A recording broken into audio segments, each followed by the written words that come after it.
in a world where the undead and the wilderness converge to create a fearsome zombie werewolf, where the demon goat melds with the fallen nun to birth an abyssal succubus, where the moonlit bat combines with a noble woman to give rise to the Blood Queen, and where the dragon's bones fuse with forsaken mechas to form the armored rift dragon and the bloodthirsty orc merges with war machinery to become the cyber berserker Shura.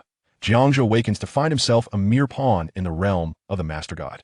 The campus belle, Tang Donger, attempts to recruit him, flaunting her beauty. This opportunistic girl wishes to use him as a stepping stone? He resolutely casts her aside. In a twist of fate, both Tang Donger and her devoted follower unexpectedly awaken a grade talents, becoming arrogant and waiting for Jiang Zhe to become the subject of their ridicule. The next moment, a blinding red light erupts into the sky. Grade talent, gene fusion, the ability to merge with all things and undergo infinite evolution. The entire Master God space descends into madness. Influential figures beseech to form alliances, and top goddesses offer themselves as companions.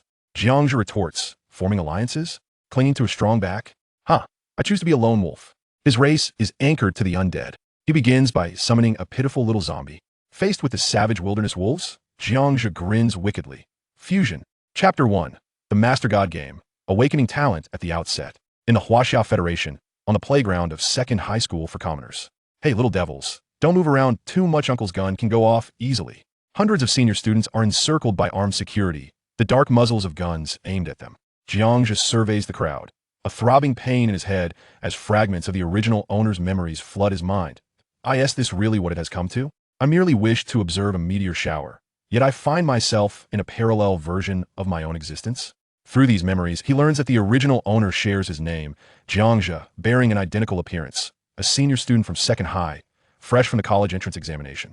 This parallel world is vastly different from Blue Star. It is a realm invaded by the Master God, where the borders of ancient nations have turned to dust, and humanity has been brutally amalgamated into 7 federations. Huaxia, Lighthouse, Grizzly, Europa, Desert, Black Africa, and Nanyang. Society has been torn asunder into 2 distinct classes, upper citizens and commoners. The former revel in unimaginable luxury, while the latter struggle for survival like ants on the brink of extinction. The only narrow passage from dust to upper is through participation in the Master God game and emerging as the ultimate victor. These individuals are the chosen ones of the Master God. Students, you are fortunate to have been selected by the Master God, granting you the chance to rise from the depths. The balding principal proclaims from the platform. Below, a tall, lanky boy with crimson eyes raises his fists and roars. I will exchange my points for a real steak. I want to taste what the upper citizens indulge in. Another bespectacled boy clasps his hands together, fervently muttering, Master God, bless me, I must draw car constructs my deck theory is the best in the school. Jiang Zhe is my idol. I want to draw an infinite horror dungeon. Mama, Dad, I want to go home. Some are driven mad, while others weep. A complex swirl of emotions washes over Jiang Zhe. Fear, perhaps a little. Yet, since fate has granted him a second chance at life, retreating and lamenting would serve no purpose. Suddenly, a mechanical voice resounds. The game begins. This round's type. Lord War hiss. Damn it. How could it be this? It's over. All is lost. The student's face is pale. Information about the Lord War flashes in Jiang Zhe's mind. The Lord War is not merely an arena for individual valor, but a comprehensive contest of wisdom, strategy, resource management, and ruthless competition. The defeated shall become slaves to the victors. Suddenly, a delightful female voice interrupts his thoughts. Jiang Zhe? A golden-haired, blue-eyed girl approaches him, a bright smile gracing her face as she naturally intertwines her arm with his. What a coincidence! You've been chosen too. At the sight of this woman, memories resurface in Jiang Zhe's mind. It is Tang Donger, the campus belle, also the object of the original owner's affections. The original owner had given all the precious steaks and fresh vegetables, earned through blood and sweat by his parents in the mines, to Tang Donger. She, having enjoyed the benefits, viewed the original owner merely as a foolish fish in a pond. Point 1 can only blame the original owner for being too naive, having never faced the harshness of society. But Jiang Zhe, a promising youth from the 21st century, could hardly be oblivious to the repulsiveness of such women. Cherish life, steer clear of opportunistic girls. Jiang Zhe instinctively takes a half step back. Tang, do you need something? Tang Donger's hand hovers awkwardly in the air, her smile faltering. The early stages of the Lord War heavily rely on players forming alliances. The studious Jiang Zhe, known for his top grades, is precisely the intelligent ally she seeks. Quickly, she regains her composure, her smile brightening as she adopts a tone of feigned grievance. Jiang Zhe, please don't misunderstand what happened at the CF yesterday. Linhao was just helping me cram for classical battle formation of Europa. What a pitiful excuse. Jiang Zhe's gaze sharpens like a blade, and he coldly retorts, Ha! Linhao's grades are at the bottom of the school. Who is really tutoring whom? This blatant sarcasm strikes like a resounding slap, nearly causing Tang Donger to lose her smile. Jiang Zhe, you're asking for death. A thunderous roar erupts from Linhao, towering over Jiang Zhe, his thick neck bulging with veins.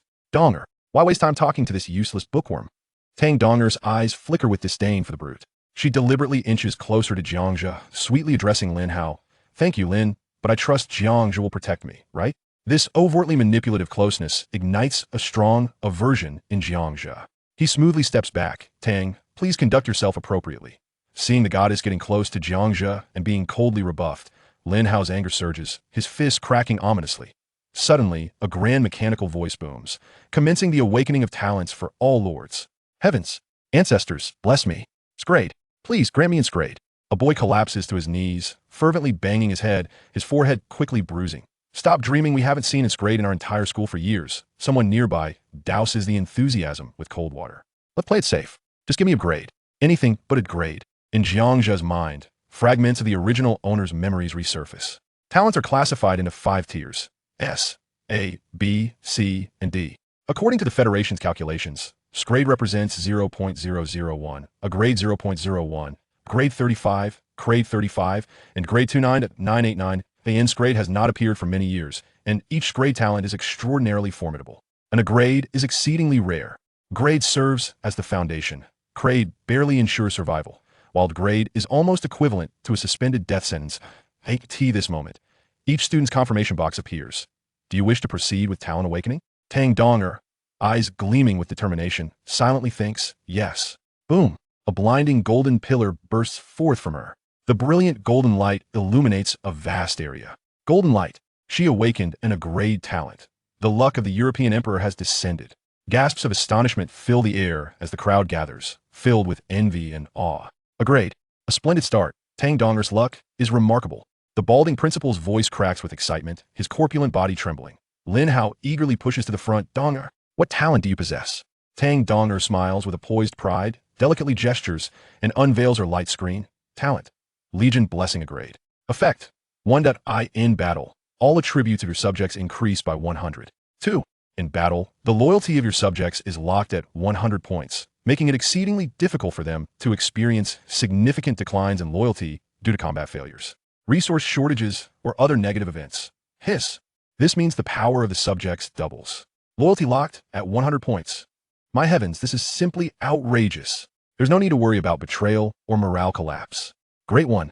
Shall we form an alliance? Imacrade, mineral perception, boosting mining speed by 30. Goddess, look at me. Imacrade spirit of fertile soil. Agricultural and livestock yields can increase by 50. Leave logistics to me. The overwhelming accolades and requests for alliance inundated her. With a restrained smile, her gaze pierced through the gaps in the crowd, once again drifting towards Jiang Zhe. Linhao, perceiving the direction of Tang Donger's glance, felt an acute sense of crisis arise within him, fearing abandonment. He silently roared, extract. Buzz. A similar golden light erupted from him. Ha ha ha. A-class. I'm also A-class. Linhao danced with exuberance, showcasing his luminous screen. Talent. Heroic soul, mark A-class. Effect. When subordinates non-hero units fall in battle, there's a 100 chance they will immediately transform into heroic souls. 1 heroic souls are immune to all physical attacks, yet suffer double magical damage. 2 heroic souls may continue to fight until their energy is completely depleted or they're slain again by a special energy attack. Second life. Physical immunity. You can still stand up and keep attacking after being killed. This is utterly formidable. One student's eyes nearly bulged out. Brother Hao, Master Hao, please take me in. I'm willing to serve you like a loyal dog. A chorus of envy erupted. The bald principal was nearly fainting with excitement, shouting, another A-class. Heaven bless Second High. Today, we at Second High have made history. Double A shining together. The Lord God's favor is upon us. Linhao turned to Tang Donger. Dong, did you see that? Let's team up and sweep through the floating islands. Whoever dares to provoke you, they'll beat them to a pulp. Tang Donger did not believe Jiang Zhe could draw an A-class talent. Even if he did, it mattered little. From their earlier interaction, it was evident that Jiang Zhe harbored a clear aversion towards her, making Linhao, the sycophant, a more appealing choice. Linhao, she tilted her head slightly, her golden hair cascading over her shoulder, her gaze admiringly fixed on him. Do your earlier words about protecting me still hold true? Linhao was taken aback by this sudden favor, nodding fervently. Absolutely. It definitely holds true. Jiang Zhe observed the two, both having drawn the exceedingly rare A-class talents and swiftly forming an alliance, feeling as though he had swallowed a fly. What a wretched world, rife with melodrama. Must the honest be trampled upon and humiliated while the hypocritical opportunists and mindless sycophants enjoy their freedom? Jiang Zhe inhaled deeply, suppressing the tumult of negative emotions, silently reciting within his heart. Extract. Boom! A completely different beam of light erupted from Jiang Zhe, soaring skyward without warning. It was not golden, but a deep crimson. Jiang Zhe himself was taken aback by this sudden manifestation, his pupils constricting in shock. He swiftly turned to examine the luminous screen unfolding before him. Gene Fusion S-Class allows the selection of 2 or more organisms as materials, forcibly merging their genes to inherit and optimize their salient traits, thereby creating an entirely new biological unit. The bald principal seized a megaphone and shouted, "Lord God bless us." Second has produced in S-Class. With a thud, the principal fainted from exhilaration on the stage, while other teachers rushed forward to assist him. The entire playground fell into a deathly silence. Tang Donger's radiant smile froze in an instant. An S-Class. The legendary S-Class had truly emerged. Moreover, it appeared in Jiang Zhe, the very individual she had just abandoned. She cursed her hastiness in choosing so quickly. If only she had waited, if only she hadn't rushed to curry favor with Linhao. Such if-onlys do not exist. No. Tang Donger bit her lip fiercely, nearly drawing blood. There was no turning back now. She had publicly chosen Linhao. If she were to now turn her back on him and side with Jiang Zhe, not only would she irreparably offend Linhao, but Jiang Zhe would never trust her. Again, regret consumed her. At this moment, the silence of the crowd lasted less than 3 seconds.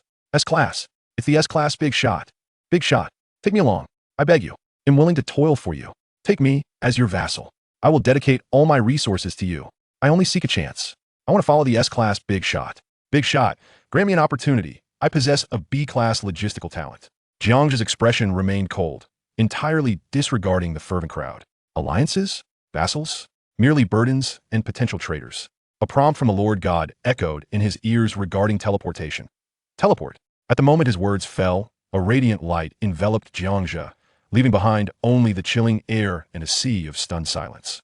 Chapter 2. The Undead Race Anchored. The apex predator emerges. Lord Jiang Zhe enters. As the swirling light dimmed, Jiang Zhe found himself standing upon the searing terrain. The cacophony of the playground was abruptly supplanted by a profound silence, replaced only by the sound of the arid wind whipping up grains of sand. Striking his face with a faint sting, a frigid notification materialized in his field of vision. Terrain, floating islands. Rules. Each player starts with a floating island covering an area of 10 square kilometers. Players must develop and cultivate their islands within 3 days, after which player combat will commence. During this time, the islands will collide and merge, allowing players to conquer each other's domains. Victory condition. Dominate all islands.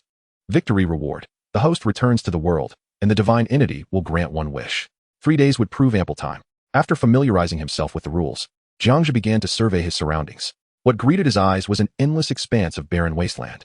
The reddish-brown earth was cracked with numerous grotesque fissures, while sparse, desiccated grasses trembled in the heated gusts. This desolate, arid silence constituted his initial territory, a quintessential wasteland, scarce in water resources yet abundant in minerals. The geography and resources of the floating islands were randomly generated, designed to compel players to explore, gather, trade, and even plunder. Upon observing this environment, a thought flickered through Jiang Zhe's mind. Just how arid is the Taklamakan? Indeed, this environment is quite parched. Accepting the conditions of the floating island, he promptly summoned the functional interface, territory building's Lord attributes, summoning gate auction trade chat channel storage space among these. The auction, trade, and chat channels were grayed out, indicating they had yet to be unlocked. The first day served as an exploratory phase for players, a time for them to sift through their options, prohibiting any trading or discussions between players. He first opened the territory buildings, revealing only a solitary blueprint. Required materials for Lord's cabin, 100 units of wood, 100 units of stone. Unlocking it allows for the establishment of territory, as well as the blueprints for wooden fences and residences. Gazing at the blueprint, Jiang Zhe recalled his school knowledge. Troops required sustenance. The Lord's cabin must be situated near a water source. His current position was inadequate. He needed to explore the vicinity in search of water. At that moment, a chime sounded. Newbie Lord Gift Pack X1, deposited into storage space. A gift pack? This was a benefit bestowed upon every novice lord. Opening the storage space revealed a gift box. Newbie Lord Gift Pack, random reward. Upon clicking to unwrap it, he received the Eye of Insight. Eye of Insight enables the user to view the attribute panels of monsters of the same tier. Creatures of significantly higher tiers cannot be examined. What a splendid boon. Jiang Zhe felt a refreshing clarity in his vision. Realizing that the Eye of Insight had been successfully activated, he quickly accessed his Lord attributes. Name, Jiang Zhe. Race, human strength, 3, average. Constitution, 2, malnourished. Agility, 1, unathletic. Spirit, 10, unhumanly high.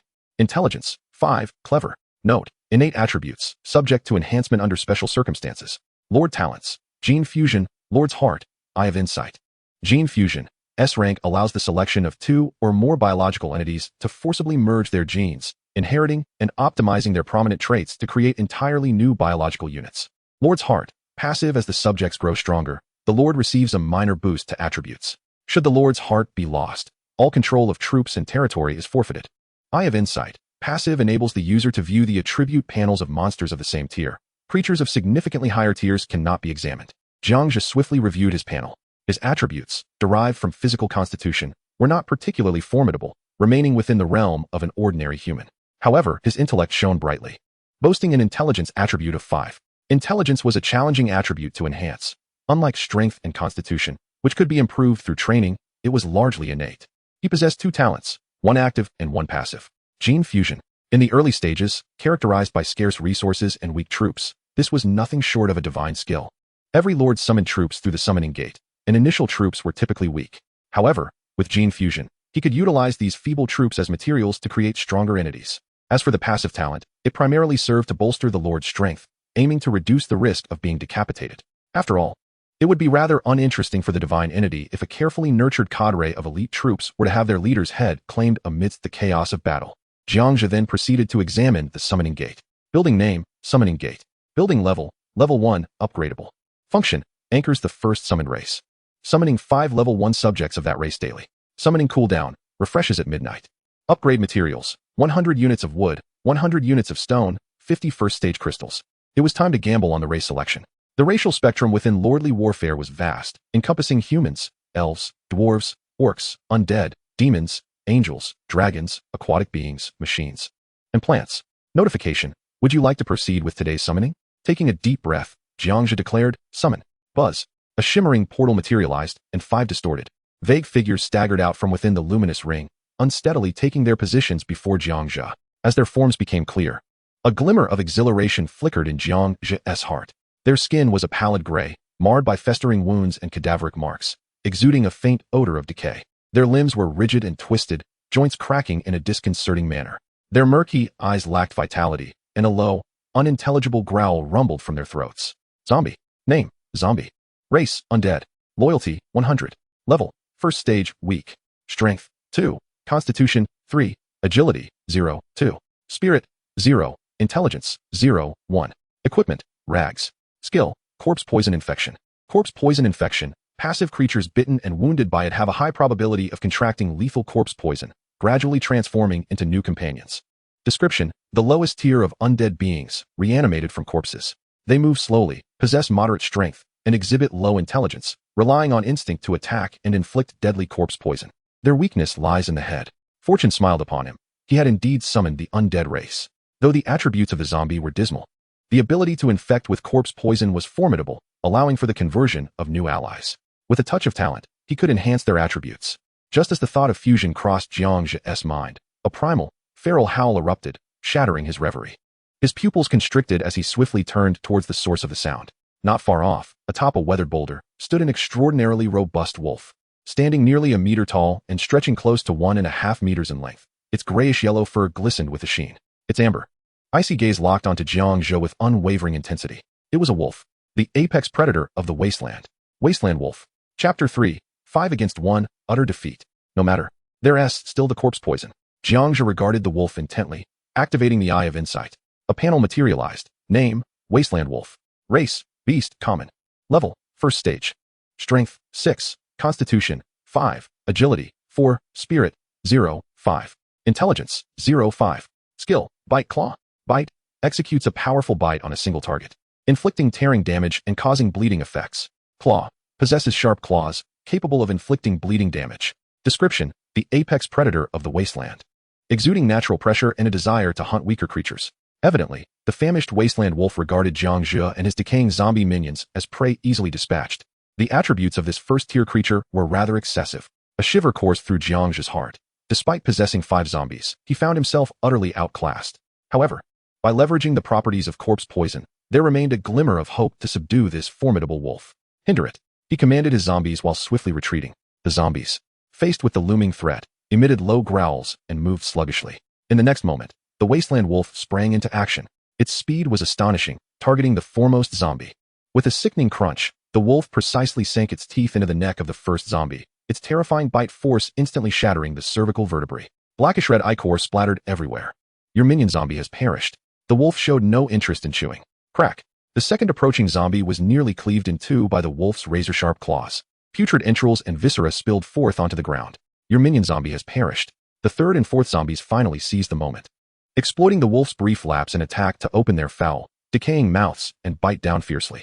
A roar erupted from the wolf, enraged by the pain. It violently shook its body, sending the 2 zombies clinging to it flying like discarded sacks, their bones audibly snapping upon crashing against the hard rock. Your minion zombie has perished. Your minion zombie has perished. The last remaining zombie, seizing the opportunity as the wolf flung its companions aside, lunged at the wolf's hind leg, sinking its teeth deep into the muscular flesh. A howl of agony erupted from the wolf, its amber eyes bloodshot with pain and fury, as it viciously clamped down on the zombie's waist, wildly thrashing its head. Crack. Squelch. The relatively frail lumbar vertebrae of the zombie were easily broken, and its lower half was nearly torn asunder.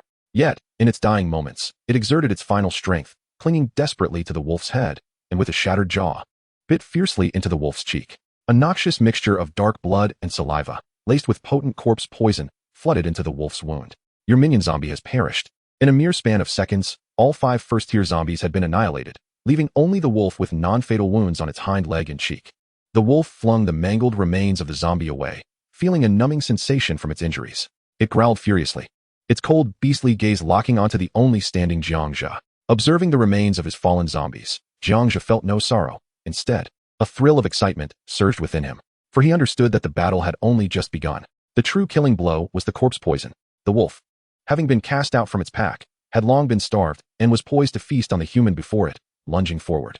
Jiang Zhe, while retreating, sought to delay the onset of the corpse poison. The wolf leapt fiercely, blocking Jiang Zhe's path, and snarled as it leaned in to bite. Oh no! It can jump this far, Jiang Zhe thought, feeling the wolf's hot breath wash over him, his heart racing violently. It was impossible to feign calm, as a modern individual.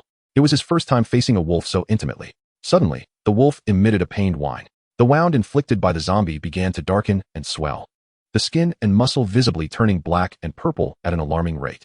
The corpse poison was taking effect. Jiang Zhe breathed a sigh of relief upon witnessing the wolf's retreating movements. The wolf, in agony, continued to back away, its immune system succumbing to the overwhelming zombie virus. Crumbling like a house of cards, the hue of death rapidly spread from its 2 wounds, akin to ink dropped into clear water, voraciously consuming its once glossy, robust coat and powerful muscles. Patches of its formerly sleek gray-yellow fur fell away, revealing the muscle and fascia beneath. Its head drooped, saliva mixed with dark clots of blood continuously dripping. A ghastly wheezing sound emanated from its throat, as the saliva turned into a viscous, foul-smelling black liquid that dripped incessantly. Ultimately, the once formidable predator of the wasteland lost the last flicker of life in its amber eyes, leaving behind a haunting void of grayish-white. The wasteland once again fell into an eerie silence. Only the sound of the wind howling and 2 notification chimes echoed. Corpse wolf. Notification. Corpse poison infection successful. You have acquired a new minion. Corpse wolf. Name. Corpse wolf. Race. Undead. Loyalty. 100. Level. First tier. Common. Strength. 6. Constitution. 6. Agility. 3. Spirit. 1. Intelligence. 1. Equipment slots. None. Skill. Corpse poison claw. Corpse poison claw. Attacks inflict potent corpse poison. Creatures bitten or scratched suffer a high probability of infection and gradual transformation into new companions. Conversion speed and success rate depend on the target's constitution and strength.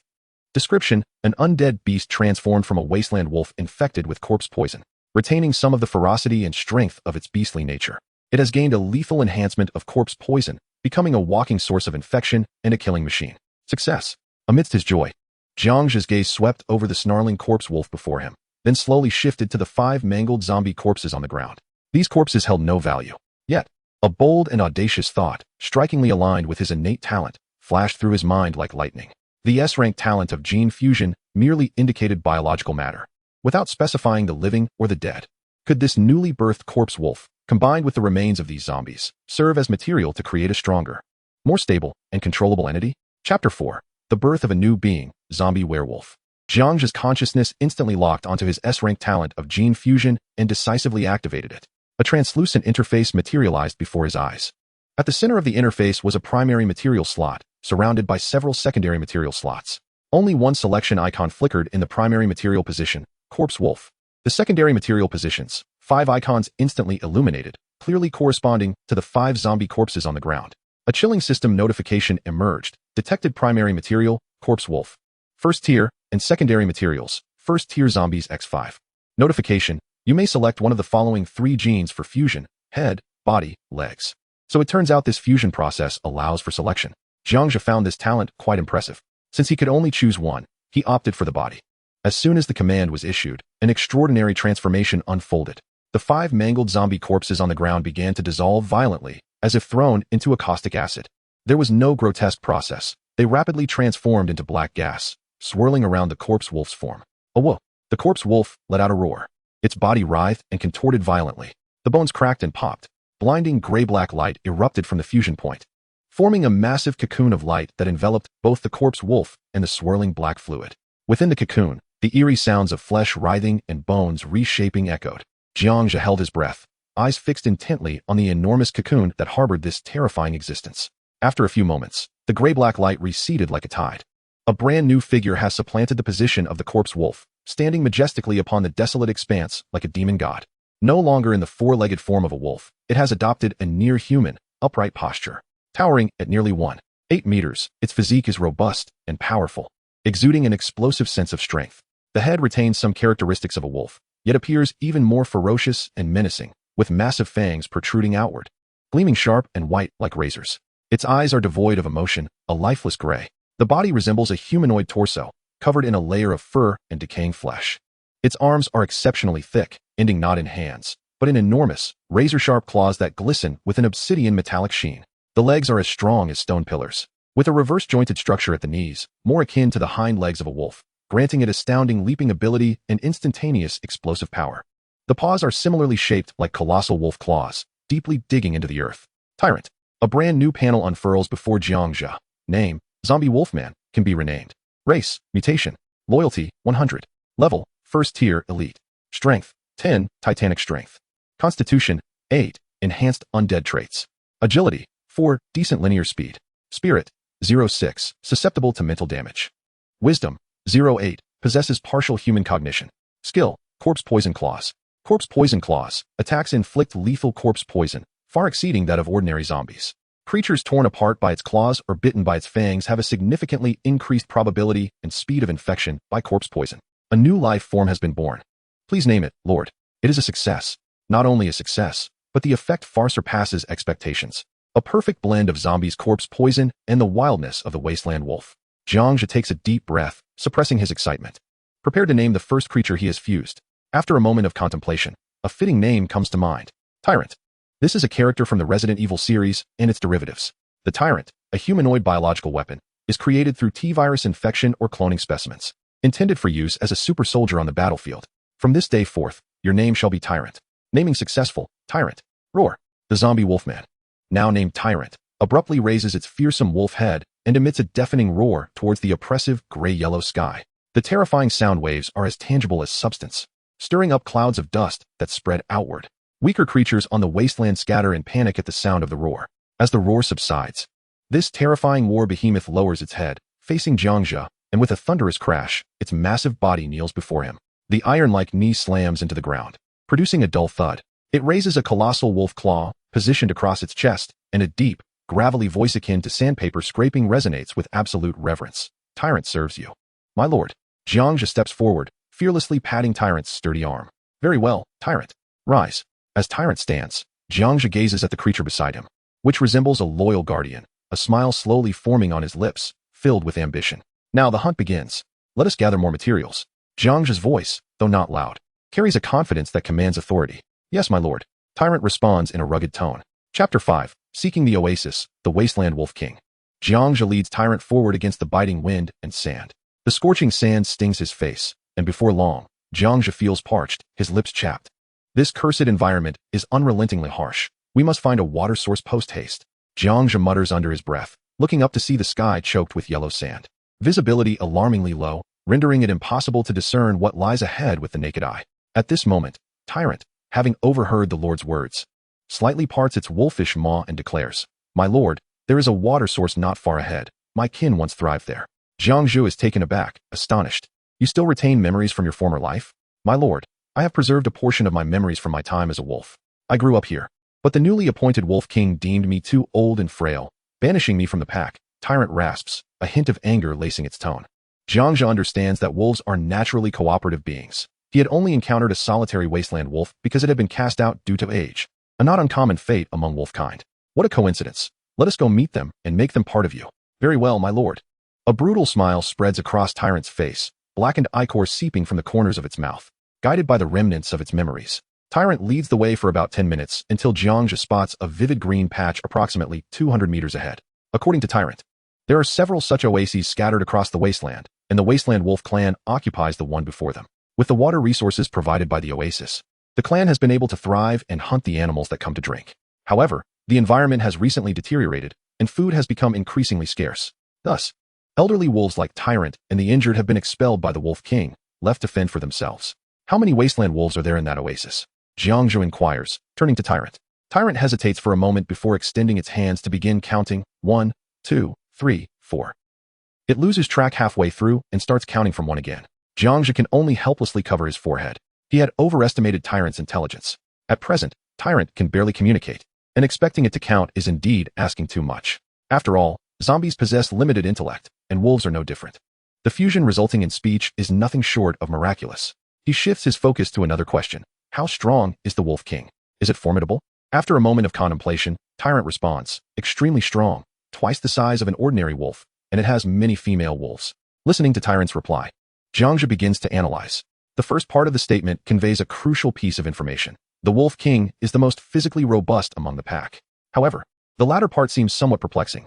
Why suddenly mention the female wolves? He can't help but suspect that Tyrant harbors some envy towards the Wolf King's many mates. After all, the social hierarchy in wolf packs is quite strict, and weaker wolves are denied mating rights. Given the limited information at hand, Jiang Zhe ponders before instructing Tyrant. Listen carefully. You'll take the lead in a moment.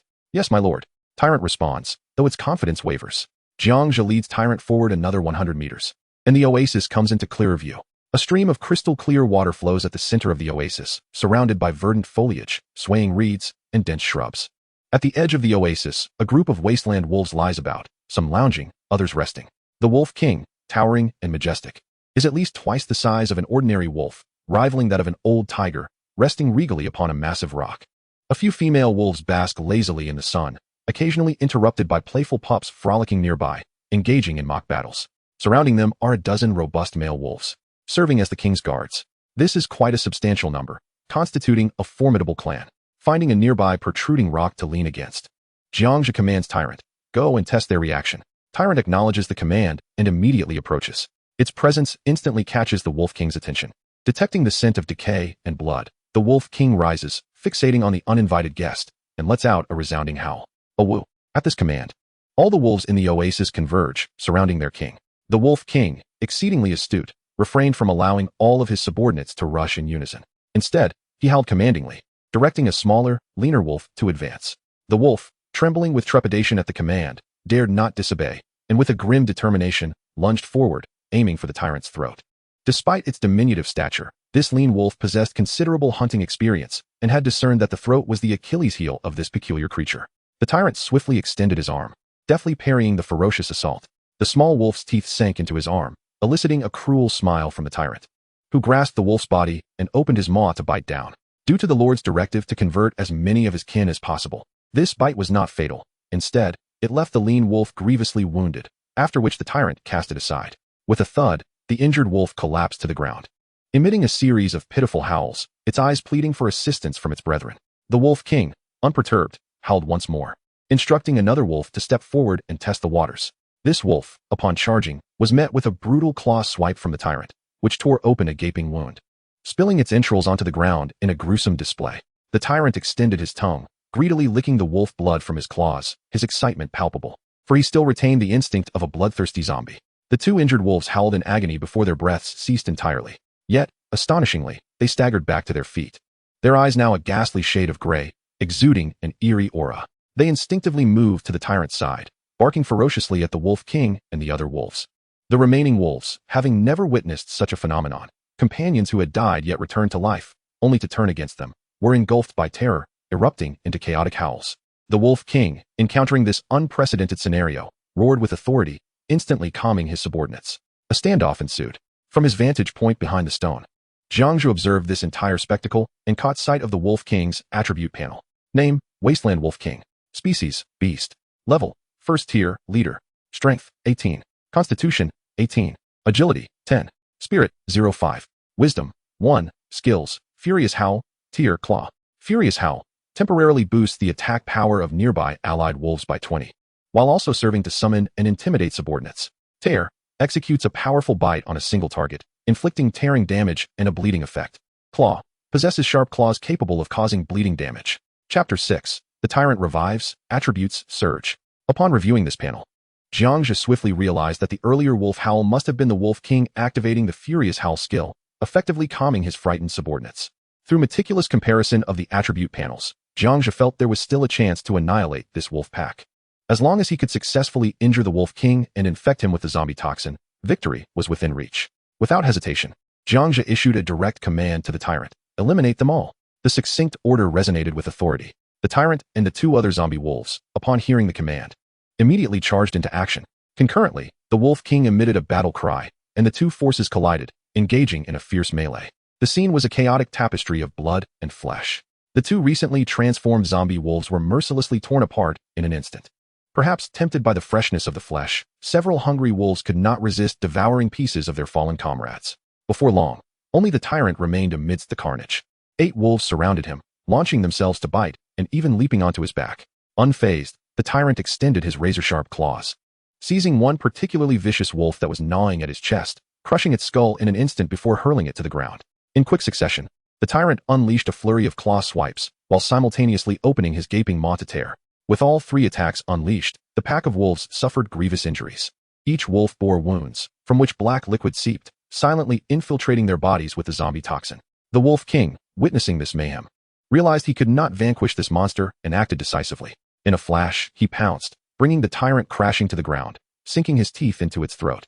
With a powerful tug, he severed the Tyrant's head from its body. The zombie's fatal weakness lay in its neck. Without the support of its neck, the Tyrant's lower body lost control, leaving only the head capable of minimal movement. Disgusted by the stench emanating from the severed head, the Wolf King disdainfully spat it onto the ground. The surrounding wolves erupted in triumphant howls, celebrating this hard-won victory, yet oblivious to the true crisis that had yet to unfold. The injured wolves and those that had devoured the rotting flesh began to exhibit strange reactions. They trembled violently, patches of fur falling away, and their once vibrant eyes dulled to a ghostly gray. Soon thereafter, they descended into madness, clawing and biting at their kin. The Wolf King, witnessing the chaos, urgently activated the Furious Howl skill in a desperate attempt to regain control over his pack. To his shock, he discovered that his subordinates were beyond control, caught in a frenzied slaughter. One wolf even lunged directly at him, initiating an attack. The Wolf King reacted swiftly, striking down with his claws, cleaving the attacking wolf's head in half, revealing its darkened brain. Yet horrifically, this decapitated wolf continued to move, undeterred in its desire to assault the Wolf King. With a hardened expression, the Wolf King delivered another vicious strike, severing the wolf's neck, finally bringing about its demise. Realizing his pack had spiraled into utter chaos, the Wolf King leapt to safety. Meanwhile, the other wolves, in their frenzy, successfully transmitted the zombie toxin to one another. Elsewhere, hidden from view, Jiang Zhe observed a series of notifications appear before him. Notification: zombie toxin infection successful. New subject acquired. Zombie wolf. Notification: zombie toxin infection successful. New subject acquired. Zombie wolf. Exhilaration coursed through him. The sacrifice of the Tyrant had yielded new subjects, and soon, Jiang Zhe could use fusion to resurrect the Tyrant, leaving him entirely unperturbed. He stepped calmly from his hiding place behind the rock, steadily approaching the Wolf King. At that moment, the Wolf King sensed Jiang Zhe's presence, recognizing him as the orchestrator of all the turmoil, and let out a furious howl. Without his subordinates, the Wolf King charged forward. Yet Jiang Zhe remained composed, continuing his advance. The 8 zombie wolves encircled him, closing in. Observing the multitude of zombie wolves surrounding this human, The Wolf King, not lacking in intelligence, sensed that these creatures might harbor an infectious quality, and thus hesitated, halting his advance. He maintained a self-perceived safe distance, roaring incessantly, resembling nothing more than a blustering fool. "You'll be dealt with shortly." Jiang Zhe glared fiercely at the Wolf King before shifting his gaze to the tyrant's severed head. He promptly activated his fusion talent. A chilling system prompt echoed. Primary material detected, first-tier tyrant. Secondary material, first-tier zombie wolf. 8. Confirm fusion? This time, Jiang Zhe intended to utilize all the zombie wolves as secondary materials, hoping to fuse them into an even more formidable tyrant. Confirm fusion. The zombie wolves surrounding Jiang Zhe coalesced into swirling black mist, rushing towards the fallen tyrant and infusing into its body. An astonishing spectacle unfolded as black smoke rapidly enveloped the severed neck of the tyrant, seamlessly reattaching the head. Simultaneously, the tyrant's body swelled dramatically, its form expanding rapidly. The grievous bite wounds that had marred its flesh vanished without a trace. Before him, the creature suddenly surged to a towering height of 2 meters. Its wolfish fur transforming into a coarse, dense coat, each bristle standing erect like steel needles. Its fangs became increasingly sharp, glinting with a chilling gleam, while its claws sharpened to an extraordinary degree, resembling unsheathed blades. A thunderous howl erupted from the tyrant as it threw back its head, the sound reverberating through the air, stirring up clouds of dust that danced in the atmosphere. A new panel materialized before him. Name, Tyrant. Race, Mutant. Loyalty, 100. Level, Tier 2 weak. Strength, 20. Constitution, 20. Agility, 12. Spirit, 07. Wisdom, 09. Skill, Corpse Poison Claw. Corpse Poison Claw. Attacks inflict deadly corpse poison, significantly increasing the probability and speed of infection and transformation for creatures torn by its claws or bitten by its fangs. These attributes far surpassed those of the Wolf King. Jiang Zhe could not help but voice his admiration. Without hesitation, he commanded, "Tyrant, the time for vengeance has come. The Wolf King is yours to vanquish." "Yes, my lord." The resurrected tyrant's eyes glinted with malice as it responded and lunged fiercely at the Wolf King, its speed stirring a whirlwind of dust along the ground. The Wolf King attempted to flee, but alas, its speed was insufficient, and it was swiftly overtaken by the tyrant. Thus, the two ferocious beasts collided with a resounding crash, engaging in a frenzied bout of tearing and clawing. The conclusion of this battle came far quicker than Jiang Zhe had anticipated. The tyrant, in a display of absolute dominance, firmly placed its paw upon the head of the Wolf King. The Wolf King struggled desperately, but its severe injuries and the encroaching corpse poison rendered it powerless. Gradually, its pupils dulled, reverting to a lifeless gray. Notification: successful infection of corpse poison. New subject acquired, Corpse Wolf King.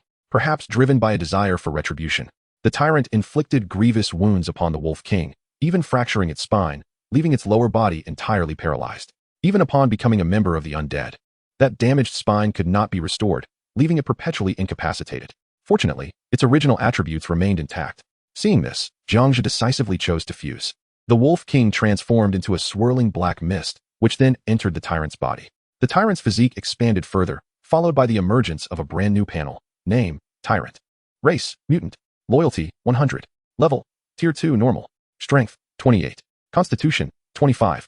Agility, 15. Wisdom, 1. Spirit, 08. Equipment slot, none. Skill, Corpse Poison Claw Frenzy Howl. Corpse Poison Claw. Attacks inflict deadly corpse poison, significantly increasing the probability and speed of infection and transformation for creatures torn by its claws or bitten by its fangs. Frenzy Howl temporarily enhances the attack power of nearby allied wolf packs by 20, while also possessing the ability to rally and intimidate subordinates. Upon reviewing the panel, Jiang Zhe noted several changes. Firstly, the level had advanced to Tier 2, with attributes enhanced across the board. This was a drawback of the zombie-like Undead. Their wisdom remained a cause for concern. However, with wisdom now at 1 point, basic communication was achievable. Additionally, the skill set had changed, with the addition of Frenzy Howl, a likely exclusive skill of the Wolf King, capable of rallying subordinates and instilling fear in them. At that moment, Jiang Zhe noticed several remaining desert wolves in this small oasis, predominantly mother wolves and their pups. He glanced at the tyrant and commanded, "Tyrant, summon them all to us." Upon hearing the Lord's command, the tyrant raised its head and let out a long, resonant wolf howl.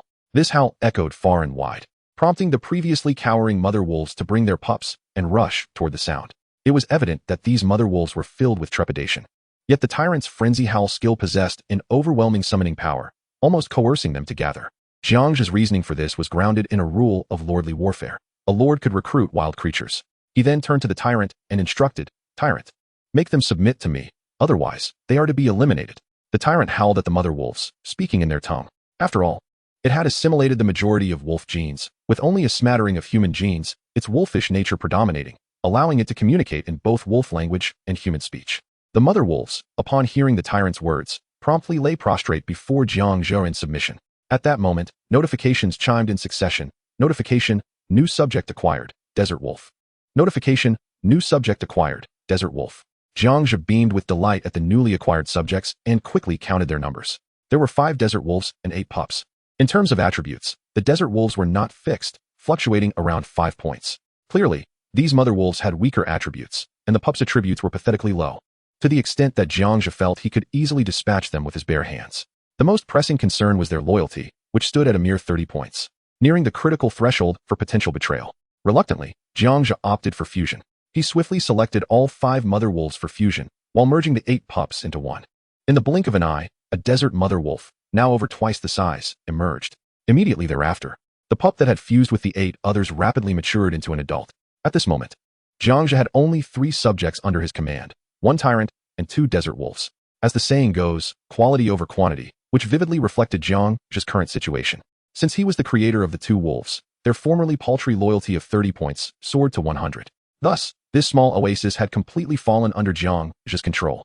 It was time to gather some timber and stone, for he intended to construct a lord's wooden abode, thereby claiming this land entirely as his own. But how to gather the wood?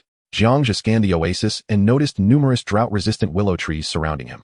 Lacking an axe, he had no choice but to enlist the tyrant for the task. Tyrant, I must trouble you to chop some trees. Not at all, my lord. The tyrant, having learned to ingratiate itself, selected a tree and vigorously set to work with its claws. Jiang Zhe then turned his attention to the other 2 desert wolves, only to confront an awkward predicament. Throughout his journey, every creature he had slain had become his subjects, meaning no items had dropped. To acquire items, one had to dissect the corpses of creatures, but those bodies had all been utilized for fusion. There was nothing left to dissect. At that moment, Jiang Zhe's stomach audibly protested. He looked at the 2 desert wolves and commanded, "You two, go hunt some food for me, understood?" The 2 desert wolves nodded as if understanding him and then set off together. Jiang Zhe strolled to the center of the oasis, where a small pool of water lay, the very source that nourished this tiny oasis. The area around the pool was lush with aquatic plants. Having traversed this far, Jiang Zhe, parched and desperate, paid no mind to the water's cleanliness and quickly bent down, cupping his hands to drink deeply. As the water touched his lips, it bore a sweetness that instantly alleviated much of the sweltering heat. Suddenly, Jiang Zhe's gaze inadvertently swept across the bottom of the pool, where he spotted a pair of deep brown vertical pupils fixated upon him. What was that? Chapter 8, Tier 2 Pig Dragon, establishing the Lord's wooden abode. With a splash, the tranquil surface of the water was abruptly disturbed, sending droplets flying. A massive creature launched a sudden attack, its elongated jaws lunging toward Jiang Zhe.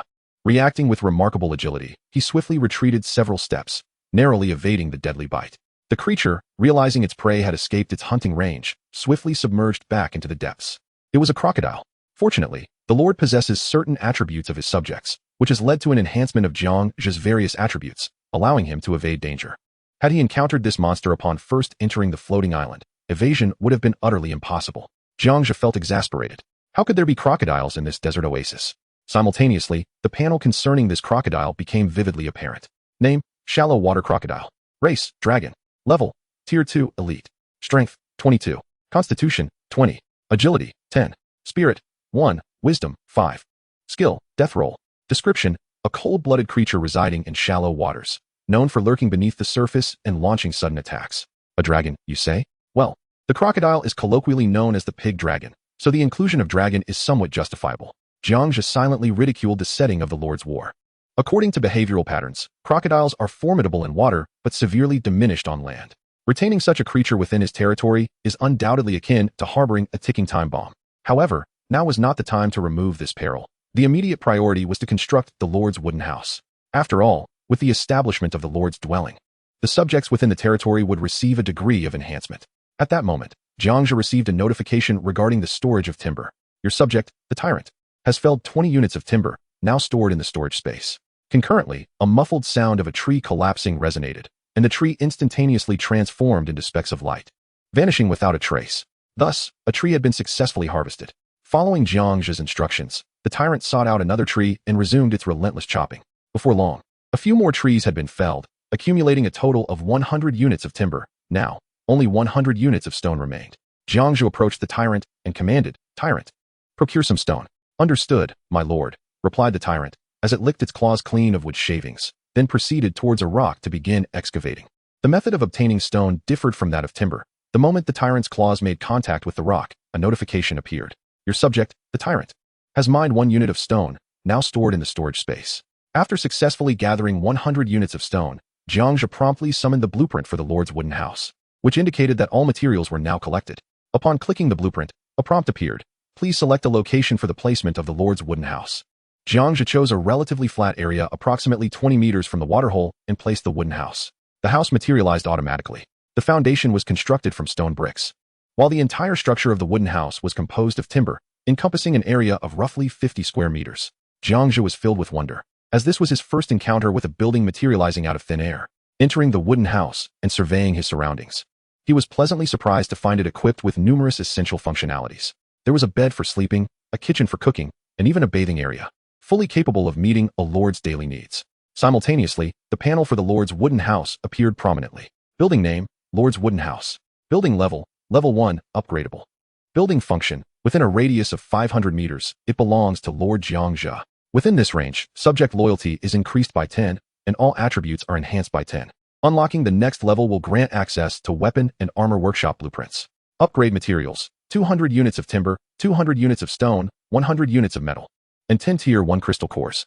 After examining the panel for the Lord's wooden house, Jiang Zhe felt immense satisfaction. The house could augment the subject's attributes by 10 points, and had also unlocked blueprints for wooden fences and residences. The latter was of little use, as his troops were non-human and had no need for housing. Moreover, residences primarily served to enhance loyalty, which was already at a maximum of 100. The wooden fence, however, held some utility as a defensive structure. Nevertheless, he still required additional materials, so he planned to gather more resources and food today. After all, the chat channel and trading post would open tomorrow, allowing him to exchange for necessary materials. Jiang Zhe exited the wooden house and issued commands to the tyrant. Fell all the trees surrounding this oasis, leaving only the saplings, and also deal with the nearby protruding rocks. Sustainable development is crucial. The tyrant complied without complaint, immediately immersing itself in the task. This was the power of having 100 loyalty. Regardless of the Lord's commands, it would execute them with unwavering resolve. Thanks to Jiang Zhe's S-level talent and its hidden ability that instilled loyalty to the creator. This ability was not displayed on the panel and was not mentioned in the knowledge of talents learned at school. Jiang Zhe resolved to keep this S-level talent concealed, determined to remain a lone wolf. At that moment, a chorus of wolf howls echoed through the air. Jiang Zhe lifted his gaze and saw 2 figures hastily approaching from the distance. Upon closer inspection, it was the 2 wilderness wolves he had previously dispatched to hunt. Each wolf carried something in its mouth, with bloodstains at the corners.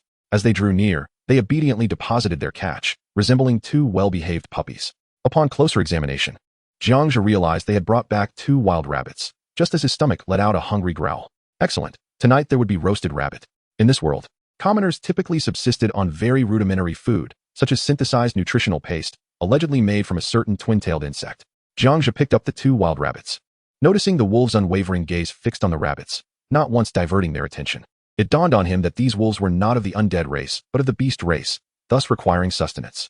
He casually tossed one of the wild rabbits to the wolves and commanded, "Finish this rabbit, then go hunt for me again." Understood? The 2 wilderness wolves nodded in understanding and began to share the rabbit. Meanwhile, Jiang Zhe took the other rabbit and returned to the Lord's wooden house to prepare it.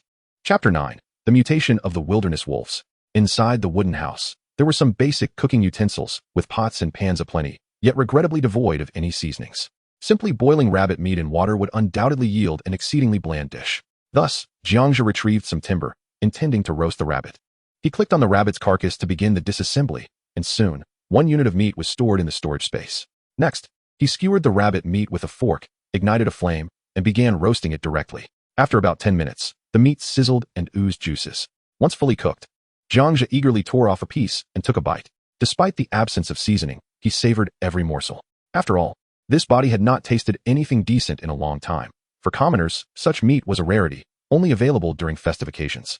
It was precisely for this reason that Tang Donger would flaunt herself, seeking to attract suitors, all in pursuit of more food to satisfy her cravings. All of this was orchestrated by the god of creation.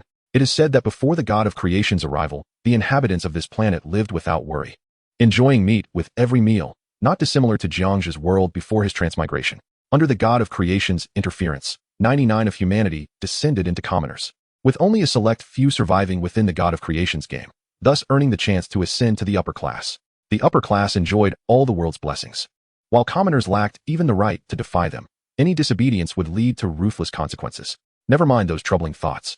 Jiang Zhe cast aside these reflections and continued to relish his rabbit meat. Before long, he had devoured the entire unit of meat. With his protein replenished and his body rejuvenated, Jiang Zhe's mind became increasingly alert. He chose not to rest, stepping out of the Lord's wooden cabin. Jiang Zhe first gazed at the pond, well aware that the crocodile lurking within would not be easily dealt with. So he deliberately kept his distance from the shore and began to patrol his territory. He circled the oasis, discovering it to be approximately the size of a sports track. Roughly 400 meters in circumference, such an expanse could comfortably accommodate hundreds of individuals. Moreover, the soil here was remarkably fertile, suitable for cultivation, though regrettably, there were no seeds at present. As he wandered, Jiang Zhe made a new discovery. The oasis bore some small fruits that were pleasantly tart and sweet, which could serve as sustenance. He gathered a considerable amount and stored them in his storage space. While munching on the fruits, he set about constructing a wall. According to the blueprint for the wooden fence, a single unit of wood could create a segment of a rudimentary barrier, which could later be upgraded. Although that would require a level 2 lord's cabin, he began to build along the edge of the oasis. With each unit of wood placed, a section of the fence would materialize. Thus, he entirely enclosed the playground-sized oasis with a fence. Although the barrier offered limited defensive capabilities, it possessed a crucial warning function. Should the fence come under attack, Jiang Zhe, as the Lord, would receive immediate notification. At that moment, the 2 wild wolves he had previously dispatched to search for food hurried back, but this time they were not carrying a hare. Instead, they brought back a massive scorpion, nearly the size of an electric scooter. One wolf clung tenaciously to the scorpion's tail, while the other struggled to drag it by its pincers, laboriously hauling it back. Both wolves bore injuries. One had a wound on its back from a sting, blood mixed with a hint of black seeping from it, indicating poisoning. As the 2 wild wolves stumbled into the enclosure, one collapsed, writhing in agony. The other was also covered in wounds, evidently injured by the scorpion's pincers. Faced with the dying, poisoned wolf, Jiang Zhe felt powerless. Unwilling to let the creature's life be wasted, he immediately employed his fusion ability to merge the 2 wild wolves. The system detected a primary material, first-tier wild wolf, and a secondary material, first-tier wild wolf. Prompt: there is a chance of genetic mutation occurring. Do you wish to proceed with the fusion? This time, a prompt appeared. When he had previously fused these 2 wild wolves, it had merely resulted in attribute enhancement without such an occurrence. It seemed that repeated fusions had triggered the chance of a genetic mutation. As is well known, mutations can be beneficial or harmful. Not every mutation yields positive results. Yet Jiang Zhe could not afford to ponder the implications, as the life of the wild wolf hung in the balance. Fusion. Confirmation complete. The downed wild wolf transformed into a swirling black smoke, entering the body of the other wolf. The remaining wild wolf's body suddenly swelled, its head shaking violently. Amidst this tumult, a flesh lump rapidly formed on its neck, expanding as if inflated. The wild wolf howled in pain, and then with a loud pop, the lump burst open, revealing another wolf's head. Two-headed wolf. Name: Two-headed wolf. Species: beast. Loyalty: 100. Level: first tier, leader. Strength: 18. Constitution: 15. Agility: 15. Spirit: 1. Wisdom: 07. Skills: double-headed bite, frenzied roar. Double-headed bite launches a powerful bite at 2 targets, inflicting tearing damage and causing a bleeding effect. Frenzied roar temporarily boosts the attack power of nearby allied wolves by 20, while also serving to rally and intimidate subordinates. A new creature has been born. Please name it, my lord. Firstly, this mutated 2-headed wolf is in no way inferior to the previous wolf king in terms of attributes. More importantly, it has gained a new skill, frenzied roar. Furthermore, the originally singular tearing skill has successfully evolved into double-headed bite. Jiang Zhe scrutinized this 2-headed wolf, noting its size was comparable to that of a horse. Excitedly, he leaped onto its back. After a moment of adjusting himself, he found the experience quite pleasant, contemplating that it could indeed serve as a mount. After all, it was a unique steed with 2 steering wheels. The 2-headed wolf, displaying remarkable intelligence, trotted leisurely around the enclosure, carrying its lord. After enjoying this brief ride, Jiang Zhe patted the 2 heads of the wolf and dismounted, turning his gaze to the scorpion lying on the ground. It was a scorpion with a shell of a sandy hue. Chapter 10. The Tyrant mutates again and begins to explore the island. Jiang Zhe gently poked the corpse of the scorpion, and in an instant, its attribute panel was revealed. Name: Desert Scorpion. Species: insect. Level: first tier, common. Strength: 8. Constitution: 4. Agility: 1. Spirit: 02. Intelligence: 02. Skill: Scorpion Venom. Scorpion Venom. The scorpion's tail harbors potent toxins capable of inflicting continuous damage on targets. Description: this is an arthropod that lurks within sandy soil, often lying in wait for prey to approach, before suddenly revealing itself. seizing its quarry with its pincers, and injecting venom with its tail. The interface presented an option to decompose the scorpion. Upon seeing this choice, Jiang Zhe hesitated. Previously, all monsters he had slain had not been decomposed, but rather fused, resulting in no item drops. If he sought to upgrade the summoning gate to level 2, he could currently gather enough wood and stone, but the crystal core was crucial. It could only be obtained through monster decomposition. The crystal core not only served as a material for building upgrades, but also for upgrading troops. However, possessing only one crystal core would not be significantly beneficial. After a moment of contemplation, Jiang Zhe resolved to fuse instead. He wanted to experiment with integrating the scorpion's genes into the Tyrant. He summoned the Tyrant, and a towering werewolf approached, exuding an aura of death. "My lord, is there something you wish to command?" the Tyrant inquired, then glanced at the two-headed wolf beside Jiang Zhe, clearly intrigued by the creature. Jiang Zhe noticed the Tyrant's gaze and frowned, activating his talent. Detected primary material, second-tier Tyrant, and secondary material, first-tier desert scorpion. Prompt: you may choose one of the following 3 genes to fuse: scorpion exoskeleton, scorpion pincers, scorpion tail. The scorpion exoskeleton was currently of little use. Even the two-headed wolf could crush it, just as the crocodile could. The scorpion pincers? It would be rather unseemly for the Tyrant to have 2 scorpion pincers. Jiang Zhe decisively chose the scorpion tail. In an instant, the scorpion on the ground transformed into a mass of black mist, entering the Tyrant's body. The Tyrant howled, then collapsed to the ground. Jiang Zhe intently observed the Tyrant's transformation, noticing that the fur at its tail began to shed, followed by the gradual emergence of a scorpion tail. Quickly, Jiang Zhe checked the Tyrant's panel. Its attributes remained unchanged, but crucially, it had gained a new skill. Name: Tyrant. Species: mutant. Loyalty: 100. Level: second tier, common. Strength: 28. Constitution: 25. Agility: 15. Wisdom: 1. Spirit: 08. Equipment slot: none. Skills: corpse venom, claw, frenzied roar, scorpion corruption. Scorpion corruption: a blend of scorpion venom and corpse toxin, capable of infecting living beings and transforming them. This signified that the Tyrant now possessed an injection-type attack. Moreover, this toxin had mutated, merging the venom of the scorpion with that of the corpse. "Tyrant, show me your scorpion tail," Jiang Zhe commanded eagerly. The Tyrant rose, its scorpion tail extending to the length of an adult's thigh. The scorpion's tail, as agile as a serpent, swiftly plunged into a nearby sapling. As the venom infiltrated, the tree withered instantaneously, its leaves rapidly decaying. Jiang Zhe observed this outcome with great satisfaction, nodding in approval. Indeed, it was time to return to felling trees and extracting stones. The Tyrant, having received the command, cast a lingering gaze at the two-headed wolf beside Jiang Zhe, its demeanor reminiscent of a lecherous creature.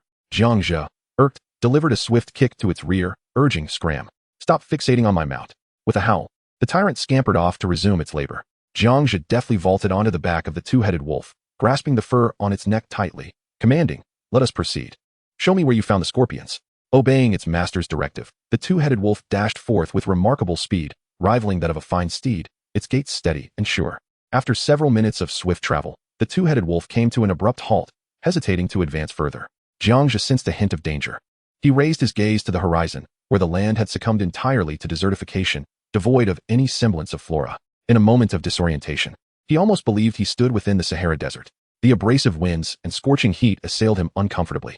Recalling the characteristics of desert scorpions, he understood that they preferred to conceal themselves in the sand. It was likely that many scorpions lay in ambush ahead. After a moment's deliberation, he resolved to take the risk and ascertain the scorpion's method of attack. He gently squeezed the sides of the two-headed wolf, which understood its master's intention and advanced a few paces. The sand began to churn violently, and 2 massive pincers emerged, snapping fiercely at the two-headed wolf. The creature reacted with remarkable agility, leaping aside just in time. A sandy-hued desert scorpion erupted from the earth, pursuing the two-headed wolf while brandishing its pincers. Finding itself unable to catch up, the scorpion quickly halted, burrowing back into the sand with astonishing speed. Jiang Zhe, seated upon the two-headed wolf, observed the scorpion with newfound insight. It appeared that the desert scorpion possessed a defined attack range, approximately half a meter. Upon detecting vibrations from potential prey, it would strike. Its attack pattern commenced with an attempt to ensnare its target with its pincers, followed by the injection of venom. However, it was evident that the scorpion's speed was rather lacking. With the two-headed wolf's first-tier leader attributes, vanquishing this ordinary creature would prove to be an effortless task. Jiang Zhe dismounted and began to direct, "Go, hunt down a scorpion for me. Remember to avoid its tail." The two-headed wolf, upon hearing the master's command, surged forward rapidly. As it approached the scorpion's attack range, the creature burst forth from the ground once more, its pincers snapping menacingly at the two-headed wolf. In a flash, the two-headed wolf leaped atop the scorpion's back, pinning it down firmly, rendering it unable to rise. The scorpion, undeterred, thrust its tail forward, aiming to sting the wolf on its back. The two-headed wolf, quick on its feet, nimbly sidestepped this assault. Immediately after, it circled behind the scorpion and bit down forcefully, severing the scorpion's tail, from which green blood gushed forth. The scorpion spun around, continuing to swing its pincers in an attempt to ensnare the two-headed wolf. Yet, without the threat of venom, the desert scorpion was now merely a larger-than-usual plaything. In a matter of moments, the two-headed wolf dispatched the creature with ease. Proudly, it dragged the scorpion's carcass to Jiang Zhe's feet. Jiang Zhe affectionately patted the two-headed wolf's dual heads, considering it a reward for its efforts. The wolf reveled in the master's caress, resembling a fluffy canine in its delight. Turning his attention to the deceased desert scorpion, Jiang Zhe contemplated his next move and decided against merging the scorpion with the two-headed wolf. The prospect of affixing a scorpion's tail, pincers, or hardened exoskeleton onto his mount, resulting in an awkward and disadvantageous mutation, did not appeal to him. Thus, he opted to disintegrate the scorpion's body instead. Before long, the desert scorpion transformed into several luminous orbs and was absorbed into Jiang Zhe's storage space. He acquired 10 units of scorpion meat, 1 crystal core, first tier, 1 unit of scorpion exoskeleton, and 1 point. Chapter 11. The Crystal Vanguard, the most powerful boss of the initial island. In one fell swoop, he had garnered 4 items. Surprised by the abundance of scorpion meat, totaling a substantial 10 units, he examined the crystal core, a pristine white gem that could be utilized for upgrading buildings or enhancing troop levels. This was the first time he had obtained such an item, as he had previously merged the creatures he defeated. Additionally, he had acquired 1 unit of scorpion exoskeleton, a valuable material for crafting weapons and armor, and lastly, 1 point, which held significant importance for future exchanges with the main deity or for recruiting troops. Jiang Zhe perused his storage space, assessing his inventory of wood and stone.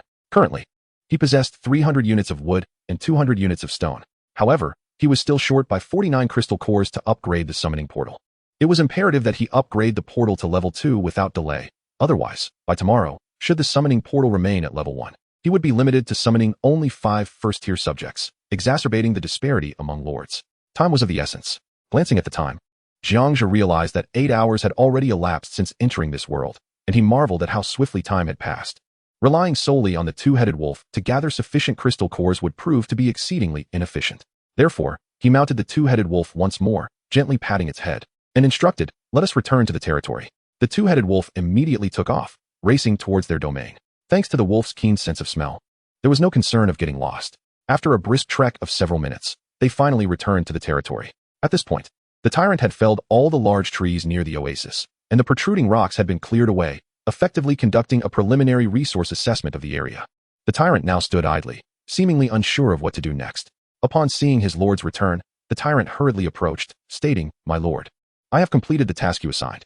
Jiang Zhe retrieved a unit of meat and casually tossed it. The tyrant, like a famished hound, seized the morsel in its jaws, devouring it with evident satisfaction. This half-wolf, half-corpse creature had an insatiable craving for fresh meat. "Tyrant, come, follow me." Jiang Zhe gently nudged the two-headed wolf's abdomen, and the creature understood immediately, pivoting and sprinting in a designated direction. The tyrant, seeing this, quickly followed suit. Its 2 legs lagged behind, so it opted to crawl on the ground, running on all 4s, and thus doubled its speed, keeping pace with the two-headed wolf. In no time, they returned to the desert where they had previously encountered the desert scorpions. Jiang Zhe, mounted on the wolf's back, commanded the tyrant, "Proceed forward. If you encounter any monsters, eliminate them without hesitation." "Yes, my lord." The tyrant replied without a hint of complaint, advancing into the depths of the desert. Jiang Zhe summoned the tyrant because of its zombie genes, rendering it impervious to the scorpion's venom. Should the two-headed wolf be stung, it would pose a significant problem. Barely a few meters into their journey, the tyrant sensed the sand beside it suddenly stirring. Soon after, a scorpion burst forth from the earth, its movements swift and unexpected. Its sharp pincers lashed out like lightning towards the tyrant. With pinpoint accuracy, it managed to grasp the tyrant tightly, immobilizing it. The tyrant, summoning its strength, forcefully pried the pincers apart. With a swift strike, it tore one of the scorpion's pincers from its body, green ichor spurting forth in abundance. The scorpion writhed in agony, its sharp tail now aimed at the tyrant. The tyrant extended its claws, precisely grasping the scorpion's stinger, then exerted force in its arm, slamming the creature forcefully onto the ground and mercilessly grinding it down. The battle between a second-tier and a first-tier creature was utterly one-sided. In mere seconds, one scorpion met its demise at the hands of the tyrant. Jiang Zhe, mounted on his wolf, swiftly disassembled the defeated scorpion. Following this, with a command, the tyrant continued its advance. Suddenly, 2 scorpions emerged simultaneously, coordinating their attack towards the tyrant. The tyrant's combat intellect seemed slightly lacking. Without hesitation, It charged at one of the scorpions in a fierce assault. At that moment, the other scorpion seized the opportunity, delivering a venomous stab deep into the tyrant's back. The poison visibly coursed into the tyrant, causing the flesh in that area to swell. Yet, the tyrant remained unfazed. First dispatching the scorpion on the left before turning its attention to the right and swiftly crushing it.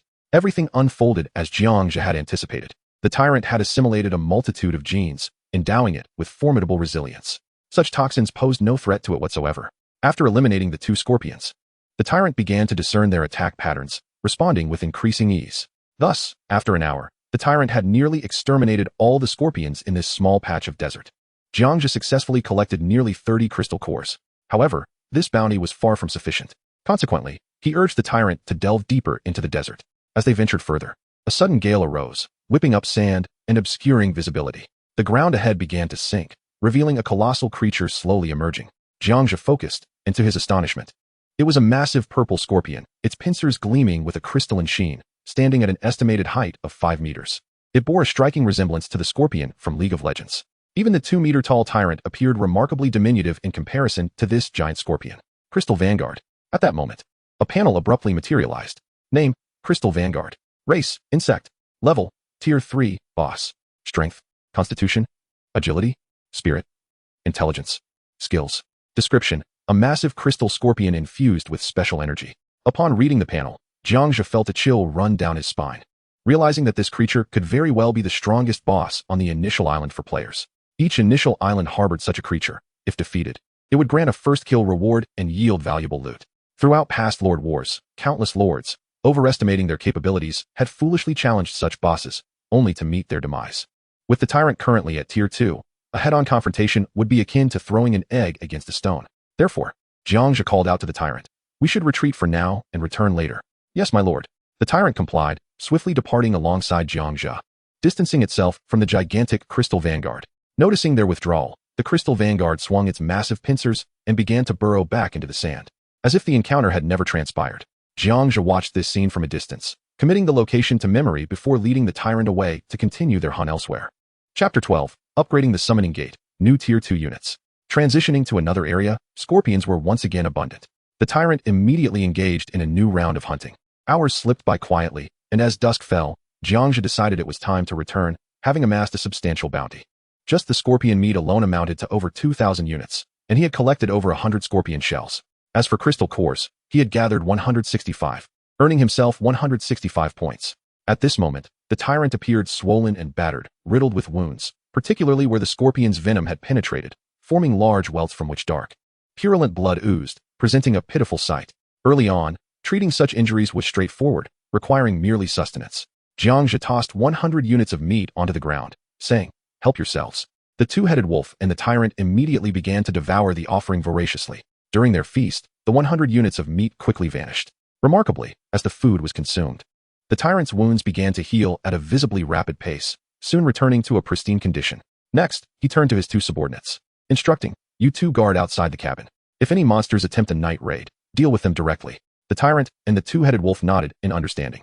Just as Jiang Zhe was about to return to the lord's cabin for some rest, he suddenly turned back, his expression serious as he admonished the tyrant, "You, keep your distance from my mount. If you dare to act up, I will sever your roots." The tyrant felt a chill beneath it and nodded in response. "Rest assured, my lord, I shall not do so." Upon returning to the cabin, Jiang Zhe quickly prepared the ingredients, carefully simmering a pot of meat soup with fruits, clean water, and meat. Tasting the scorpion meat for the first time, he picked up a piece and marveled. This scorpion meat tastes just like shrimp. Quite delightful. Soon, after satiating his hunger, he sat on the bed and opened the summoning gate, a luminous portal hovering beside him. "Would you like to upgrade?" "Upgrade." Upon acquiescence, the materials were deducted, and the upgrade was complete. Building name, Summoning Gate, Undead. Building level, Level 2, upgradable. Building function, summons 5 Tier 2 Undead units daily. 50 points can actively summon 1 Tier 2 unit, while 10 points can summon 1 Tier 1 unit. Summoning cooldown, resets daily at midnight. Upgrade materials, 500 units of wood, 500 units of stone, 50 Tier 2 crystal cores. Jiang Zhe scrutinized the details of the summoning gate. Noticing an additional function below the building's capabilities, for a cost of 50 points, one could actively summon a unit. This feature was pivotal, serving as a tool to widen the gap in strength between lords. Those with abundant points could summon more subordinates, thus significantly increasing their odds in battle. Glancing at his own points, Jiang Zhe found only 165, which would allow him to summon a maximum of 3 units. After a brief contemplation, he resolved to spend 50 points to give it a try. As the 50 points were expended, the portal flickered momentarily. A man stepped forth from within. He was clad in ornate European court attire, a striking coat adorned with satin lapels, and a whip at his right hip. His features bore the distinct characteristics of a European, with fair skin and chestnut hair. Blood servant, farmer, human? No, that cannot be. There are no humans among the undead. Could he be a vampire? Jiang Zhe suddenly recalled that among the undead, there indeed existed a class of vampires. Vampires belonged to the European lineage, beings that subsisted on blood, feared sunlight, and possessed unique magic. The man slowly extended his right hand, gently placing it over his heart, then bowed respectfully to Jiang Zhe, saying, "My lord, name, blood servant, race, undead, loyalty, 100, level, tier 2 weak, strength, 20, constitution, 10, agility, 10, spirit, 5, intelligence, 2, equipment slot, noble attire, whip, skills, disguise, neg whip technique, bloodlust instinct, disguise, appears human during the day, reveals his true form at night, neg whip technique, requires specific whip-like weapons for use, allowing for ranged attacks, inflicting double damage on enemies with dark skin, bloodthirsty instinct, passive. This blood servant possesses an irresistible thirst for human blood, necessitating daily consumption. Otherwise, his strength, agility, and constitution will diminish by 20% until he satiates his hunger. Introduction: this blood servant is a farmer, indulging in a life of extravagance. To perpetuate this existence, he willingly surrendered to darkness, becoming a vampire's thrall. Upon reviewing the panel, Jiang Zhe could not help but silently curse, realizing that this was not a true vampire, but rather a thrall transformed by one, a mere servant. He must consume blood daily, and if he fails to do so, his attributes would decline.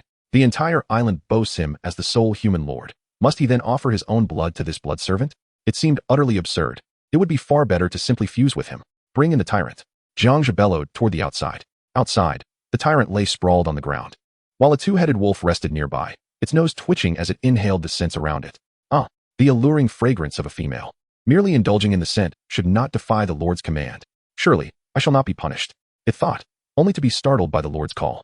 Fearing its secret had been uncovered, it quickly scampered into the Lord's wooden abode, struggling to fit its large form inside. Upon entry, the tyrant was surprised to find a person standing within. Its nose twitched again, as a pungent odor filled its nostrils, eliciting a wave of revulsion. Without hesitation, Jiang Zhe initiated the fusion. Detection revealed the primary material, Tyrant, Stage 2, and secondary material, Blood Servant, Stage 2. Prompt: the primary and secondary materials share certain genetic traits, allowing the inheritance of one skill from the secondary material. The skills appeared: Bloodthirsty Instinct and the Whip Technique of Disguise. Jiang Zhe promptly dismissed the Bloodthirsty Instinct, recognizing it as a detrimental passive skill. Only a fool would inherit such a thing. The Whip Technique held little value, given the absence of neg in his territory. Thus, he opted for the disguise. In an instant, the blood servant dissolved into a cloud of black mist and enveloped the tyrant. The tyrant roared as it was tightly encased in the black vapor. As the mist dispersed, a handsome man emerged, clad in noble attire, with black hair and eyes, a blend of Eastern and Western features. The wolf had entirely transformed into a human form. A new panel materialized. Name: Tyrant. Race: Mutant. Loyalty: 100. Level: Stage 2 Leader. Strength: 35. Constitution: 35. Agility: 20. Spirit: 5. Wisdom: 3. Equipment slot: Noble attire. Skill: Disguise. Disguise. In normal form, it assumes a human appearance. Upon switching to non-human form, it gains unique abilities and attributes, bestowing combat advantages in varying situations. After examining the panel, Jiang Zhe could not help but exclaim, "Impressive. It possesses a dual form." He immediately commanded the tyrant, "Switch forms." "Yes, my lord." The tyrant nodded obediently as black smoke swirled around it. In an instant, its height surged from 1.80 meters to over 2 meters, reverting to its previous wolf-like appearance. Simultaneously, its three-dimensional attributes significantly increased, and all the skills it previously possessed returned. Jiang Zhe was increasingly pleased. The ability to freely switch between these two forms would grant him an element of surprise in battle, allowing him to seize the upper hand. "Transform back," Jiang Zhe ordered again. Once more, a plume of black smoke enveloped the tyrant, and in the blink of an eye, its towering figure shrank rapidly, reverting to its human form. Chapter 13. The chat channel and auction trading open. "Thank you, my lord, for granting me a new life." The tyrant placed its right hand over its heart and bowed deeply. This gesture mirrored that of the previous blood servant, now exhibiting human intelligence, precisely the outcome Jiang Zhe desired. Previously, the tyrant's combat intellect had been woeful, relying solely on brute strength. "You may go. I require rest." Jiang Zhe waved his hand, feeling fatigued, his eyelids heavy with weariness. Observing this, the tyrant turned and left. As the door closed gently, Jiang Zhe reclined on his bed, his thoughts drifting back to the day's events. He could not help but reflect on the unpredictability of life, such as the way of the world. Exhaustion once again crept upon him, weighing down his eyelids. When he next opened his eyes, it was already the following morning. Sunlight streamed through the window, casting a gentle glow upon his face. Jiang Zhe sat up slowly, feeling invigorated. Checking the time, he noted it was precisely 7 in the morning. He prepared a simple meal to satiate his hunger before washing up. Though he resided in a world of lordly warfare, he recognized the importance of maintaining certain routines. He must not succumb to despair. It was akin to making one's bed in the military, seemingly mundane, yet immensely significant, fostering discipline. Once discipline falters, the spirit easily crumbles. Upon exiting the wooden cabin, Jiang Zhe immediately spotted the tyrant sound asleep on the ground. Meanwhile, the two-headed wolf diligently surveyed its surroundings, each head performing its duty, one scanning the left, the other the right, vigilantly alert for any anomalies. Jiang Zhe casually tossed 10 units of meat onto the ground. The two-headed wolf, quick to react, rushed forward to feast. The slumbering tyrant, awakened by the enticing aroma of fresh meat, sat up abruptly. Picking up the meat from the ground, it began to chew, exhibiting less brutishness and a touch more elegance compared to the previous day. After the two subjects finished their meal, Jiang Zhe waved his hand to summon the portal. Today's summoning count had reset. A prompt appeared. Would you like to summon? Summon. Jiang Zhe silently commanded. The portal flickered, and soon 5 figures emerged in succession. Upon closer inspection, Jiang Zhe realized these 5 were blood servants he had previously designated. All 5 donned the attire of European nobility, each with a whip at their waist. Jiang Zhe felt a wave of annoyance at the sight of these foreign blood servants. Do not venture out. Search for food within the territory. Yes, my lord. The 5 blood servants, looking rather feeble, scattered throughout the territory in search of edible provisions. After arranging the blood servants, Jiang Zhe recalled a pressing matter. Today marked the opening of the chat channel and auction features in the Lordly War. Eagerly, he clicked on the chat channel, which presented 2 options, real name and anonymous posting. Jiang Zhe, aware of his S-rank talent and the recognition it garnered, understood a vital principle. Great achievers do not conspire in the open. Those with grand ambitions must conceal their intentions. Thus, he chose anonymity. Your anonymous ID is Grim Reaper. Once bound, it cannot be changed. Grim Reaper? That name resonates quite well. Jiang Zhe was pleased. Shortly thereafter, a light screen appeared, inundated with a flurry of messages that overwhelmed the eye. Ha ha ha, you novices are still struggling? I've already recruited 3rd-tier citizens with ease. What a bunch of noobs. Alas, this lordly war is too difficult. Food is scarce. How are we to continue? Gather resources, food, wood, and ore. Those interested may private message. Selling skill books, anyone interested? They can significantly enhance citizen strength. Offers welcome. Jiang Zhe perused the chat content with ease. It soon became apparent that the chat participants all bore the prefix Huaxia, indicating that the channel was currently populated exclusively by individuals from the Huaxia Federation, with connections to other federations yet to be established, likely to be opened in due course. As I was observing, an exceptionally conspicuous message emerged. The sender, identifying as Tang Donger, could not be anonymous, as her name was explicitly displayed. Tang Donger, greetings, everyone. I am Tang Donger from CHNM in number 2 middle school, possessing an A-class talent. I intend to establish a private chat channel for our school, where everyone can openly share their names and abilities, providing mutual assistance to navigate the initial challenges together. Of course, friends from other schools are also welcome to join. Those interested can message me, and I will create a private channel. Immediately following, another individual stepped forward, also opting not to remain anonymous. The name Linhao appeared clearly. Linhao, I am also from CHNM in No. 2 and have awakened an A-class talent as well. With the 2 of us as A-class talent leaders, anyone wishing to join can message either Donger or myself. With the voices of these 2, many flocked to the channel, including numerous individuals from other schools. After all, this round of Lord Wars was exclusively selecting students who had just completed their college entrance examinations. Not every school had students capable of awakening A-class talents. In fact, many institutions had students whose strongest talent was merely B-class. Chapter 14. Today, I shall confront her head-on. This pair of scoundrels was evidently attempting to form alliances. Jiang Zhe saw through their intentions at a glance. They likely aimed to consolidate the strength of all students from CHNM in number 2, hoping to extract resources from others. This way, when players began to battle, encountering allies from the same faction could allow for peaceful coexistence and mutual development. Moreover, they could unite against those from rival factions. One cannot deny that while this plan appeared astute, it bore significant flaws. At that moment, a lord with the ID Long Ao Tian boldly interjected. All of you from CHNM in number 2 are nothing but trash. Our CHNM in No. 1 boasts 3 A-class lords. Everyone should join us at CHNM in number 1. We value camaraderie above all else. Following this, other students from CHNM in No. 1 chimed in. enthusiastically promoting the myriad benefits of their school. Upon witnessing Long Ao Tian's proclamation, Tang Donger clenched her teeth in frustration.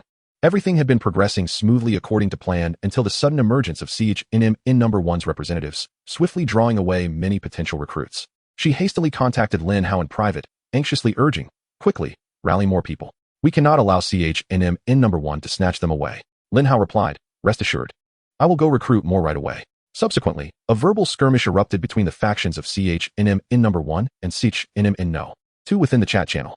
Satisfied with Linhao's efforts, Tang Donger closed the chat window. She then discreetly searched for a particular individual within the channel, Jiang Zhe. In her heart, she mused, "Jiang Zhe, I know you are watching from the shadows. Once I have gathered all the lords from CHNM in number 2, they will solely support me. At that point, what does it matter that you possess an S-class talent? You shall still be beneath my heel. I shall make you my loyal hound, licking my feet. No, that is not right. How could I possibly reward him? Perhaps I shall have him as my steed instead." As chaos continued to unfold within the chat channel, representatives from various schools, from CHNM in number 3 to CHNM in number 10, emerged to recruit lords. Where there are people, there is a world of competition. It is impossible for one faction to dominate entirely. Competitors will inevitably arise. Jiang Zhe had no intention of joining any faction. His singular focus was on swiftly developing his territory. He scanned the trading post, where numerous listings were available.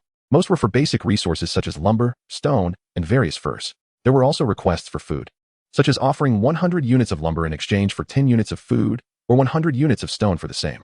However, there was a conspicuous absence of listings for food sales. Jiang Zhe deduced a crucial piece of information. The vast majority of lords were grappling with acute food shortages. If the populace could not access sufficient sustenance, their loyalty would wane.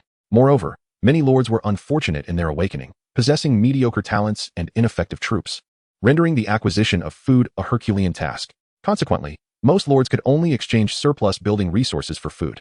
On the other hand, Jiang Zhe had successfully hunted over 1,000 units of food the previous day. Given that his subjects had modest appetites, he had an ample supply of food, perfect for trading.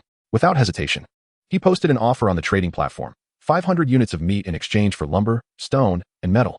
As soon as the listing was posted, it captured the attention of numerous lords, including Tang Donger from CHNM in number 2 and Long Ao Tian from CHNM in number 1. Both had amassed considerable food on their first day due to their A-class talents, yet it was merely sufficient for their own territories, leaving nothing to spare for their faction members as benefits. At that moment, both individuals conceived a plan. They would do whatever it took to acquire those 500 units of meat, distributing it as a perk to attract more members to their respective factions, thereby facilitating the smooth advancement of their subsequent plans. Tang Donger was the first to click on the trade listing, discovering the trader was someone named Death God, who remained anonymous. A thought flashed through her mind. Could this possibly be Jiang Zhe's listing? However, she quickly dismissed the notion. No, it couldn't be Jiang Zhe. He was far too astute to overlook the significance of food, and besides, to part with 500 units of food would be enough to sustain a dozen or so subjects for 2 days. Furthermore, someone capable of hunting such a substantial quantity of food would undoubtedly possess a formidable strength. After eliminating Jiang Zhe from consideration, she surmised that it was highly probable another school S-class talent lord. She had heard from her faction members that another S-class talent had awakened at a different school, but this individual had remained notably low-key, not making an appearance. Due to the vague quantity listed, Tang Donger immediately sent a private message. "Hello, I am Tang Donger, the leader of CHNM in number 2. Would you be interested in joining our faction?" As Jiang Zhe neared the water source at the center of the oasis, he suddenly heard a notification sound. He paused to check, discovering a private message from Tang Donger. Upon seeing her name, he couldn't help but scoff inwardly. This woman truly cannot change her ways. Right from the outset, she attempts to recruit me, clearly seeking to take advantage of my resources. He promptly replied with 3 words, "Not interested." Tang Donger, upon receiving his response, did not feel anger. After all, she had anticipated such a reply. Given the substantial food reserves the other party possessed, their strength must undoubtedly be formidable. Thus, it was unrealistic to expect a simple statement to win them over. Consequently, she decisively abandoned the idea of recruitment and shifted her focus to negotiating a purchase. "That's all right. I would like to inquire what resources you wish to exchange for the 500 units of food. Could you provide a specific quantity so I can arrange for it?" Jiang Zhe had no intention of selling food to this woman and was about to close the private chat window when another message popped up. The sender was none other than Long Ao Tian, whose first message read, "Buddy, how about 500 units of lumber and 500 units of stone for the 500 units of food?" Upon reading this message, an idea flashed through Jiang Zhe's mind that could maximize the benefits of this transaction. He promptly replied to Long Ao Tian. "Tang Donger from CHNM in number 2 just messaged me. She offered 600 units of lumber and 600 units of stone in exchange for the 500 units of food. This maneuver effectively incited competition between the two factions. Long Outyin, sporting a prominent slicked-back hairstyle and a somewhat menacing countenance adorned with two sharp eyebrows, was currently commanding a group of sword and shield soldiers as they engaged in a fierce battle with a horde of goblins within his territory. At that moment, he noticed a new private message, causing him to furrow his brow and mutter under his breath. This foul woman not only steals my recruits, but also covets my trading resources. I absolutely cannot allow her to acquire this batch. Otherwise, my manpower will undoubtedly be significantly outnumbered. After a brief moment of contemplation, Long Outyin resolved to raise his bid and replied, "Hey, she's offering 2,600, correct? Relay this message to her. I'm bidding 2,700. I'm ready to clash with her." Jiang Zhe, upon seeing this message, couldn't help but smile faintly. He had discerned Long Outyin's impulsiveness during their previous exchanges in the chat channel, and this reaction played perfectly into his hands. Chapter 15. The Clam and the Heron Struggle, the Fisherman Benefits. Jiang Zhe promptly forwarded the message to Tang Donger. Upon reading it, Tang Donger's delicate face instantly clouded over with frost. He dares to challenge me to the end? Very well. I have plenty of sycophants at my disposal. Let us see what he can muster against me. She quickly summoned Linhao, instructing him, "Linhao, gather all the timber and stone resources from your territory and have the others in the guild support with some as well. I have significant use for it." Linhao had just upgraded the summoning portal and constructed the Lord's cabin, leaving him with scant resources. He questioned, "Donger, what do you need these resources for?" Sensing Linhao's reluctance, Tang Donger quickly lamented, "Linhao, I'm being bullied. Don't you know? There's a listing for 500 units of food on the exchange. They initially agreed to sell it to me. But that Long Outyin from the first guild insisted on competing with me, even threatening to escalate the conflict. Can you bear to watch me be victimized by him?" Upon hearing that his beloved Tang Donger was being bullied by Long Outyin, Linhao recalled the heated exchanges in the chat channel and could no longer suppress his indignation. He quickly replied, "Donger, fear not. I will immediately gather resources for you. I won't allow Long Outyin to snatch away those 500 units of food." With that, he swiftly messaged other players in the guild, procuring a portion of resources from them. With newfound confidence, Tang Donger sent a message to the anonymous player. "I'm raising my offer to 3,000 units of timber and 3,000 units of stone. Tell Long Outyin to raise his bid if he dares. Let us see if he can outdo me." Jiang Zhe couldn't help but sigh inwardly. This woman was quite affluent, evidently benefiting from Linhao's unwavering support. As the saying goes, while the clam and the heron struggle, it is the fisherman who benefits. And he was determined to seize this opportunity.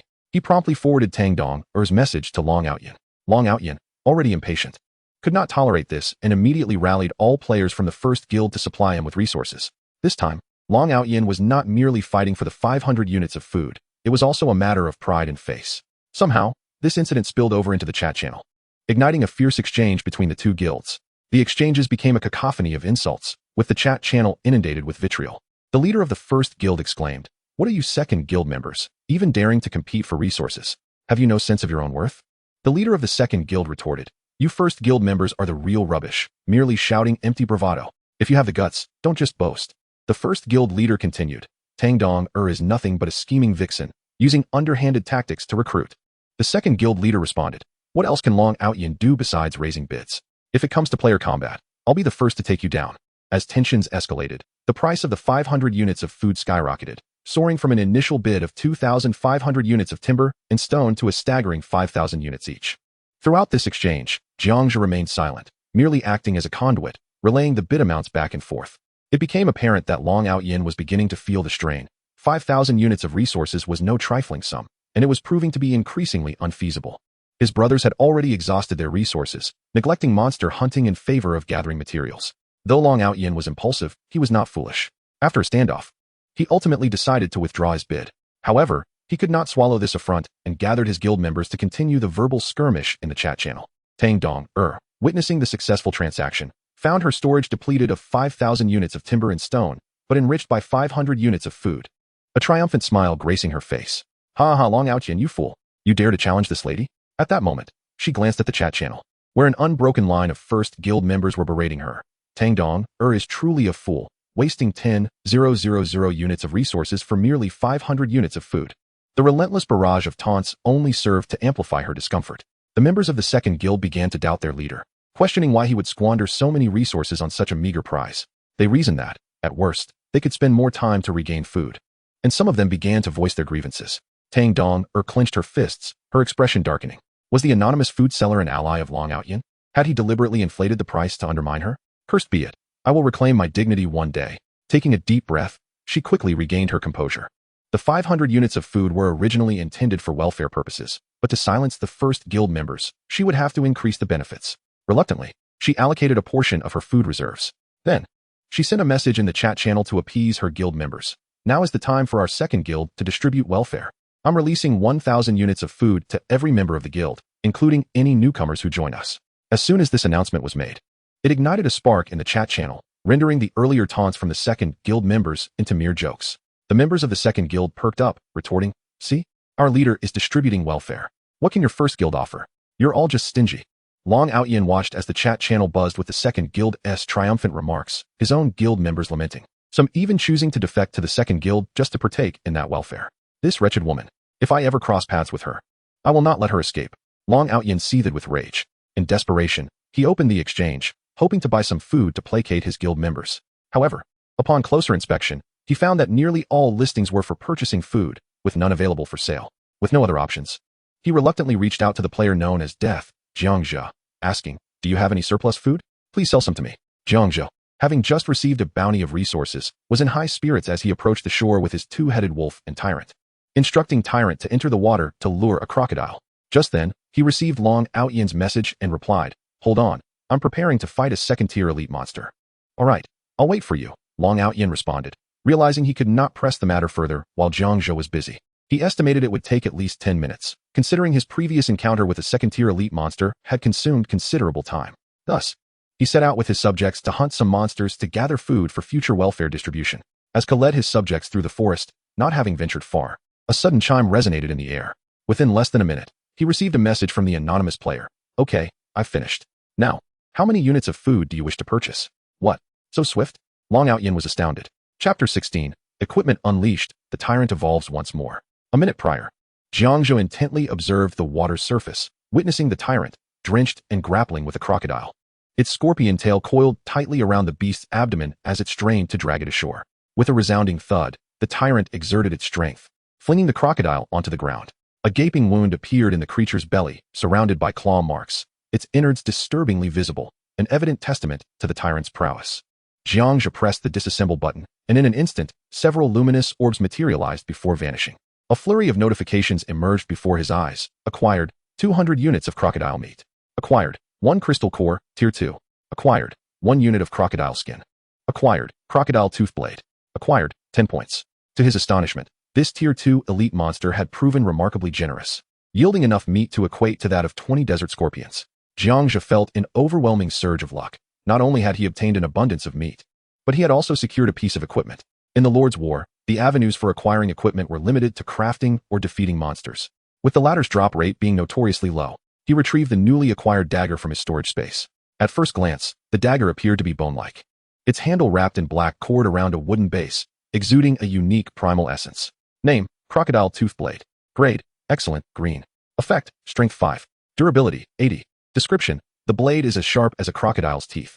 This piece of equipment did not specify an attack power, but merely enhanced strength attributes and durability. For Jiang Zhe, its utility was rather limited, as his subjects included 1 beast, a half-human half-monster, and a cadre of subpar blood servants, all equipped with their own whips. Reluctantly, he secured the dagger at his waist for future use. He then opened a private chat interface and messaged Long Outyin. "Okay, I'm done. Now, how many units of food do you wish to purchase?" Before long, Long Outyin replied, "Do you still have 500 units of food?" He followed up with another message. "Buddy, your monster-slaying speed is astonishing. What kind of talent do you possess?" Jiang Zhe promptly responded, "Some matters are best left unasked. I have the 500 units of food you seek. What price do you propose?" Long Outyin pouted, realizing he had overstepped bounds with his inquiry, and replied, "Buddy, I previously hiked the price to make that foul woman spend 10,000 resources for your 500 units of meat. This time, could you offer a discount for a brother? I'll trade 6,000 units of resources." This offer was slightly above market price. Jiang Zhe pondered for a moment. His wood and stone supplies were ample, yet metal materials remained scarce, as he had yet to discover any mines. Thus, he replied, "Do you have any metal?" Long Outyin responded, "I do, but for metal, I can only offer a maximum of 2,000 units." Jiang Zhe considered that Long Outyin had inadvertently aided him in irritating that woman, Tang Donger, and decided to grant him a favor. "All right, let us go with that price." Soon, the two completed their transaction seamlessly. A pleasant collaboration. Closing the trade interface. Jiang Zhe noted that his food stock had diminished by 500 units while his metal reserves had increased by 2,000 units. As Long Outyin received the 500 units of food, he promptly declared in the chat channel, "Our school is also providing benefits. Hurry over to our school if you wish to partake." The moment this news spread, excitement erupted in their school as players clamored, "Long Boss reigns supreme. Meat is available." This incentive was too tempting, prompting many struggling lords, who found it arduous to acquire even a morsel of food, to flock to their school in droves. Naturally, some cunning players attempted to exploit the system, collecting food from one school before hastily running to another. The statistician within the faction silently noted their actions, placing them on a blacklist. Such behavior was deemed dishonorable, and everyone recognized that when player combat commenced, any encountering those on the blacklist would be met with immediate hostility. Without hesitation, at that moment, Zhao Ritian, another lord from their school, messaged Long Outyin. "Outyin, where did you acquire so much meat?" Long Outyin replied, "I bought it from the Grim Reaper for 2,000 units of metal. Let me tell you, he took down a tier 2 elite monster in under 30 seconds. What? How is that possible? My fastest record for slaying an elite monster is still 3 minutes. Zhao Ritian was taken aback. He possessed an A-grade talent that allowed him to command troops with exceptional efficiency, enhancing the probability of recruiting rare units and unlocking additional skills. Long Outyin speculated, "I suspect this anonymous player is quite likely a lord with an awakened S-grade talent. Then you should make an effort to befriend him." "Why would I? I'm not familiar with him, and if I were to approach him carelessly, it might provoke displeasure." "True. Outyin, our school has already recruited 200 lords. Shall we continue?" Zhao Ritian, responsible for recruitment, was essentially a vice leader. Long Outyin contemplated that they were not the only school recruiting lords. Schools 2, 3, and 4 were also doing so. Additionally, various players had founded their own small factions: the Explosive Heaven Gang, the Little Fairy Gang, the Iron Brothers Gang, the Salty Fish Gang, and so forth. The scene was indeed a mix of the noble and the base. 200 lords were still far too few. They needed to recruit more. When player combat commenced, the likelihood of encountering fellow faction members would increase. "Proceed, but we need to filter out certain talents. C and D grade talents are not needed." "Understood." Jiang Zhe glanced at the fervent cheers of the crowd in the chat channel, feeling rather disinterested, and casually closed it. He turned his gaze to the tranquil water pool, where, through the crystal-clear surface, he could faintly discern several creatures lurking beneath. Thus, he addressed the Tyrant. "Tyrant, it appears you must toil once more. Return to the water." "No trouble at all, my lord. This is my duty." Now endowed with wisdom, the Tyrant was quite perceptive and even offered a compliment. With a graceful leap, it plunged back into the water, using its physique to lure the crocodiles closer. Under the Tyrant's coaxing, several more crocodiles gradually approached. Although the Tyrant's agility was somewhat hindered in the water, its immense strength and formidable physique allowed it to engage in fierce combat with the crocodiles. Concurrently, its venomous scorpion tail stealthily struck at the soft underbelly of the crocodiles. The crocodile's vulnerability lay in the lack of hard armor protecting its belly. Once the scorpion's venom struck, it quickly became immobilized, only to be torn asunder by the Tyrant's claws. In the blink of an eye, the once clear oasis water was stained with vivid blood. 3 crocodiles lay belly up, floating on the surface. The Tyrant effortlessly dragged them back to the shore, depositing them on the ground. Jiang Zhe gazed at the 3 crocodiles. This time, he chose not to disassemble them, but instead focused on the slightly wounded Tyrant. Food was no longer a concern, and materials were sufficient. His primary objective now was to eliminate the Crystal Vanguard. To confront the boss, he needed to prioritize enhancing the Tyrant's power. After a moment of contemplation, he resolutely opted for fusion. Detected main material, Tier 2 Tyrant, and secondary material, Tier 2 Crocodile, X3. Prompt: you may choose one of the following 3 genes for fusion: Crocodile Jaw, Crocodile Armor, Crocodile Tail. Without hesitation, Jiang Zhe selected Crocodile Armor, deeming the other 2 inferior mutations. Fusion. The 3 crocodiles on the ground instantaneously transformed into a billowing black smoke that seeped into the Tyrant's body. Following this, the Tyrant emitted a resounding howl of exhilaration, and its physique underwent a peculiar transformation. Portions of its fur began to shed, replaced gradually by a protective carapace akin to that of a crocodile. However, this carapace was not yet distinctly pronounced, nor did it cover a significant area. The reason being the limited number of integrated crocodilian genes. It appeared that further enhancement would necessitate the acquisition of additional related genes. Jiang Zhe promptly examined the panel and discovered that the Tyrant had acquired a new passive skill: Crocodile Armor. Passive: a layer resembling crocodilian armor forms on the back, enhancing resistance and defensive capabilities. Witnessing such a transformation in the Tyrant, Jiang Zhe made a swift decision to once again send the Tyrant into the water, intending to eliminate all threatening creatures lurking beneath the surface. As soon as the Tyrant plunged into the water, perhaps due to the newly grown armor, its swimming speed significantly increased. It glided through the water with the grace of a crocodile, swiftly dispatching several lurking crocodiles with ease. Consequently, this aquatic expanse was rendered devoid of threats. Jiang Zhe seized the opportunity to merge all these crocodiles into the Tyrant. Now, the crocodilian armor on the Tyrant was increasingly pronounced, even featuring protruding hard structures reminiscent of those found on crocodiles, which felt remarkably firm to the touch. Chapter 17. New Blueprints Unlocked. Continuing exploration of the island. After cleansing this body of water, Jiang Zhe returned to the Lord's wooden cabin to initiate upgrades. The original wooden structure expanded considerably, now adorned with numerous metallic components, appearing more robust, while the outer walls were reinforced. Concurrently, 2 blueprints were unlocked: building name, armory. Building level, none.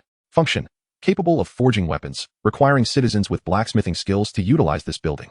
Construction materials, 500 units of wood, 500 units of stone, 500 units of metal. Building name, armory workshop. Building level, none. Function, capable of crafting armor, requiring citizens with tailoring skills to utilize this building. Construction materials, 500 units of wood, 500 units of stone, 500 units of metal. At present, these 2 buildings were of little use to Jiang Zhe, as they necessitated citizens with specific skills, which were unattainable.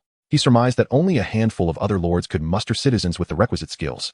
Subsequently, Jiang Zhe glanced at the materials required for the next level of the Lord's wooden cabin. Building name, Lord's wooden cabin. Building level, level 2, upgradable. Function, the area within a radius of 500 meters belongs to Lord Jiang Zhe, within which the loyalty of citizens is 10, and all attributes are enhanced by 20. The next level unlocks arrow towers and taverns. Upgrade materials, 2,000 units of wood, 2,000 units of stone, 2,000 units of metal, 22nd tier crystal cores. A level 3 Lord's wooden cabin would unlock arrow towers and taverns. The arrow tower would serve as a sentry, allowing citizens to be stationed atop it to launch attacks below. However, the tavern was of paramount importance. It was said that possessing a tavern would enable the recruitment of heroes. Heroes possessed unique skills and formidable combat prowess. Additionally, the tavern would facilitate the brewing of alcohol and the purchase of beverages. For the majority of lords, who were commoners, the poverty made drinking a challenge. Thus, alcohol held immense allure for them. Regrettably, Jiang Zhe was somewhat allergic to alcohol and held no enthusiasm for drinking. In contrast, he placed greater significance on the tavern's ability to recruit heroes. It became evident that he needed to gather materials swiftly to upgrade the wooden cabin. The fundamental materials of wood, stone, and metal were relatively easy to procure, but the most troublesome aspect was that the upgrade required a staggering 22nd tier crystal cores. Thus far, Jiang Zhe had only obtained a single 2nd tier crystal core by slaying the crocodiles in the pond. Fortunately, there remained areas in the initial territory yet to be explored, leaving him uncertain if 2nd tier monsters could be encountered there. If he could indeed encounter 2nd tier monsters, that would be splendid. Otherwise, he would have to expend resources to purchase the 2nd tier crystal cores. Contemplating this, Jiang Zhe couldn't help but feel a twinge of anxiety. He mounted the back of the 2-headed wolf, accompanied by the Tyrant, and set off to continue exploring the initial island. Previously, he had ventured westward, towards the territory of the Crystal Vanguard. This time, riding the 2-headed wolf, he meandered westward again, curious to see if the desert scorpions he had slain yesterday would have respawned. After galloping for several minutes, he swiftly arrived at the creek, the habitat of the desert scorpions. The environment appeared largely unchanged from yesterday, with expanses of quicksand still ahead. Upon seeing the Lord's arrival, the Tyrant understood immediately and proceeded deep into the desert. In an instant, several desert scorpions erupted from the ground, launching a fierce assault on the Tyrant. Their stingers struck with ferocity, but with a resounding clang, sparks flew as the scorpion stingers were completely thwarted by the Tyrant's newly acquired crocodilian armor. The Tyrant remained unscathed, and with a few swipes of its claws, it effortlessly tore the scorpions to shreds. At this moment, Jiang Zhe's objective was clear. He was solely focused on defeating the Crystal Vanguard. He held no intention of dismantling these first-tier scorpions, opting instead to merge all of them into the Tyrant. Subsequently, he and the Tyrant advanced further. Along the way, they dispatched dozens more scorpions. As they neared the Crystal Vanguard, however, Jiang Zhe chose not to press forward with the Tyrant, but rather veered off to continue hunting scorpions in the area. After a grueling half-hour of battle, the scorpions in this region were decimated, their remains all absorbed into the Tyrant. Thanks to the integration of scorpion genes, the Tyrant's tail, now adorned with a scorpion appendage, gleamed with a vibrant luster and had grown considerably thicker. Particularly notable was the venomous stinger at the tip of the tail, through which the toxic liquid could be seen coursing, glimmering with a chilling sheen. Moreover, other softer regions of the Tyrant's body had begun to sprout portions of scorpion exoskeleton. Consequently, the Tyrant now boasted dual layers of protection. One layer was the crocodilian armor, primarily safeguarding its back, while the other, the scorpion exoskeleton, protected its joints and other vulnerable areas. Having eradicated the scorpions in this area, Jiang Zhe rode the 2-headed wolf, accompanied by the Tyrant, towards another direction. Soon, they encountered a rocky expanse scattered with stones, resembling a miniature labyrinth. Among the crevices of the stones, many plants tenaciously took root, adding a touch of greenery to the landscape. Jiang Zhe turned to the tyrant beside him and inquired, "Do you recall anything about this area?" The tyrant pondered for a moment before responding, "It seems there are some lizards." No sooner had the words left its mouth than a massive lizard emerged from between the stones. It flicked its tongue, and with each movement, a viscous liquid dripped down, sizzling as it made contact with the stones, releasing wisps of white smoke. Komodo dragon. Jiang Zhe quickly focused his attention, and the creature's panel instantaneously materialized before him. Name, Komodo dragon. Race, dragon. Level, 2nd tier, elite. Strength, 28. Constitution, 25. Agility, 8. Spirit, 1. Intelligence, 5. Skills, paralytic venom, serrated bite, great stomach. Paralytic venom. This toxin can effectively paralyze creatures, exhibiting significant efficacy. Serrated bite. Passive. The serrated teeth can inflict severe bleeding on prey. Great stomach. Passive possesses highly acidic gastric juices capable of digesting bones and large meat chunks. Description. The Komodo dragon's body is covered in coarse scales, with strong, muscular limbs and tail, harboring potent venom that can induce paralysis upon infection. This lizard appeared quite formidable, boasting elite attributes right from its inception. Casting his gaze upon the other lords, slaying a creature seemed a formidable task, yet for Jiang Zhe, it was a mere trifle. With a grand gesture, he commanded, "Go forth, Tyrant, this beast is yours to conquer." "Very well, my lord," replied Tyrant, a glint of eagerness in its eyes. It extended its tongue, slowly licking its lips. A flicker of excitement coursing through its being. In the next instant, its muscles tensed, launching into a powerful charge, stirring the air with a fierce gust. Chapter 18. The Emergence of the Komodo Dragon Lord. The Komodo dragon reacted with astonishing swiftness. Upon spotting Tyrant's advance, it leaped with ferocity. The two monsters collided mid-air with a thunderous crash, the Komodo dragon opening its gaping maw to sink its teeth into Tyrant's arm. Its razor-sharp fangs pierced effortlessly through the flesh, and almost immediately, the paralyzing toxin coursed through Tyrant's veins. With a hiss, Tyrant, endowed with formidable strength, swung its claws, swiftly slashing the Komodo dragon's neck, blood gushing forth in torrents. A series of subsequent strikes rendered the creature into mere fragments, its life extinguished on the spot. However, the encroaching toxin had noticeably dulled Tyrant's movements. Yet, its robust constitution prevented it from being rendered completely immobile. Jiang Zhe's keen eye was drawn to the Komodo dragon's venom glands. Tyrant's tongue had yet to be enhanced, making this gland an ideal candidate for fusion. Upon detecting the primary material, Tyrant, level 3, and secondary material, Komodo dragon, level 2, a prompt appeared. Select one of the following 3 genes for fusion: dragon tongue, dragon skin, dragon tail. Jiang Zhe chose to fuse the Komodo dragon's tongue. The lifeless form of the dragon dissipated into a wisp of black smoke, swiftly integrating into Tyrant's being. In an instant, Tyrant's maw opened wide, its original wolf-like tongue transforming into the elongated tongue of a lizard, exuding a viscous saliva. Jiang Zhe promptly examined Tyrant's panel, discovering a newly acquired skill: paralyzing toxin. This toxin can incapacitate living beings with remarkable efficacy. With this newfound power, Jiang Zhe, atop his two-headed wolf, continued to purge the area. Numerous Komodo dragons lurked within the rubble-strewn terrain, and upon sensing the intrusion, they gathered in a menacing throng. Jiang Zhe's gaze widened. There were 6 Komodo dragons in total. Their tongues flicked out, slime dripping from their mouths, presenting a fearsome visage. Without hesitation, Jiang Zhe commanded, "Tyrant, handle these creatures." "No problem, my lord, leave it to me," Tyrant responded, charging forth with determination. Meanwhile, Jiang Zhe sought a secure vantage point, for as the lord, his role was to command from a safe distance, away from the fray. As Tyrant engaged the horde of dragons, 2 more Komodo dragons stealthily emerged behind Jiang Zhe, launching a surprise attack. One lunged at the two-headed wolf, sinking its teeth into its hind leg, injecting paralyzing venom. The wolf yelped in pain, swiftly turning to retaliate against its assailant. The sudden turn of events nearly caused Jiang Zhe to lose his balance upon the wolf's back. He urgently shouted, "Two-headed wolf, retreat at once." Responding to the command, the two-headed wolf attempted to stagger away, but the toxin had already infiltrated its system. Being only recently elevated to level 2, it found itself powerless against the venom of these level 2 elite creatures. Witnessing the dire state of the two-headed wolf, another Komodo dragon joined the fray. If these 2 dragons coordinated their attack, the wolf would surely meet its demise, and Jiang Zhe would find himself in grave danger. Jiang Zhe sought to summon Tyrant for assistance. He looked up, only to see Tyrant surrounded by over 10 Komodo dragons, their numbers far exceeding the initial 6. He had no idea from where they had appeared. At that moment, a particularly massive dragon emerged, its body cloaked in darkness, resembling a diminutive dinosaur. Jiang Zhe instantly recognized it as the leader of the Komodo dragons. Clearly, the earlier 6 had merely been bait, a trap designed to lure them in. This leader had cunningly orchestrated a diversion, drawing away their strongest combatant, Tyrant, while dispatching 2 dragons to ambush Jiang Zhe and the two-headed wolf, demonstrating a remarkable level of intelligence. In this life-or-death situation, Jiang Zhe resolved swiftly, I must rely on myself. He reached for the crocodile-toothed dagger at his waist. With determination, he leaped onto the back of the two-headed wolf, timing his jump perfectly as the Komodo dragon lunged, landing firmly atop the dragon's back. Jiang Zhe gripped the dagger tightly, thrusting it with all his might into the creature's skull.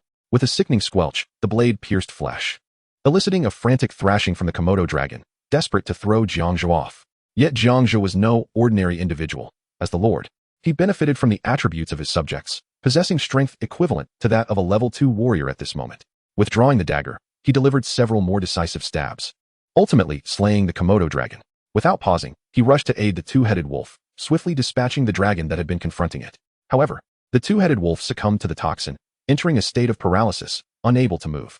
Recognizing the urgency, Jiang Zhe fused the 2 recently slain Komodo dragons into the two-headed wolf, specifically selecting the tongue gene for fusion to preserve the wolf's primary characteristics.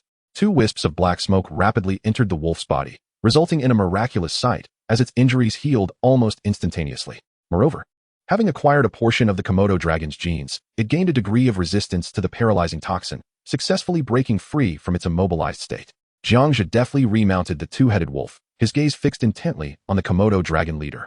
Their eyes locked, igniting an invisible spark of tension.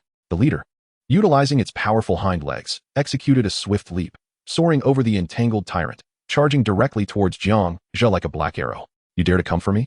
How utterly foolish, Jiang Zhe scoffed, clamping his legs around the wolf's sides. The two-headed wolf understood the command, sprinting forth with agility. Cold-blooded creatures could scarcely match the speed of a wolf, and thus the Komodo dragon leader found itself outpaced, each of its lunges falling short. Forced to follow in a futile chase, Jiang Zhe maintained his steady position atop the wolf, skillfully maneuvering to evade the leader's advances while commanding, Tyrant, end this swiftly. Under his guidance, Tyrant unleashed its remarkable combat prowess, swiftly dispatching the surrounding Komodo dragons one by one. However, after the fierce battle, Tyrant bore numerous wounds, its flesh torn and bones visible. Without a moment's hesitation, Jiang Zhe initiated the fusion process.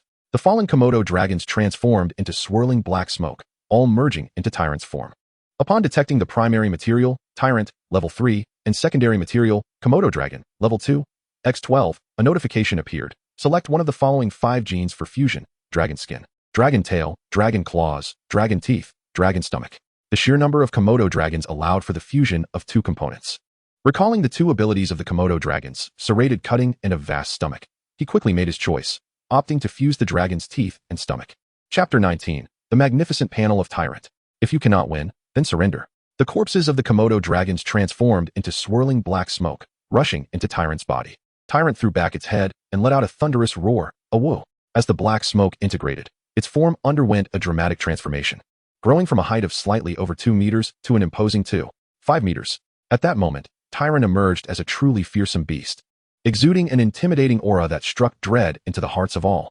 A brand new panel materialized. Name, Tyrant Race, Mutant Loyalty, 100 level, Tier 3, Leader, Strength, 50, Constitution, 50, Agility, 30, Spirit, 10, Wisdom, 3, Skills, Corpse Poison, Claw Fury, Roar, Paralytic Toxin, Serrated Cut, Great Stomach, Disguise, Scorpion Carapace, Crocodile Armor.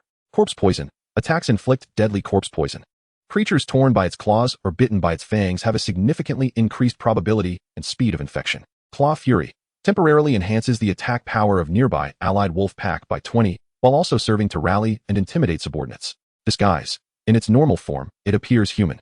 Upon shifting to a non-humanoid form, it acquires unique abilities and attributes, granting it a combat advantage in various situations. Scorpion Toxin, a blend of scorpion venom and corpse toxins, capable of infecting creatures and facilitating their transformation. Paralytic Toxin, this toxin can effectively paralyze creatures. Serrated Cut, passive, its serrated teeth can inflict severe bleeding on prey. Crocodile Armor, passive, a layer of armor resembling that of a crocodile forms on its back, enhancing resistance and defense. Scorpion Carapace, passive, hardened armor grows at its joints, increasing resistance and defense. Great Stomach, passive, possesses highly acidic gastric juices capable of digesting bones and large chunks of flesh. Upon observing the splendid attributes of the Tyrant, Jiang Zhe felt an overwhelming surge of joy and promptly issued a battle command. Tyrant, charge in and embrace it. Understood, my lord. The Tyrant lunged forward toward the Komodo dragon leader. The 2 colossal beasts collided with a resounding crash, engaging in a frenzied battle. mercilessly attacking one another amidst a scene of carnage. Jiang Zhe hastily patted the somewhat dazed two-headed wolf beneath him, urging, "Don't just stand there. Use roar to bolster its combat power." The two-headed wolf, having acquired the exclusive skill roar during its previous evolution, could enhance the combat prowess of its kin by 20. Upon hearing this, the two-headed wolf sprang into action, both heads howling in unison, releasing a powerful wolfish roar. The tyrant, already possessing some wolf genes, felt its innate power surge as it responded to the fervent roar from its kin. In an instant, its scorpion tail pierced into the body of the Komodo dragon leader, followed by a vicious bite from its gaping maw and relentless scratching with its sharp claws. Toxins flowed continuously through the wounds into the Komodo dragon leader's body.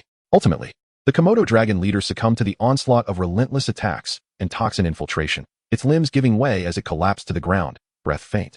Teetering on the brink of death, the tyrant raised its sharp claws, poised to deliver a fatal blow to the Komodo dragon leader. However, just as the claws were about to descend, Jiang Zhe suddenly shouted, "Spare the lizard." The tyrant abruptly halted, its confusion evident as it turned to gaze at its lord. Perplexed by the unexpected command to cease its assault, Jiang Zhe, brimming with elation, fixed his gaze on the ailing dragon leader. It turned out he had just received a system prompt. The Komodo dragon leader requests allegiance. Do you accept? This undoubtedly indicated that the fierce Komodo dragon leader had been sufficiently intimidated and yearned to become one of Jiang Zhe's subjects. It is well known that subduing wild monsters is no simple feat. For instance, the last time he subdued a prairie wolf, it was thanks to the Wolf King's genes and the skills acquired that he succeeded. Yet this time, a wild creature was voluntarily surrendering. Such an opportunity was exceedingly rare and must not be squandered. Jiang Zhe understood that the strength of his current subjects was not particularly formidable. If he could recruit this Tier 2 leader and merge it with suitable genes, it could easily ascend to Tier 3. Thus, when the time came to confront the Crystal Vanguard, he would have a powerful ally. Yes, Jiang Zhe made his choice. Following this, a prompt appeared, new subject acquired, Komodo Dragon Leader. The detailed attributes of the Komodo Dragon Leader were clearly displayed before Jiang Zhe. Name, Komodo Dragon. Race, Dragon. Loyalty, 30. Level, Tier 2 Leader. Strength, 30. Constitution, 30. Agility, 15. Spirit, 1. Intelligence, 15. Skills, Paralytic Toxin, Four-Legged Running, Serrated Cut, Great Stomach.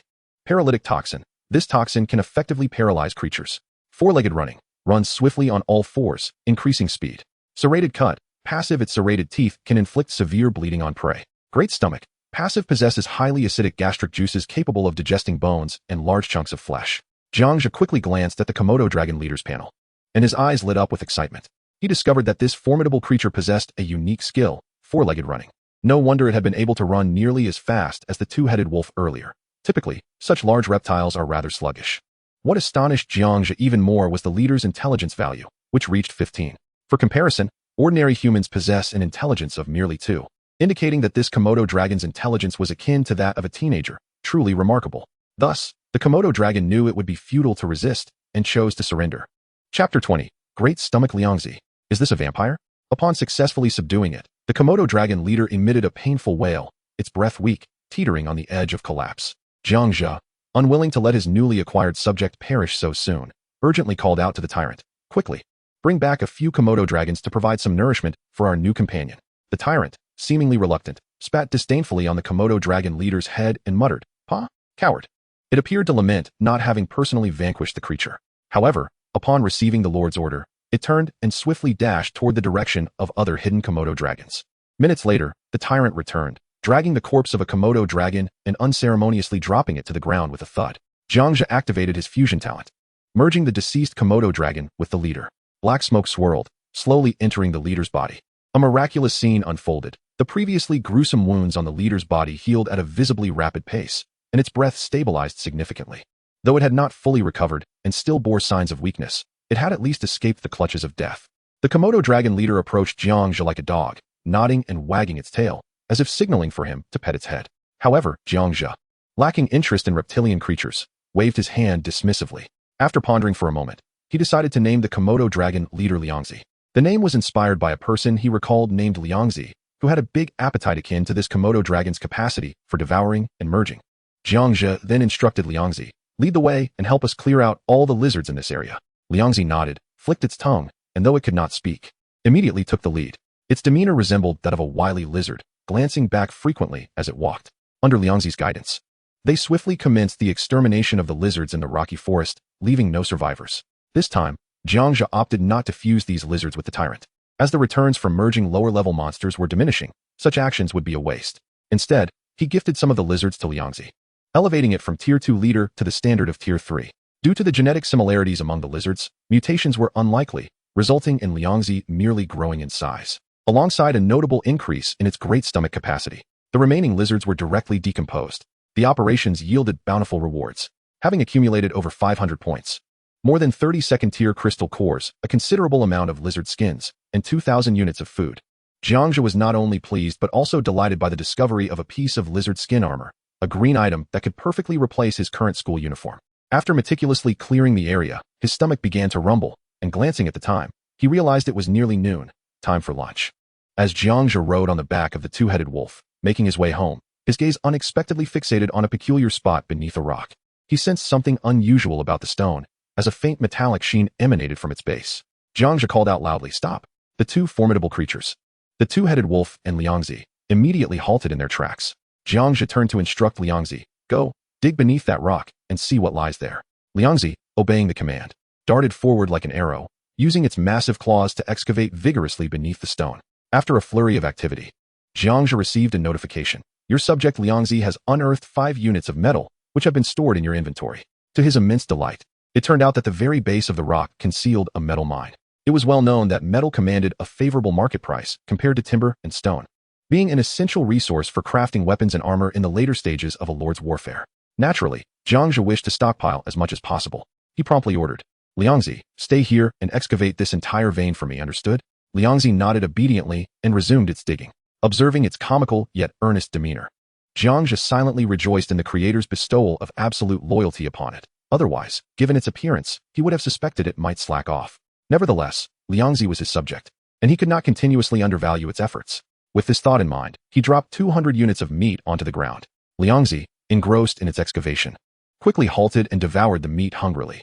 Subsequently, Jiang Zhe rode back to his territory atop the two-headed wolf, accompanied by Tyrant. Within the territory, 5 blood servants had completed their tasks and were resting.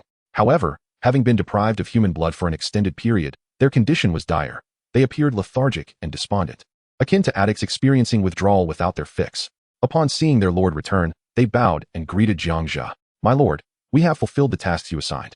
Please grant us some human blood." The 5 blood servants gazed at Jiang Zhe with salivating mouths, longing for blood. A notification flashed. If human blood supply cannot be met, the loyalty of the blood servants will decline. Jiang Zhe felt a surge of anger at the sight of these blood servants. They had accomplished little, yet still coveted his blood. Sensing their intentions, Tyrant swiftly delivered an elbow strike to the group of blood servants. The struck blood servants erupted in fury. They were accustomed to being the ones who inflicted pain, and it was the first time someone had dared to strike them. "How dare you hit us? You seek death." They brandished their whips in retaliation. This display led Jiang Zhe to deem these blood servants unnecessary. They were merely a horde of greedy parasites. A notification appeared. Detected primary material, blood servant tier 2, and secondary material, blood servant tier 2, X4. Chance of genetic mutation detected. Do you wish to proceed with fusion? Oh, could a mutation occur?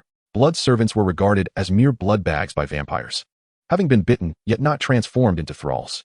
What might they mutate into? Fusion.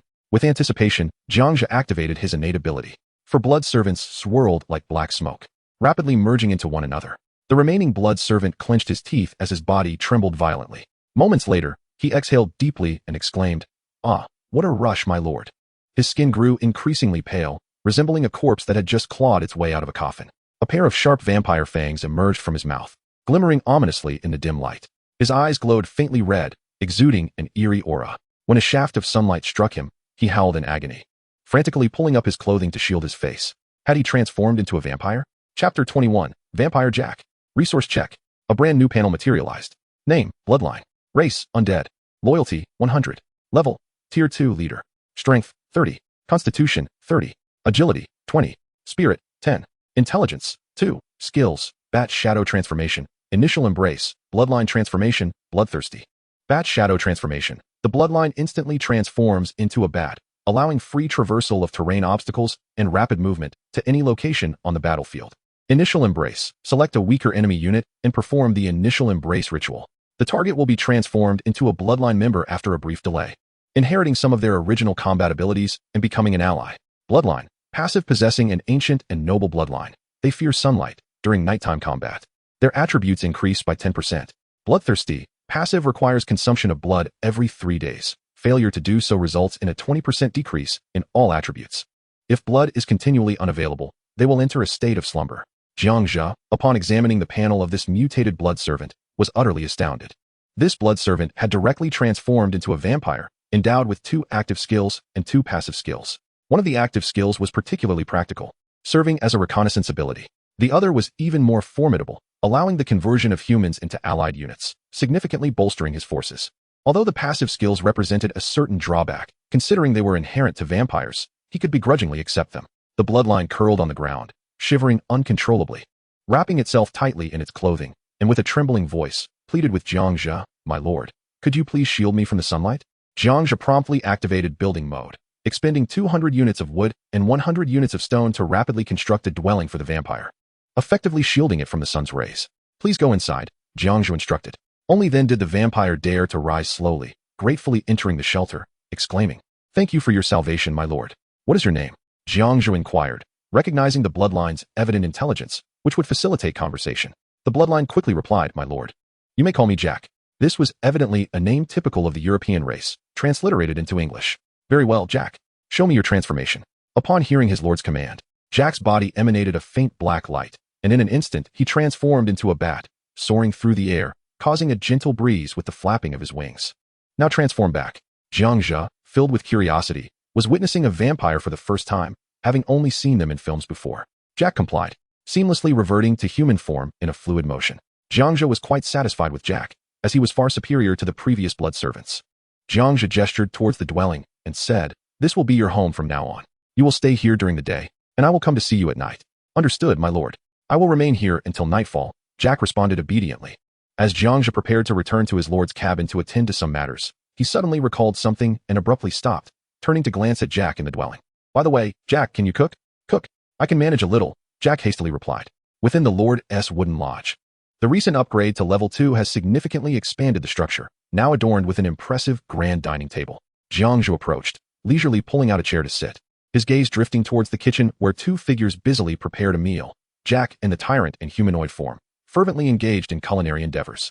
The quality of their cooking remained uncertain. Meanwhile, Jiang Zhe seized the moment to meticulously assess his stored resources, contemplating the future developmental strategies for his territory. Firstly, the stock of timber stood at 3,000 units. In contrast, stone resources were more abundant, totaling 4,000 units. Given the desolate terrain, stones were plentiful, while timber remained exceedingly scarce. Jiang Zhe had conducted a thorough exploration of the initial island, discovering it was broadly divided into 3 distinct regions. The first area was the oasis he occupied, home to the island's sole water source, essential for survival. The second region encompassed the desert, the domain of the crystal vanguard. The third area was the rocky forest, inhabited by the Komodo dragons. Aside from these 3 zones, the island offered little else. Currently, metal resources exceeded 2,000 units, bolstered by Jiang Zhe's continuous mining efforts in the rocky forest, with the number steadily increasing. In the short term, there were no concerns regarding metal resources. Regrettably, the territory lacked skilled blacksmiths, rendering the practical applications of metal limited. It could only serve as strategic reserves or be traded for other necessary resources. As for food supplies, they were quite substantial, amounting to over 5,000 units, providing a solid material foundation for the territory's development. In terms of crystal cores, there remained over 100 first-tier cores. These cores were versatile, facilitating building upgrades and enhancing troop levels. The process was straightforward. Simply bestow the cores upon the corresponding tier troops, enabling them to ascend. For instance, a first-tier troop could evolve to the second tier after consuming 10 first-tier cores. However, to advance to the next level, second-tier troops would require second-tier cores. Currently, there were 35 second-tier cores, still 15 short of the 50 needed to upgrade the summoning gate to level 3, which would allow the summoning of third-tier troops, significantly bolstering territorial combat capabilities. Unfortunately, the initial island had been thoroughly scoured, and the whereabouts of second-tier cores were elusive. All hopes now rested on the rocky forest and the nearby waterhole, anticipating the potential emergence of second-tier crocodiles and Komodo dragons. Additionally, the territory contained a few special storage materials, such as scorpion armor and Komodo dragon hides, each exceeding 500 units. These materials held limited utility, as the territory lacked proficient seamstresses, making it challenging to transform them into practical items. The most crucial asset, however, was the points accumulated through slaying monsters during the Lord's War, 700 points in total. After confirming his reserves, Jiang Zhe opened the chat channel. Curious about the activities of other lords, hoping to glean valuable intelligence that might inform his territorial development. Chapter 22. The unassuming fish aspires to leap. In the bustling chat channel, a plethora of messages from other factions appeared, all fervently recruiting lords. Among them, an ID named Salty Fish announced, "Our Salty Fish Guild has no entry barriers. All lords are welcome to join us in our leisurely pursuits. Who knows? Perhaps one day we shall all rise together." This message prompted a wave of ridicule. The Salty Fish Guild is merely a recycling station for trash. All you rubbish should hurry over. The mocking replies echoed, primarily from members of other factions, whose leaders were predominantly A-rank lords, and their subordinates were all B-rank lords, looking down upon those who awakened as C and D rank. In this Lord-S war, the law of the jungle prevailed. On a floating island, a deep brown stone giant, nearly 3 meters tall, ambled forward, each step resonating with a thud. Upon its shoulder perched a twin-tailed girl clad in a school uniform, intently observing the chat channel. This girl was Su Xiao, the leader of the Salty Fish Guild, witnessing the barrage of mockery aimed at her guild. Angered by the derision, she retaliated with a message. "There are no trash talents, only trash lords. Mark my words, one day the Salty Fish Guild will teach you a lesson." After sending her message, Su Xiao silently vowed to lead the Salty Fish Guild to achieve remarkable feats, earning the respect of those who belittled them. Meanwhile, the chat channel remained lively, with a flurry of debates and jests continuing unabated. Ding, ding, ding. In the private channel of the Salty Fish Guild, several weaker lords sought assistance. "Leader Salty Fish, could you spare some food? My people are on the brink of starvation." Soon after, another message followed. "Leader Salty Fish, could you help with some timber? My initial island is a vast swamp, and I can't find any wood." As the leader of the Salty Fish Guild, Su Xiao possessed only B-rank talent, yet she firmly believed in a principle. There are no trash talents, only trash lords. Her talent, Elemental Affinity, granted a 50 attribute boost to elemental-type citizens. Moreover, her luck was exceptional. The teleportation portal was conveniently anchored to the elemental type, an auspicious start indeed. Influenced by her parents from a young age to assist the weak, this belief became her guiding principle, leading her to establish the Salty Fish Guild with the motto, "Even the unassuming fish can rise." Su Xiao sent a message in the guild channel. "I still have 2,000 units of timber left. If you urgently need timber, please private message me, and I will distribute it."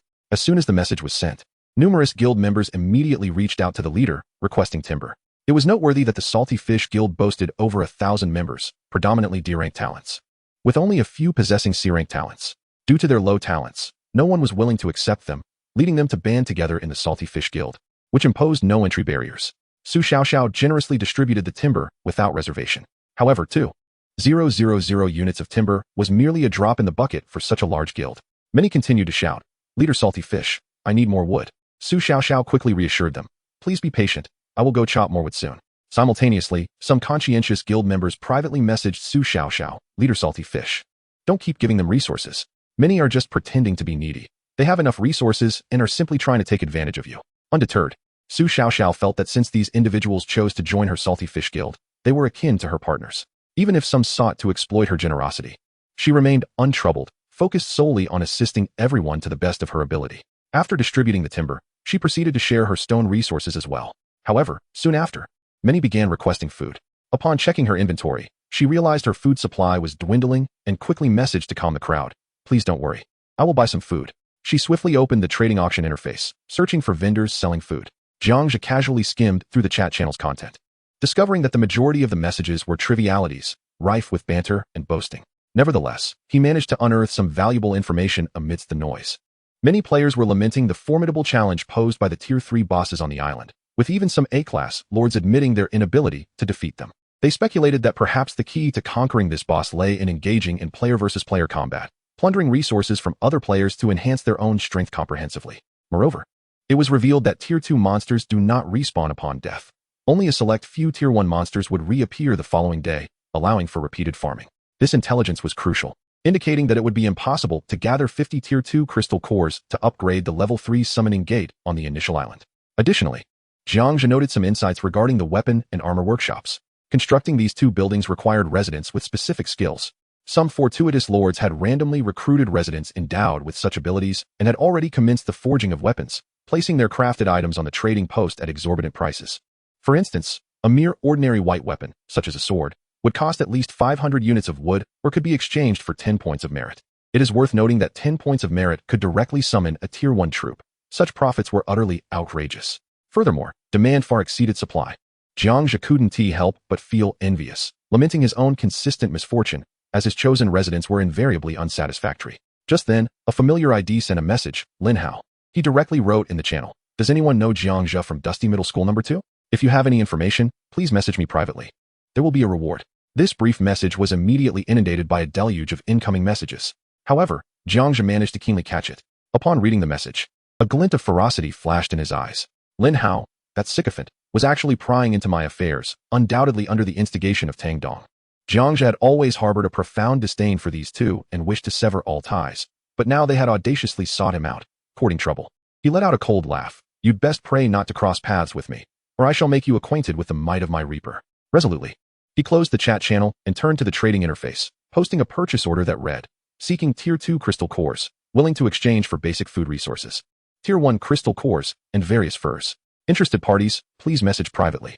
He signed it simply as Reaper, his anonymous identity. How is it possible that not a single seller of food exists? Su Xiaoxiao perused the trading platform, only to find no one offering food. By now, on the second day, everyone had summoned 2 rounds of residents, and the demand for food among them was immense. A lack of food would significantly decrease the loyalty of the residents, and a drop in loyalty could easily lead to rebellion. Thus, everyone hoarded their food, and few were willing to sell it. Just as Su Xiaoxiao felt disheartened, she suddenly spotted a purchase order for Tier 2 crystal cores, which indicated that various resources, including food, could be exchanged. She hurriedly clicked on the order and messaged its owner. "Reaper, are you there?" Chapter 23, Dark Cuisine. Trading Tier 2 crystal cores.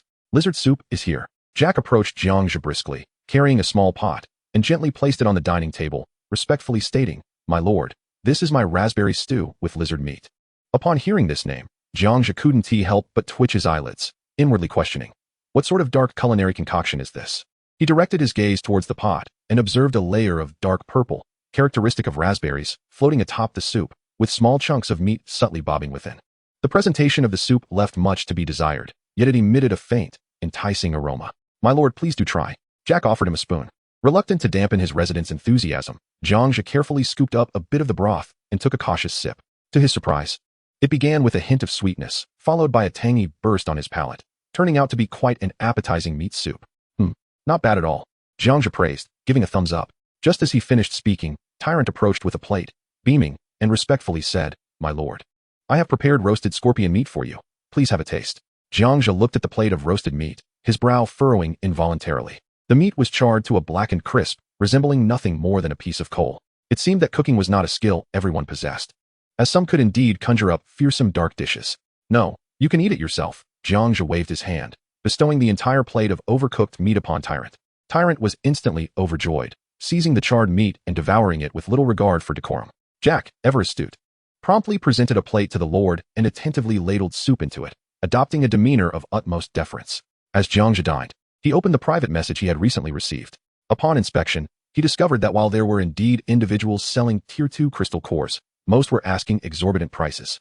Right off the bat, one demanded 10,000 units of food for a single Tier 2 crystal core. This price was clearly unreasonable, far exceeding what Jiang Zhe could afford. At that moment, one particular private message caught his eye, the sender's ID unmistakably reading Salty Fish. Wasn't he this the leader of the previous Salty Fish gang? It was known that in this chat channel, names are unique. If someone claimed a name, no one else could impersonate them. Jiang Zhe mused that a person capable of leading a gang must possess both ability and charisma, as well as a rational mind. After a moment's contemplation, he replied with a single word, "Here." Su Xiaoxiao was maneuvering her stone golem against a Tier 2 black-haired wild boar when she noticed that the stone golem delivered a powerful punch, causing the boar to bleed from all its orifices, meeting its demise. Just then, seeing that the Reaper had replied, she hastily typed back, "May I ask how many units of food can be exchanged for a Tier 2 crystal core?" Upon reading this message, Jiang Zhe fell into a brief reverie. Glancing at the trading post prices, he internally compared and deduced that, according to market value, a single Tier 2 crystal core could fetch at least 500 units of food. He currently had over 5,000 units of food in reserve, and as per convention, prices were typically quoted on the higher side. Considering he still needed 15 crystal cores, he pondered for a moment before sending a price, 5,000 units of food for 15 cores. That price is too steep. Tier 2 crystal cores are hard to come by. I can offer you a maximum of 10. Su Xiaoxiao deliberated and slightly haggled. 10. Jiang Zhe thought, better than nothing. He bit into a piece of lizard meat and decisively sent over a trade order. Su Xiaoxiao clicked on the order, successfully completing the transaction. She lost 10 Tier 2 crystal cores, but gained 5,000 units of food. She quickly distributed the food among her gang. Thank you, salty fish boss. You're a true benefactor. We will not forget your kindness. Various expressions of gratitude poured in. As over 1,000 gang members received food to varying extents, Su Xiaoxiao felt warm inside, having been awarded a good person card, and encouraged, everyone, let us work hard. Though our gang is called Salty Fish, we will strive to turn the tide and change our fate. Yes, the salty fish boss is right. Let us all put in the effort, and surely we can turn things around. Indeed, with the salty fish boss leading us, we fear no hardships. We will certainly change our destiny. The salty fish will rise again. We will give it our all. Salty fish gang, let us rise together. Our fate is ours to rewrite. Yes, the salty fish shall rise. Let us create brilliance together. Jiang Zhe was exceedingly satisfied with this transaction. Yet his curiosity towards the lord known as salty fish deepened. Based on the intelligence currently at hand, second-tier crystal cores were exceedingly rare. The fact that this individual was willing to sell them unequivocally suggested that he had temporarily abandoned the upgrade of his level 3 summoning gate. Given that this salty fish chose to forego the enhancement of the summoning gate, it indicated a high probability that he would be willing to sell second-tier crystal cores again. Moreover, the sheer quantity of 10 cores he offered at once demonstrated that this lord possessed formidable strength, capable of easily vanquishing second-tier monsters. Contemplating this, Jiang Zhe promptly inquired, "Do you require any additional resources? I am in urgent need of second-tier crystal cores." Su Xiaoxiao glanced at her remaining 10 second-tier crystal cores, which were not of critical importance to her. After all, her focus was on elemental troops, which did not rely on high-level units, but rather emphasized numerical superiority. By utilizing various elemental attributes in combination, such as wood producing fire, fire producing earth, earth producing metal, metal producing water, and water producing wood, she could unleash formidable combat power. Thus, unlike other lords who pursued high-tier units, she placed greater value on first-tier crystal cores, elevating first-tier elements to the second tier with first-tier crystal cores. Combined with her innate affinity for elemental powers, allowed second-tier elements to possess strength akin to weak third-tier units. "Do you have any first-tier crystal cores?" Su Xiaoxiao asked. "Indeed. I have 10 first-tier crystal cores available for exchange for 1 second-tier crystal core," Jiang Zhe replied, seizing the opportunity to state a price, which was in line with market rates. This market price was established because first-tier citizens required 10 first-tier crystal cores to upgrade to the second tier. Jiang Zhe, equipped with a unique gene fusion talent, did not need to rely on the consumption of first-tier crystal cores for upgrades. He could achieve this simply by defeating monsters and fusing their essences. "Then I would like to exchange for 100 first-tier crystal cores." Su Xiaoxiao quickly articulated her needs. Jiang Zhe acted decisively and promptly produced a transaction slip. Thus, the two successfully completed the exchange, leaving Jiang Zhe with a total of 55 second-tier crystal cores. Chapter 24. Upgrading the summoning gate to summon third-tier units. Su Xiaoxiao gazed at the 100 first-tier crystal cores in her inventory, each one small and exquisite, emanating a soft white glow. She couldn't help but feel that the lord known as Death was quite reliable. His decisive manner of doing things was admirable. Reflecting on her own salty fish gang's persistent lack of core members, she decided to demonstrate her sincerity by revealing her identity and communicating with Death under her real name. "Hello, Death. My name is Su Xiaoxiao, a student from CHNM in No. 2 Middle School. Would you be interested in joining my salty fish gang? If you are willing, I can offer you the position of vice leader." Su Xiaoxiao. Jiang Zhe observed the name Salty Fish transform into Su Xiaoxiao, and upon seeing CHNM in No. 2, he felt a jolt. Wasn't that the same school he attended? Moreover, the name sounded somewhat familiar. Upon further reflection, it seemed they were indeed classmates. In Jiang Zhe's memory, Su Xiaoxiao was rather foolish, with abysmal grades, consistently at the bottom of the class. She was often bullied by her peers, yet she possessed a remarkable kindness, enduring grievances without complaint and maintaining a cheerful demeanor. Jiang Zhe was genuinely surprised that Su Xiaoxiao had the capability to establish a gang and even rise to the position of leader. Faced with this request, he found himself lacking interest. Having chosen to be a lone wolf, he was resolute in his determination to venture alone. Thus, he replied, "No, thank you for your kindness." Seeing his rejection, Su Xiaoxiao did not feel disheartened, as it was within her expectations. "It's fine if you don't want to join. Can we be friends instead? Perhaps we can trade resources with one another in the future." "That is acceptable.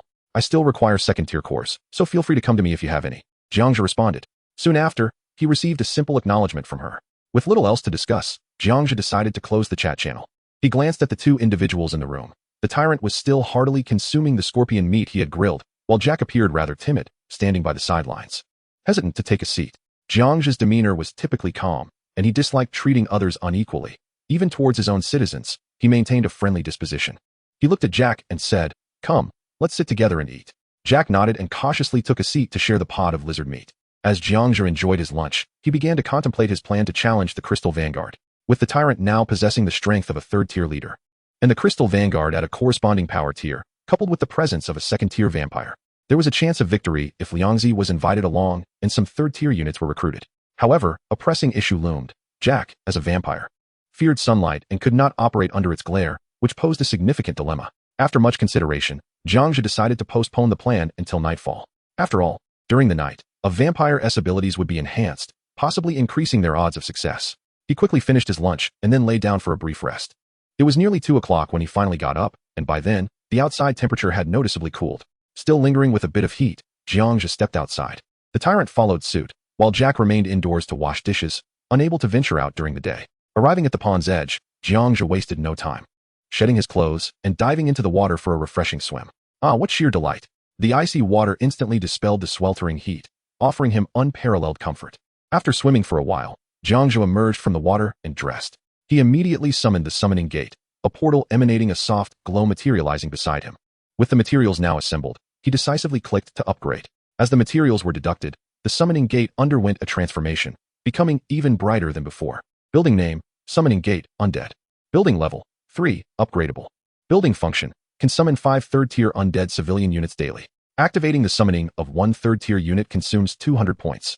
Summoning a second-tier unit costs 50 points, and summoning a first-tier unit costs 10 points. Summoning cooldown resets daily at midnight. Upgrade materials, 5,000 units of wood, 5,000 units of stone, 2,000 units of metal, and 50 third-tier crystal cores. Upon reviewing the new data panel, Jiang Zhe exclaimed, "Good heavens! A third-tier unit costs 200 points to summon, 4 times the points required for a second-tier unit, and 20 times that for a first-tier unit. This disparity is quite significant." Moreover, upon examining the upgrade materials, he noticed that not only had the quantities of wood and stone doubled, but metal materials had also been added. Fortunately, these resources were not overly difficult to obtain, and given his current reserves and acquisition capabilities, gathering them was not impossible. However, the requirement for 50 third-tier crystal cores posed a considerable challenge, as acquiring them was no trivial task. Jiang Zhe took a deep breath. It was once again a matter of chance. As it was not yet midnight, the Summoning Gate's daily free summoning opportunity had not reset, but he could utilize points for summons. Jiang Zhe currently had 700 points, allowing for 3 summons. "Would you like to spend 200 points to summon?" "Yes."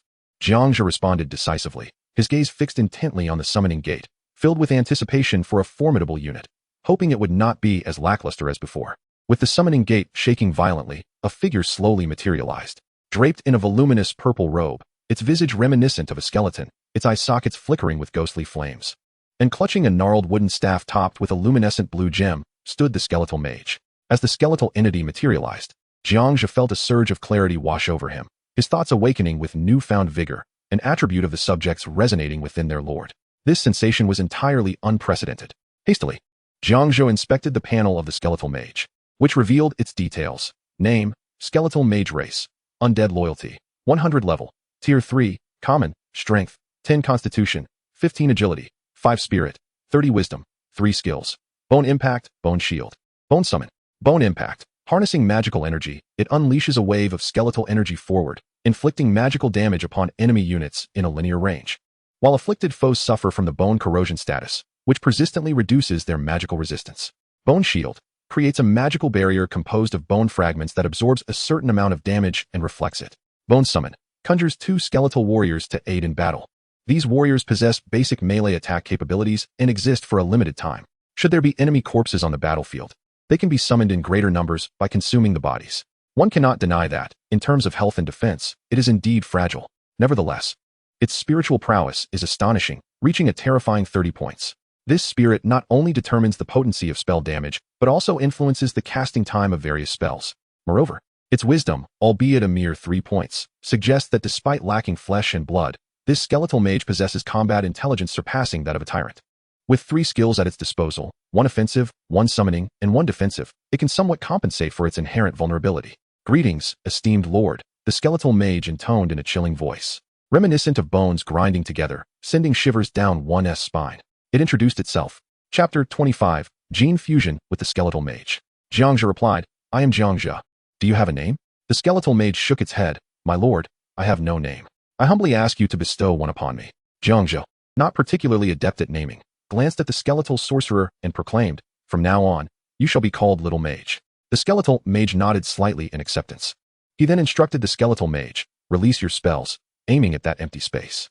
The tyrant boasted, "My lord, let it cast its spells on me." Jiang Zhe found the suggestion rather appealing. Casting upon the empty ground would not adequately reveal the spell's potency, whereas targeting the tyrant would provide a direct sense of the magic's strength. Thus, he turned to the skeletal mage and commanded, "Go ahead, unleash your magic on the tyrant." The skeletal mage surveyed the black-haired human known as the Tyrant and remarked, "My lord, he does not appear very formidable. Should I cast a spell upon him, I may inadvertently slay him. Are you underestimating me?" The Tyrant instantly transformed. Once resembling a human, he now towered over 2 meters, morphing into a grotesque beast. His body was encased in hardened armor, his head resembling that of a wolf, while his tail bore the likeness of a scorpion, thrashing angrily and sending tremors through the surrounding air. Sensing the Tyrant's formidable aura, the skeletal mage asserted, "You are indeed powerful. I shall proceed without concern for your demise."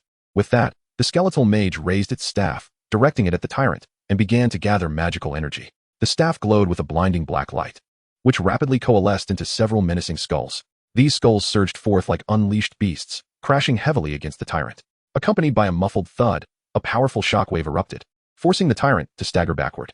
Yet, the skulls did not dissipate. Instead, they viciously gnawed at the Tyrant. Jiang Zhe observed the wounds on the Tyrant's body, noting cracks in its hardened armor. The skulls also inflicted a gnawing effect, though the damage appeared minimal, likely intended to diminish magical resistance as indicated in the skill description. Jiang Zhe turned to the skeletal mage, stating, "Try again. I wish to see the extent of your spell's power once the bone corrosion status takes effect." The skeletal mage nodded and once more concentrated its magical energy. A second shockwave hurtled toward the Tyrant. This time, a section of the Tyrant's hardened armor shattered, blood gushing forth. After a moment, the Tyrant's muscles ceased their convulsions, halting the bleeding. The Tyrant, laughing maniacally, declared, "Not bad. It stings just a little. But slaying me will not be so simple." Jiang Zhe concurred with the Tyrant's assessment. The Tyrant's form was a fusion of various biological genes, particularly that of zombies. To eliminate a zombie, one must destroy its brain. No matter how severely the body is injured, it proves futile. Jiang Zhe turned to the skeletal mage and inquired, "How many times can you cast Bone Impact?" The skeletal mage replied, "With my current magical reserves, I can only unleash it 5 times. If I expend all my energy on Bone Impact, I will be unable to summon creatures or cast my shield." Jiang Zhe silently noted this limitation and subsequently instructed the skeletal mage, "Now, summon the skeletons." The skeletal mage nodded, and soon an eerie incantation echoed, revealing 2 magical circles upon the ground. In the blink of an eye, 2 skeletal warriors armed with long knives rose to their feet. The skeletons appeared robust in their skeletal structure. Jiang Zhe commanded, "Direct them to attack the Tyrant. I wish to observe the damage." The skeletal mage promptly commanded the 2 skeletal warriors to charge at the Tyrant. The skeletal warriors swung their sharp blades fiercely against the Tyrant. But the clash of blade against armor produced only sparks, failing to breach the Tyrant's defenses. The Tyrant responded, "The strength is adequate, but it lacks a bit of finesse." Jiang Zhe nodded repeatedly, discerning that these skeletal warriors possessed at most Tier 2 ordinary strength. They might suffice against lesser foes lacking armor, but would undoubtedly be mere fodder against a formidable boss like the Tyrant. Utilize the shield. Upon hearing the Lord's command, the skeletal mage immediately invoked the spell, conjuring a faint shield around itself. A single skull orbited the shield. Jiang Zhe turned to the Tyrant, "You may attack now." The Tyrant nodded, grinning. Having endured 3 consecutive strikes, it was finally his turn to retaliate. With a swift motion, he lunged forward, striking with a claw that shattered the shield. Upon impact, the shield absorbed a portion of the damage and rebounded, resulting in another thud as the Tyrant grunted, shaking off the minor inconvenience. "Quite impressive." Jiang Zhe nodded in satisfaction. The skeletal mage's shield had successfully withstood a blow from the Tyrant. However, this also revealed a flaw in the skeletal mage. It was limited to stationary casting, unable to strike while on the move. The reason was clear: without a corporeal form, it was merely a skeletal frame, hindering its speed compared to that of a human mage, who could maneuver more adeptly. Jiang Zhe fell into contemplation, pondering how to enhance the skeletal mage's capabilities. For fusion, he considered attempting a similar type fusion first, aiming to elevate the attributes of Little Mage. In terms of quantity, Jiang Zhe prioritized quality over mere numbers. He expended 400 points of resources to summon 2 additional skeletal mages through the summoning gate. Now, 3 nearly indistinguishable skeletal mages stood before Jiang Zhe. They instinctively formed a line, clad in identical attire, wielding the same staff, their eye sockets shimmering with ghostly blue flames. Fusion. Jiang Zhe decisively activated his fusion talent. In an instant, 2 skeletal mages transformed into swirling black smoke, resembling 2 ebony dragons, and swiftly entered the body of the remaining young mage. The young mage's physique subtly altered, becoming taller and more elongated. The ghostly flames in its eye sockets grew increasingly radiant, a symbol of vitality among the skeletal clan. Jiang Zhe hurriedly inspected the young mage's status panel. Name: Skeletal Mage. Race: Undead. Loyalty: 100. Level, Tier 3, Elite. Strength, 20. Constitution, 20. Agility, 10. Spirit, 50. Wisdom, 3. Skills, Bone Strike, Bone Shield, Summon Undead. All attributes had been enhanced. Yet, this was not the end. Jiang Zhe still possessed 100 points, which he immediately allocated towards summoning zombies. As the light flickered, something emerged slowly from the summoning gate. 10 zombies staggered forth, their grotesque visages exuding an overwhelmingly repugnant odor. To compensate for the skeletal mage's fragility, augmenting its resilience was paramount, and zombies were undoubtedly the optimal choice. Why zombies? The reasoning was quite straightforward. Should he merge with blood servants? There was a high probability the skeletal mage would take on a human form. However, a human body is inherently not robust. Once gravely injured, it could easily approach death, or even lose its combat capacity altogether. Thus, merging with zombies represented the best course of action. Detected primary material, Skeletal Mage Tier 3, and secondary material, Zombie Tier 1, X10. Prompt. There is a chance of skill alteration. Do you wish to proceed with the fusion? Fusion. Jiang Zhe activated his genetic fusion talent. As the words left his lips, the 10 zombies instantly morphed into swirling black smoke and swiftly entered the skeletal mage's body. Immediately, a miraculous scene unfolded. The skeletal visage rapidly sprouted flesh and blood. However, this flesh was a pallid gray, devoid of any semblance of vitality. Jiang Zhe eagerly examined the skeletal mage's attribute panel. Chapter 26, Setting Out to Slay the Boss. Name, Young Mage. Race, Mutant. Loyalty, 100. Level, Tier 3, Boss. Strength, 25. Constitution, 30. Agility, 10. Spirit, 50. Wisdom, 3. Skills, Bone Strike, Bone Shield, Summon Undead. To his delight, both strength and constitution had seen a slight increase. At this moment, Jiang Zhe believed he possessed the capability to confront the Crystal Vanguard, and according to his studies, completing the initial island's boss first kill would yield rewards. Successful first kills would be announced worldwide. With each federation granted one opportunity for such a feat, as of now, no announcements had been made regarding the Huaxiao Federation, indicating that this first kill was still up for grabs. Thus, he called out, "Wolf, come." The resting two-headed wolf perked up its ears at its master's call, swiftly rising to his side and wagging its tail joyfully. Jiang Zhe instructed the two-headed wolf, "Go, fetch Liangzi for me." The two-headed wolf nodded in unison and dashed off. Jiang Zhe glanced at the tyrant and the young mage beside him, pondering that only the vampire Jack remained unaccounted for. How would he manage to bring him along, given his aversion to sunlight? Suddenly, inspiration struck Jiang Zhe. He merely needed to shield him from the sun. One method to achieve this was to acquire an item capable of blocking sunlight. He promptly opened the marketplace, navigating to the equipment section, where rows of items were laid bare. Among them were player-crafted white gear, monster-dropped green gear, and even blue items for sale. However, the prices were exorbitant. Each item sold for points. He clicked on clothing items, and, after browsing a few, his attention was captured by a particular piece. It was a green item, named the Cloak of Transformation, a long black cloak with a large hood. Name, Cloak of Transformation. Grade, excellent, green. Effect, Spirit 5. Durability, 90. Description, a cloak with exceptionally poor defensive capabilities, yet it possesses a slight, invigorating effect. All clothing will adjust in size according to the wearer's physique. This was precisely what Jiang Zhe needed. Priced at 200 points, equivalent to 20 Tier 1 units, it was undeniably overpriced. The seller was none other than Long Outyin, with whom Jiang Zhe had previously conducted transactions, making them somewhat familiar. Jiang Zhe opened a private chat and sent a message to Long Outyin. "Are you there?" At that moment, Long Outyin was triumphantly riding a chestnut horse, directing over 30 armored warriors in an assault on a goblin tribe. Hundreds of goblins charged back ferociously, yet he remained unperturbed. Upon hearing the notification sound, Long Outyin checked the private message and discovered it pertained to the Cloak of Transformation he had listed. Jiang Zhe had initially prepared to haggle, but to his surprise, Long Outyin had already set a low price. Nevertheless, 100 points was still somewhat steep for him, as he had just expended all his points without a single one remaining. Thus, Jiang Zhe inquired, "Can I exchange other resources instead?"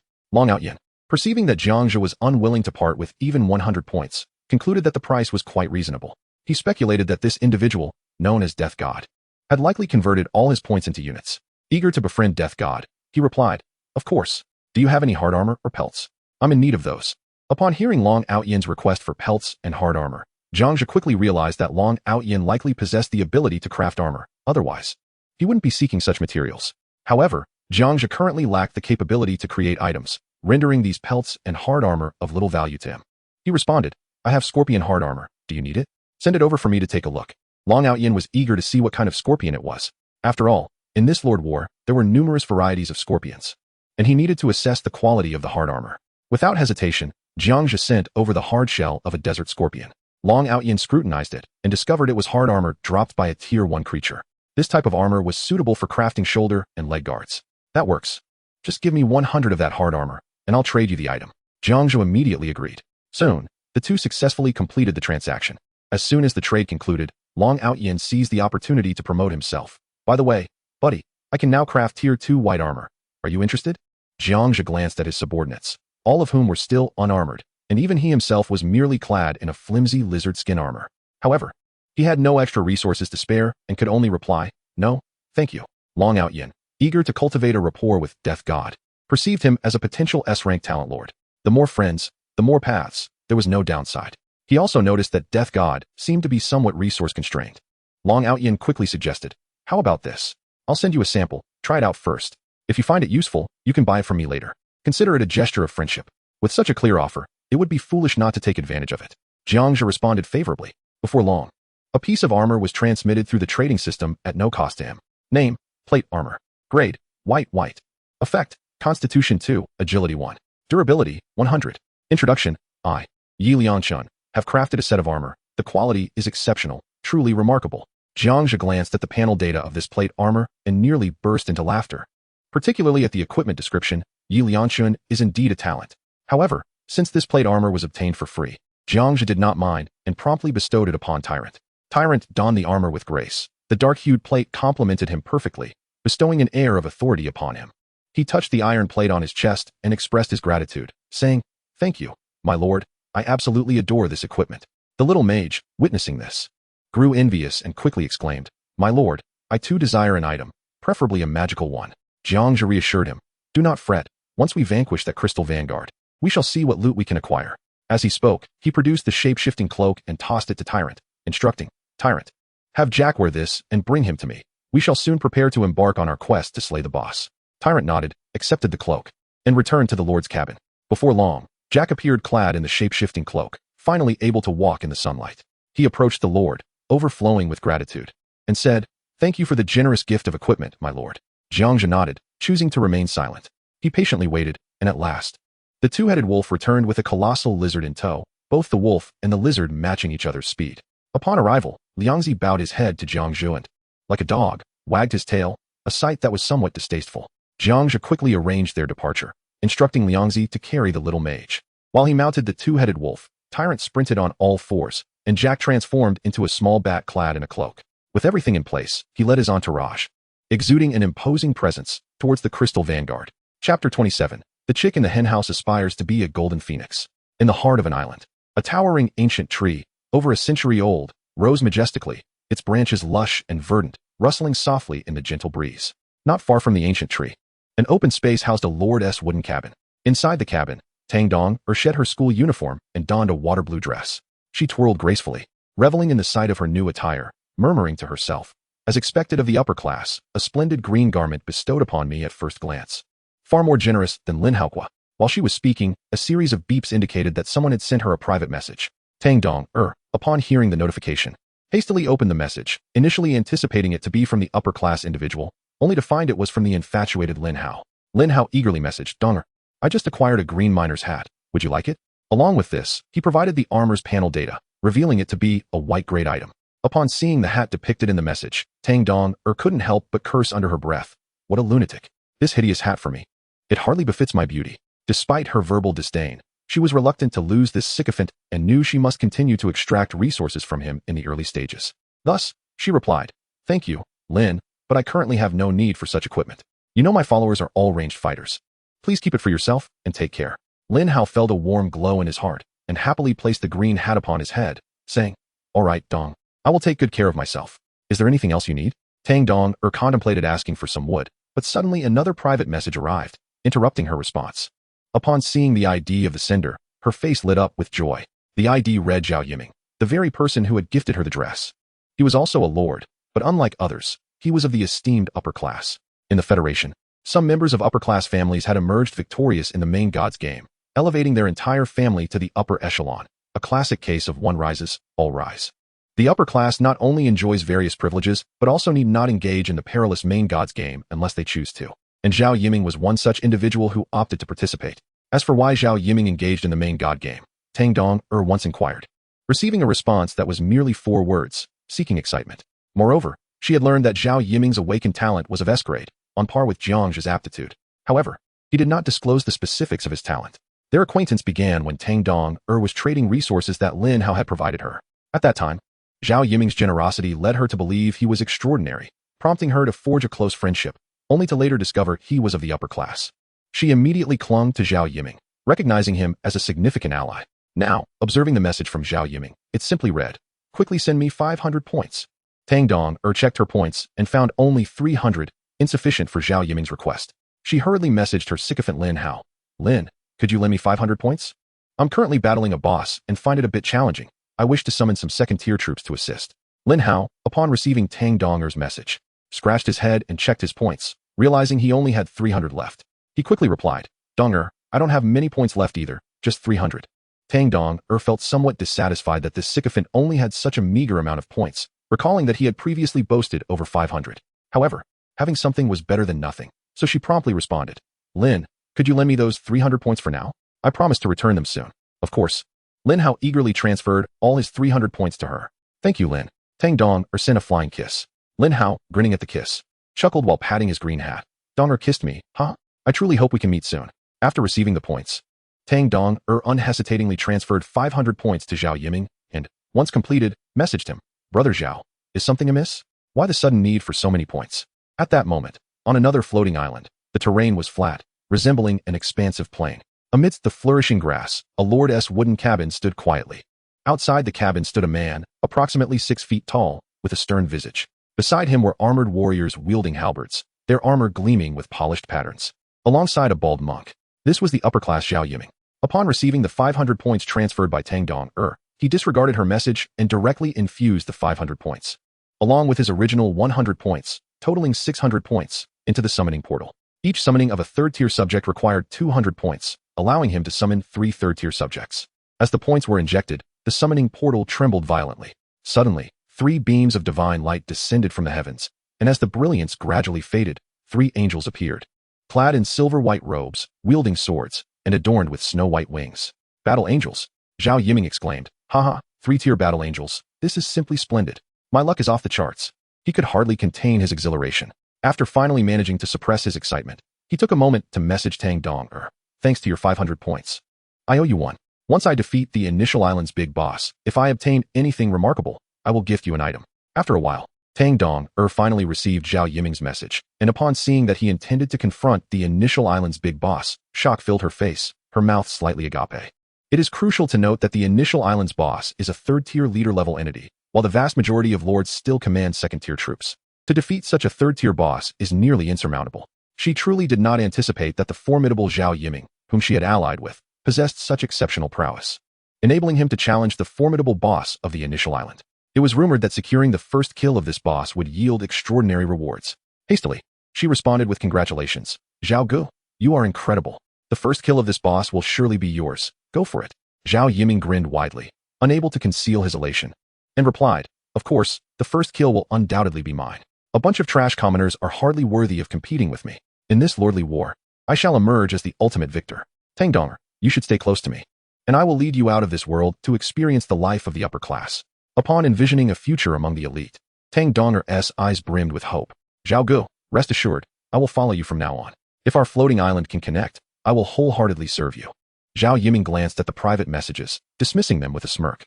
"Humph, this gold-digging girl is far too easy to manipulate. A mere piece of worthless equipment has her fawning over me." As a member of the upper class, he had long mastered the art of exploiting such materialistic women, having done so countless times. In truth, his life in the real world had become excessively extravagant and carefree, leading to an overwhelming sense of ennui. Ignoring his family's vehement objections, he resolutely decided to participate in this divine game. In his eyes, these so-called common players were utterly unworthy of competing with him. After all, he was endowed with an S-class talent right from the outset. This first kill of the boss was a goal he was determined to achieve. "Let us go," Zhao Yiming declared, leading his followers towards their objective to slay the boss. Chapter 28. The race for the boss's first kill in the channel of the first guild. Vice guild leader Zhao Ritian sent a message. "Aotion, when are you heading out to slay the boss for the first kill?" The moment this message was sent, the channel erupted with excitement. "Indeed, Longu, when will you go? Shall we pool resources to support Longu, ensuring he secures the first kill in one go?" Yi Lianshan chimed in. "Aotion, if you need weapons or equipment, I will provide them for free. ensuring your followers are fully armored and armed to the teeth. The other guild members were equally interested, as they were all students of the first guild, well aware of the rules of the Lordly War. They knew that the first kill of the initial island boss not only came with server-wide recognition, but also special rewards. Who wouldn't want their guild to grow stronger? Thus, the first kill was an absolute necessity. Long Out Yin, observing the fervent discussions in the private channel, secretly desired the first kill himself, though he understood the difficulty of the task. However, with so many good brothers eagerly awaiting his assault on the boss, he could not bear to disappoint their expectations. Long Out Yin replied, "Since everyone is so enthusiastic, I will take the initiative. Those with wealth, please contribute. Those with equipment, lend a hand. And those with resources, share some. I will prepare and set off directly." Zhao Ritian immediately set the example. "Out Yin, I'll give you 200 points. Yi Liangshan followed suit, being the guild member capable of crafting equipment, stating, "Leader, my dwarves have just finished crafting some gear, still warm. I will sponsor you with 10 sets of green armor and 10 green longswords." Other guild members also responded, either offering points, resources, or even crystal cores. The collective effort was palpable. A variety of supplies began to amass in Long Out Yin's possession. He was moved to the brink of tears, saying, "Thank you all for your support. I will not let my brothers down. I am determined to secure this boss as first kill. If I fail, I shall bear my shame. Go for it, Long Go. We believe in you. The first kill will surely be within your grasp. Don't hold back, Long Go. Take what you need. We look forward to you claiming the first kill and elevating our guild's reputation." Yes. Long Ji's strength is formidable, and with everyone's assistance, the first kill is absolutely within reach. Long Out Yin, go all out.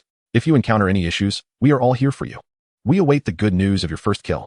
If you successfully secure the first kill, our guild will walk tall here. The guild members spoke one after another, showcasing the unity of the first guild. After receiving the resources from everyone, Long Out Yin immediately busied himself with recruiting troops. His summoning portal, anchored to the human race, swiftly ascended to level 3. He poured thousands of points into it. In a flash of light, 5 fully armored cavalrymen appeared, bearing the name Tiger Leopard Cavalry. Long Out Yin trembled with excitement. Cavalry in the Cold Weapon era were indeed a formidable force.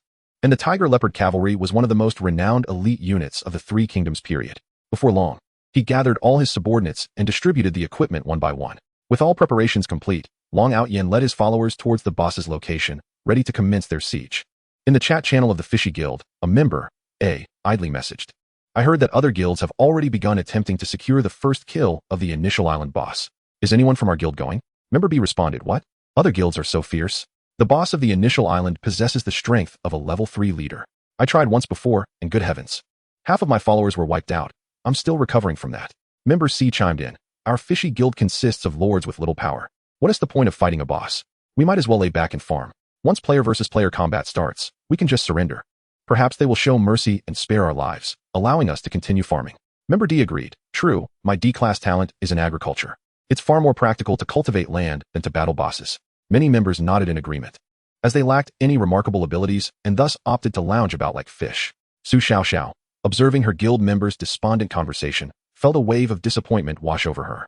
She had founded the Fishy Guild with the hope that everyone would strive to turn their fortunes around, yet now most members were content to remain idle, showing no desire to exert effort. To alter this atmosphere of despair, Su Xiao gritted her teeth and typed a message in the chat channel. "Everyone, I am preparing to secure the boss's first kill.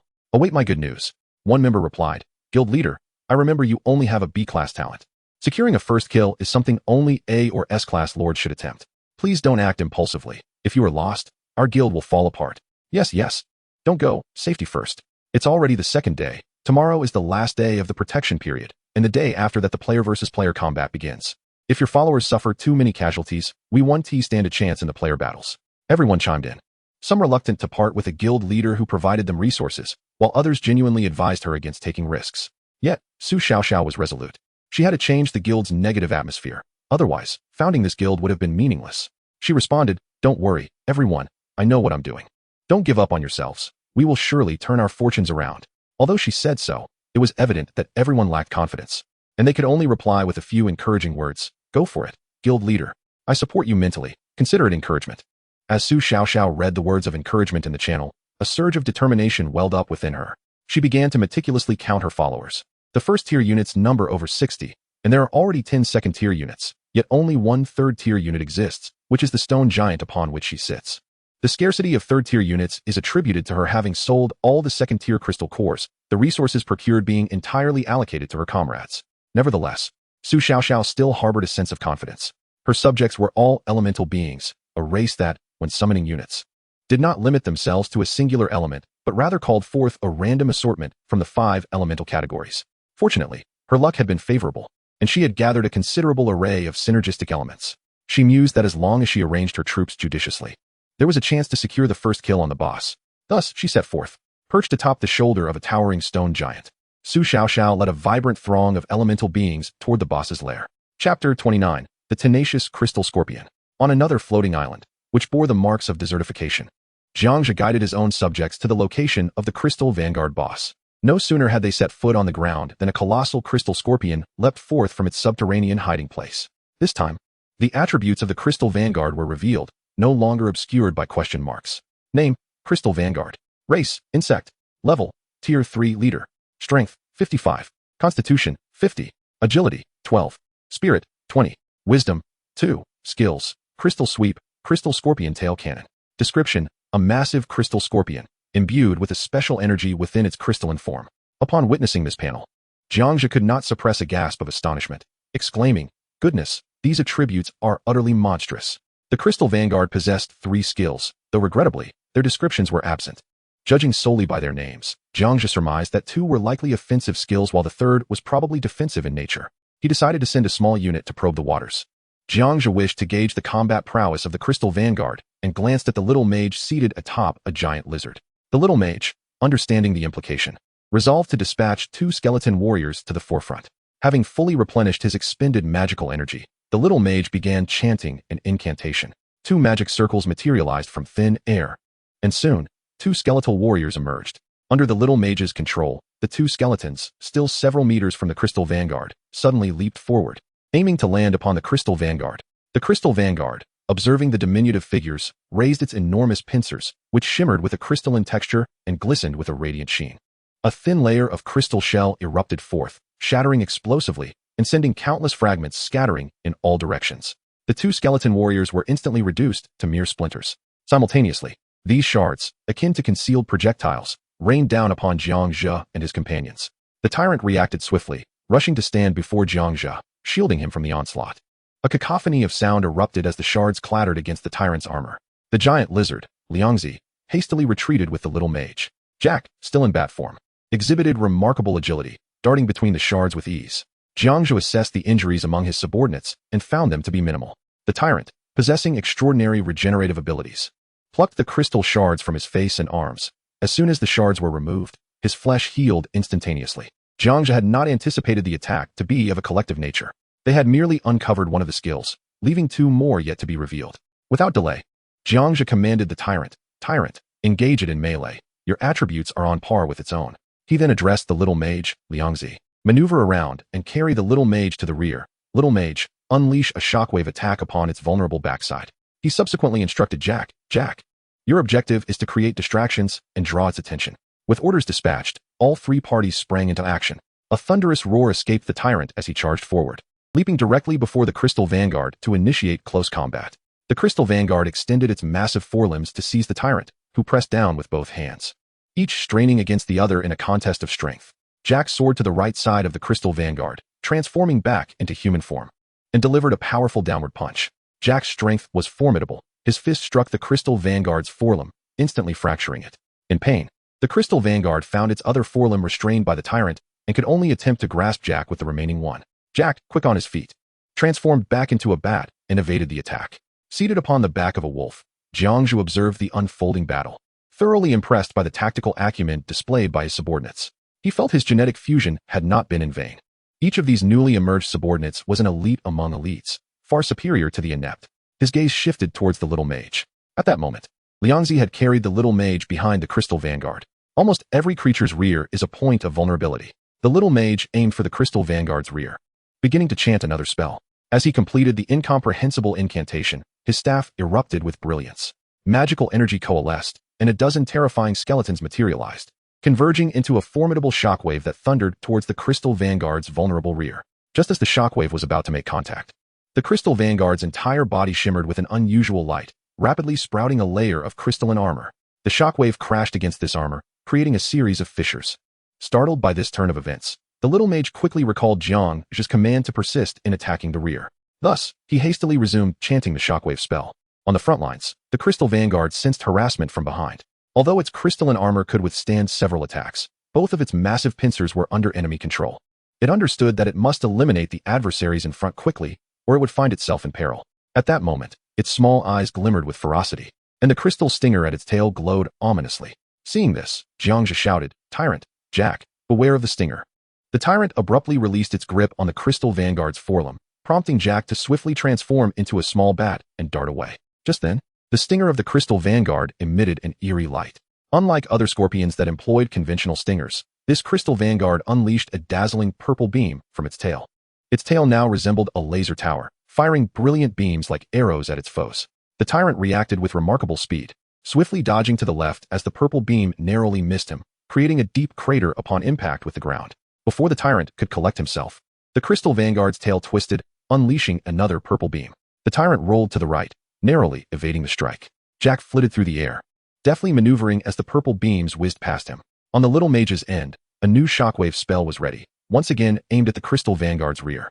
This time, the shockwave shattered the crystalline armor, exploding upon the Vanguard's rear and eliciting a pained hiss.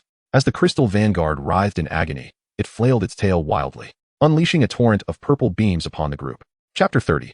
Who will claim the first kill? Part 1. Boom. The ground erupted in a frenzy of sand.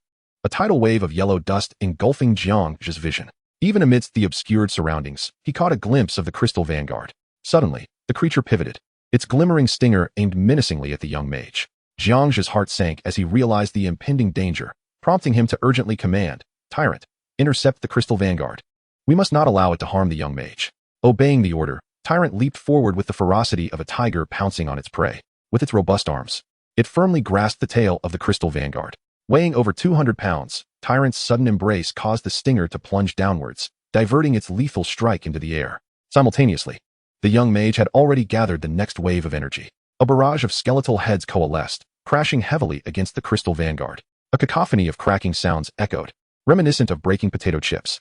In an instant, the crystal armor enveloping the Crystal Vanguard shattered, sending a multitude of glimmering shards cascading like butterflies dancing in a dreamlike reverie.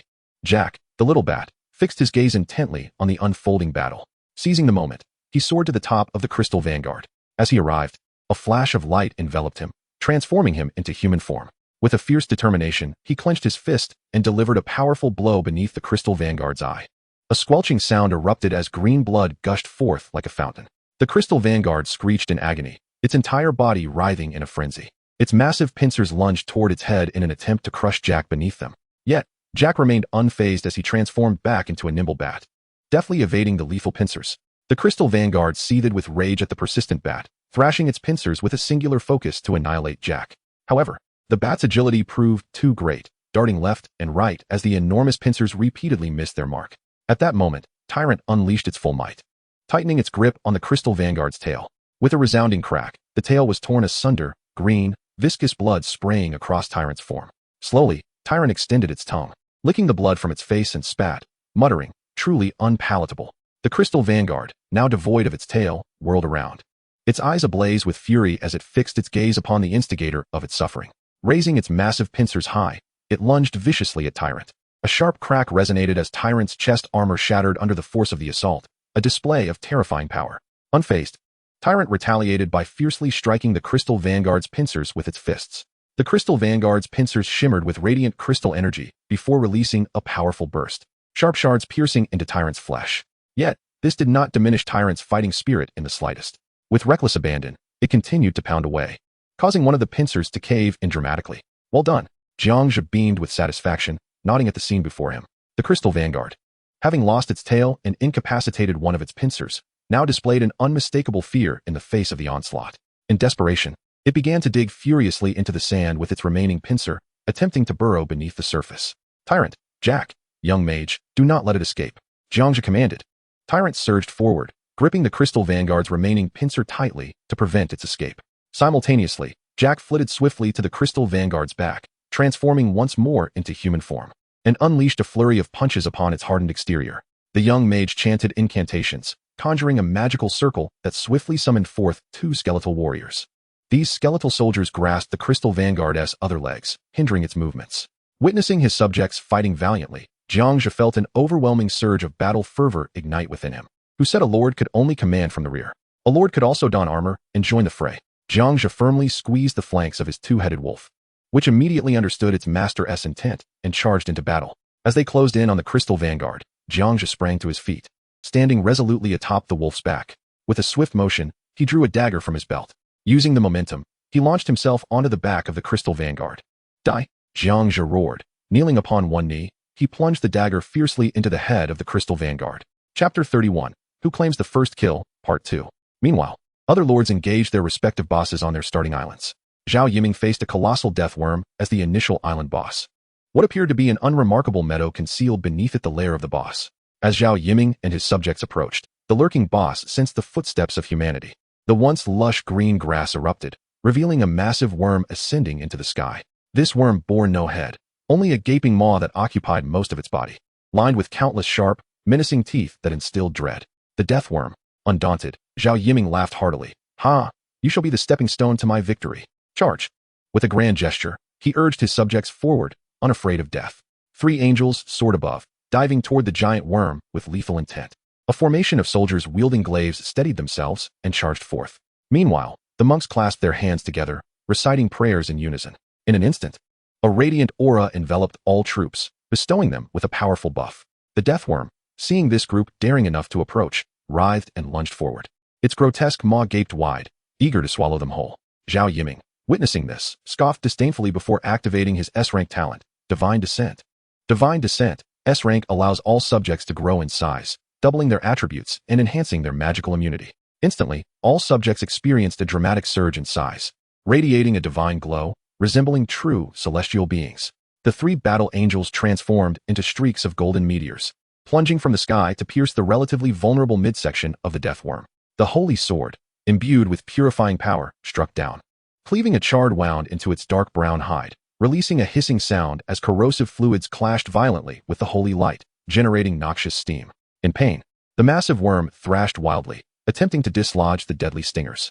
One angel, unable to evade in time, was struck by the worm's massive body, causing the divine aura to flicker violently as it crashed into the distant grass, its wings in disarray. In that moment of agony, as the giant worm rolled to expose its abdomen, the similarly enlarged glaive soldiers formed an ironclad barrier, unleashing a thunderous battle cry as they charged forward with their gleaming glaives. Thud, thud, thud. The sharp tips of the glaives, empowered by divine strength, penetrated deeply into the relatively soft underbelly of the worm. The excruciating pain drew the death worm's focus back to the ground, its abyss-like maw descending, its thick appendages writhing as it voraciously devoured several frontline glaive soldiers. The soldiers barely had time to emit a short cry before vanishing into the writhing darkness. The rear soldiers, eyes wide with horror, stood their ground, defiantly driving their glaives deeper into the creature's body, striving to pin down the monstrous beast. Meanwhile, the monks at the rear clasped their hands in prayer, their chants rising in fervor and urgency as beams of denser light cascaded upon the surviving soldiers and angels, bolstering their strength and resilience. Before long, the grotesque death worm lay battered and weakened upon the ground, its breath shallow and labored. Gazing at the half-lifeless creature, Zhao Yiming resolved to personally deliver the final blow to this monstrous foe. Only then would he feel the thrill he sought. He halted a battle angel poised to slay the boss, exclaiming loudly, "Stand down. Hand me your weapon." No sooner had he spoken than the battle angel soared to Zhao Yiming's side, respectfully presenting a long sword aglow with a sacred light. Zhao Yiming steadied himself as he accepted the sword, advancing slowly, step by step, towards the dying death worm. Chapter 32. Who will claim the first kill? Part 3. On another initial island, Long Outyin led his loyal human battalion deep into a forest.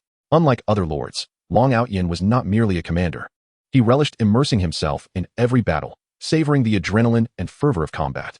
Thus, he always took the lead at the forefront of his troops. Prior to this operation, he had dispatched a contingent of scouts to explore the area. The reports they returned with were shocking. A terrifying creature lurked within.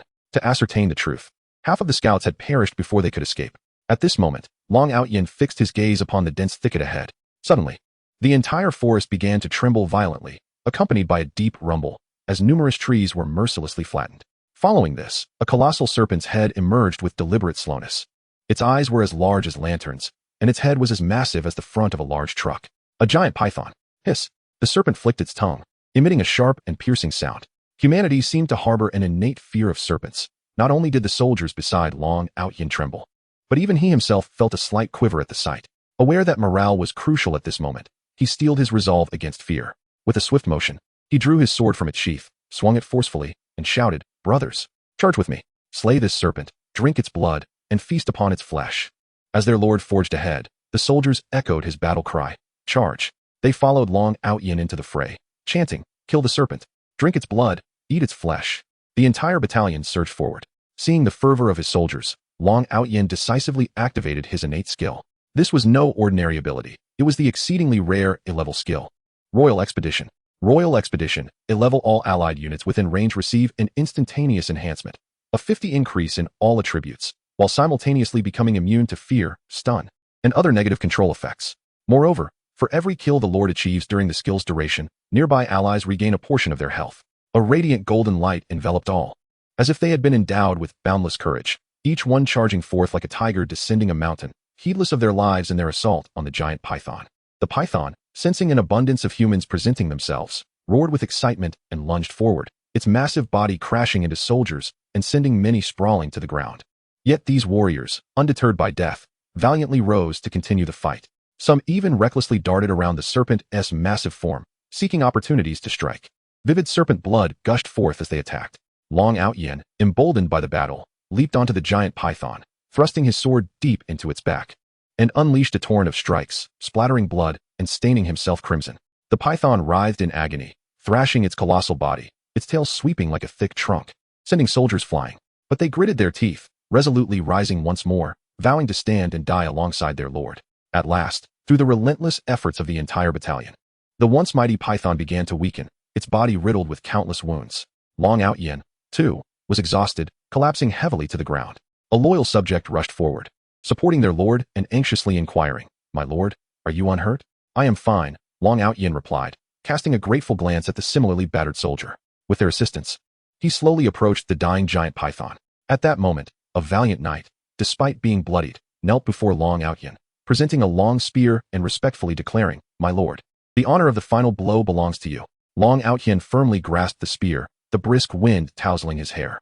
He cast a resolute gaze over his bloodied comrades and proclaimed loudly, "This victory is not mine alone. It is the result of our collective effort. Regardless, I, Long Outyin, promise that every brother shall be justly rewarded." With that, he gripped the spear tightly, summoning all his strength, and lunged fiercely towards the python's eye. Chapter 33, Who Will Claim the First Kill, Part 4. On another island, the terrain was predominantly mountainous and forested, with evergreen trees blanketing the landscape. Compared to other locales, the climate here was notably colder. A girl with twin ponytails leisurely perched upon the shoulder of a stone golem, dressed in a school uniform. Her skirt revealed a pair of shapely legs clad in white stockings, albeit with some tears exposing her fair skin. Surrounding her were elemental creatures. Fiery elementals radiated intense heat, dispelling the surrounding chill, while water elementals glimmered with an ethereal blue glow. There were also tree-like earth elementals, exuding vitality and the essence of nature, and even dazzling golden elementals, shining brilliantly. The number of these elemental beings was substantial. Under Su Xiaoxiao's guidance, they finally arrived before the boss of the initial island. This location lay at the heart of the coniferous forest, an open expanse covered in various dry grasses. A massive creature lay in slumber, each breath accompanied by thunderous snores, a truly lazy beast. "What a giant pig," Su Xiaoxiao murmured, eyeing the creature. This was a wild boar king, distinguishable from ordinary wild boars by its immense size and a pair of formidable tusks towering 2 stories high. Its body was covered in numerous spikes, resembling a porcupine. When at rest, these spikes lay flat against its skin, but upon receiving an attack, they would rise instantly, capable of being launched like projectiles. Previously, Su Xiaoxiao had ventured forth to test her mettle, only to lose some of her subjects in the process. This time, to bolster the morale of her faction, she resolved to risk everything and try once more. Though she understood that this endeavor might end in failure again, she believed that one must always attempt a challenge.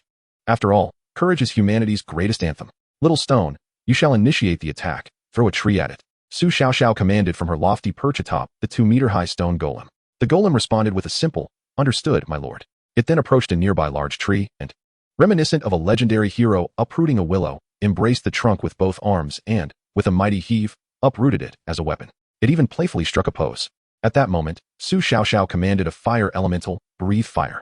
The fire elemental immediately opened its mouth and unleashed a torrent of searing flames, igniting the tree's tip and transforming it into a blazing spear. This is a masterful combination of elements, skillfully wielded by Su Xiaoxiao. Suddenly, the stone man exerted its strength. hurling the massive fire spear with the force of a meteor, which plunged directly into the rear of the Boar King. Gulp! The Boar King was abruptly awakened from its slumber, a wave of excruciating pain eliciting a howl from its throat. Spikes protruded from its body like a barrage of arrows. Su Xiaoxiao reacted swiftly, leaping off the stone man and taking refuge behind it. The stone man promptly crouched down, serving as a sturdy shield to protect Su Xiaoxiao from the onslaught. Countless spikes clashed against the stone man, creating a cacophony of sound. The other elemental beings also faced the spike attacks. However, their resilience ensured that they were not easily vanquished. By the end of the first offensive, the Boar King had already exhausted a significant portion of its spikes. Observing this, Su Xiaoxiao felt a surge of hope for victory and immediately called out, "Everyone, rally together. We must defeat this Boar King. Wood elements, combine your efforts and ensnare it with your binding skills like a spider weaving a web. Fire elements, follow up with your flames. Metal elements, prepare your blade attacks. Water elements, be ready to heal the wood elements." "Understood, my lord," replied Little Stone in a deep voice, seemingly only capable of uttering that phrase. The elemental beings executed their coordinated assault in an instant. The toll was steep, with 2/3 of Su Xiaoxiao's elemental subjects falling to the Boar King's sharp tusks. In stark contrast, the Boar King was left battered and bruised. At that moment, Little Stone lumbered forward. Its towering form exuded an inexplicable sense of safety. The Boar King, sensing the formidable approach of the stone man, kicked off with its hind legs. Its tusks poised like blades to charge. Bang! The two colossal beings collided with a thunderous impact. Little Stone grasped the Boar King's tusks with hands like iron clamps, leveraging its immense strength to momentarily immobilize the beast. Then, with a mighty effort, Little Stone executed a fierce back throw, sending the Boar King reeling, its innards shaken and broken, collapsing to the ground in a state of utter stillness. The stone man raised its right fist, poised to deliver a final blow to the Boar King, when suddenly, a few small wild boars sprang forth from nearby. They quickly surrounded the Boar King, grunting incessantly. Though small in stature, they summoned all their courage to charge repeatedly at the stone man's legs. These little wild boars were far too young, their teeth not yet fully developed. Their repeated attempts to ram into the stone man felt to it merely like a tickle, causing no harm whatsoever, while they themselves became dizzy and spun in place. Witnessing this spectacle, Su Xiaoxiao's heart swelled with compassion. Being inherently kind-hearted, she could not bear to see such a scene and shouted without hesitation, "Little Stone, stop immediately. Do not attack." Little Stone, always obedient to the Lord's commands, halted its actions at once. Su Xiaoxiao, disregarding her own safety, approached the faltering Boar King. Noticing the Boar King's gaze lingering on its offspring, she gently extended her hand, softly stroking the Boar King's face, and whispered, "Do not worry, I shall take good care of your children." The Boar King let out a faint grunt in response before slowly closing its eyes. Chapter 34. First Kill Announcement, Zhao Yiming's Scheme. The first kill is mine. At this moment, Zhao Yiming's gleaming sword was firmly embedded in the vital point of the death bug, and with this lethal strike, the creature finally fell silent. Kill confirmed on the third-tier boss, Death Bug. Zhao Yiming had assumed this first kill would undoubtedly belong to him, but to his astonishment, the announcement that rang out bore not his name, but that of an ID called Grim Reaper. Lord Grim Reaper has achieved the first kill on the initial island's third-tier boss, receiving a special first kill reward. This is hereby announced to all lords of the Huaxia Federation. Zhao Yiming's eyes widened in fury as rage etched itself across his face. He roared to the heavens, "Grim Reaper, how dare you steal my first kill? I, Zhao Yiming, shall remember you.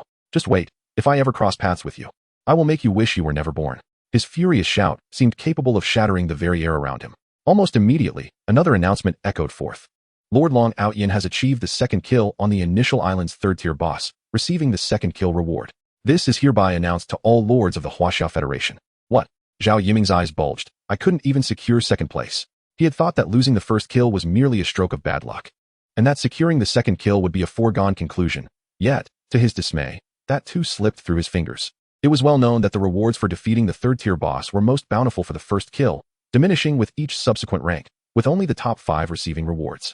Shaking with rage, Zhao Yiming spat out 3 good words in anger, declaring, "Long Outyin, very well. I shall remember you too. You better pray I don't encounter you." Yet another announcement followed, and Zhao Yiming, deep in thought, mused that this time it must surely be his turn. After all, he was an S-rank gifted lord, and a combat-oriented one at that. It seemed improbable that anyone could surpass him. As the announcement unfolded, Lord Xinyu has completed the third kill on the initial island's third-tier boss. This is hereby announced to all lords of the Huaxia Federation. He found yet again that he was not involved. Finally, the next moment brought forth a notification relevant to him. Lord Zhao Yiming has completed the 4th kill on the initial island's third-tier boss, receiving a reward of 500 points. 1 blue equipment and 1 green equipment. Would you like to hide your name in the announcement? I am 4th.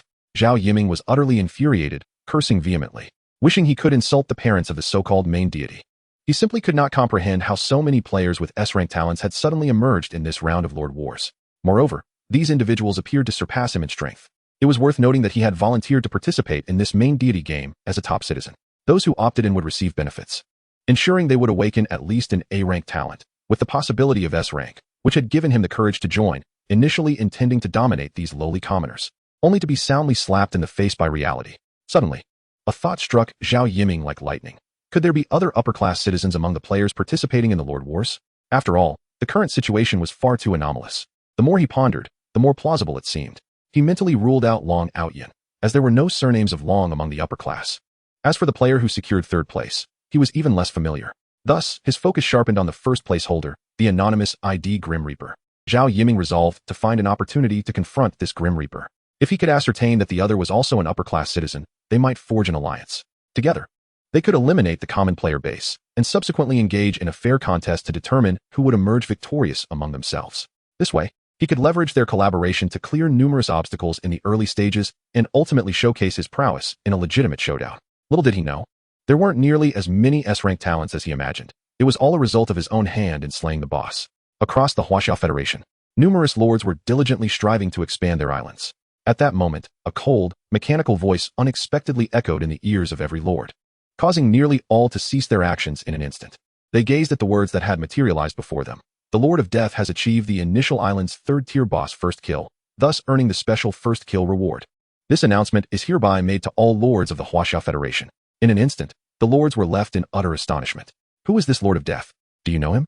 I have no idea. I haven't heard of him at all. I boast daily in the chat channel, yet I have never come across this individual. Tang Donger was equally shocked upon hearing the news. She had a vivid impression of this Lord of Death. Previously, she had expended considerable resources to purchase 500 units of food from him, only to be severely taken advantage of, and thus he had long been blacklisted by her. To her astonishment, the Lord of Death had completed the first kill of the third-tier boss. She had assumed that the first kill would go to Zhao Yiming, who possessed an S-class talent.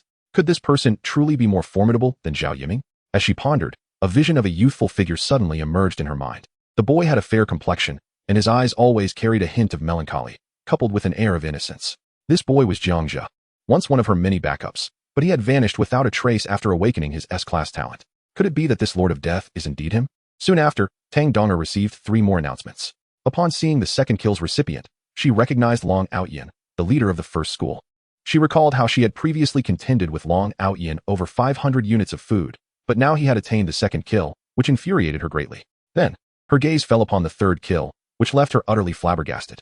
The Fishy Gang, to which this individual belonged, was notoriously known as a subpar faction, primarily accepting low-tier talent players. Those discarded by other factions ended up there. Yet, she never anticipated that a lord from such an inferior gang could achieve the third kill of the third-tier boss. When she saw that the individual she had longed to cling to for support only managed to secure the fourth kill, she felt an overwhelming sense of absurdity. How could Zhao Yiming, a lord with S-class talent, possibly rank fourth? This was simply outrageous, a level of absurdity that defied comprehension. Meanwhile, Linhao, engaged in combat, remained unfazed by the 4 announcements. He merely snorted dismissively, saying, "Humph, these few merely had good fortune. Had I not previously allocated all my resources to Donger, the first kill of the third-tier boss would have been securely mine." He then thought of Jiang Zhe, muttering to himself, and that Jiang Zhe, a mere bookworm. Even with an S-class talent, he can't handle a third-tier boss? His name hasn't appeared in any announcement yet.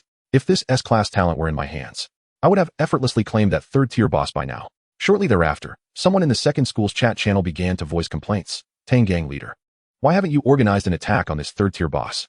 Look, the first school has already received their rewards, and even that trashy Fishy Gang has made the list. As soon as this was said, other members chimed in. Yeah, why not go for it? Tang Gang leader, are you unable to handle it? If you can't, I might as well leave and join the first school. Tang Donger sensed the accusatory tone in her subordinates' words and hurriedly reassured them. Actually, we from the second school have already dispatched people. Zhao Yiming is one of ours. Is Zhao Yiming really one of ours? I've never heard him speak in the gang. Some members queried, filled with confusion. Tang Donger quickly clarified. Zhao Yiming just joined us today. He was busy fighting the boss earlier, which is why he hasn't been involved yet. After sending this message, she anxiously invited Zhao Yiming into the channel and fervently pleaded in private, "Brother Zhao, could you please join our second school's private channel?" Zhao Yiming, already in a foul mood after having his first kill snatched away and missing out on the second and third kills, instinctively wanted to retort. However, considering the new circumstances, It was highly likely that this Lord of Death was Jiang Zhe. Following their previous plan of operating solo was no longer feasible. He needed to rely on an organization to enhance his chances in the Lord Wars. Thus, the opportunity presented by Tang Donger was ripe for exploitation. With that thought, he accepted the invitation and joined the second school's private channel. Upon seeing Zhao Yiming's name appear in the channel, the members of the second school erupted in excitement. Tang Gang leader wasn't boasting. This Zhao Yiming is truly one of us. Some were particularly enthusiastic, sending messages like, "Brother Zhao, you're amazing. You managed the 4th kill. So impressive." Various praises flooded the channel. Zhao Yiming, reading these messages, felt a surge of irritation, thinking, "Damn it, are these worthless peasants mocking me?" Though he was furious, he responded calmly, "Hello everyone, I am Zhao Yiming. I look forward to your guidance. Brother Zhao is so approachable. With Brother Zhao's presence, we need not fear other factions anymore." Zhao Yiming chose not to engage further with the crowd and directly messaged Tang Dong. "Tang Donger, I'm giving you a chance. Hand over the gang leader position to me, or I will leave the gang right now." Upon reading this message, Tang Donger gritted her teeth in anger. Although she had previously sought to align herself with Zhao Yiming, seeing him only secure the 4th kill made her think he wasn't that impressive after all. However, given the pressing situation, she had to win Zhao Yiming over. Otherwise, her hard work in managing the second school could crumble. Reluctantly, she responded with feigned sweetness, "Sure, Brother Zhao, I'll transfer the gang leader position to you. I'll just be the vice leader. How does that sound?" Zhao Yiming replied succinctly, "All right." Soon after, Tang Donger announced in the chat channel that she was transferring the gang leader position to Zhao Yiming, making him the new leader of the second school.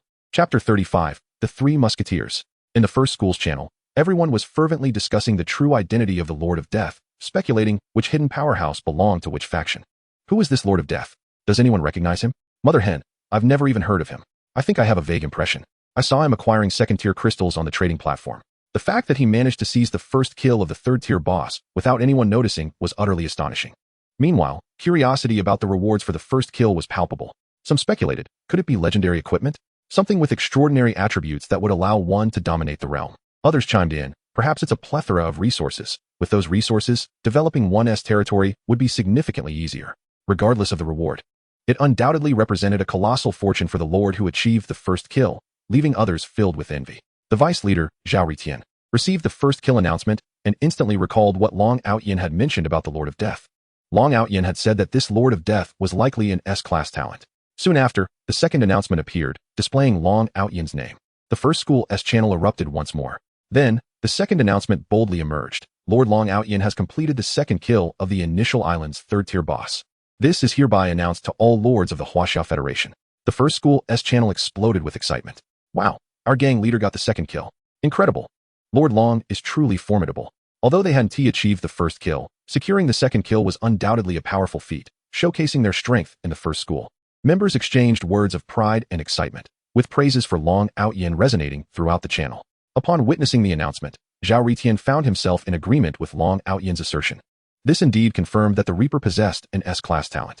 After all, Long Outyin, as an A-class talent lord, had failed to achieve the first kill despite the unwavering support of numerous comrades and abundant resources. Zhao Ritian could not suppress a sigh, his heart brimming with resentment. Was it truly so unjust? Was the S-class talent so overwhelmingly formidable?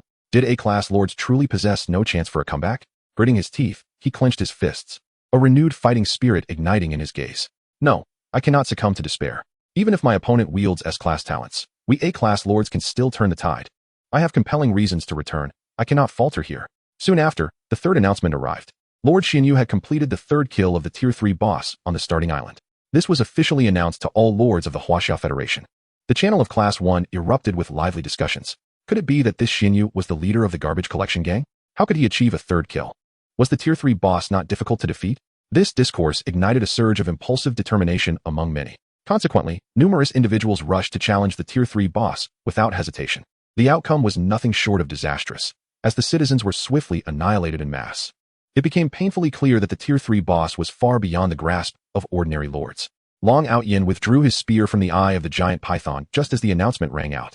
Lord Reaper had completed the first kill of the Tier 3 boss on the starting island, earning a special first kill reward. This was officially announced to all lords of the Huaxia Federation. What? It was not me, but this Reaper.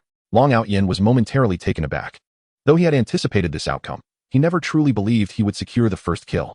He recalled having interacted with this individual named Reaper before. It appeared that his suspicions were correct. This Reaper must indeed possess S-class talent. He pondered the necessity of finding an opportunity to forge a closer rapport with Reaper. ideally persuading him to join their Class 1. Shortly thereafter, another notification appeared. Lord Long Outyin had completed the second kill of the Tier 3 boss on the starting island, receiving a reward of 1,000 points, 1 piece of purple equipment, 1 piece of blue equipment, 1 piece of green equipment, and 1 item. Should the name be concealed in the announcement? Long Outyin, eager for recognition, decisively chose no. The announcement was successfully dispatched, and the rewards were promptly deposited into his storage space. Long Outyin eagerly opened his storage to inspect his rewards, revealing a magnificent purple spear with impressive attributes. Additionally, there were 2 pieces of armor, 1 shirt, and 1 pair of boots. What excited him the most was a randomly generated blueprint that boldly proclaimed the words repeating firearm. The drop rate for blueprints in the current Lord Wars was exceedingly low. This was splendid. Long Outyin could hardly contain his joy, leading the human troops. The use of firearms would significantly enhance their combat capabilities. Furthermore, within the gang was Yiliankin, a dwarf brother with forging abilities, one of the few capable of crafting exquisite equipment.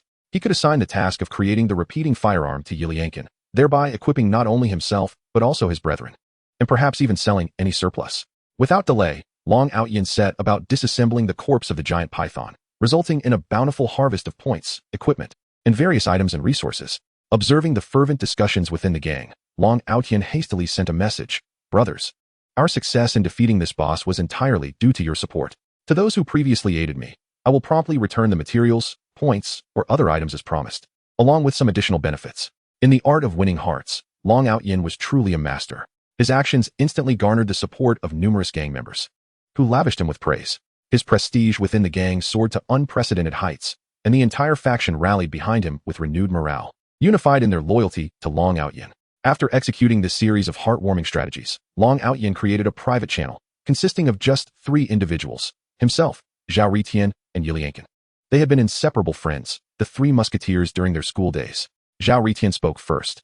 Outyin, that Reaper is incredibly formidable. You should consider how we might entice him to join us. Long Outyin replied, rest assured.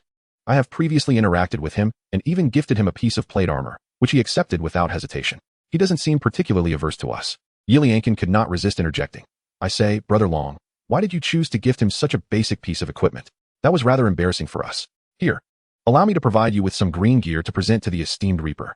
Long Outyin felt Yiliankin's words struck a chord, realizing he had indeed been somewhat petty. All right, next time I contact Reaper, I shall present him with some green gear.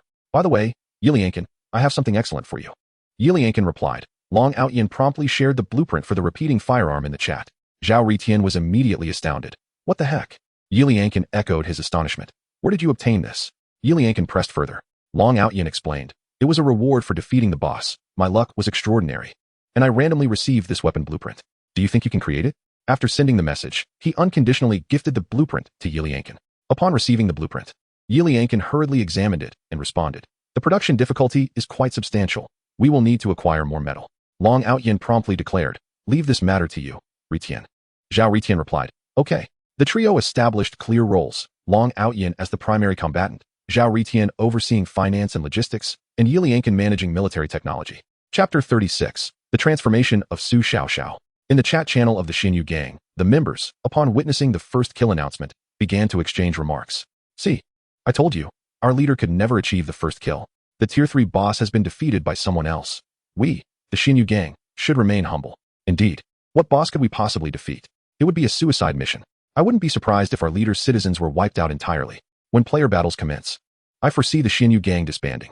As soon as these words were spoken, a second announcement chimed in, revealing a lord named Long Outyin. One of the gang members chimed in. I recognize this Long Outyin. He is the leader of Class 1, an A-class talent lord, incredibly formidable. He and I attended the same school. Had I not drawn a D-class talent, I would have joined him long ago. What you say is true. Who wouldn't wish to align with Long Outyin? I have heard that Class 1 is known for its loyalty, frequently distributing benefits and sharing resources. Hearing such sarcastic remarks, a few kind-hearted female lords within the gang couldn't help but retort. If you are unhappy with remaining in the Xinyu gang, then you should leave. Don't just take advantage of the leader while disparaging him. Upon hearing this, those who had made sarcastic comments fell silent. Indeed, they had often benefited from the leader, much like parasites clinging to him. After a while, another announcement rang out. Lord Xinyu had completed the third kill of the Tier 3 boss on the starting island. Xinyu? How could it possibly be her? She actually achieved the third kill. The very members who had just been mocking her were now utterly astonished. In their eyes, their leader had no chance of defeating the Tier 3 boss. Yet the current announcement unmistakably reveals that the leader has indeed accomplished the feat. It feels akin to an ordinary individual participating in the Olympics for the first time and astonishingly securing a bronze medal. Although a bronze medal signifies merely third place, the intrinsic value it represents is self-evident, greatly exceeding their expectations. After a brief moment of astonishment, the chat channel of the Xinyu gang was instantly inundated with various boastful remarks. Hail to the leader. The leader is truly remarkable. Leader, what reward did you receive for that third kill? Could you share it with us to broaden our horizons? Su Xiaoxiao, as innocent as ever, thoughtlessly shared the rewards she had received in the channel. The first reward was points. Since she was the third to complete the kill, she received merely 800 points. Additionally, she was awarded 1 piece of purple equipment and 1 piece of blue equipment, with nothing else. The members of the gang, upon seeing the purple equipment among the rewards, were immediately ablaze with excitement. Wow, I've never seen purple gear before. The leader is incredible. Some even suggested, leader, could you distribute that blue equipment through a roll point system as a reward for us? Leader, don't pay attention to them. They're just a group of freeloaders looking to benefit without effort. Some disgruntled members could not tolerate this and directly clashed in the chat channel. What is it to you? If you don't want it, just be quiet. The other side was equally unyielding. And soon the chat channel became a battleground of heated arguments. Seeing this, Su Xiaoxiao felt anxious and hurriedly intervened. Please, let us not fight. We are all part of the same gang, like a family. It's not good to argue. So please, let us stop. At that moment, kindness seemed to have become synonymous with weakness, only serving to embolden the self-serving individuals, allowing them to act even more recklessly. Su Xiaoxiao found herself powerless to halt the escalation of the quarrel. As the leader, to everyone's eyes, she appeared to be a mere superfluous presence at this moment. Even though she had just successfully proven her ability to defeat a third-tier boss, in this chaotic situation, it seemed to have no effect whatsoever. At this moment, she felt exhausted. Simultaneously, she grasped a profound truth. Not everyone is worthy of redemption. Some individuals are truly rotten to the core. Chapter 37. Legendary Equipment and Hero Summoning Orders. Lord Jiang Zhe achieved the first kill of the third-tier boss on the starting island.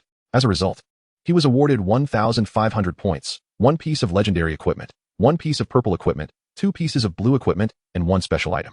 Should the name be concealed for the announcement? Jiang Zhe abruptly withdrew the dagger embedded in the crystal vanguard's skull, and instantly, green blood splattered across his hands. In the next moment, a notification sound rang out. It turned out to be the first kill. It seems my strength ranks among the elite among the many lords in the Huaxia Federation. To conceal his true identity, Jiang Zhe decisively opted to hide his name for the announcement. Soon, a report regarding the Grim Reaper was broadcasted worldwide. Once the announcement concluded, Jiang Zhe checked his rewards. First, 1,500 points were credited securely. This was indeed a considerable sum.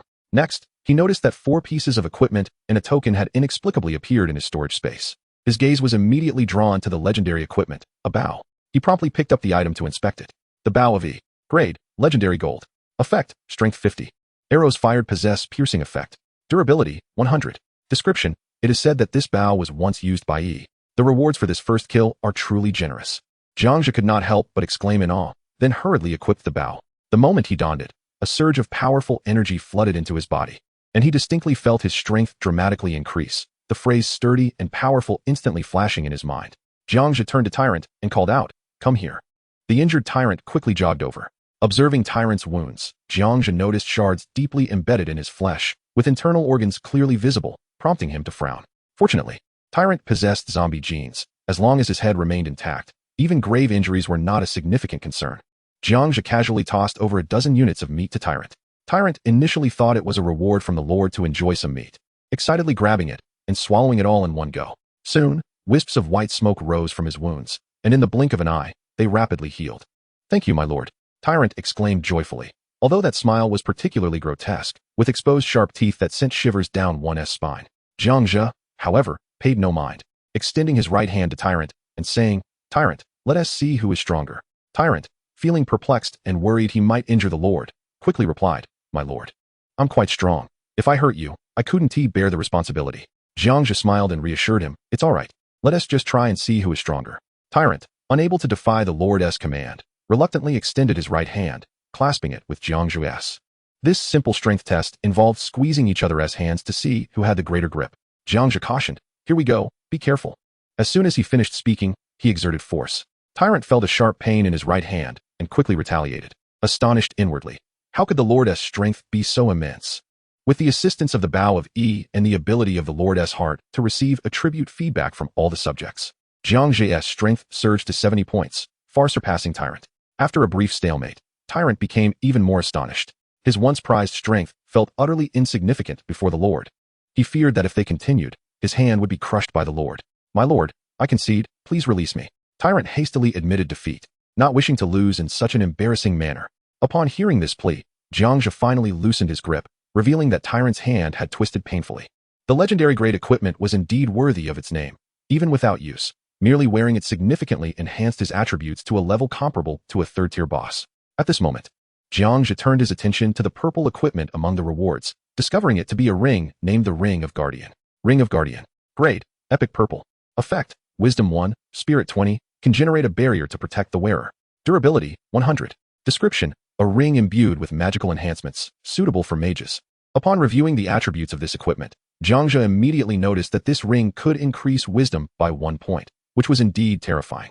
It is known that the wisdom attribute is exceedingly difficult to enhance. Even Tyrant, having fused numerous genes, only achieved 2 points of wisdom, comparable to the intelligence of an average human.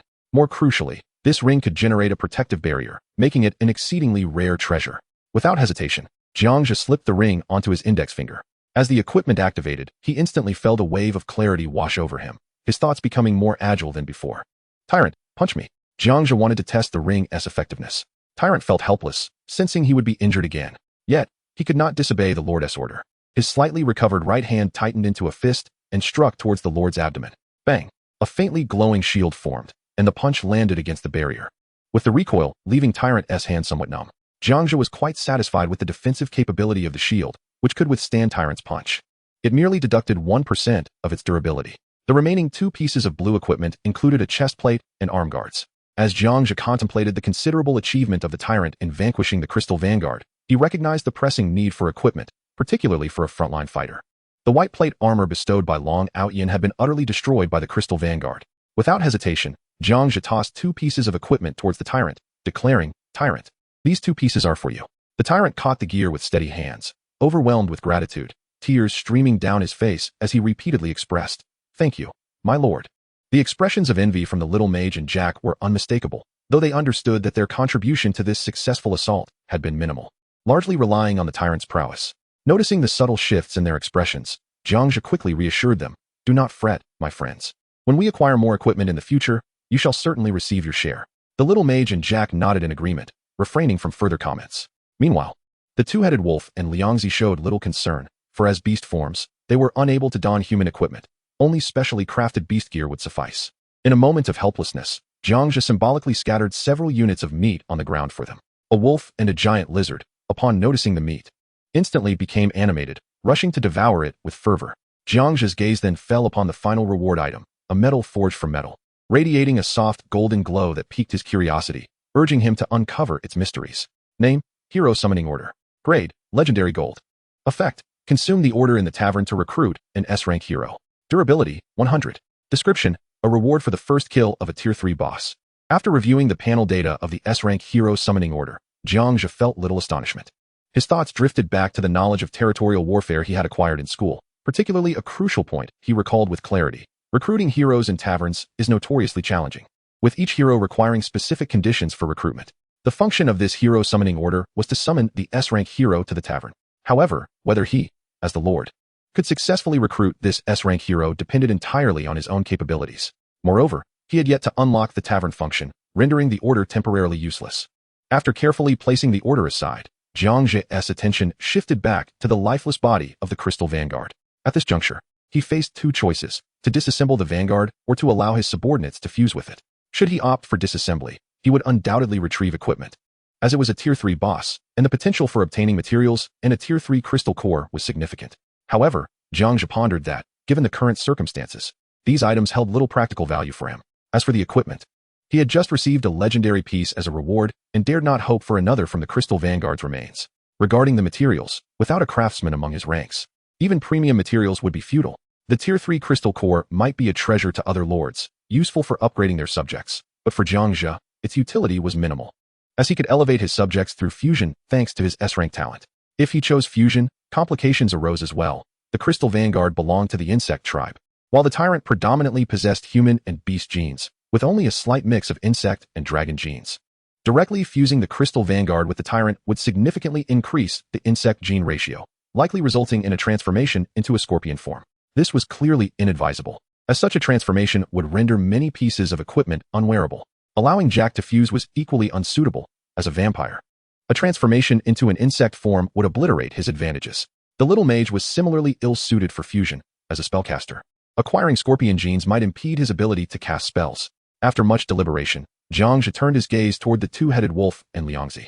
With a hint of reluctance, he tossed a bit more meat onto the ground, which they devoured eagerly. This was their final meal.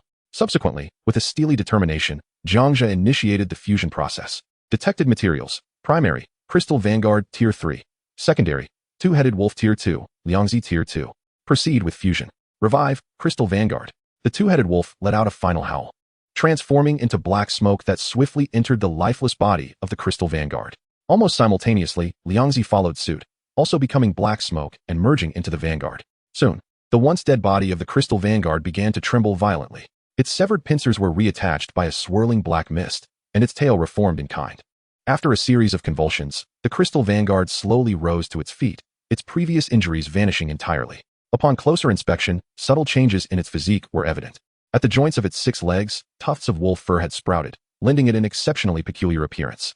The crystal vanguard approached Jiang Zhe, behaving like a docile hound, crawling before him and gently swaying its massive scorpion tail.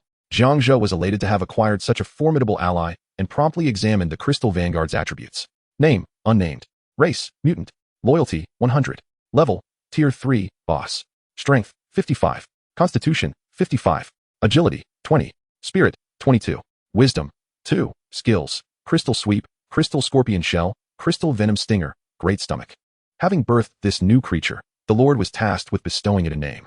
Not particularly adept at naming, he contemplated the fusion with Liangzi's genes, and a name floated through his mind: Jingzi. No, that name is too inappropriate. Instead, he settled on Crystal Scorpion. To his surprise, the Crystal Vanguard seemed quite pleased with the name, joyfully wagging its tail. With the formidable boss now successfully subdued, Jiang Zhe prepared to gather resources. He intended to survey his exclusive island, ensuring no resource went unnoticed. Without the two-headed wolf as his steed, he turned his attention to the Crystal Scorpion. Adopting it as his new mount, he deftly leaped onto its back, calling for the Tyrant, Jack, and the little mage to join him. Fortunately, the Crystal Scorpion was sufficiently large to accommodate them all. Let us proceed, Crystal Scorpion, and survey the expanse of my island. At Jiang Zhe's command, the Crystal Scorpion sprang into action, rising to its feet and moving swiftly. It felt akin to transitioning from riding a bicycle to commanding a tank after a hard-fought battle. They first traversed the desert area previously dominated by the Crystal Scorpion. Along the way, numerous desert scorpions emerged, but the Crystal Scorpion swiftly dispatched them with its crystal sweep skill, sending shards of crystal like arrows to annihilate the foes. The other subordinates, witnessing this, hurried to collect the scorpion corpses and present them to Jiang Zhe. He promptly disassembled all of the carcasses, yielding over 500 units of food, along with various materials and points. Remaining steadfast atop the Crystal Scorpion, Jiang Zhe continued his journey along the island's edge. Upon reaching the brink, he commanded, "Stop." The Crystal Scorpion halted, allowing Jiang Zhe to leap down and stand at the precipice, peering into the impenetrable darkness below, utterly ignorant of what lay beneath. Raising his gaze, he gazed far into the distance, where numerous islands floated densely, each governed by its own lord. At present, the battles between the lords remain uninitiated, leaving all islands in a state of stillness, quietly awaiting the commencement of combat. Once the battles begin, these islands will start to drift. The collision of two islands signifies their merger, and from this union, only one individual shall claim the title of the new island's master. Such knowledge was imparted during schooling. Since the reality has come under the dominion of the supreme deity, educational institutions have begun to teach not only conventional knowledge, but also various gaming strategies, aiming to enhance student survival rates once chosen by the deity to enter the game. After gazing for a moment, Jiang Zhe felt a sense of elation wash over him. With his 4 capable subordinates at his side, he was confident they could face the imminent lordly battles. He then resumed his perch atop the crystalline scorpion, which roared back to life, advancing resolutely once more. Chapter 39. The shifting landscape. These second-tier Komodo dragons were utterly feeble. The 3 individuals dragged the carcasses, carelessly tossing them at Jiang Zhe's feet, prompting him to immediately begin dismantling them for materials. Subsequently, he meticulously scoured the rubble-strewn forest, ensuring that no lizards remained alive. Next, Jiang Zhe arrived at the site where metallic ores had previously been excavated, revealing a large pit created by Liangzi. It was evident that a wealth of untapped metal ore lay exposed. The quantity and speed of the excavation far surpassed those of Tyrant, Jack, and the mage, the crystalline scorpion operating like a colossal excavator. This led to a swift loss of motivation among the other 3. Tyrant couldn't help but complain, "Hey, big scorpion, could you dig a little slower?" Why the rush? Jack wore a look of helplessness. You're working harder than a slave. Meanwhile, the mage simply scratched his head, remaining silent, as he had no need to mind. The crystalline scorpion paid them no heed, continuing its vigorous excavation. Jiang Zhe merely cast a quiet glance at them, refraining from further comment, and promptly opened the chat channel to peruse the messages. The channel was ablaze with numerous notifications. He discerned several key pieces of information, one of which was that many were in search of a lord known as Death. Curiosity abounded regarding this enigmatic figure, whose silence and origins were shrouded in mystery, yet who had secured the first kill of a Tier 3 boss. Numerous lords aspired to court this Death, pondering how to appease him, but alas, he had yet to reveal himself. He embodied his name, enigmatic and elusive, akin to a true reaper, seen only by those on the brink of death. Seeing so many in pursuit of death, Jiang Zhe couldn't help but smile faintly. The sensation was truly delightful. Additionally, there were updates regarding the factions, particularly concerning the second high school. The leadership had shifted from Tang Donger to a figure named Zhao Yiming. Jiang Zhe recalled this name, as he seemed to have also vanquished a Tier 3 boss, albeit as the fourth to do so. Judging solely by the name Zhao Yiming, Jiang Zhe was convinced he was not a senior from the second high school. This led him to speculate that Tang Donger had likely aligned herself with someone formidable. After all, given her nature, she would never easily relinquish her position as faction leader. Only an individual of exceptional strength could compel this vanity-driven girl to yield. Otherwise, she would end up like Linhao, who was merely subservient. Now that Zhao Yiming had become the faction leader of the second high school, it rendered him an adversary, and Jiang Zhe mentally noted the name. Furthermore, there were tidings from the first high school. They were voraciously gathering metal materials, depleting the market to the point of skyrocketing prices. Jiang Zhe surmised they were likely preparing for a significant endeavor. Previously, during negotiations with Long Outyin, Jiang Zhe had learned that Long Outyin's faction possessed the capability to forge equipment. Moreover, having achieved the second kill of a Tier 3 boss, he might have acquired formidable equipment blueprints through the dismemberment of the boss's carcass or via the rewards from the second kill. It would be disingenuous to say Jiang Zhe was not curious. He intended to speak with Long Outyin later, hoping to glean some valuable insights. Shortly thereafter, news regarding the Salty Fish Gang surfaced. It was reported that their leader had also conquered the Tier 3 boss. This information undoubtedly instilled a significant boost of confidence in those lords of average talent. It was revealed that the Salty Fish Gang leader possessed only a B-level talent, which was considered moderate, as most lords fell between B and C levels. It is essential to recognize that in this lordly war, mere talent would not guarantee success. It would require intricate combinations of tactics and meticulous planning. Among the remaining messages, the most noteworthy was the announcement of the impending battles between lords. This news elicited mixed reactions. The powerful lords were eagerly anticipating the onset of combat, eager to plunder their enemies' resources and bolster their own strength, while the weaker lords were filled with trepidation, fearing they would inevitably become enslaved. Consequently, many lords opted to join robust factions. Numerous factions established in the early stages gradually dwindled, culminating in a tripartite stalemate among the first high school, second high school, and the Salty Fish Gang. These three factions became the most sought-after alliances, with individuals vying desperately to secure refuge within their ranks. For when battles commenced, encountering members of the same faction would render negotiations more amicable, potentially allowing for peaceful resolutions to disputes.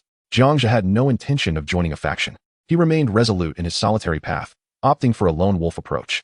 In this brutal war, the notion of camaraderie was but a jest, for anyone could betray you from behind, even those deemed as close as brothers. Upon closing the chat channel, Jiang Zhe entered the trading platform to inspect his holdings. He currently possessed a legendary bow, yet it required arrows. After searching relevant terms, he discovered that arrows were entirely sold out on the trading platform. Although he noted a recent transaction indicating that the seller was Yi Lianshun, a member of Long Outyin's faction, Jiang Zhe decided to reach out to Long Outyin. As he opened the chat window, he found a message from Long Outyin. "Are you there?" Given that the other party initiated the conversation, Jiang Zhe coolly replied with a simple yes. Long Outyin quickly followed with a barrage of messages. "Hey, how did you find the plate armor I gave you last time?" Jiang Zhe responded succinctly, "Average." Long Outyin felt a twinge of awkwardness upon reading this reply. After all, he had secured the first kill of a Tier 3 boss, and the white gear he gifted was practically worthless in comparison. That Jiang Zhe deemed it merely average was already a considerable compliment. Hastily, he responded, "All right. I've just acquired a fresh batch of green gear. Would you like some? I can send you a few pieces." Recognizing that Long Outyin was attempting to ingratiate himself, Jiang Zhe was not one to dismiss such gestures, especially when they were devoid of malice. He replied with a single word, "Sure." Long Outyin pondered briefly before sending over 5 pieces of green plate armor. Jiang Zhe graciously accepted them, replying, "Thanks. By the way, I wanted to ask if you can craft arrows." Upon hearing that Death was in need of arrows, Long Outyin took note, speculating that this mysterious figure likely commanded ranged units, most probably of human or humanoid origin. Humanoid troops such as elves, goblins, and orcs are the ones that require arrows. After all, beast-like insectoid species lack human-like joints and fingers, rendering them incapable of wielding bows and arrows. Long Outyin promptly replied, "Of course, our guild can manufacture arrows. How many bundles do you need? Let me clarify. Each bundle contains 100 arrows and costs 20 points. Alternatively, you may exchange other materials, such as metals, which we are currently in dire need of." Jiang Zhe responded, "What do you need so much metal for? Are you planning to forge weapons?" Long Outyin replied, "Apologies, my friend, but that is a guild secret and I cannot divulge it unless you express interest in joining us. Once we craft this formidable weapon, you shall certainly reap the benefits." The temptation was blatant, and Jiang Zhe understood that probing too deeply into certain matters was indeed inappropriate. He also recognized the ulterior motives at play. Unfortunately, he had no interest in such recruitment, as the first and second groups had always been in competition. If the individuals from the first group discovered that Jiang Zhe was a student of the second group, it might lead to discontent, and it was better to avoid unnecessary trouble. Jiang Zhe replied, "I need 5 bundles, purchased with points. When can you deliver them?" Noticing that the other party was avoiding the topic of recruitment, Long Outyin decided not to press further, as incessantly bringing it up could be irksome. He did not wish to jeopardize his relationship with this influential figure. The delivery can be made immediately. Long Outyin promptly had 5 bundles of arrows retrieved from inventory and sent them over.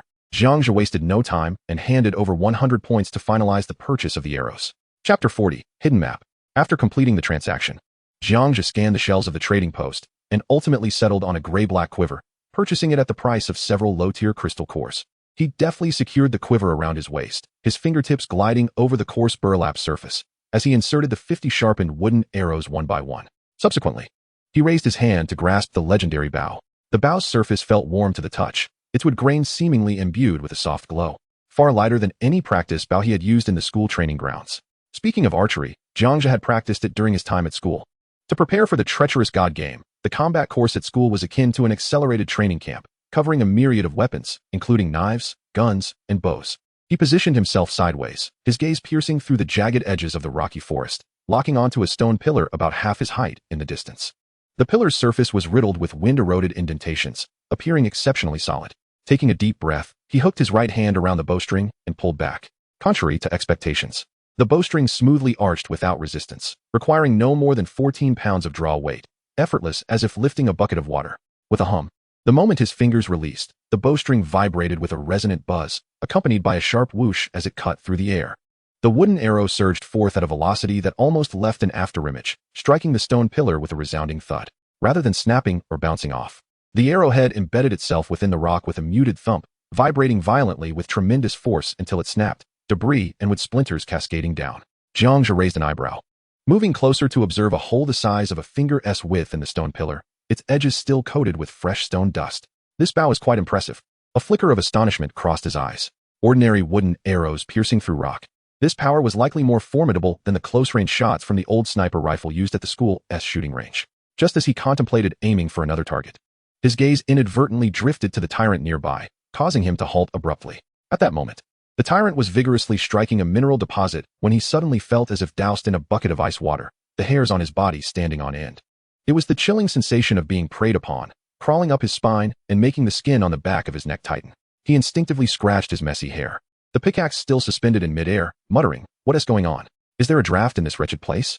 Before he could finish, a sharp crack echoed as the very mineral he was striking suddenly split open. A slick, glossy black insect emerged with alarming speed. This creature was as long as his forearm, its 6 legs equipped with backward-facing hooks gripping the rock, and its 2 antennae quivered rapidly. Most terrifying was its mouth, lined with densely packed teeth sharp as poison bee stingers, which snapped shut with a crack on the back of the Tyrant's hand. Mineral insect. Ah, what in the world is that? The Tyrant exclaimed, abruptly flinging his arm and sending the creature soaring through the air. Jiang Zhe's eyes narrowed, and almost instinctively, he raised his hand to draw the bow and knock an arrow. His movements were 10 times smoother than during the school assessments. The bowstring hummed again. The sound of the arrow slicing through the air sharper than before, and the arrow accurately struck the insect's back, the arrowhead piercing through its head and oozing thick green liquid. The insect convulsed in midair before falling to the ground with a thud, its antennae flailing futilely, leaving a small, foul-smelling stain of green liquid on the stone surface. Lord Jiang Zhe has slain a Tier 1 mineral insect. As the system notification chimed, Jiang Zhe's brow furrowed, and he called out to the miners, "Be cautious. Monsters are lurking within the rocks." Barely had he finished speaking when the crystal scorpion began frantically digging at the ground, soon revealing a dark, gaping hole. A stench. A mix of decaying earth and rusty metal wafted through the air, causing Jiang Zhe to instinctively turn away. Lord, there's a hole here. Jack's voice was tinged with caution, and just as he finished speaking, a cacophony of writhing sounds emerged from the hole. Countless black mineral insects surged forth, leaping like fleas, rushing at the group, and biting fiercely upon landing. The crystal scorpion abruptly raised its head, its tail's stinger erect, emitting a deep growl. As a member of the insect race, the aura of a higher being emanated from it, instantly freezing a few of the advancing mineral insects in place, making them shudder in terror. However, this pressure did not deter all. The tyrant was the first to bear the brunt. As dozens of mineral insects crawled over his arms and back, the pain of their sharp teeth gnawing at his flesh felt like 1,000 needles piercing him. He let out a pained roar, raising his fists to strike at them. Jack reacted swiftly, transforming into a gray bat and fluttering to a nearby rock to evade the swarm. The young mage was equally quick, his staff striking the ground, summoning a pale gray skeletal shield that blocked the encroaching mineral insects. Simultaneously, he conjured a magic circle, and 2 skeletal warriors armed with bone knives rose, swiftly cleaving through the first few mineral insects. Jiang Zhe stood at a safe distance, bow drawn like a full moon, arrows flying like shooting stars, each shot precisely piercing the skull of a mineral insect. Out of the corner of his eye, he caught sight of the tyrant's dire predicament and commanded the crystal scorpion, use crystal shard to sweep them away. Receiving the command, the crystal scorpion's massive pincers slammed down onto the ground. With a resounding crash, countless diamond-like crystal shards shot forth like a torrential rain, sparkling as they swept through the swarm, reducing the mineral insects to mere fragments in an instant, green liquid splattering everywhere. The young mage waved his hand, and the skeletal warriors began to pile the insect carcasses together. Jiang Zhe activated the decomposition ability, acquiring over 50 Tier 1 crystal cores. Lord, let me in to take a look. The tyrant suddenly stood up, pounding his chest, eyes ablaze with fury as he fixated on the hole. They dared to bite me. I must exterminate their nest.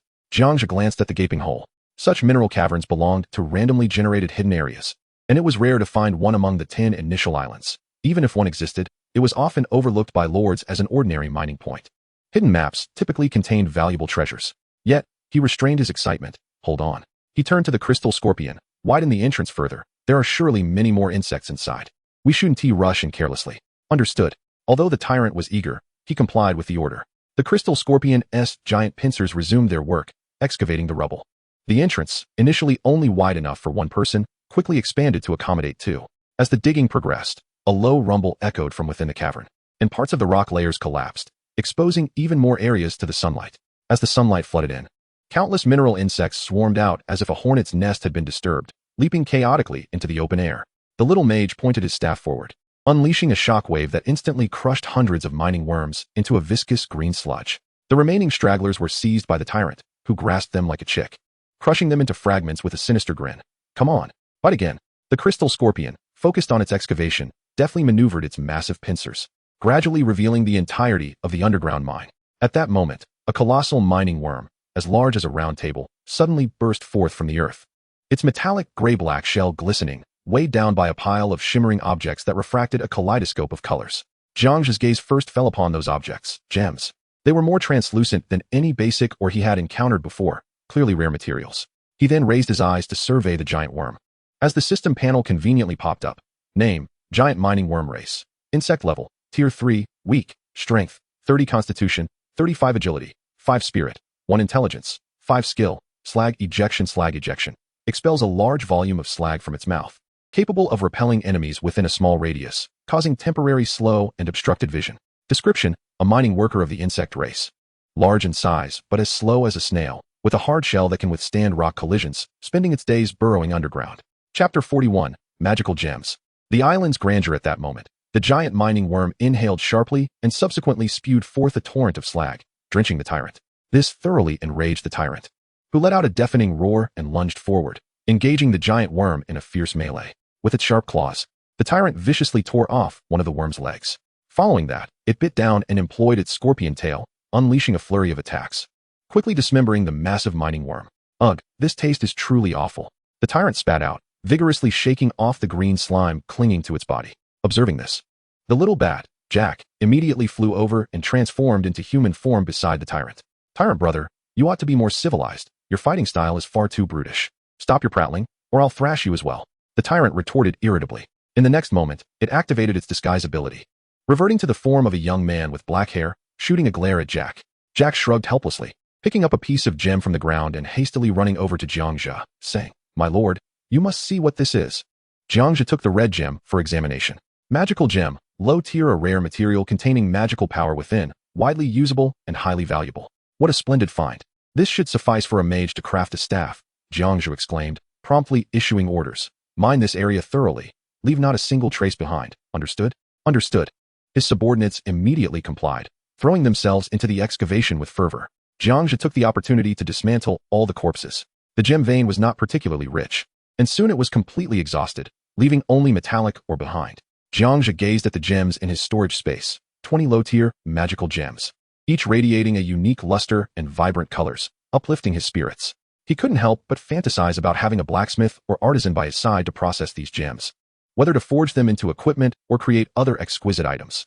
Before long, the metallic ore was also entirely excavated, with a total storage amount reaching 20,000 units. Gazing at the large pit in the ground, Jiang Zhe felt a surge of joy and accomplishment. Just then, the crystal scorpion wiggled its tail, approaching with a pleasing demeanor. Jiang Zhe recalled his previous promise to reward whoever mined the most, and pondered what to prepare for the crystal scorpion. He then noticed the scorpion extending its front limbs, drawing a simple diagram in the dirt. Wasn't this the shape of the gem mine they had previously excavated? Jiang Zhe immediately understood that the crystal scorpion desired magical gems as a reward. This little creature clearly possessed a decent intellect, though it was unfortunate that it could not speak. Jiang Zhe mused that he ought to integrate a speaking organ into it in the future. With that thought, he tossed a gem to the crystal scorpion.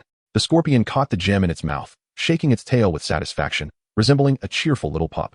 Subsequently, he instructed his subordinates to commence a new round of excavation, this time planning to clear away all the stones from the rubble forest as well. His subordinates acted swiftly, and the entire area was soon engulfed in dust. The system notifications rang out continuously, and the quantity of stones in the storage space soared rapidly. In no time, this small patch of rubble forest was completely cleared, leaving only a flat expanse.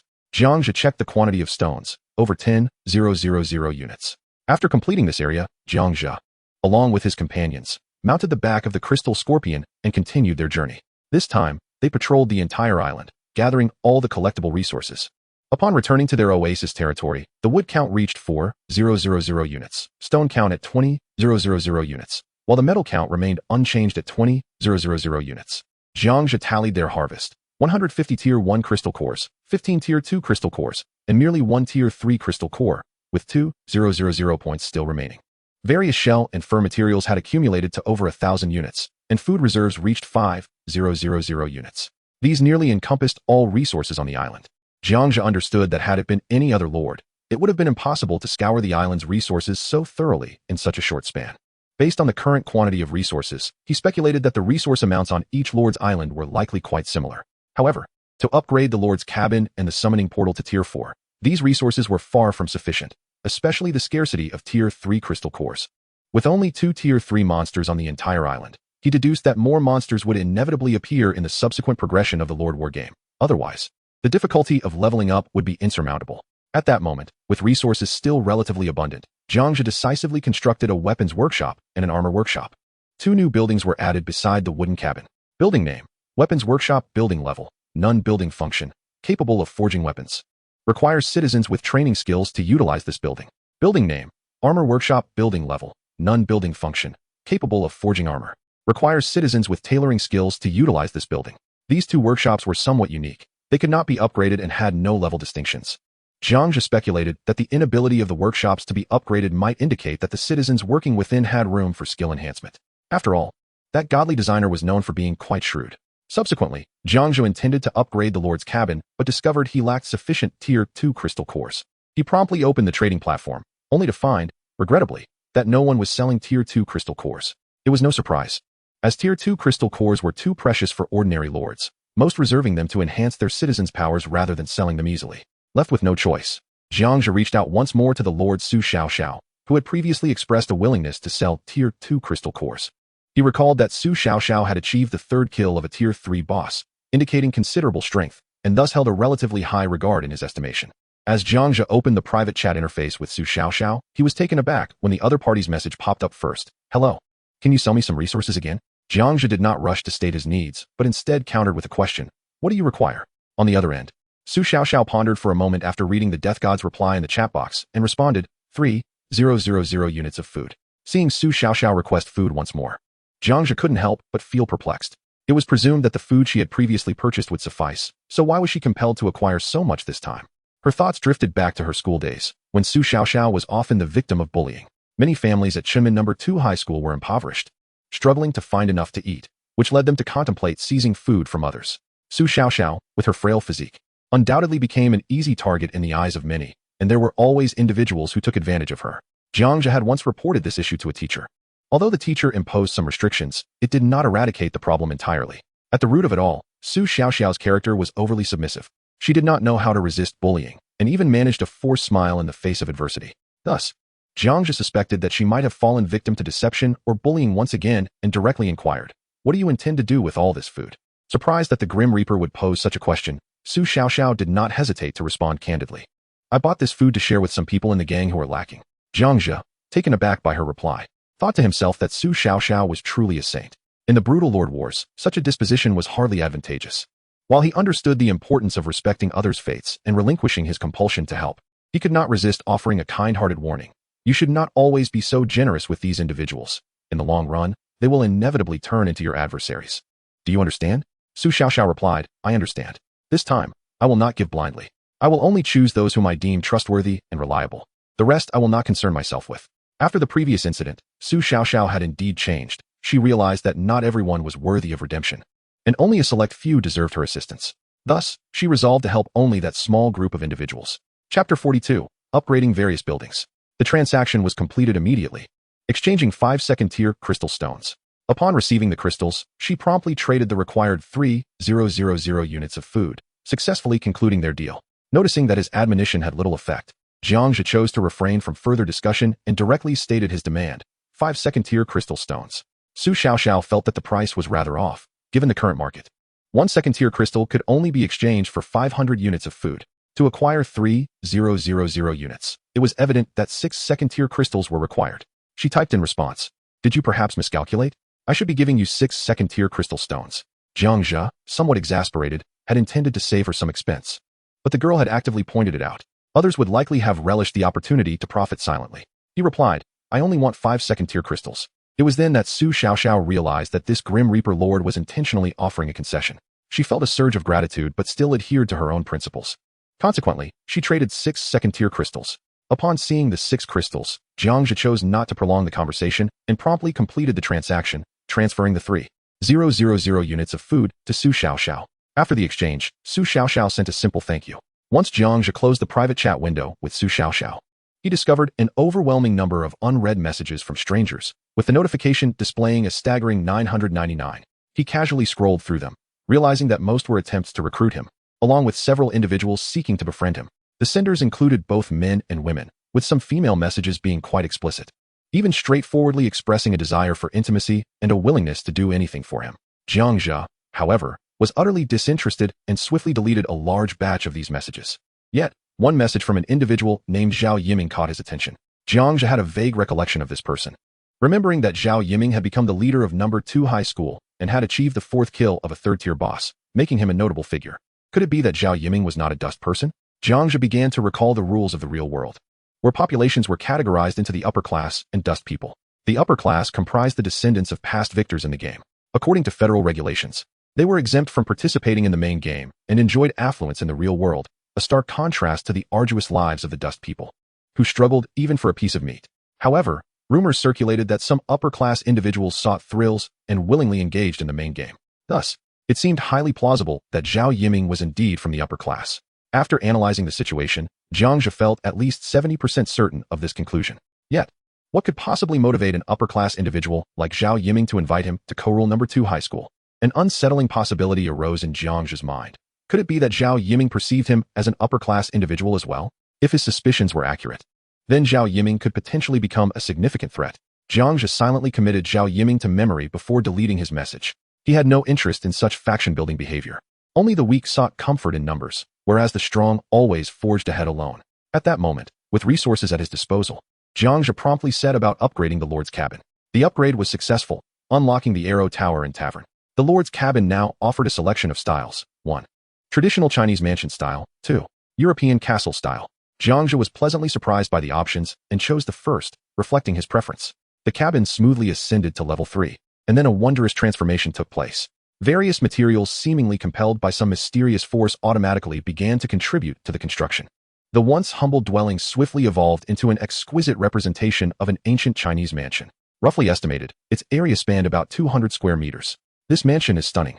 Jiang Zhe marveled at the stone lions flanking the bright red entrance, having only seen such structures in television dramas before. The Lord's mansion was entirely in line with traditional Chinese aesthetics, featuring ancient architectural styles complete with guest rooms, a kitchen, and a grand hall. A new panel appeared. Building name, Lord's Mansion. Building level, level 3, upgradable. Building function, within a radius of 1,000 meters, it belongs to Lord Jiang Zhe, providing a loyalty boost of 20 to the residents and enhancing all attributes by 20. The next level unlocks the training room and research institute. Upgrade materials, 3,000 units of wood, 3,000 units of stone, 3,000 units of metal, and 23rd tier crystal cores. At level 4, the training room and research institute would be unlocked. Jiang Zhe had some understanding of these two facilities. The training room was where troops could be trained and upgraded, while the research institute was essential for developing various items. Jiang Zhe next examined the newly unlocked blueprints. Building name, Arrow Tower. Building level, none. Building function, the Arrow Tower is the core structure for territorial defense, capable of launching long-range attacks against monsters and enemy units encroaching upon the territory, effectively mitigating external threats and reducing damage to buildings and residents within the territory, greatly enhancing overall defense capabilities and safeguarding the land.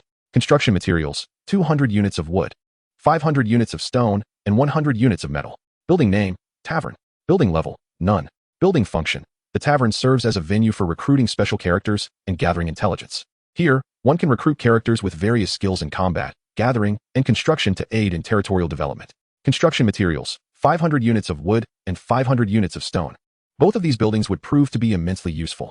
Jiang Zhe exited the mansion and upgraded all the wooden fences within the oasis range. After completing this operation, the wooden barriers transformed into stone walls. Once the upgrades were finished, he installed an arrow tower at each of the 4 corners. These towers stood tall and proud, reaching a height of 6 meters. Ascending to the top of an arrow tower, Jiang Zhe surveyed the surroundings, taking in the entire island's activity. The island is rather modest in size, spanning merely 10 square kilometers. Shortly thereafter, he descended from the arrow tower and returned to the small castle, where he established the tavern. In the blink of an eye, an inn adorned with the ancient charm of Huaxia materialized before them. Not only was Jiang Zhe intrigued, but the tyrant and others could hardly contain their curiosity and followed Jiang Zhe into the inn. Upon entering, they were greeted by an array of antiquated furnishings. Directly ahead stood a counter, surrounded by a multitude of wooden tables and benches.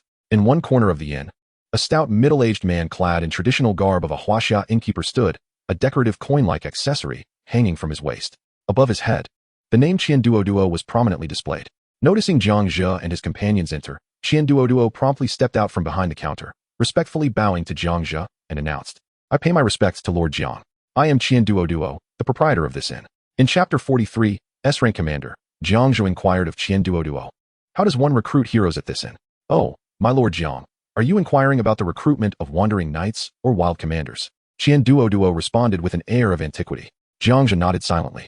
Qianduoduo continued, "In this humble inn, one must provide food and drink to entice wandering knights or wild commanders to come." Jiang Zhe pressed further, "What quantity of food and drink is required?"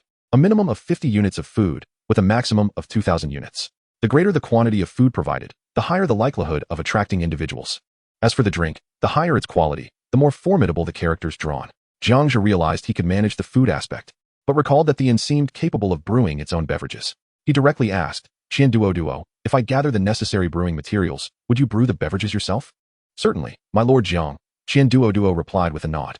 Without further ado, Jiang Zhe opened the trading platform and began his search for brewing materials. He understood that brewing typically involved 2 types, fruit or grains. However, after a thorough search, he found no listings for fruits or grains on the trading platform, which posed a dilemma. After all, other lords were also students. Anyone with even a modicum of knowledge would know that a tavern requires beverages to recruit heroes, suggesting they likely hoarded these materials. Left with no other choice, Jiang Zhe posted a purchase order. As soon as the order was posted, numerous lords took notice, recognizing the ID of the poster as Death God. Who is the Death God? That is none other than the first lord to achieve a Tier 3 boss kill. Upon seeing this request for grapes, wheat, and rice, the lords understood he was evidently preparing brewing materials. The chat channel erupted with excitement. "Did you see?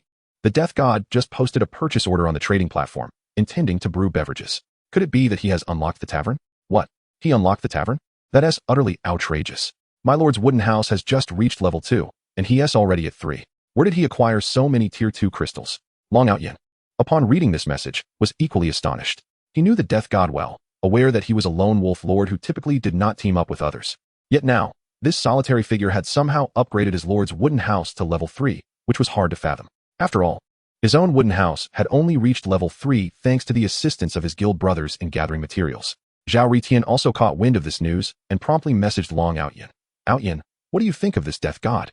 Long Outyin replied, previously, Yi Liangshun gifted me some green gear, and I sent 5 pieces of armor to the death god. He accepted them, and we seem to be able to communicate. But attempting to win him over is undoubtedly futile. Since we cannot win him over, Outyin, we must be wary of this individual and categorize him as an enemy. We must restrict his resources and ensure he does not develop smoothly. No one in the guild is to sell anything to this death god. That doesn't seem quite right. Long Outyin hesitated, feeling that the death god had not wronged him, and believed that having one more friend was better than one more enemy. Outyin, there is nothing inappropriate about this. The environment we find ourselves in allows for no negligence. One day, the death god may confront us directly. If you show him leniency, he will not return the favor, and he could very well sever your head and seize our resources. Zhao Ritian emphasized the severity of the situation to heighten Long Outyin's vigilance. After a moment of contemplation, Long Outyin responded, understood, I comprehend. At that moment, Zhao Yiming had just successfully upgraded his lord's wooden house to level 3 when he received a message from Tang Dong, Brother Zhao.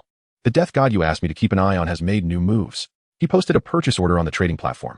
From this order, he has not only upgraded his lord's wooden house to level 3, but also constructed the tavern. He is now preparing materials to brew beverages and recruit heroes. Zhao Yiming's expression turned steely as he thought to himself, this fellow is moving far too swiftly. I cannot allow him to recruit heroes. Otherwise, his power will undoubtedly surge. In the Lord Wars, heroes are classified into 5 tiers: S, A, B, C, and D. Even the lowest tier D heroes can substantially bolster the populace or territory. He quickly messaged Tang Donger, inform all guild members from the second middle school that trading with this death god is strictly prohibited. Additionally, gather all brewing materials and have them delivered to you. Do you understand? Understood, Brother Zhao, Tang Donger promptly replied, notifying Lin how to convey this message to the guild members. After announcing this, the materials were soon delivered. Zhao Yiming hastily established his own tavern. Upon entering, he waved his hand generously, presenting 2,000 units of food along with 1,000 units of wheat to the innkeeper, instructing him to commence brewing beverages and preparing food. Only by completing these 2 tasks could the tavern hope to attract heroes. Although both factions had imposed trade restrictions on the death god, they could only constrain their own members. Among the numerous lords, many belonged to other factions, and some were independent lords. In order to survive in this ruthless environment, they chose to trade with the death god. On Jiang Zhe's side, he spent approximately 200 points to successfully acquire 2,000 units of rice, which could be used for brewing rice wine. He handed over the 2,000 units of food and the 2,000 units of rice to Qian Duoduo. Upon receiving the materials, Qian Duoduo immediately urged the kitchen staff to get to work. Meanwhile, Jiang Zhe opened his storage space, and his gaze fell upon a token. This was a summoning token capable of calling forth an S-rank hero. He silently prayed for a formidable hero and, with a swift motion, took out the token and crushed it. In an instant, a brilliant light illuminated the inn, and a young man, appearing to be around 17 or 18, materialized out of thin air, clad in military attire, standing over 7 feet tall, with a slender waist and broad shoulders. His face was as fair as porcelain, his eyebrows like swords, framing sharp, striking eyes. Jiang Zhe's gaze was firmly locked onto this young man.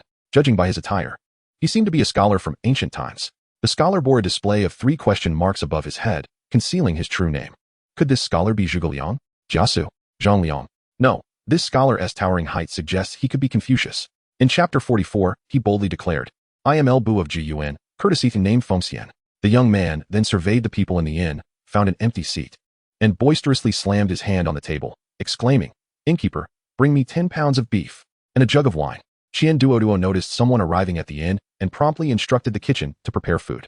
With a beaming smile, he turned to the young man and said, Dear guest, please wait a moment. Your refreshments will be brought to you shortly. The young man nodded slightly, his gaze falling on Jiang Zhe as he enthusiastically called out, Brother, would you care to join me? Today, I shall treat you.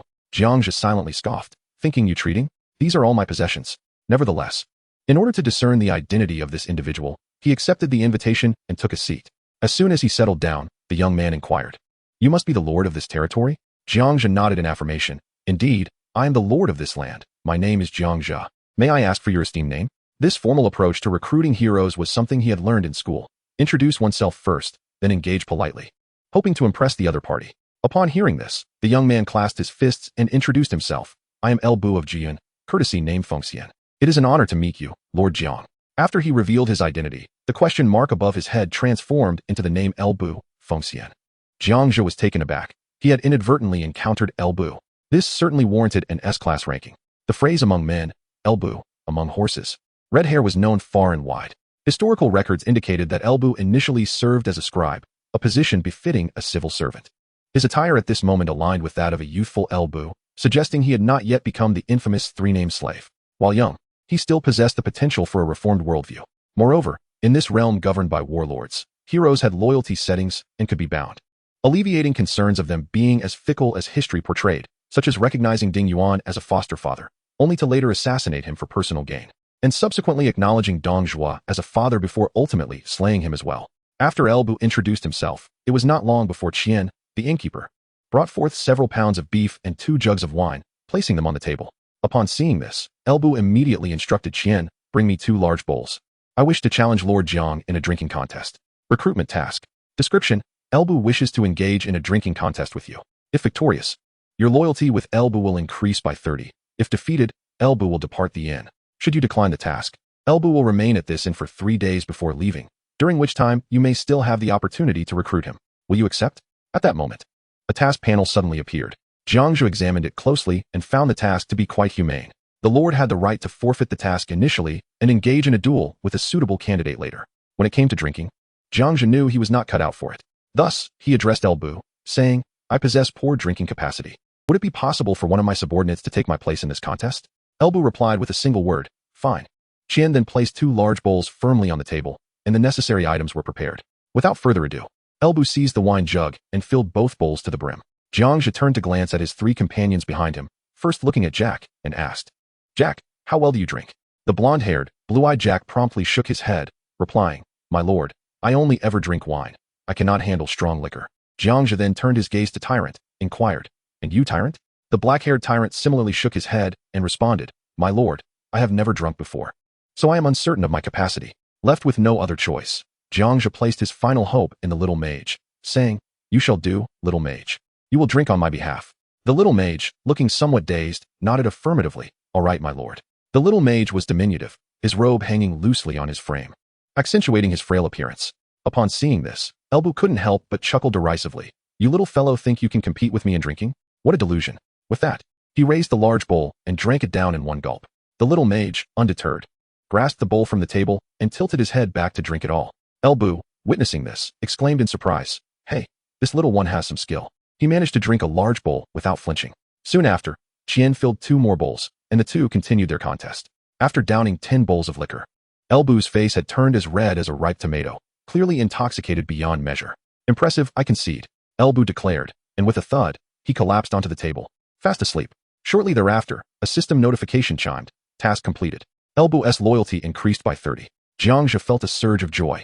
He had strategically chosen the little mage for this contest precisely because, as a zombie, he had no capacity for intoxication. From the very beginning of this challenge, victory was assured. However, this task only raised Bu's loyalty by 30. To fully recruit this S-class hero, it seemed another recruitment task would be necessary. After all, S-class heroes were not as easily recruited as those of lower tiers. Take this drinking task, for instance. Had it been any other lord, the odds of failure would have been exceedingly high, unless they possessed a little mage like Jiang Zhe or another being immune to alcohol. After a brief period of rest, Bu suddenly sat up, somewhat apologetically stating, I apologize, I lost my senses for a moment there. Lord Jiang, your subordinate's drinking capacity is truly remarkable. I have never encountered anyone who can drink so heartily. Jiang Zhe resumed his seat, replying, it is fortunate. I have many formidable warriors among my subordinates. I hope that Xiao brother will consider joining my territory, where we can feast and drink together. Bu chuckled, responding, if Lord Jiang wishes for me to join, let us engage in another game. If you can defeat me once more, I shall join your territory. Very well, what sort of game do you propose? Jiang Zhe inquired. Bu did not answer directly, but first grabbed some beef from the table, taking a few bites to steady himself against the effects of alcohol before saying, let us engage in an arm wrestling contest. Recruitment task. Description, Bu wishes to engage in an arm wrestling contest with you. If victorious, your loyalty with Bu will increase by 30. If defeated, Bu will depart the inn. Should you decline the task, Bu will remain at this inn for 3 days before leaving, during which time you may still have the opportunity to recruit him. Will you accept? Upon hearing the words arm wrestling, Jiang Zhe's heart sank, realizing the gravity of the situation. After all, he could not currently view El Bu's attribute panel. And based on historical accounts of El Bu's combat prowess, his strength was indeed formidable. Noticing Jiang Zhe's silence, El Bu taunted, Lord Jiang, are you perhaps afraid? Or do you believe none of your subordinates can match my strength? Sensing the mockery in his words, Jiang Zhe pondered for a moment before replying, El Shao brother, I believe a single contest would be rather dull. Let us make it a best of 3. What do you say? El Bu glanced at the 3 subordinates beside Jiang Zhe. Excluding Jiang Zhe himself, there were 2 robust adult men remaining. While the drinking little one was immediately dismissed from consideration, he agreed that a single contest indeed lacked excitement and nodded in agreement. Very well. Let it be a best of 3. Upon hearing El Bu's consent, Jiang Zhe felt a wave of relief wash over him. It seemed he had made the right bet. The characters in this divine game were exceptionally lifelike, not rigid and unchanging, and through appropriate dialogue, the rules could be amended. With the format of best of 3, Jiang Zhe's chances of victory were certainly enhanced. Chapter 45. There are people beyond people, heavens beyond heavens. For the first match, Jiang Zhe decisively sent forth Tyrant to gauge El Bu's strength. Tyrant sat steadily across from El Bu. El Bu extended his right hand, saying, Come, little brother. Just from the sight of El Bu's outstretched arm, one could see the muscles bulging beneath his clothing, a testament to his formidable strength. In contrast, Tyrant, in his human form, appeared rather refined and slender, seemingly lacking in physical power at first glance.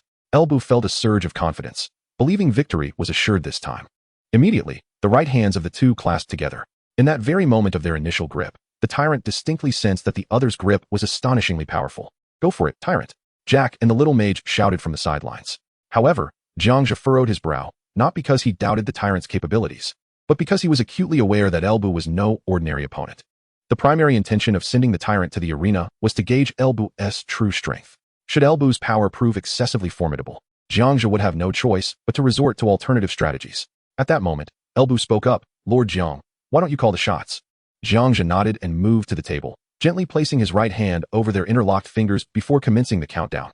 3, 2, 1, begin. The instant he uttered the word begin, he swiftly withdrew his hand, his gaze fixated on the 2. Both competitors suddenly exerted their strength, the veins on the backs of their hands bulging vigorously. The Tyrant gritted his teeth, his face etched with effort, while El Bu, in stark contrast, appeared utterly at ease. Not only that, but his free left hand casually picked up a piece of cooked beef from the table, leisurely indulging in it. A blatant mockery of the Tyrant's perceived weakness. As he munched, El Bu taunted, Little brother, your strength leaves much to be desired. You should eat more beef to build up your power. The Tyrant, upon hearing this, scoffed. I haven't even unleashed my full strength yet. In an instant, the Tyrant's form shifted dramatically. His hair grew wild, transforming him into a fearsome werewolf. El Bu, taken aback for a brief moment, broke into a wide grin. Interesting, interesting. Now I can finally exert myself a bit. He ceased his derision and became serious.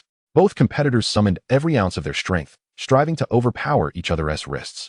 Initially, the Tyrant and El Bu were evenly matched, locked in a stalemate. However, it wasn't long before the tide began to turn. The Tyrant gradually found himself overwhelmed, his wrist slowly yielding to El Bu's relentless pressure. Yet, the Tyrant refused to concede easily. He could not disappoint his lord. Summoning the last vestiges of his strength, he gritted his teeth, every muscle taut, and fought valiantly against the onslaught. Nevertheless, he ultimately succumbed to El Bu's might, his wrist decisively pinned down. At that moment, El Bu's earlier ease had vanished. Beads of sweat adorned his forehead, and his face flushed with exertion. Overjoyed at his victory, El Bu raised a wine bowl, downing its contents, and boisterously proclaimed, "Ha, not bad. But alas, compared to me, you still have years of practice ahead." El Bu's arrogance was palpable, Jiang Zhe mused, though he recognized that such behavior aligned with El Bu's character. After all, El Bu was known for his youthful bravado, and had it not been for such traits, he would not have met such a tragic fate.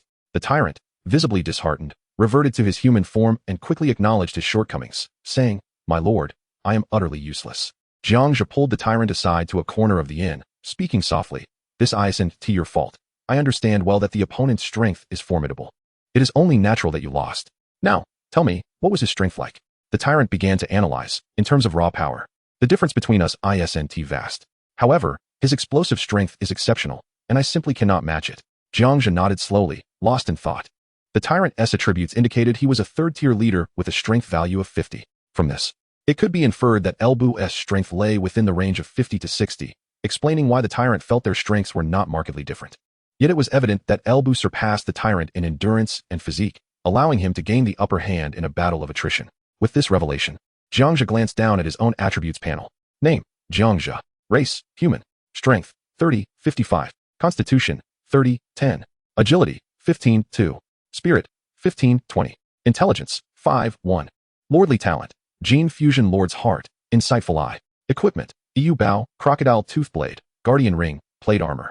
At this moment, his physical attributes were bolstered by the enhancements provided by the Lord's Heart and the equipment, collectively shaping his current status. With a strength of 85 points, he could easily overpower Elbu. Just then, Elbu, having swiftly finished another piece of beef, raised his head to down another bowl of wine, fueled by the drink. Becoming increasingly boisterous. Is there anyone else? The tyrant, upon hearing the brash challenge, felt a surge of anger, but also recognized his own limitations. Jiang Zhe, stowing away his attributes, gently patted the tyrant on the shoulder. Allow me to avenge your honor. With that, he strode confidently to the table and took a seat. Seeing Jiang Zhe voluntarily approach for a contest of strength, Elbu couldn't help but chuckle derisively. Lord Jiang, with those spindly arms and legs. Perhaps you should save your energy. Otherwise, if I make a misstep, I might just snap your arm, and that wouldn't be pleasant. The tyrant could no longer contain his fury and shouted, Don't be so arrogant.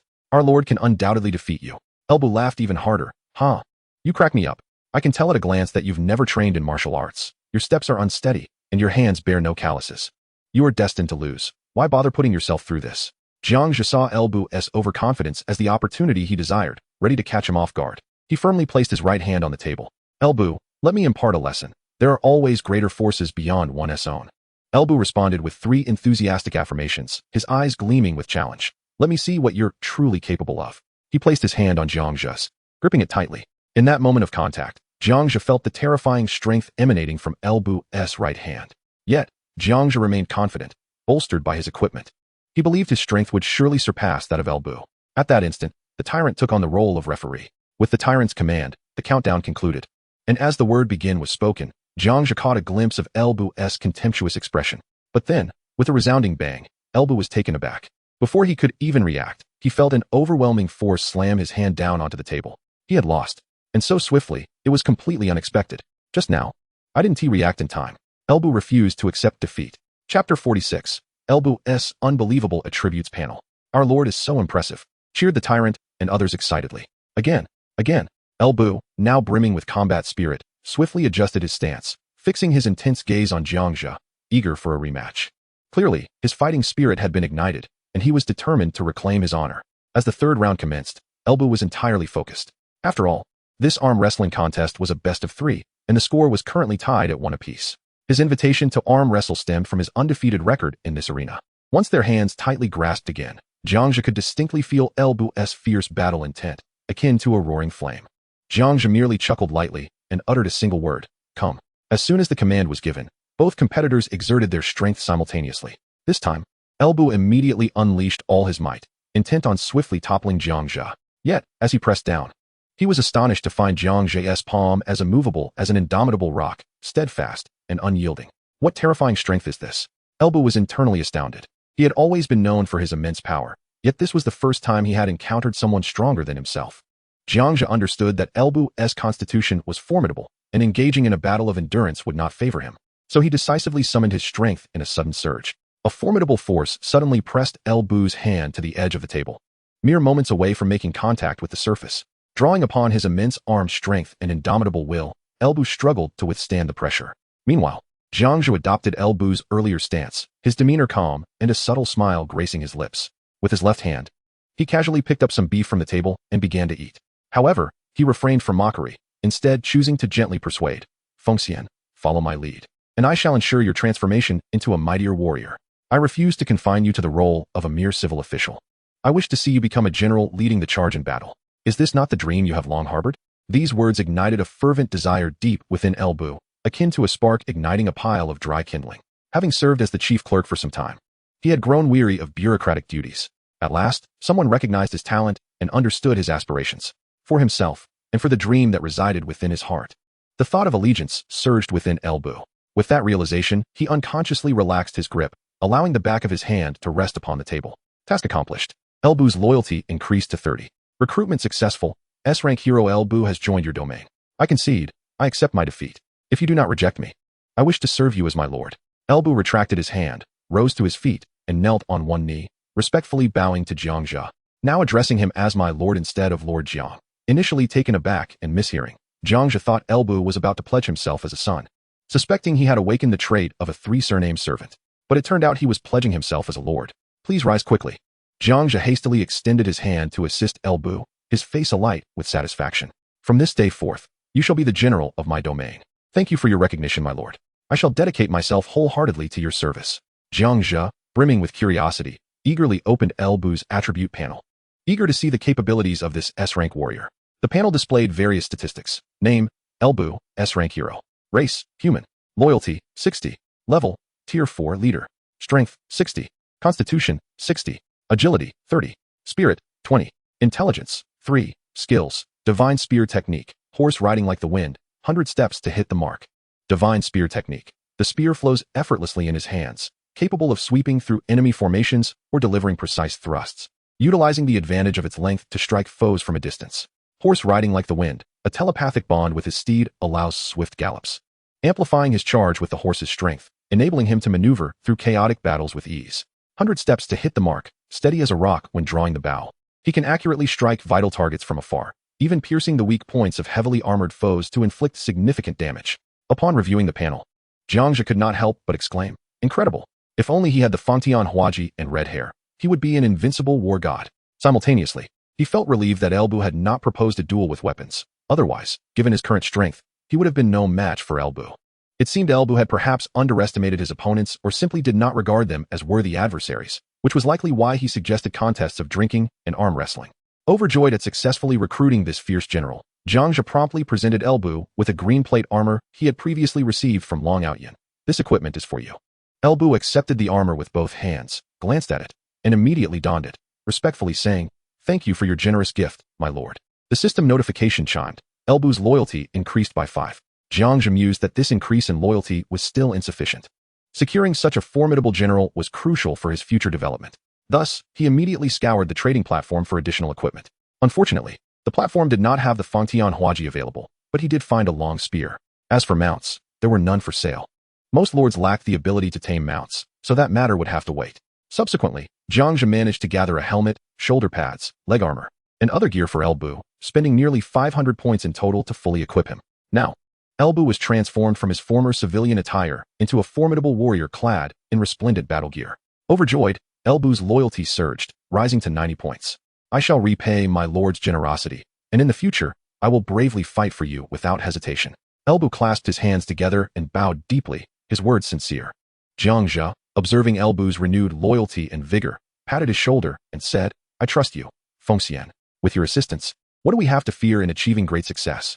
Our territory is just beginning to flourish, and your prowess as a tiger general is essential. Together, we shall expand our lands and accomplish remarkable feats. Elbu stood tall, his eyes bright with determination. Rest assured, my lord, I shall lead from the front, and any who obstruct your path shall meet their end beneath my spear. Chapter 47, The Minor Instance. After a round of mutual boasting, Jiang Zhe successfully raised Elbu's loyalty to the maximum of 100 points. Once the matter was settled, Jiang Zhe introduced the other residents to Elbu. The young Elbu, with his cheerful disposition, quickly bonded with everyone. After leaving the inn, Jiang Zhe led the residents to the manor. This manor was quite spacious, with 7 or 8 rooms available for occupancy. Jiang Zhe arranged accommodations for everyone. However, the crystal scorpion was too large to enter the house and had to be content resting in the courtyard. At that moment, Elbu proactively approached Jiang Zhe. My lord, I wish to patrol the territory and familiarize myself with the surroundings. The other brothers have worked hard alongside you in the wilderness and deserve to rest. Delighted by Elbu's enthusiasm, Jiang Zhe readily consented. Thus, Elbu began his patrol of the territory. Jiang Zhe turned to Jack. It's getting late. Please start preparing dinner. After a long day, everyone deserves a hearty meal. Jack replied affirmatively and headed to the kitchen to prepare a sumptuous dinner for everyone. Jiang Zhe returned to his exclusive room, collapsing onto the soft, comfortable bed. At that moment, with the territory's development complete, he found himself at a loss for what to do next. After a brief contemplation, he decided to open the chat channel, hoping to glean some useful information. The chat channel was abuzz with activity, as various lords either lamented resource shortages, shared discoveries of hidden maps, or exchanged amusing anecdotes from their territorial developments. Jiang Zhe perused the messages diligently, not wanting to miss any potentially valuable information. Suddenly, one message caught his eye. Tomorrow marks the 3rd day, and based on previous records of Lord Wars, a minor instance is likely to open. It will surely contain numerous treasures, but there is also a certain degree of danger. Should we venture into this instance? Certainly. My territory is mostly developed, and I have amassed a considerable number of troops. It's worth the risk. Who knows? I might just turn a bicycle into a motorcycle. The Great Ones are impressive. I envy you. I've only completed a third of my development. Great One, 666. Upon reading this message, Jiang Zhe's heart raced with excitement. The prospect of a minor instance opening on the third day was crucial information.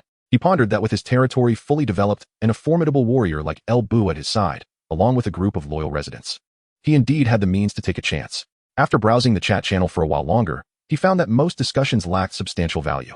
It was quite unfortunate that currently, only the chat channel for the Huaxia Federation was accessible. The world chat channel remained closed, leaving him unaware of the strength of lords from other federations. Ultimately, as this war progresses, it is inevitable that a confrontation with the other lords of the Federation will ensue, marking the true commencement of a widespread lordly conflict. At present, however, it is merely an internal struggle within the Federation, a series of minor skirmishes. Jiang Zhe closed the chat channel and turned his attention to the trading platform. He focused primarily on the purchase orders, with food being the most in-demand item. Many lords, lacking skill, had failed to cultivate even a third of their territories in the last 2 days, leading to a severe food shortage. Following food, the next most sought-after commodity was metal, with numerous orders stemming from the First Division. It was evident that Yiliangshan was their crafting equipment. The strength of the First Division was formidable, and it would undoubtedly become a significant rival in the future. Jiang Zhe could not help but feel a surge of anticipation. How splendid it would be if Yiliangshan were to be his adversary on the first day of the lordly battles. If he could capture Yiliangshan alive, he would be able to mass-produce equipment thereafter. Of course, such thoughts were mere fantasies. After all, within the Huaxia Federation, the number of participants exceeded hundreds of thousands, making the odds of matching up against Yiliangshan exceedingly slim. Chapter 48. The appearance of the dungeon on the third day. Among the remaining orders were various unique materials. In the category of magical materials, besides magical gems, there were also magical crystals that contained pure and potent magical energy, commonly used to enhance the power of magical weapons. Additionally, there were phantom feathers, a mysterious material said to originate from the phantom winged spirit bird, capable of endowing magical items with the wondrous effects of invisibility or illusion. Furthermore, there was the resin of the tree of life, an exceedingly rare substance that not only significantly enhances the durability of magical weapons, but is also deemed essential when recruiting certain heroes with healing abilities. In essence, these materials were diverse in their applications and astonishing in their variety. Having found little of interest on the trading platform, Jiang Zhe decided to close it. At that moment, Jack called from outside, gently knocking on the door. "My lord, dinner is ready. Please come to dine." "Coming," Jiang Zhe replied, and opened the door. Following Jack to the dining area, the space was notably spacious, with a dining table several times larger than before, accompanied by several smaller tables. Jiang Zhe took a seat at a beautifully carved 8 immortals table, laden with an array of dishes, some prepared by Jack and others evidently delivered from the inn. The inn offered cooking services, catering to those lords who either lacked culinary skills or, like Jiang Zhe, did not have a dedicated chef. Present at the meal were Jack, the Tyrant, and the young mage. Jiang Zhe inquired, "Is the food prepared for the scorpion?" Jack nodded, "It is ready." Jiang Zhe then instructed, "Fetch Fengxian for me." "Yes, my lord," Jack responded, and in an instant transformed into a small bat and flew off. Observing the Tyrant and the young mage seated at another table, Jiang Zhe beckoned, "Come over and join us. Let us all dine together. No need to be at separate tables." The Tyrant, ever obedient, rose immediately and sat beside Jiang Zhe, fully aware of his lord's sentiments. However, the young mage hesitated, stating, "My lord, I shall refrain from joining. The foul odor emanating from me might spoil your appetite." As he spoke, one of his eyes fell out, which he promptly pressed back into its socket. Jiang Zhe scratched his head, realizing he needed to devise a way for the young mage to acquire a fresh and vibrant body. El Bu returned with Jack. Once seated, the group enjoyed their dinner together. After the meal, El Bu, as the general with a rank only subordinate to Jiang Zhe within the territory, immediately began to arrange the night watch duties. Jiang Zhe, relieved to have El Bu's assistance, retired to his room to sleep. This was the advantage of having heroic support. He need not exhaust himself over every detail. Lying on the soft bed, he soon fell into a deep slumber. It was unclear how much time had passed, when suddenly a knock at the door jolted him awake. "My lord, please awaken. Something has occurred outside." It was El Bu's voice. Jiang Zhe sat up, glancing out the window to find the light beginning to brighten. He quickly checked the time. It was already past 6 on the third day. Jiang Zhe's mind sharpened. He remembered that significant events were to unfold on this day. Opening the door, he found El Bu looking anxious. Jiang Zhe, however, remained composed, asking, "Fengxian, what has happened?" El Bu hurriedly replied, "A strange light has appeared outside. I have sent men to secure the area. I implore you to come and see." Jiang Zhe nodded and promptly followed El Bu out of the residence. The two hastened to the water source, where a radiant red portal had materialized nearby. The Tyrant and others were already waiting there. Jiang Zhe stepped forward to examine the red portal closely. A panel popped up, displaying Unknown World. Danger level, unknown. Detailed description. This is a portal to an unknown world, which will close in 24 hours. Each creature has only one opportunity to enter. Once returned, re-entry is not permitted. Jiang Zhe mused. This surely must be the small dungeon, serving as a PvE instance within the Lordly War, primarily designed for acquiring materials or resources. While risks were involved, the potential rewards were substantial. Whether to enter was entirely contingent upon the Lord's personal volition. Jiang Zhe did not rush in immediately, but opted to open the chat channel to gauge the situation. The chat channel was abuzz with activity, as everyone spiritedly discussed the dungeon's appearance. Are you going in? One lord asked. I'm hesitant. That red portal looks ominous. Another replied. What are you afraid of? Fortune favors the bold. This is an excellent chance to acquire rare resources. Missing it could hinder our territorial strength in the future. A resolute lord countered. But if we lose our troops, won't that stall our development? It's wiser to be cautious and observe for now. Another lord expressed uncertainty. Humph. A bunch of cowards. I'm going in. Perhaps I'll discover some extraordinary treasures inside, and you all will envy me later, boasted a rather arrogant lord. Based on intelligence from the last session, many who entered did not return alive. Let us not take unnecessary risks. Better to develop our territories steadily. Perhaps we'll see a bright future that way, advised a more conservative lord. I think we should at least scout it out. If it proves too dangerous, we can retreat quickly. After all, we have 24 hours. Let us not waste this opportunity, proposed another lord, suggesting a compromise. After reviewing the chat channel, Jiang Zhe felt no hesitation and resolved to enter the dungeon with his team. However, he needed to prepare first. He would recruit some subjects using his points to bolster his strength and maximize the gains from this expedition. Summoning the portal, he noticed a new entrance emanating a white light beside it. At this moment, in the first division chat, Long Outyin, Zhao Ritian, and Yi Lianchun convened to discuss the situation. Subsequently, Long Outyin posed a question in their exclusive communication channel. Ritian, Lianchun, what are your thoughts? Zhao Ritian, ever the radical, replied without a second thought. Of course we must enter. This is a prime opportunity to gather resources. We might even recruit subjects from within the dungeon. Yi Lianchun nodded in agreement. We must go in. I worked through the night to craft 30 repeating firearms and prepared 1,000 rounds of ammunition. We can each take 10 guns and around 300 rounds of ammo. With our firearms, it's worth a try. Lianchun, you're incredible to have completed the repeating firearms so quickly. Zhao Ritian exclaimed in surprise, and Long Outyin shared his astonishment, further solidifying his resolve to enter. All right, let us three venture in together. Should we encounter danger, our safety will be paramount. Zhao Ritian subsequently inquired, what about the others in the gang? Long Outyin pondered for a moment before responding, those with strength can join. Those without should not be forced. Chapter 49, Preparations before Battle. Within the confines of the second high school, Zhao Yiming issued a direct command within the gang, insisting that everyone must enter the dungeon to acquire resources as extensively as possible. His assertive demeanor sparked discontent among some of the members. One member stood up and said, Leader, my current development is lacking, and my talents are not combat-oriented. Entering may bring peril. Could I be excused? Several other lords, possessing non-combat talents, echoed his sentiments. Zhao Yiming, uninterested in engaging in idle chatter with these mediocre individuals, tossed the responsibility to Tang Donger. You handle this. I am busy preparing for the dungeon and have no time. All right, Brother Zhao, I will persuade everyone, Tang Donger promptly replied. She hurriedly addressed the second high school channel. Everyone, this dungeon is of utmost importance. The Lord battles commence tomorrow. If you do not enter this dungeon, your strength will undoubtedly lag behind, and defeat in the upcoming battles is inevitable. At that moment, Linhao chimed in. The vice leader speaks truthfully. If we do not take the risk, we will certainly be trampled upon tomorrow. Do not forget, once enslaved, others may torment you as they please. Particularly for the female lords in the gang, consider the fate if captured by male lords. It could be disastrous. And male lords, do not take this lightly. Many nowadays have no preference for gender. We, as male lords, must strive to protect your dignity. After their impassioned exhortation, nearly all members of the gang, regardless of gender, resolved to venture into the dungeon to seek the truth. Within the Xinyu gang, the members engaged in lively debate. In the chat channel of the Xinyu gang, messages surged like a tidal wave. Leader, are you going to the dungeon this time? Absolutely. This is a prime opportunity to enhance our strength. We might even acquire exceptional equipment, allowing our Xinyu gang to stand tall in this gaming realm. Come on, with our Xinyu gang's caliber, it would be futile. It would waste time and energy. We might as well laze about in our own territory. Exactly. Are we not aware of our own capabilities? Why risk humiliation? Is it not better to stay put? At that moment, Su Xiaoxiao stood beside the crimson portal, surrounded by hundreds of elements, their vibrant glow reflecting upon the portal. She had resolutely decided to enter the dungeon. As the chat channel buzzed with chatter, Su Xiaoxiao succinctly replied, I'll go. I hope everyone will strive as well. Rather than seeking comfort, even if but a glimmer of hope remains, we must fight for it. Only then can we alter our fate. After sending the message, Su Xiaoxiao decisively shut off the chat channel. The events of the past had deeply wounded her. She understood that some individuals would ultimately resist progress.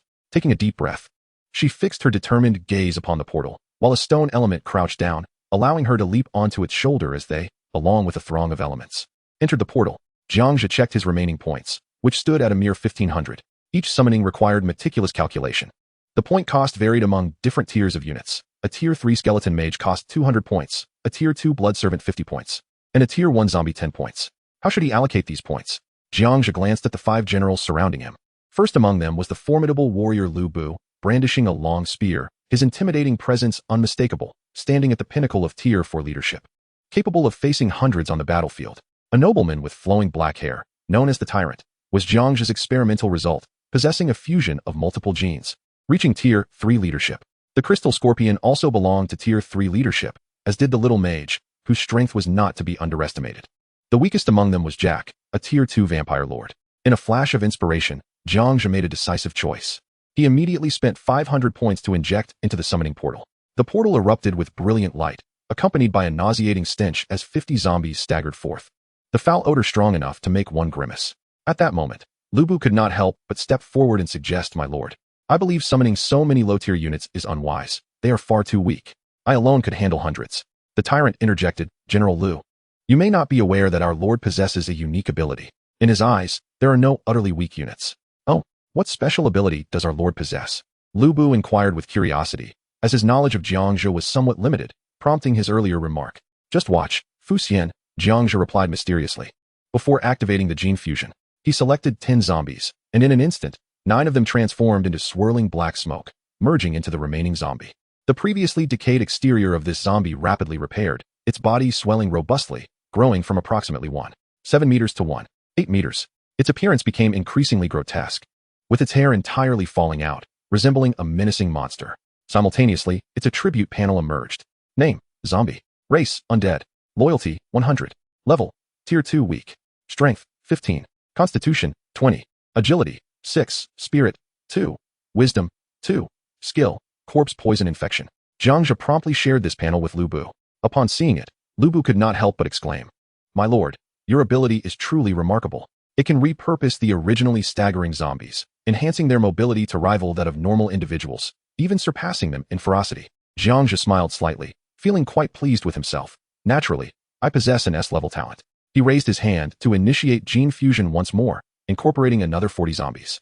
Before long, only 5 large zombies remained after the fusion was completed. These large zombies all reached Tier 2 standards, running at a commendable speed, making them ideal frontline units. They could not only withstand damage but also deliver formidable attacks, coupled with the effect of viral infection. Subsequently, he used the remaining points to summon 10 blood servants, from which emerged a group of blonde-haired, blue-eyed foreigners. Lu Bu, observing this, remarked, "Aren't these who people? They are not of Han descent. Their intentions must differ. My lord, please exercise caution in using them." Jiang Zhe had no intention of heavily relying on these blood servants. To him, they were rather superfluous, only suitable as enhancement materials. "Do not worry, Fu Xian, I do not intend to utilize them extensively. I plan to fuse them with the Little Mage and Jack."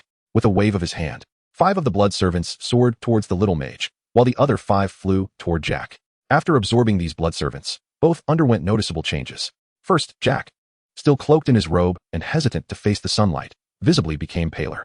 Additionally, a weapon, the whip held by the blood servants, appeared at his waist. Chapter 50, Entering the Unknown World. Name, Bloodline. Race, Undead. Loyalty, 100. Level, Tier 3, Normal. Strength, 40. Constitution, 40. Agility, 25. Spirit, 15. Wisdom, 2. Equipment slot, Leather Whip. Skills, Bat Shadow Concealment. Initial Embrace Transformation. Bloodline of the Vampires, Bloodlust, Neg Whip Technique. Jack's level instantly ascended to the 3rd tier. "Thank you, my lord." Jack bowed to Jiang Zhe, attributing his advancement to El Bu's teachings, which had led them to address their leader as my lord and instructed them in certain customs of Huaxia. On another note, the young mage, who had initially merged with zombie genes, had been murmuring about an unpleasant odor emanating from himself the previous night. To transform him into human form, Jiang Zhe injected the genes of 5 blood servants, predominantly human with a minor portion of vampire genes. This amalgamation effectively suppressed the zombie genes within the young mage. The formerly decayed visage of the young mage blossomed with vibrant flesh anew, his complexion gradually turning rosy, transforming him into a middle-aged appearance. The young mage was overjoyed, touching his face and hair, and gratefully exclaimed, "Thank you, my lord." His level remained at the 3rd tier leader, unchanged due to the inferior quality of the blood servant material. Although his level did not increase, his attributes saw a slight enhancement. Jiang Zhe understood that for the young mage to progress to the 4th tier, he must assimilate with 3rd tier materials. At that moment, he had merely 500 points left. After a brief contemplation, he expended 400 points to summon 2 skeletal mages. This time, he did not intend to merge them, as skeletal mages possessed area attack abilities, and merging them into one would limit their skill output, whereas having multiple would clearly offer a strategic advantage. With preparations completed for the impending battle, Jiang Zhe waved his hand, leading his subordinates into the portal. Lord Jiang Zhe successfully entered the unknown world. In the blink of an eye, the surroundings transformed dramatically, revealing a modern city riddled with ruins. The air was thick with a nauseating blend of decay and char, prompting a frown from Jiang Zhe as he scanned the area, muttering to himself, "I never expected this dungeon scene to be a post-apocalyptic metropolis. However, this might prove advantageous. Resources should be abundant in such a setting, and perhaps we might even uncover weaponry." Elbu, the ancient warrior, experienced a surge of novelty at this sight for the first time, yet his keen senses detected the latent danger lurking in the air. Observing the desolation around him, Elbu pondered the severity of the disaster that must have befallen this place. He turned to Jiang Zhe, respectfully inquiring, "My lord, what shall be our course of action?" Jiang Zhe's gaze flitted across the surrounding structures until it landed on a dilapidated supermarket. The supermarket signage was in ruins, and the entrance was blocked by several vehicles. Jiang Zhe's instincts stirred, suggesting that it might conceal a wealth of resources within. He pointed decisively toward the supermarket, stating, "Let us proceed there." Next, he addressed Jack, instructing, "Jack, you go ahead and scout thoroughly. The rest shall remain on standby." The vampire Jack nodded gently and, in the blink of an eye, transformed into a small bat draped in a cloak, swiftly darting toward the supermarket. Shortly after Jack's departure, Elbu's acute hearing detected a rustling sound surrounding them, akin to countless insects crawling. The noise emanated from the surrounding ruins, and his expression hardened as he shouted, "My lord, there is danger. Be cautious. It seems something approaches." Before he finished speaking, he firmly grasped his halberd, assuming a battle-ready stance. The tyrant sensed the impending threat as well, his bones cracking ominously as he transformed into his werewolf form, baring his fangs and vigilantly scanning their surroundings. The young mage swiftly reacted, standing ready alongside his 2 skeletal mage companions, while 5 large zombies formed the front line. Observing the scene, Jiang Zhe leapt onto the back of a crystal scorpion, surveying the direction from which danger loomed.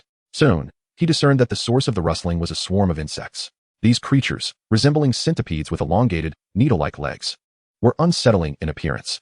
Seeing the spine insects made Jiang Zhe's skin crawl. Their grotesque form was terrifying.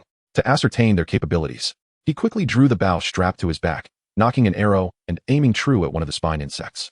The shot flew swiftly and accurately, striking its mark with remarkable force, impaling several others in a gruesome chain, akin to a skewered treat. Green ichor erupted from the wounded creatures. Moments later, a message appeared before Jiang Zhe. Jiang Zhe has slain a 1st-tier spine insect. The panel displayed, name, spine insect race, aberration level, 1st tier, common, strength, 8 constitution, 2 agility, for spirit, 0-1 intelligence, 0-1 skill, parasitism. Parasitism, attached to the vertebrae with mouthparts, causing gradual limb numbness in the host, ultimately leading to complete paralysis.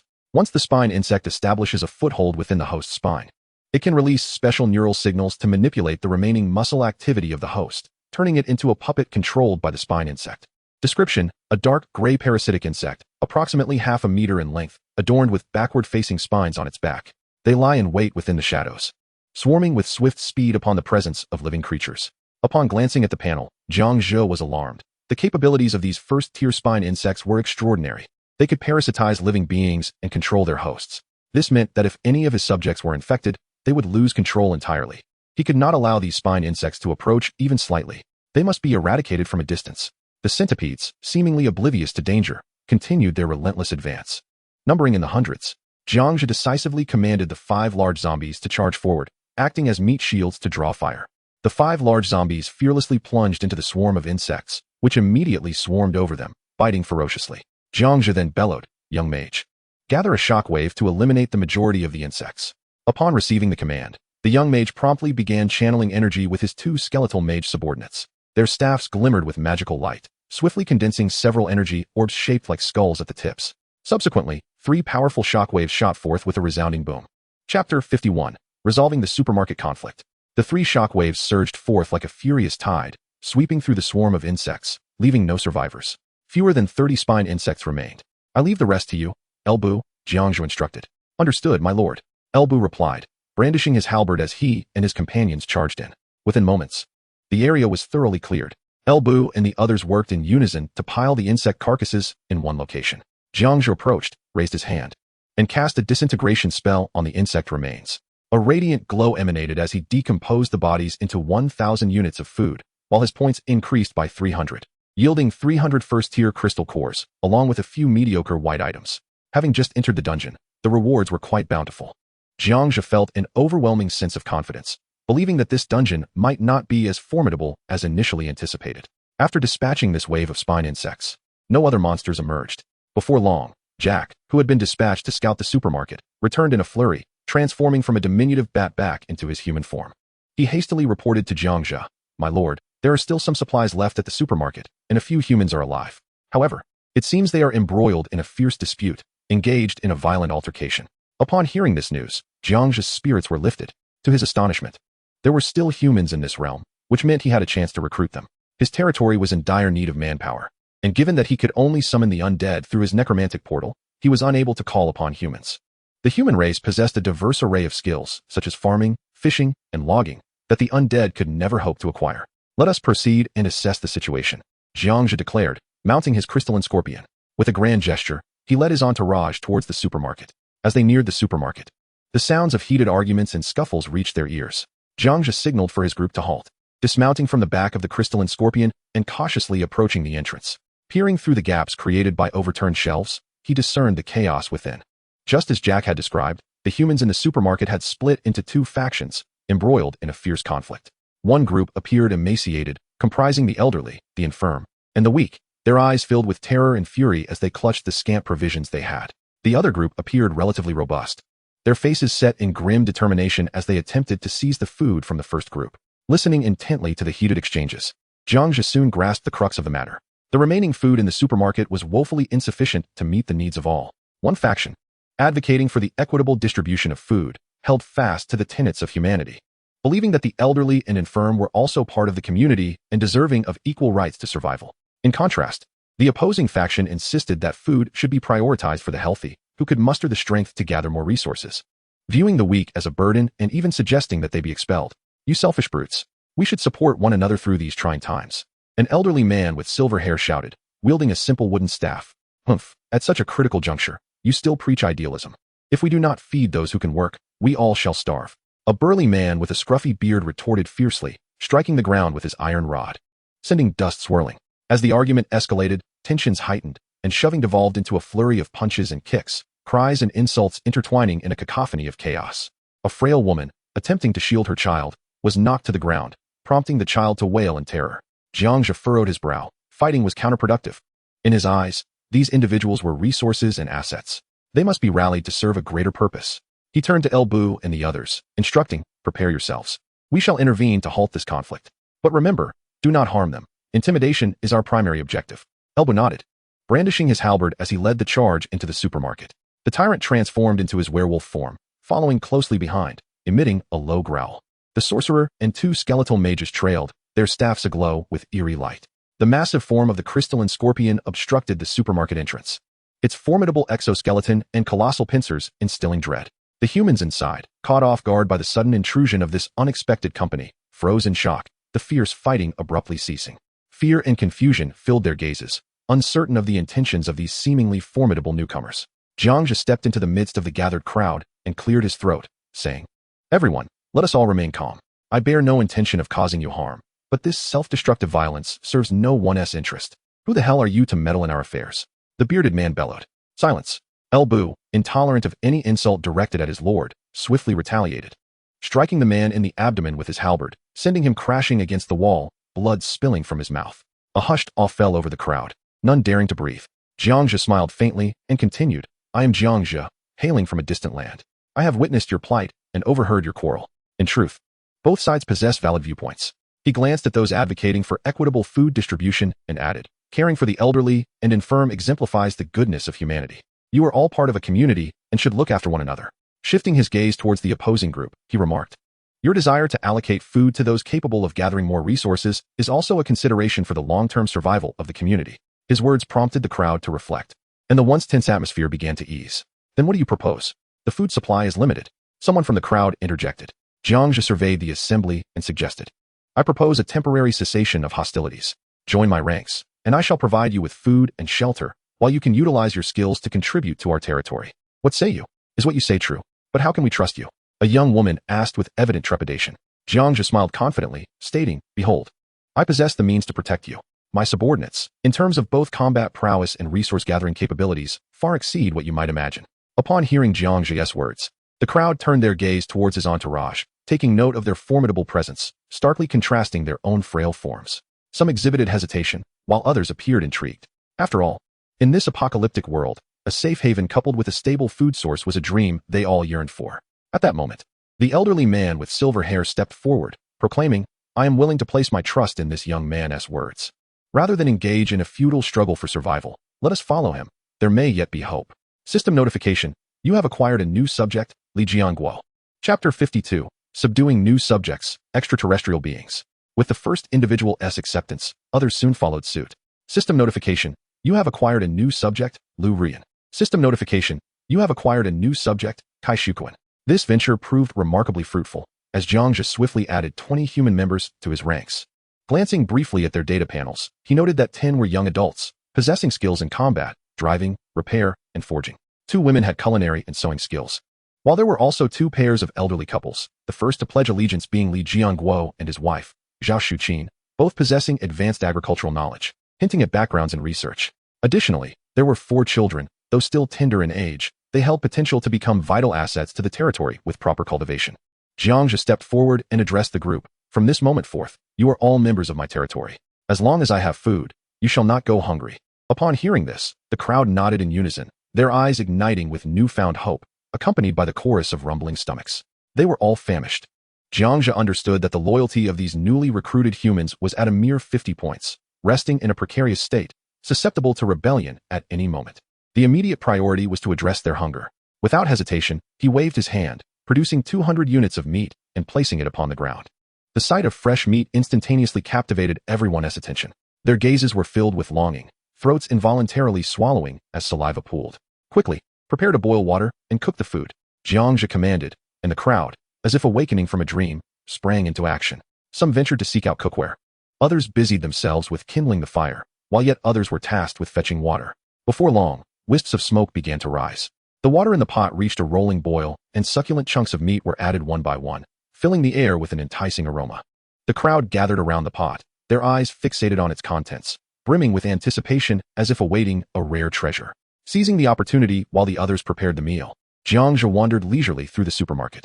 Bu, fearing for his lord's safety, hastily followed in his wake. Filled with curiosity about his surroundings, he pointed excitedly, My lord, what a curious helmet this is. So round, it resembles a pot. Jiang Zhe turned his gaze in the direction Bu indicated and discovered it was actually a rice cooker. Given Bu's ancient origins, his unfamiliarity with such an object was understandable. Jiang Zhe promptly clarified, No, Xian, this is not a helmet. It is merely a pot. It is indeed quite peculiar. However, the era we inhabit is over 1,000 years removed from yours. Bu's eyes widened in astonishment. 1,000 years have passed? The world has changed so drastically. I have encountered many things unheard of. Jiang Zhe nodded with a smile. Indeed, with the passage of time and advancements in technology, many things have transformed beyond recognition. This supermarket, for instance, is a place where various goods are sold. As he spoke, Jiang Zhe picked up a box of instant noodles. This is quite convenient. Just soak it, and it's ready to eat. Bu leaned in closer, scrutinizing the instant noodles with a puzzled expression. Such a small box can satiate hunger? Jiang Zhe chuckled. You shall see for yourself when I prepare it for you. As they continued their exploration, Bu spotted a flashlight on a shelf and picked it up, examining it curiously. What is this? It emits light. Jiang Zhe patiently explained, This is a flashlight. Once batteries are installed, it can illuminate the surroundings, far more convenient than a torch. Bu couldn't help but marvel. Indeed, 1,000 years later, the wonders are truly extraordinary. As Jiang Zhe walked on, his eyes scanned the various resources. After all, a primary objective of this venture was resource gathering, and many modern items appeared quite practical to him. For instance, recalling Bu's interest in the flashlight, Jiang Zhe swiftly collected all the flashlights from the shelf, along with an ample supply of batteries. He reasoned that they would undoubtedly prove invaluable during nocturnal battles, potentially turning the tide in critical moments. Upon reaching the kitchenware section, Jiang Zhe's eyes lit up. Without hesitation, He gathered every knife and kitchen utensil available. With ample storage space, he saw no reason to leave anything behind, pondering that these items might serve unforeseen purposes in the future within his domain. Thus, he roamed the supermarket, collecting anything he deemed remotely useful, seasonings like salt, sugar, soy sauce, clothing for all seasons, fire axes, shovels, basic medical supplies, and everyday tools, among others. However, his haul of food was disappointingly meager. Due to a power outage, most food in the refrigerators had spoiled, emanating unpleasant odors. The only edible items were snacks on the shelves and instant foods like noodles. Nonetheless, Jiang Zhe remained undeterred, recognizing that resource collection is inherently a gradual process, and these acquisitions were indeed substantial. At that moment, laughter and merriment resonated from the cooking group. Jiang Zhe led Elbu back to where the others were preparing the meal. They had begun to indulge in the feast, thoroughly enjoying themselves. After finishing a piece of meat, Li Jiangguo, the elder, sipped some soup. Once he regained a bit of strength, he approached Jiang Zhe directly. "Young brother, I truly thank you. Allow me to show my gratitude." As he spoke, Li Jiangguo attempted to kneel and bow to Jiang Zhe. Jiang Zhe quickly interjected, "Please, rise. I cannot allow you to bow in such a manner. It would surely shorten my lifespan." Observing this, Elbu swiftly stepped forward and firmly grasped the elder's arm. With his exceptional strength, he gently pulled Li Jiangguo upright. "Elder, my lord has spoken. You need not bow. My lord is a man of his word. Should you disregard his wishes, do not blame me for my impertinence." Elbu's words were half persuasion, half intimidation, leaving Li Jiangguo too frightened to utter a sound. "Enough of that. Do not frighten him." Jiang Zhe, wishing to inquire about the situation from the native Li Jiangguo, realized he knew little about this new world. From his observations, it appeared to have suffered a cataclysmic disaster, resembling a post-apocalyptic landscape. Thus, he turned to Li Jiangguo, sincerely asking, "Elder, I wish to learn from you. What has transpired here? Why has it come to this?" Li Jiangguo sighed deeply and replied slowly, "Extraterrestrial beings have invaded our planet, consuming human lives. Though humanity has fought valiantly, these alien creatures possess extraordinary resilience, leading to the annihilation of our armies and the near-total destruction of nations." "Are you referring to those centipede-like creatures?" Jiang Zhe recalled being attacked by a swarm of spine worms upon his arrival, their peculiar appearance unlike any earthly creature. "Those are the weakest among the extraterrestrial beings. The more formidable ones are what we call the devourers." Li Jiangguo's face instantly transformed with terror, clearly haunted by the harrowing memories associated with the creatures known as devourers. Chapter 53, The Devourers of Life. Devourers? Jiang Zhe pondered, intrigued by the formidable name, speculating that perhaps they were beasts that thrived by absorbing energy. He then inquired, "What is the significance of this name?" Li Jiangguo, with a grave expression, explained, "The devourers suck the life out of humans. Once drained, a person is left as nothing more than a desiccated corpse, which is why they are named thus." Jiang Zhe's assumptions were confirmed. Indeed, they were creatures that feasted upon life essence. His interest piqued. He resolved to see what rare items such creatures might yield.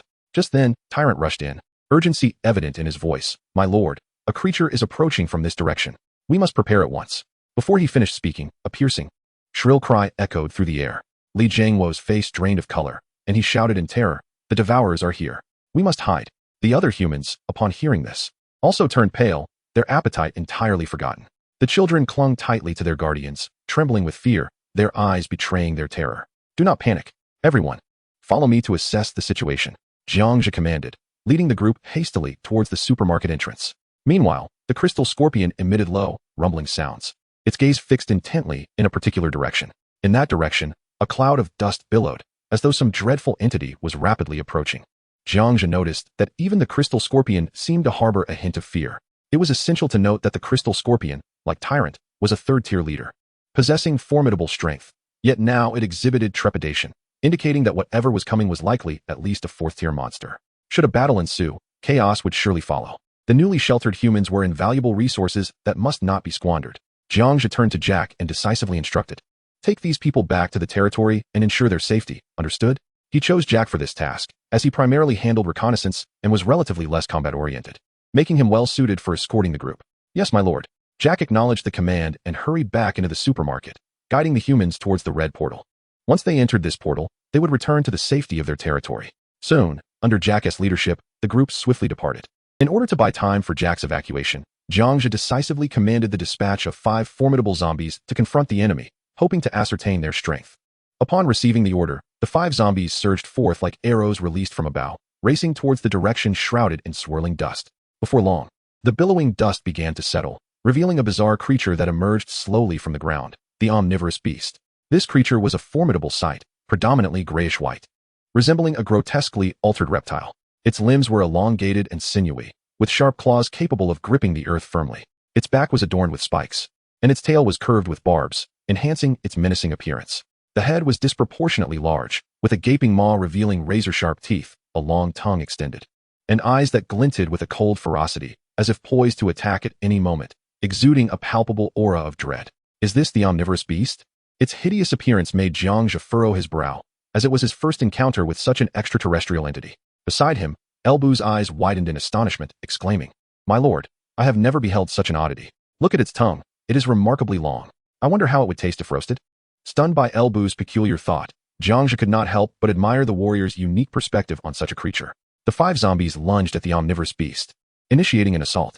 The beast responded with a swift swipe of its claw, instantly reducing the 5 zombies to mere fragments of flesh. Yet, the zombies possessed an astonishing resilience. As long as their heads remained intact, they could still move. At that moment, 2 zombies, their heads unscathed, struggled to crawl towards the omnivorous beast, sinking their teeth into its leg. The beast, in pain, lifted its foot and crushed the heads of the 2 zombies beneath it. Jiang Zhe maintained a calm demeanor, refraining from hastily executing the next course of action. He wished to observe whether the zombie's venom could infect this formidable beast. If successful, it might be possible to recruit it into his ranks. A distinct bite mark was visible on the omnivorous beast's left foreleg, precisely where the zombie had latched on. Subsequently, the beast slowly raised its limb and licked the wound with its tongue. At that moment, a strange occurrence transpired. The bite mark vanished without a trace. It was evident that the beast was entirely immune to the zombie's venom, unaffected in the slightest. Jiang Zhe realized that this creature was not to be trifled with. After tending to its wound, the omnivorous beast quickly sensed Jiang Zhe and his entourage nearby, detecting the vibrant life force emanating from them. The beast let out an exhilarated roar and charged towards them with reckless abandon. In the face of the aggressively advancing creature, Jiang Zhe swiftly issued a command. "Little mage, prepare the shockwave. Unleash it at once." The little mage nodded in acknowledgement, immediately gathering energy for the shockwave with 2 subordinates.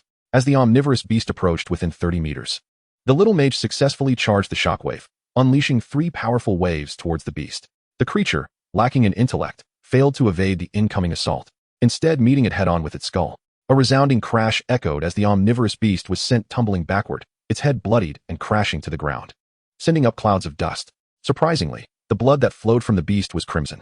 It shook its head and regained its footing, appearing relatively unfazed. At that moment, Jiang Zhe successfully acquired the creature's data panel. Name: Omnivorous Beast Race. Alien Level: Tier 4, Weak, Strength, 40 Constitution, 40 Agility, 30 Spirit, 0.5 Intelligence, 1 Skills, Frenzied Bite. Glimmering Communication. Frenzied Bite engages in a savage, biting frenzy against a target, consuming their life energy and causing grievous wounds that are difficult to heal. Glimmering Communication emits a faint green glow from its body, creating shimmering energy trails in the air that signal nearby kin to the presence of prey, attracting them to converge. Description: the omnivorous beast, born from the maniflower, survives by consuming the essence of life. Despite being classified as a weak Tier 4 creature, it can slowly recover by absorbing energy even after sustaining severe injuries, leaving only lifeless remnants in its wake as it roams the wasteland. Upon reviewing this attribute panel, Jiang Zhe could not help but take a sharp breath. The 3-dimensional attributes were extraordinarily formidable, categorizing this beast as an elite among weak Tier 4 creatures. Given the description, it was likely that even more powerful Tier 5 or Tier 6 monsters could appear in this dungeon. No wonder it was said that exploring dungeons was fraught with peril. However, with only this one creature before him, it was imperative to resolve the situation swiftly. After all, this monster possessed the ability to communicate. Should it summon nearby kin, the consequences would be dire. Jiang Zhe raised his hand and commanded loudly, "Everyone, heed my call. Attack it with all your might." "Yes, my lord." His subordinates responded in unison. Leading the charge, Bu and the others surged forward like tigers descending a mountain, launching their assault on the omnivorous beast. Bu struck decisively, using his halberd to sever one of the beast's legs. The tyrant was equally relentless, targeting its other leg. Simultaneously, the crystal scorpion lashed out with its tail, unleashing a magical beam that struck the beast's back. The omnivorous beast howled in agony, collapsing to the ground, and in its panic, it bit at the nearest target, sinking its teeth into the tyrant. Unyielding, the tyrant retaliated, biting back with ferocity. The omnivorous beast had never encountered such a brutal onslaught, howling in distress as it began to emit a faint glow. Finish it off. It must not be allowed to send a signal to its companions, Jiang Zhe urged urgently. Hearing this, Bu swiftly seized his halberd, leaping high into the air before plunging it fiercely into the omnivorous beast's throat. With a powerful thrust, he drove the halberd through its skull. The creature barely had time to emit another cry before it collapsed lifelessly to the ground. Even in death, the residual glow upon its body did not dissipate, instead radiating outward. Suddenly, a chorus of roars echoed from the distance. At this juncture, Jiang Zhe faced a critical decision. Firstly, to remain and continue battling the approaching monsters. Secondly, to flee immediately, retreating to his territory. Flee. That was out of the question. This dungeon only allowed for a single entry. Returning meant forfeiting the opportunity to re-enter. Fortune favors the bold. He had to act. Without hesitation, Jiang Zhe activated his gene fusion skill, merging the recently slain 5 zombies with the omnivorous beast, using the beast as the primary material and the 5 zombies as secondary materials. The system detected the primary material, omnivorous beast tier 4, and secondary materials, zombies tier 2, x5. A prompt appeared. Choose one of the following 3 genes for fusion: head, body, legs. After a moment's contemplation, Jiang Zhe resolutely chose to fuse the body. After all, acquiring a human head and legs in the current context would likely be impractical. In an instant, the corpses of the 5 zombies transformed into wisps of black smoke, merging into the lifeless body of the omnivorous beast. Subsequently, the beast's injuries began to heal rapidly, albeit with a slight reduction in size. It slowly shook its head before rising, its entire form undergoing a dramatic transformation. No longer crawling on all 4s as before, it stood upright, supported by its 2 legs. Its forelimbs appeared remarkably elongated, strikingly bizarre in appearance. Its skin remained a dull gray, exuding a somber hue, evoking a distinct resemblance to a lizard man, with a texture and form that sent shivers down one's spine. Little Gray. Upon witnessing this creature, Jiang Zhe promptly named it Little Gray. The moment it was named, Little Gray's loyalty instantly locked in as unyielding, forever pledging absolute fidelity to Jiang Zhe, its creator. Shortly thereafter, a panel displaying Little Gray's attributes materialized before Jiang Zhe, prompting him to scrutinize it intently. Name: Little Gray. Species: mutation. Level: 4th rank, weak. Strength: 40. Constitution: 45. Agility: 25. Spirit: 05. Intelligence: 1. Skills: extreme bite, subtle communication, corpse poison. From the panel's data, it was evident that the creature's constitution had slightly improved, while agility had diminished marginally, along with the addition of a new skill, corpse poison. It felt akin to having unexpectedly acquired a 4th rank unit, an exhilarating experience indeed. 5 other aberrant, predatory beasts had also been drawn in. These creatures did not immediately launch an assault, instead casting glances at Little Gray, whose behavior seemed peculiar to them. They emitted a series of howls, seemingly attempting to communicate with Little Gray, yet the latter remained indifferent to their presence. Little Gray approached Jiang Zhe, intending to protect him. This action instantly incited the fury of the beasts, for they thrived on consuming human life, and the notion that one of their kind would choose to safeguard a human was intolerable. Thus, the 5 predatory beasts lunged at Little Gray simultaneously. Observing this, Jiang Zhe hastily commanded, Little Gray, flee to a safer distance and draw them away. Little Gray nodded in acknowledgement and dashed forth. Arriving at a street littered with abandoned vehicles, the 5 beasts unleashed a torrent of attacks upon Little Gray. Meanwhile, Jiang Zhe directed his other subordinates to engage. The Tyrant and the Crystal Scorpion attacked one beast, while the Little Mage and 2 skeletal mages confronted another, leaving 3 still in play. These 3 aberrant beasts relentlessly assaulted Little Gray, who valiantly resisted but soon bore numerous wounds. At this moment, only Elbu remained by Jiang Zhe's side. Faced with the 3 remaining beasts, Jiang Zhe decisively seized his bow, intending to shoot one down, attract another, and allow Elbu to draw the last. Just then, Elbu requested, My lord, may I borrow your bow for a moment? I am confident I can slay all 3 of these creatures. Jiang Zhe, who had just raised his bow, lowered it once more. He gazed at Elbu, recalling the latter's illustrious past. The tale of the 3 heroes battling Elbu is well known in the Romance of the 3 Kingdoms. While the event at the Yuan Gate is recorded in the historical texts, Elbu was indeed a formidable archer, and Jiang Zhe had no doubt of his prowess.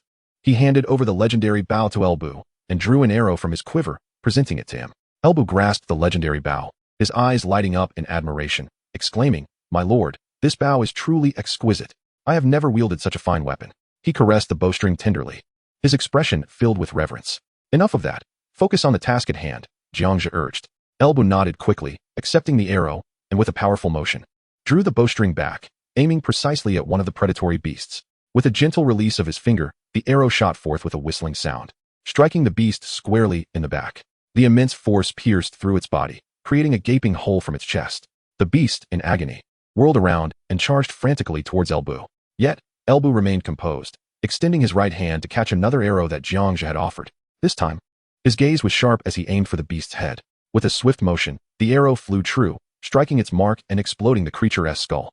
The predatory beast's body, now uncontrolled, rolled forward, and ultimately came to rest at Elbu's feet. Jiang Zhe silently marveled at Elbu's prowess. After successfully dispatching one beast, Elbu wasted no time in drawing his bow again, swiftly locking onto another target. He made minute adjustments, released the arrow, and once more, another predatory beast was instantly eliminated. At this juncture, only one beast remained, entangled in a fierce struggle with Little Gray. As both sides engaged in a violent exchange of bites and leaps, the battle reaching a fever pitch. Elbu drew his bow yet again, this time exercising patience, carefully aiming before releasing. Just as the predatory beast knocked Little Gray to the ground, Elbu decisively let fly the arrow, which struck the beast directly in its eye, the tremendous impact obliterating its head. Almost simultaneously, the Tyrant and Crystal Vanguard succeeded in taking down another beast.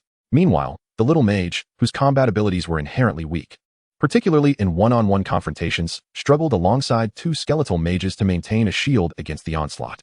Observing this, the Tyrant, Crystal Vanguard, and Elbu swiftly came to provide support. And in an instant, they eliminated the final predatory beast. As the dust settled, 5 carcasses lay before Jiang Zhe. Elbu respectfully returned the bow, saying, "My lord, I have fulfilled my duty, successfully slaying all 5 creatures." From Elbu's eyes, Jiang Zhe could see a profound admiration for the bow, nearly spilling over. However, Jiang Zhe had no intention of relinquishing the bow at that moment, for he too relied on it to enhance his attributes. Distributing all his best equipment to his subordinates would be unwise. Should he fall in battle, all efforts would be for naught. As the lord, ensuring his own safety was paramount. Only by securing his own well-being could he maximize his chances of survival in this brutal war among lords. Moreover, there were times when it could serve as a strategic surprise, leading some to mistakenly believe that the lord would not engage in combat. Jiang Zhe took back the bow, slinging it across his back, and patted Elbu on the shoulder with a smile, saying, "Fear not. I shall procure a bow of similar caliber for you in the future." This was merely a tactic Jiang Zhe often employed as a leader, painting an enticing picture for his subordinates. "Thank you, my lord," Elbu exclaimed, his eyes gleaming with excitement. Gazing at the 5 carcasses, Jiang Zhe promptly initiated the process of gene fusion, first injecting a portion of material into the gravely injured Little Gray. The once fallen Little Gray stood once more, its numerous wounds healing instantaneously, and it emitted a series of excited screeches. With this, only 4 carcasses remained. Should he continue the fusion, or opt for disassembly? Jiang Zhe found himself in a quandary. At that moment, the Tyrant suddenly spoke up. "My lord, may I have one for fusion?" Jiang Zhe turned to the Tyrant. Noticing its own injuries and the unmistakable glint of dissatisfaction in its eyes, a manifestation of its frustration over its own lack of power. Recalling the Tyrant's earlier majesty on the initial island, where it had been virtually invincible, it now faced numerous trials in this realm, suffering greatly. Furthermore, the emergence of a formidable presence like Elbu had ignited its competitive spirit. It was unwilling to remain in the shadows. The Tyrant was Jiang Zhe's first experimental subject, and he had always regarded it with special attention. Hearing the Tyrant's request, Jiang Zhe did not hesitate to acquiesce. He selected a piece of material and proceeded to fuse it with the Tyrant. Detection: primary material, Tyrant, 3rd rank. Secondary material, aberrant predatory beast, 4th rank, X1. Prompt: you may choose one of the following 3 genes for fusion: body, arms, legs. Jiang Zhe decided to fuse the Tyrant with the trunk of the corpse. The lifeless body instantaneously transformed into a swirling cloud of black smoke, which then infiltrated the Tyrant's being. Observably, the Tyrant's previously inflicted wounds healed at an astonishing rate, followed by the rapid shedding of its fur in large patches, accompanied by the loss of some of its carapace. The scorpion's tail fell away, replaced by the elongated tail of a devourer beast, resembling a whip. This phenomenon epitomized the expulsion of inferior genes by superior ones. Its skin gradually became smooth, taking on a profound shade of gray. The Tyrant, overwhelmed with exhilaration, bellowed, "I sense power surging within me. My lord, I crave more strength." "Desire for power, is it? Very well, I shall grant you that," Jiang Zhe replied, initiating another fusion between the Tyrant and a devourer beast's corpse. The system detected the primary material, Tyrant, level 3, and secondary material, generic devourer beast, level 4, X1. A prompt appeared. You may select one gene from the following 3 options for fusion: head, limbs, or legs. After a brief contemplation, Jiang Zhe opted for the head for the fusion. Once more, black smoke enveloped the Tyrant, resulting in the loss of even more fur. It became bald, yet significantly more powerful. A new panel emerged, displaying name, Tyrant, species, mutant, loyalty, 100 level, 4 elite, strength, 55, constitution, 55, agility, 30, spirit, 10, intelligence, 3, skills, corpse venom, claw, extreme bite, micro light transmission, gluttony, camouflage, crocodile shell, scorpion shell. Jiang Zhe examined the panel, elated. The Tyrant had successfully advanced to level 4, and furthermore, its skills underwent a remarkable transformation. All ineffective and superficial skills derived from inferior genes were automatically purged by the system, replaced by the more formidable and superior skills of the devourer beast. Thus, the tyrant's capabilities were poised for a qualitative leap. Nearby, the crystal scorpion, brimming with excitement, eagerly gestured to Jiang Zhe, yearning for a fusion of its own. However, Jiang Zhe declined, explaining that the crystal scorpion's genes were unique. Merging them with the devourer beast genes could potentially result in a grotesque hybrid, stripping away the scorpion's inherent advantages. Jiang Zhe, with an apologetic tone, said, "I regret to inform you, crystal scorpion, that I cannot facilitate this fusion for you. We shall revisit this when we encounter suitable materials." The crystal scorpion nodded in understanding, refraining from complaint. The little mage also expressed disinterest in fusing with the grotesque devourer beast, stating that after having attained a human form, he preferred to retain his previously handsome appearance. He stroked his goatee and remarked to Jiang Zhe, "My lord, these two corpses should either be entirely given to the tyrant or simply dismantled." Jiang Zhe disregarded the little mage's suggestion for a straightforward reason. Disassembling the level 4 monsters would yield a substantial number of points and a level 4 crystal core. However, points held little value for him at present, and the level 4 crystal core was of minimal utility. What he urgently required was a level 3 crystal core. Thus, it was far more advantageous to utilize these two corpses for gene fusion, resurrecting them as two level 4 subordinates. Chapter 56. An iron horse is still a horse. Jiang Zhe gestured with his hand, summoning a shimmering portal that radiated white light, the gate of summoning.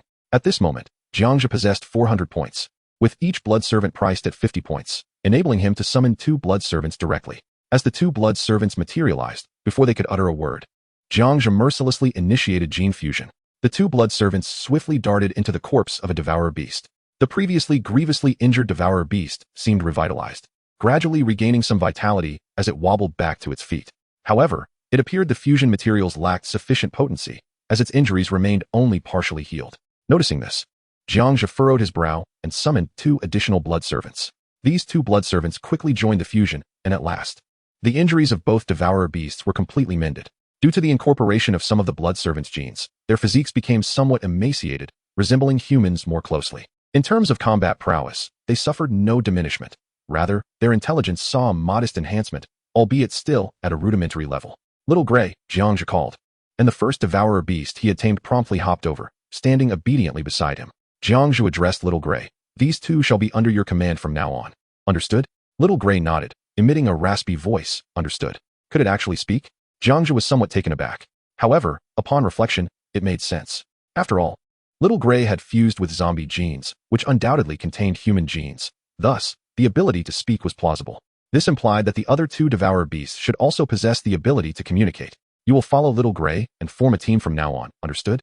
Jiang Zhe probed the 2 devourer beasts. They responded in unison, understood. Their voices were grating and hoarse, sounding akin to mournful wails, sending shivers down one's spine. Impatient, Jiang Zhe waved his hand, and Little Gray led his 2 younger brothers to stand aside. Jiang Zhe began to assess his personnel. On the far left stood Lu Bu, a level 4 leader. Beside him was the Tyrant, also level 4, but slightly weaker. Next was the Crystal Scorpion, at the level 3 leader tier. Little Gray was accompanied by the 2 newly resurrected level 4 subordinates, while the mage had 2 level 3 skeletal mages. In total, there were 9 individuals, and Jiang Zhe felt an overwhelming sense of security. As Jiang Zhe surveyed the seemingly apocalyptic street, he contemplated that the lordly battles would commence the following day, and whether he could return to this instance thereafter remained uncertain.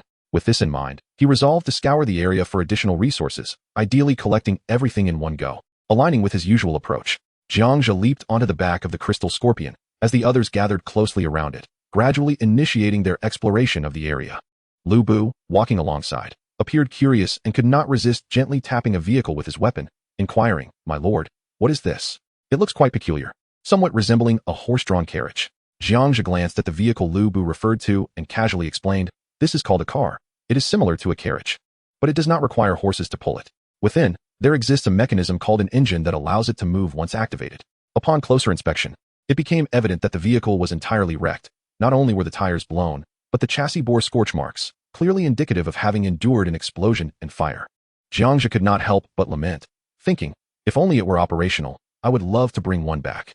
Lu Bu expressed his astonishment, exclaiming, "This car is far superior to a carriage. It is sturdy, can shield against projectiles, and does not require a horse to haul it. What a pity that it seems to be broken. My lord, do you think it could be repaired? Perhaps it could still be of use." Jiang Zhe shook his head in resignation, replying, "It is beyond repair. It is completely totaled. To fix it, we would need to find a vehicle that is not so severely damaged." Lu Bu committed this matter to memory, pondering that he must seek out a more intact automobile in the future. As Jiang Zhe and his party arrived at the commercial street, he immediately commanded his subordinates to commence a thorough cleansing of the area. Indeed, numerous alien creatures lurked within the commercial street, albeit all were merely first-level minions. To his formidable subordinates, dealing with these minor foes was as effortless as slicing through vegetables. Within half an hour, the monsters infesting the commercial street were completely eradicated. Jiang Zhe surveyed the mountain of monster corpses before him, concluding that it was unnecessary to engage in gene fusion with these worthless remains, and opted instead to dismantle them entirely. This disassembly proved to be extraordinary, yielding a bountiful reward of 1,000 points and an abundance of crystalline core materials. Much to his delight, it felt as though this dungeon was specifically designed to bestow resources upon him. Upon concluding the disassembly, Jiang Zhe instructed Lu Bu, gather a few people and bring back any useful items. Lu Bu, upon hearing this, was filled with exhilaration, brimming with curiosity about modern contraptions. In no time, he appeared with a motorcycle, exclaiming, "My lord, is this not an iron steed?" He posed the question because the vehicle bore a resemblance to a horse, featuring a seat and 2 wheels beneath it. Jiang Zhe turned to inspect and was astonished to find it was indeed a blue motorcycle. From an aesthetic standpoint, the motorcycle was remarkably well preserved, showing no significant damage, save for some dried bloodstains. More importantly, the key was still in the ignition. Upon seeing this, Jiang Zhe promptly leaped from the back of the crystal scorpion and hurried to the motorcycle. He turned the key, and the dashboard illuminated, indicating that the fuel tank was half full. Lu Bu, witnessing the dashboard light up, asked incredulously, "My lord, does this mean it's operational?" Jiang Zhe affirmed with a nod, "Indeed, it is functional." Overjoyed, Lu Bu eagerly inquired, "Might I have this iron steed for myself?" His desire for a mount was palpable. Jiang Zhe contemplated that since Lu Bu possessed the skill to ride a horse with great agility, riding this iron steed would undoubtedly enhance his combat prowess. "Very well," Jiang Zhe replied, "but you'll need to practice before you can master it. I possess some basic knowledge about motorcycles that I can impart to you." Thus, Jiang Zhe proceeded to teach Lu Bu how to ride the motorcycle step by step. He first assisted Lu Bu in mounting the bike, then meticulously pointed out the locations of the ignition, gears, and brakes, before demonstrating a smooth ride around the vicinity and returning with ease. Lu Bu observed, dismissively stating, "My lord, this appears quite simple. Allow me to give it a try. Don't get ahead of yourself. Let us see how you fare." Jiang Zhe retorted as he dismounted. Lu Bu took his place on the motorcycle, successfully following Jiang Zhe's instructions to ignite the engine and shift gears. With a sudden twist of the throttle, the motorcycle roared to life, and he elegantly maneuvered it in a circle. Chapter 57, Clue of the Maniflower. Impressive. Lu Bu truly possessed an extraordinary talent. The speed at which he adapted to riding was something even professional riders would admire. Returning triumphantly on the motorcycle, Lu Bu beamed with pride, asking, "My lord, how do you find my riding skills?" Jiang Zhe nodded, "It's acceptable, but do not become complacent. Riding a motorcycle is akin to a meat bun encasing iron. You must exercise caution." "Understood, my lord. I shall be careful," Lu Bu replied, already devising a plan in his mind. He resolved to procure a car for Jiang Zhe, believing it would enhance his protection. Turning to Jiang Zhe, he announced, "My lord, I intend to ride the motorcycle around to see if I can find an automobile for you." Jiang Zhe found this idea commendable. "Go ahead, but if you encounter danger, do not hesitate to return. Do not attempt to be brave alone," he advised. "Furthermore, if you locate a well-preserved car, make sure to check for the key. This is crucial, as a car without a key cannot be driven." "Is it similar to the motorcycle key?" Lu Bu inquired, touching the key still inserted in the motorcycle. "There are some differences. A car key often has a small box-like feature with buttons that can unlock and eject the key. Be sure to search thoroughly," Jiang Zhe instructed. "Understood, my lord," Lu Bu replied thoughtfully before riding off in style. Meanwhile, Jiang Zhe, accompanied by the Tyrant and others, continued to meticulously scour the nearby commercial street for various resources. They ventured into a restaurant where many dried corpses had turned to stone, their faces still etched with terror. Jiang Zhe recalled the description of the devourer beasts and surmised that these individuals were likely those whose lives had been drained by the creatures. Clearly, these humans stood no chance against the devourers, succumbing helplessly to their consumption. A question arose in his mind. What manner of world was this? Why had it fallen prey to such extraterrestrial invaders? As Jiang Zhe was lost in thought, the tyrant's voice interrupted. "My lord, I have found a bottle of water." He approached, holding a bottle of snowflake beer. "This is not water, it is beer," Jiang Zhe remarked, taking the bottle from the tyrant. He had always favored beer over liquor, and this particular brew, with its malt aroma, evoked a deep sense of nostalgia. With a flick of his thumb, he popped the cap off, and the rich fragrance wafted into the air. Jiang Zhe took a hearty swig, instantly quenching his thirst. The taste was strikingly reminiscent of his previous life. Could this be the blue star he once called home? A thought fluttered through his mind. To confirm this hypothesis, he scrutinized the beer bottle. The production date read 2025, and the manufacturer was China Resources Snowflake Beer. It matched perfectly with his past. Jiang Zhe became increasingly convinced that this might indeed be the planet of his birth, recalling a vague memory of a night when a meteor shower was predicted, prompting crowds to gather and gaze upwards.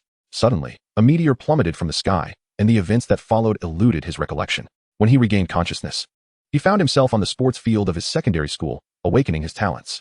Reflecting on Li Jiangwo's words, could the devourer beasts be extraterrestrial life that arrived on Blue Star via meteors? If this speculation held any truth, Jiang Zhe found little concern for the planet's demise. As he began his journey here as an orphan, the Tyrant, noticing Jiang Zhe sipping from the bottle, caught a whiff of the alluring aroma and couldn't resist asking, "My lord, may I have a taste?" Without hesitation, Jiang Zhe passed the beer to the Tyrant, who tilted his head back and drained the entire bottle in one go, exclaiming, "Delicious. This is sweet. I must find more." With that, he dashed off in search of more beer. Jiang Zhe then turned towards the kitchen, where he discovered canned meats. Additionally, he found potatoes and carrots, vegetables that were relatively durable and still intact, suitable for planting as seeds. Without a moment's hesitation, he gathered them into his storage space. Subsequently, Jiang Zhe ascended to the second floor alongside the Tyrant, systematically inspecting the private rooms. Within the rooms, aside from the sprawled corpses, lay a plethora of decaying dishes exuding a foul stench, offering little of value. The resource collection continued in an orderly fashion. This commercial street extended over 100 meters, lined with shops. Thoroughly scouring this area for resources would undoubtedly require considerable effort. Jiang Zhe was meticulous by nature, believing that no resource should be overlooked. After approximately 10 minutes, the roar of a motorcycle shattered the street's tranquility. Hearing the sound, Jiang Zhe promptly peered out of the shop. He saw Lu Bu racing back on the motorcycle, coming to a sudden stop beside Jiang Zhe. "My lord, I have made a significant discovery. Not far ahead, there is a colossal flower that appears to be quite valuable." "A flower? Could it be the maniflower?" Jiang Zhe pondered, recalling that the devourer beasts were spawned from the maniflower. After a moment of contemplation, Jiang Zhe refrained from impulsively launching an attack and instead opted for a more prudent strategy. He resolved to thoroughly gather all available resources in this area before venturing forth to investigate further. Should his assessment deem it feasible to engage, he would seize the opportunity. If not, he would retreat in a timely manner, thereby minimizing losses. Turning to El Bu, he advised, "Let us not rush forward. We must first collect the resources here." Upon hearing this, El Bu immediately grasped his lord's intent and replied, "Understood, my lord. I shall assist them at once." The resource-gathering endeavor persisted for an extended duration, and before they realized it, afternoon had arrived. Eventually, they had amassed nearly all usable resources from this commercial street, which included technological items, daily necessities, and sundries. Jiang Zhe glanced at his capacious storage space, pondering that these items might prove useful in the future, and thus he collected them all without hesitation. As for subsequent organization, he planned to address that upon returning to his territory. After all, he had recruited numerous humans who were well-versed in various goods and could easily handle the sorting.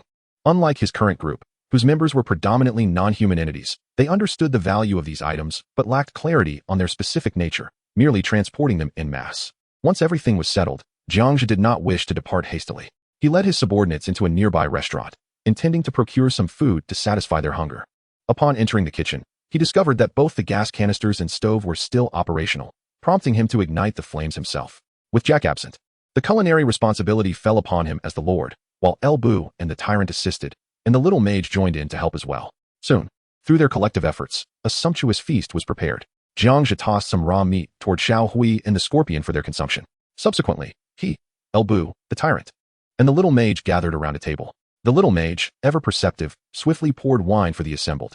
El Bu raised his cup first, gazing at Jiang Zhe with admiration, saying, "My lord, today's resource collection would not have been so successful without your adept leadership. Your strategies and foresight are truly commendable.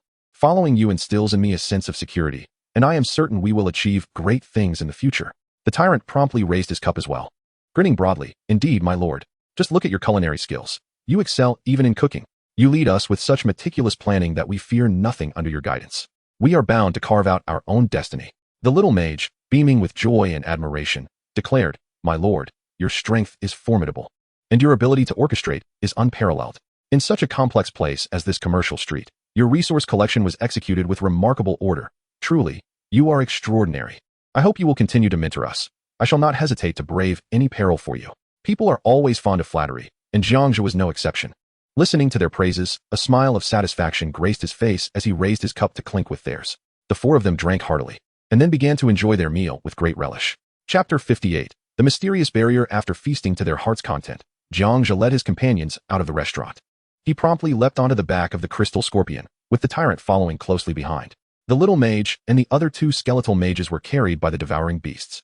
Elbu mounted his motorcycle, exuding an air of authority as he paved the way for Jiang Zhe and his entourage towards the location of the maniflower he had previously discovered. The convoy, a formidable sight, stirred up a cloud of dust as they traversed the streets. Upon leaving the commercial district, Jiang Zhe noticed a faint barrier glowing in the distance, seemingly restricting their exit from the area. He mused internally that this was likely a deliberate measure by the overlord, who probably wished to prevent the lords from acquiring excessively powerful resources. After all, residing in a modern society, weapons with devastating capabilities, such as machine guns and Gatling rockets, could potentially be obtained. Should any lord acquire such formidable armaments, the game would lose its suspense for the others. In the early stages of the game, a single rocket could obliterate even the most formidable of troops. Under Elbu's guidance, the group arrived at a park shrouded in a grayish haze. Upon entering, their attention was immediately drawn to a colossal flower at the park center. This flower was in full bloom, its petals of vivid crimson, as if stained with blood. The stamen shimmered, swaying gently in the breeze, as though imbued with life. Its roots sprawled across the park like countless serpents, intricately entwined in the earth, seemingly intent on siphoning all the nutrients from the soil. The maniflower. Is this truly the maniflower? It looks so peculiar, Jiang Zhe exclaimed, abruptly stamping his foot and commanding, "Halt." Instantly, the crystal scorpion came to a steady stop, refusing to advance another inch. Elbu's motorcycle screeched to a halt as well. Xiao Hui and the other devouring beasts also ceased their movements, their eyes fixed intently on the flower, revealing an indescribable wariness. The little mage, seated atop one of the beasts, distinctly sensed the fierce creatures trembling slightly. Jiang Zhe called out, "Xiao Hui, come here for a moment. I have some inquiries." As soon as he finished speaking, Xiao Hui bounded over to Jiang Zhe and crouched down. Its grayish-white and rather unsightly skin was indeed unsettling to behold. Jiang Zhe regarded Xiao Hui and asked, "What do you know about this flower? Enlighten me." He posed this question because the devouring beasts revived through genetic fusion retained fragments of their former memories. This had been validated during the first genetic fusion with the Tyrant, who had preserved some recollections from his time as a wolf. It was precisely this memory that had led the Tyrant to guide Jiang Zhe to that oasis. This experience had instilled in Jiang Zhe the understanding that the memories retained by these genetically revived devouring beasts might prove invaluable in critical moments. Now, confronted with this enigmatic maniflower, Jiang Zhe naturally placed his hopes on Xiao Hui's memories, hoping to glean crucial information to navigate the unknown circumstances before him. Xiao Hui emitted an unpleasant low growl, stating, "This maniflower is our mother. She birthed us. We scour the land for life essence and bring it back to her."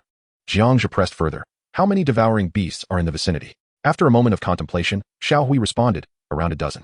Many of the remaining devouring beasts cannot come here. Why can't they come? Unbeknownst to us, a strange barrier has suddenly appeared, isolating this area from the outside." Xiao Hui glanced up at the distant, shimmering barrier. Jiang Zhe realized that this barrier, originally intended to confine the lords, now served to facilitate his endeavors. If he could eliminate the remaining dozen or so devouring beasts, he could potentially vanquish this maniflower, possibly yielding valuable rewards. A plan began to form in his mind. Jiang Zhe promptly commanded Xiao Hui, "Gather your subordinates and use the micro-light communication method in an open area." Although Xiao Hui did not comprehend his lord's intentions, it complied. It assembled the other devouring beasts, their bodies emanating a faint glow, transmitting this micro-light signal outward. This was the unique method of communication among the devouring beasts, utterly distinct from that of other creatures. As the faint glimmer gradually dissipated, a surge of familiar roars erupted from the surroundings, accompanied by the hurried sound of footsteps, as if something was swiftly approaching. Jiang Zhe, upon witnessing this, couldn't help but break into a confident smile, murmuring to himself, "The prey has finally come to us." He then raised his voice, commanding loudly, "Prepare yourselves, the hunt begins." Chapter 59, The Tyrant and Xiao Hui's Advancement. This time, a total of 5 devouring beasts had arrived.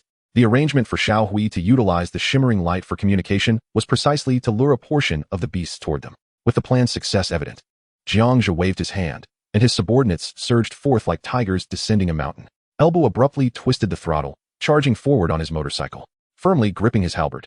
He adeptly harnessed the motorcycle's powerful acceleration, and with a flash of cold light, effortlessly severed one of the devouring beast's legs. Following this, Elbu executed a graceful drift, the motorcycle spinning 180 degrees. As the front of the bike steadied, he once again twisted the throttle, charging at the devouring beast anew, and with a sweeping motion of his halberd, he lopped off the creature's other leg. Rendered immobile, the devouring beast was not one to concede easily. Its whip-like tail lashed out, attempting to unseat the audacious human from his mount. It had gravely underestimated Elbu's reflexes. A born warrior, Elbu reacted with remarkable acuity in the face of danger. He swiftly raised his halberd to block the attack. A fiery explosion erupted upon impact, and simultaneously. The weapon's durability was utterly exhausted, snapping with a sharp crack. Infuriated, Elbu glared at the broken weapon in his hands and bellowed, "This weapon is utterly useless." With that, he aimed for the devouring beast's eyes and hurled the broken halberd with great force. The weapon flew forth like lightning, piercing the creature's skull before it could react. In agony, the devouring beast thrashed its head, emitting a series of howls, yet it still clung to life.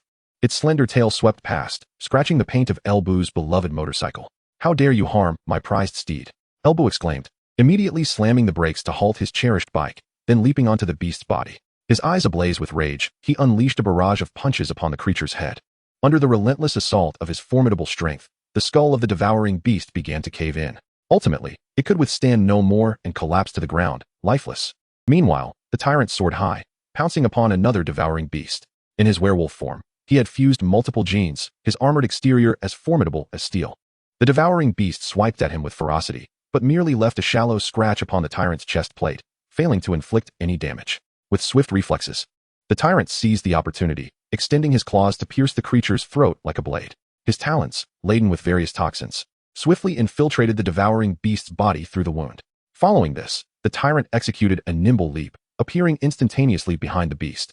Grabbing its slender tail, he exerted force, swinging it violently before slamming it into the ground. The resulting thud rendered the devouring beast utterly incapacitated. Xiao Hui led a group of devouring beasts charging fiercely into the fray, and soon both sides were engulfed in chaos. Jiang Zhe stood firmly atop the back of a crystal scorpion, skillfully wielding his bow and arrow to deliver precise shots from a distance. Meanwhile, the mages feigned attacks. The battle unfolded with little suspense, as the 5 devouring beasts were swiftly dispatched by the group. The corpses of the 5 beasts lay scattered before Jiang Zhe. He proceeded with his usual method, integrating the energies of these 5 devouring beasts into his subordinates. Naturally, the first to receive this infusion was the tyrant. As his foremost general, Jiang Zhe wished to ensure he was well rewarded.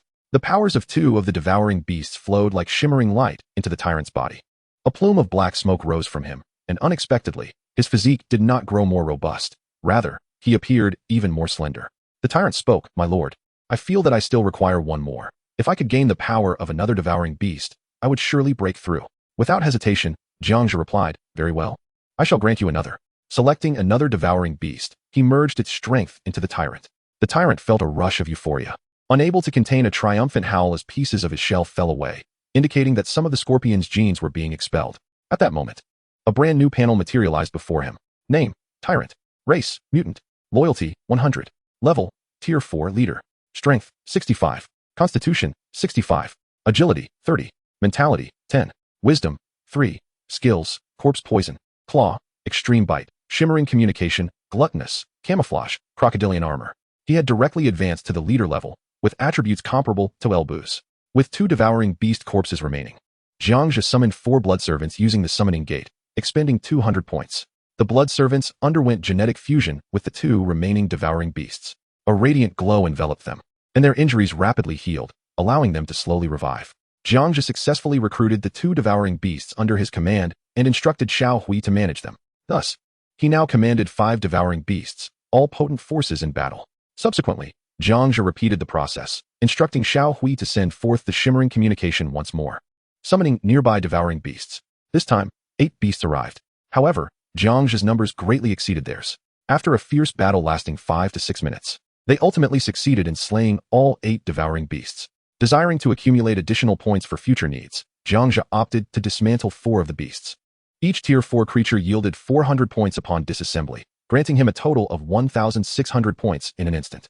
Adding this to his previous acquisitions and the remaining points, he now possessed over 2,000 points. It was undeniable that this bounty was substantial. This dungeon expedition had proven exceptionally rewarding. Thereafter, Jiang Zhe chose to perform genetic fusion on the remaining 4 devouring beasts. This time, he did not intend for them to revive, but rather to enhance his forces. The corpses of the 4 devouring beasts transformed into swirling black smoke, akin to ethereal serpents, and slithered into Xiao Hui's body. Xiao Hui's form began to change subtly, becoming longer and slightly larger. Though still retaining its unsightly appearance, its panel data had dramatically improved. Name, Xiao Hui. Race, Mutant. Level, Tier 4 Leader. Strength, 60. Constitution, 55. Agility, 28. Mentality, 05. Intelligence, 1. Skills, Extreme Bite, Shimmering Communication, Corpse Poison. Jiang Zhe successfully acquired a Tier 4 Leader level Xiao Hui. The advancement through genetic fusion was significantly swifter compared to conventional methods. Other leaders would typically rely on crystal cores for advancement, which required far more resources than genetic fusion. To elevate a creature from Tier 4 to Tier 4 leader status, one could estimate needing over a dozen crystal cores. Chapter 60, The Fiery Assault on the Maniflower. Xiao Hui continued to send forth shimmering communications. Jiang Zhe gazed at the maniflower, a sense of apprehension stirring within him, suspecting there might be hidden devouring beasts. He promptly issued instructions to Xiao Hui. With a sharp cry, Xiao Hui led its companions to emit light once more. The flickering green glow spread outwards, illuminating the surroundings. The crowd waited for an extended period, yet no further manifestations of the devourer beasts appeared. Xiao Hui promptly reported to the Lord, "My lord, we have not detected any additional devourer beasts. It seems that those in this vicinity have been utterly eradicated by us." Jiang Zhe nodded, his gaze once again fixated on the maniflower. This resplendent crimson bloom continued to radiate a captivating light, as if beckoning some creature to draw near. "Little mage, send forth some expendable minions to probe it," Jiang Zhe instructed, uncertain of the maniflower's precise properties or the special abilities it might possess. He deemed it prudent to let the little mage undertake the endeavor. The little mage nodded in acknowledgement, summoning 2 skeletal mages to chant the incantation. A magical circle emerged, and several expendable minions were conjured, racing toward the maniflower. As these minions approached, an unforeseen phenomenon occurred. The maniflower abruptly stirred, its petals expanding dramatically, generating a faint yet sinister suction force.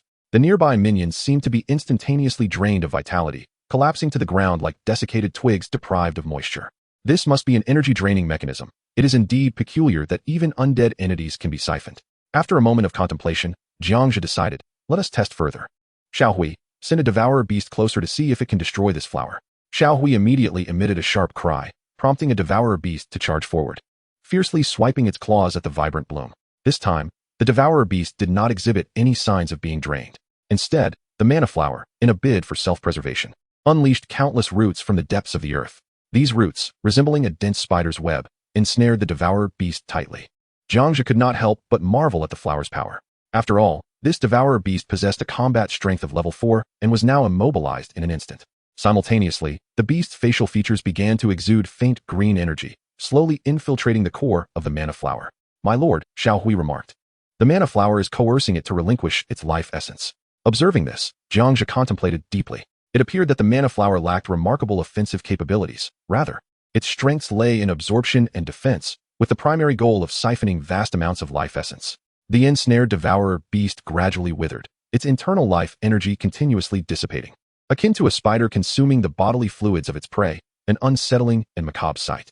Seeing that the lord remained inactive, Elbu stepped forward with a suggestion. "My lord, I propose that we shoot this flower from a distance. Perhaps we might have a chance." This proposal resonated with Jiang Zhe, who had already intended to attempt a ranged assault. Jiang Zhe promptly instructed the little mage and others to gather their strength and unleash a shockwave. This magical attack surged forth, accompanied by 3 powerful shockwaves akin to a raging tide, finally yielding some effect. Portions of the maniflower's numerous roots were dislodged. Surprisingly, those roots swiftly regenerated. Jiang Zhe observed closely, noting that the flower's luminosity had diminished slightly, indicating that the roots were indeed consuming its own vitality. To eradicate these roots in one fell swoop, a broader area of damage was necessary. Jiang Zhe fixated on the flower, pondering that since it belonged to the plant kingdom, it must have 2 primary weaknesses, fire and drowning. Water was not feasible here, as there was no substantial supply to inundate the maniflower. Thus, fire was the only option left. Hastily, Jiang Zhe rummaged through his storage space and unearthed a dozen gas canisters. Elbu curiously eyed the metallic container, giving it a pat and inquiring, "My lord, what is this contraption?" The tyrant, having assimilated genes from various creatures, recognized it and quickly cautioned, "Brother Elbu, do not strike it recklessly. If it explodes, it could be catastrophic." "Explode? It's just a metal can. How could it possibly explode?" Elbu, unfamiliar with gas canisters, carelessly lifted it with one hand, weighing it casually. This startled the tyrant, who quickly snatched the canister from Elbu's grasp, cradling it closely before cautiously placing it on the ground, explaining, "It contains a gas that will explode upon contact with an open flame." "Ah, I see," Elbu replied. "But there are no flames nearby. Even if the gas leaks, it likely won't explode." He remained unconcerned about the matter. At that moment, Jiang Zhe interjected. "Static electricity can also ignite the gas canister." "Static electricity? What is that?" Elbu queried once more, a look of confusion on his face. Jiang Zhe, lacking the time to elaborate, urged, "We'll discuss it later. For now, you all need to slightly open these gas canisters and throw them near the flower. Once they are all thrown, I will ignite them." As soon as he finished speaking, Jiang Zhe demonstrated by slightly twisting the valve of a nearby gas canister, producing a faint hissing sound as the gas began to escape. He then swiftly hurled the canister, which arced through the air and landed precisely near the roots of the maniflower. The maniflower, seemingly oblivious to this unexpected object, continued to command its roots to intercept it. This scenario was precisely what Jiang Zhe desired. He needed the maniflower to ensnare these gas canisters. Quickly, everyone, follow my earlier actions and throw the gas canisters while the maniflower is still unaware. Understood, my lord.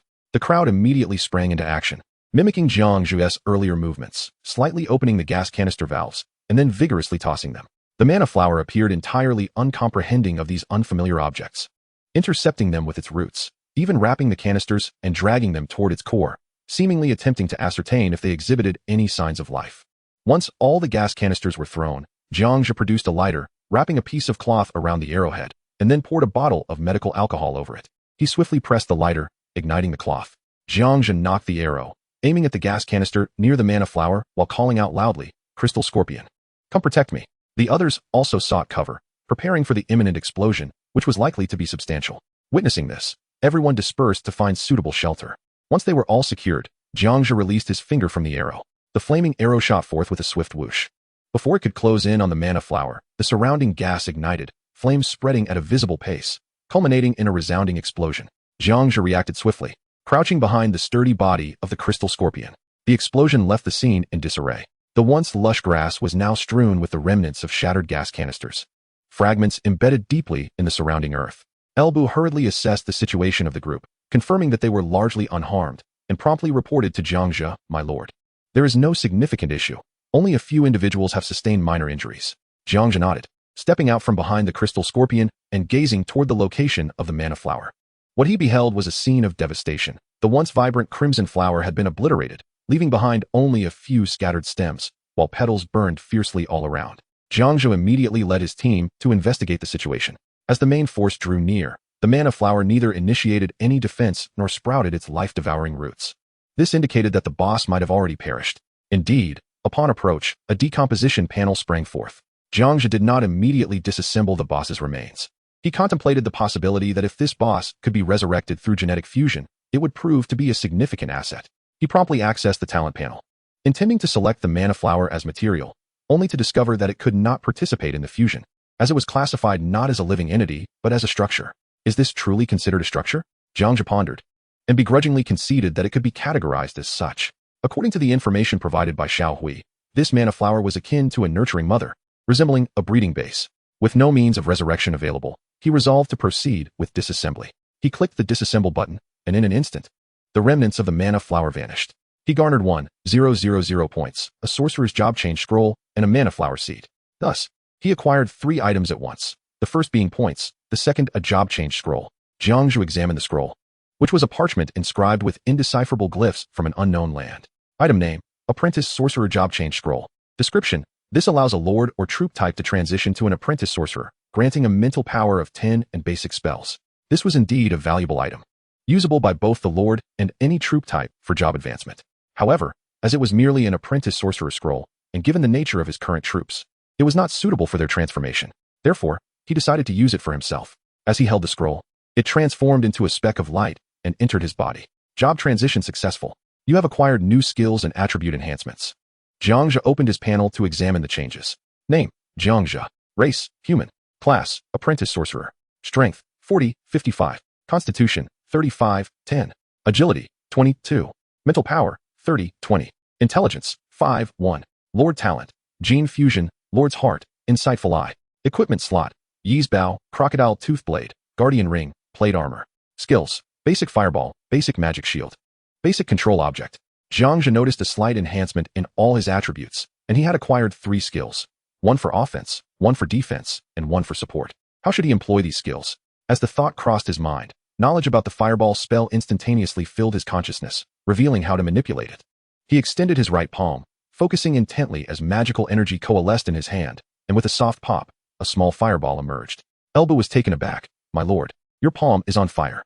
The tyrant's eyes widened in alarm. "My lord, be careful. I will extinguish the flames." He moved to intervene. At that moment, the young mage interjected, "Do not panic. My lord has transitioned to a sorcerer and is casting fireball." Realization dawned on the other two. Their lord had indeed advanced to sorcery and possessed spells. Jiang Zhe was eager to test the potency of the fireball spell. He directed it at a malfunctioning fountain in the nearby park, throwing the fireball with conviction. The fireball collided with the fountain, exploding with a resounding bang and creating a gaping hole. The power was formidable. If it struck a person, it could easily sever limbs. Next, Jiang Zhe sought to evaluate the efficacy of the magic shield. He turned to Elbu and commanded, "Strike me with a punch." Before he could finish, Elbu's massive fist came crashing down on Jiang Zhe's abdomen with a solid thud. "Curse you, Elbu." Jiang Zhe bent over, clutching his stomach. His face contorted in pain. "My lord, my parents have long passed. If you wish to adopt me, I can be your son." Elbu scratched the back of his head, perplexed. Jiang Zhe gritted his teeth against the pain and kicked Elbu away, muttering for him to play elsewhere. Then he turned to the tyrant and said, "You, come here." Just as he began, Jiang Zhe hesitated. He first cast the magic shield, which enveloped him in a shimmering blue barrier before instructing the tyrant, "Go ahead, hit me." The tyrant stepped forward and landed a punch, and with a resounding impact, the magic shield shattered. It can only withstand a blow from a fourth-tier leader. Jiang Zhe mused, somewhat satisfied with the magic shield's performance. The cooldown period was 30 seconds, allowing for a strategic alternation with the Guardian Ring's protective skill.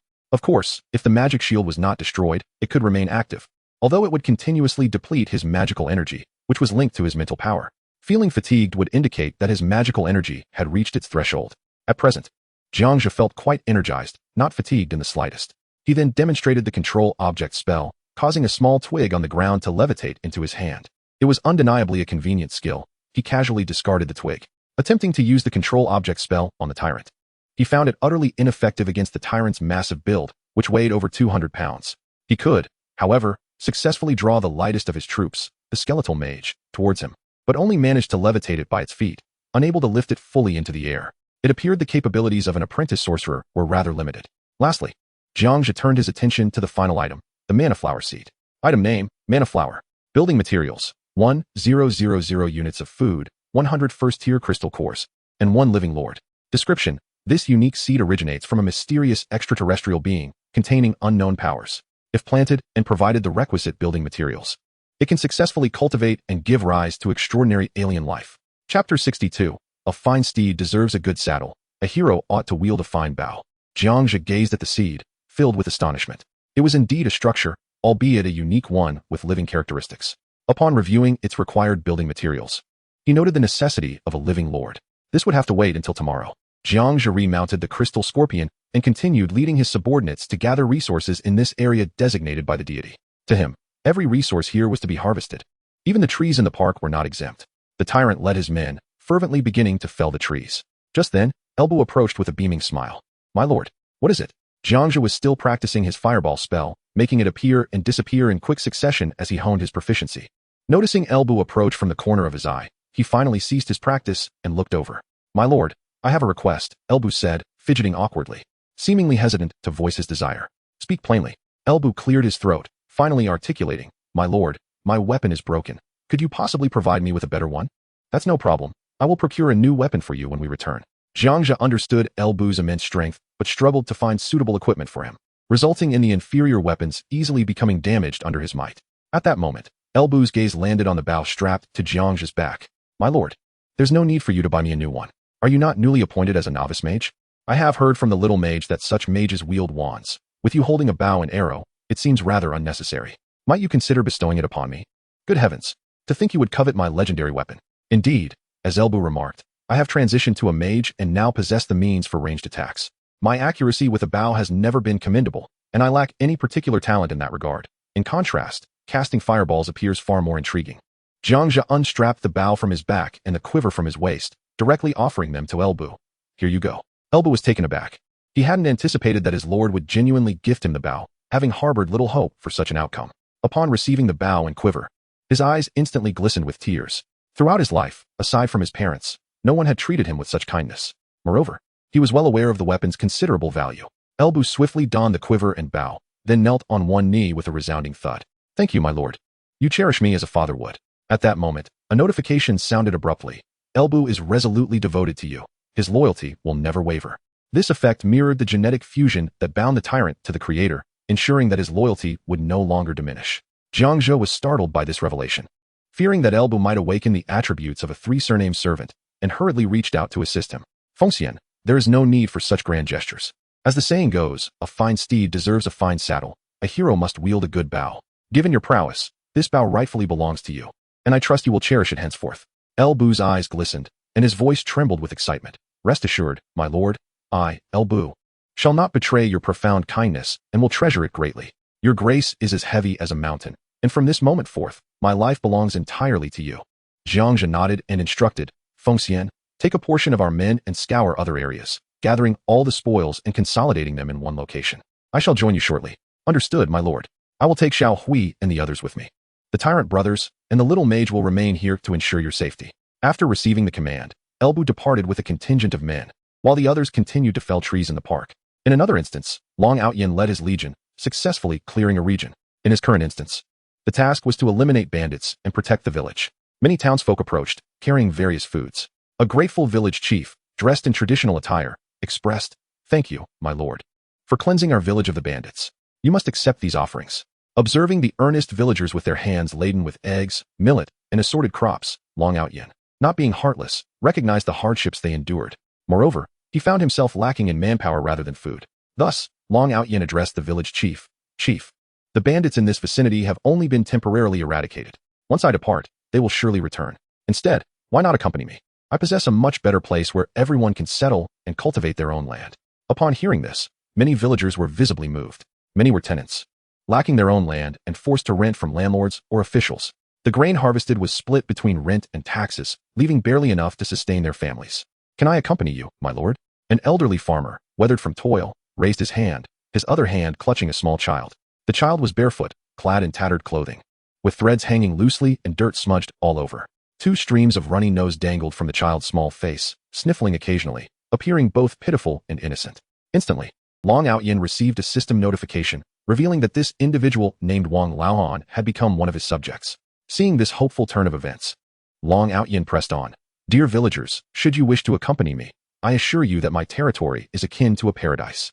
There, everyone will don new garments and feast daily. His words stirred the hearts of increasingly more citizens, prompting them to join him, with even the village chief deciding to follow Long Outyin. In this manner, Long Outyin successfully accrued over 50 subjects. Just then, a somewhat portly man adorned in lavish attire bellowed, If you dare join him, you shall surely meet your doom. The authorities will pursue you.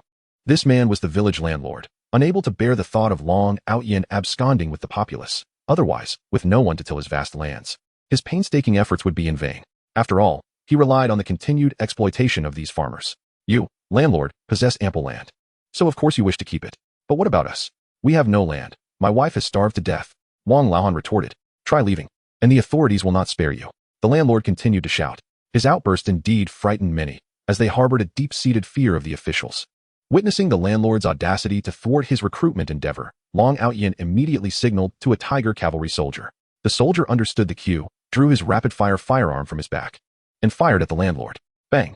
The landlord's head was pierced by the bullet, bursting forth a cloud of blood. With the landlord's demise, the villagers erupted in cheers. He got what he deserved. He got what he deserved. I have long wished to slay him. If it weren't for him, my child would not have starved. Thus, Long Outyin successfully integrated the entire village, amassing a population of 120. He felt an exhilarating sense of satisfaction. Although these new subjects were currently weak, he believed that through gradual training, they would undoubtedly blossom into capable individuals. Chapter 63, The Situations of Other Lords, Part 1. In Instance 1, Zhao Ritian and Yi Liangchen reaped significant rewards, acquiring ample resources. Their exclusive channel buzzed with activity. As Zhao Ritian emerged from the instance, he eagerly sent a message to the channel. Outyin, how fares your side? Long Outyin, dashing back to his territory, immediately set to work, personally erecting new homes and systematically distributing these abodes to the newly arrived populace. Once he completed his tasks, Long Outyin noticed a message and quickly responded. I have welcomed over 100 people from a village and obtained numerous seeds. Additionally, I eliminated a gang of vicious bandits, confiscating a plethora of weapons and horses. What about you two? In the bustling chat channel, Zhao Ritian swiftly replied. The scenery in my instance is a foreboding, desolate mountain forest. Within, I have been quite formidable, successfully subduing several fearsome beasts. After sending that message, Zhao Ritian turned to glance at his subjects, unable to suppress a wry smile. Before him stood not humans, but rather a host of furry creatures. Upon closer inspection, he found a variety of breeds, sheepdogs, golden retrievers, and flame-emitting Tibetan mastiffs, alongside a bear exuding an endearing yet imposing presence, with dozens of tigers lazily lounging nearby. It appeared he had drawn the beast race, predominantly canine. Just then, a message from Yi Liangshan popped up in the chat box. Let me tell you, my instance is located in a dilapidated mine. As I stepped into the abyss, I was nearly robbed of my very soul. The entrance to the mine was utterly blocked, teeming with ferocious zombies and a horde of grotesque insects and bats, all swarming in a maddening density that sent chills down my spine. Fortunately, I had the foresight to equip myself with an arsenal of weapons before my departure. After a vigorous battle, I succeeded in clearing out those vile creatures. This endeavor was far from fruitless. I reaped an abundance of formidable gear and a variety of rare ores. To my astonishment, I even uncovered several schematics for equipment. Once I forge these items, I shall share the results with you all. It's sure to be impressive. Excellent work, everyone. Let us keep up the momentum. Dragon Aotion, with a beaming smile, inspired the group in the chat channel. Hardly had he finished speaking when he swiftly switched to the guild channel, broadcasting the news of his successful dungeon clearance. After sending the message, Dragon Aotion generously distributed a portion of resources as a reward for his guild members, akin to a celebratory red envelope. Instantly, the guild channel erupted with excitement, as members flooded the chat with messages of gratitude. Thank you, boss. You're the best. The scene resembled a festive New Year's celebration, filled with appreciation for Dragon Aotion. In the realm of Second High, Zhao Yiming successfully completed his dungeon clearance, amassing a considerable bounty of resources. As soon as he returned to the Lord's world, he eagerly messaged Tang Donger. Have you finished your tasks? Mere seconds later, a reply came from her. Just got back to the territory, all set. Zhao Yiming, ever direct, promptly inquired. Did you find anything valuable? His straightforwardness stemmed from an urgent need for resources to bolster his strength. Only with enhanced power could he ensure his safety in this ever-shifting world. Tang Donger, upon reading his message, felt her brows furrow in irritation, her face betraying her disdain. Internally, she muttered, Humph, how shameless can Zhao Yiming be? To think he would dare solicit resources from me, a woman. He hasn't even returned the points I lent him last time. And now he seeks to exploit my treasures again. Truly revolting. Despite her disgust, akin to swallowing a fly, she recognized her dependency on Zhao Yiming. After all, this lord with S-class talent commanded considerable respect in the lord's realm. With him around, many matters became significantly easier to navigate. Reluctantly, feeling as though she were tearing at her own flesh, she decided to grit her teeth and sent Zhao Yiming a piece of blue-quality gear. Adding a note, this piece is quite suitable for your angelic troops. Upon receiving the item, Zhao Yiming was instantly elated. It was a pair of boots, enhancing flying speed, seemingly tailor-made for his combat angels. Understanding the adage that it's better to sweeten the deal, he generously transferred 1,000 points to Tang Donger, claiming it as payment for the gear. When Tang Donger received the points, a look of disdain washed over her face. To her, that amount was trivial. The blue gear could easily fetch 1,200 points on the market. Her mood soured. She resolutely sought to procure resources from elsewhere. After a moment's thought, she hastily messaged her devoted admirer, Linhao. Have you finished your dungeon? Linhao had just returned to his territory, having ventured into a dungeon set in a World War II backdrop. Within that dungeon, he experienced a harrowing battle. Upon entry, he encountered a beleaguered army of wounded soldiers. Without hesitation, he utilized his prowess to subdue the entire battalion, subsequently incorporating them into his ranks. Looking at the small contingent beside him, he counted over 30 individuals, half of whom were injured. Clad in yellow military uniforms, they wielded bayonet rifles. Among them was an officer, sporting a sidearm and a ceremonial sword, with a distinct mustache adorning his lip. The officer hurriedly approached, bowing deeply as he spoke. Lin-san, your territory is truly magnificent. Please, I implore you to tend to my injured soldiers. Linhao regarded the man, named Ichiro Kamida, with a confident smile. Rest assured, Kamida-kun. Since you have pledged your loyalty to me, I, Linhao, will ensure your men receive the care they need. Thank you, Lin-san. The Emperor shall bless you. Ichiro Kamida bowed deeply in gratitude. Chapter 64. The Situations of Other Lords, Part 2. Linhao wasted no time and promptly summoned his subjects to assist. His chosen unit was the goblin race, specifically the third-tier goblin sorcerers, who not only wielded curses, but also possessed miraculous healing abilities. In no time, the goblin sorcerers gathered around the wounded Japanese soldiers, chanting incantations as they cast healing spells. Under the radiant glow of their magic, the soldiers' wounds visibly healed at an astonishing rate. Before long, the injured were restored to full mobility. At that moment, Linhao received a private message notification. It was from the campus belle, Tang Donger. He quickly replied, Donger, I just finished. Soon after, another message from her arrived. How did your haul turn out? Linhao, eager to impress, recounted his dungeon experience in detail. Upon receiving his message, Tang Donger was left astounded, her jaw nearly dropping. She had never anticipated that his dungeon would be set in a World War II scenario, let alone that he had acquired a plethora of modern weaponry, guns and grenades. These were formidable tools that could dramatically alter the tide of battle in a world primarily reliant on cold weapons. Tang Donger's mind raced with possibilities. She simply had to get her hands on a few to experiment with. Rapidly, Her fingers danced across the screen as she sent a message. Brother Hao, could you spare me a gun to play with? And maybe a few grenades? The message brimmed with playful charm, as if she were batting her eyelashes, eagerly awaiting Linhao's response. Upon reading her message, a sly grin spread across Linhao's face, filling him with delight. After all, this was the first time the campus belle had flirted with him, and the sensation was nothing short of euphoric. Of course, Donger.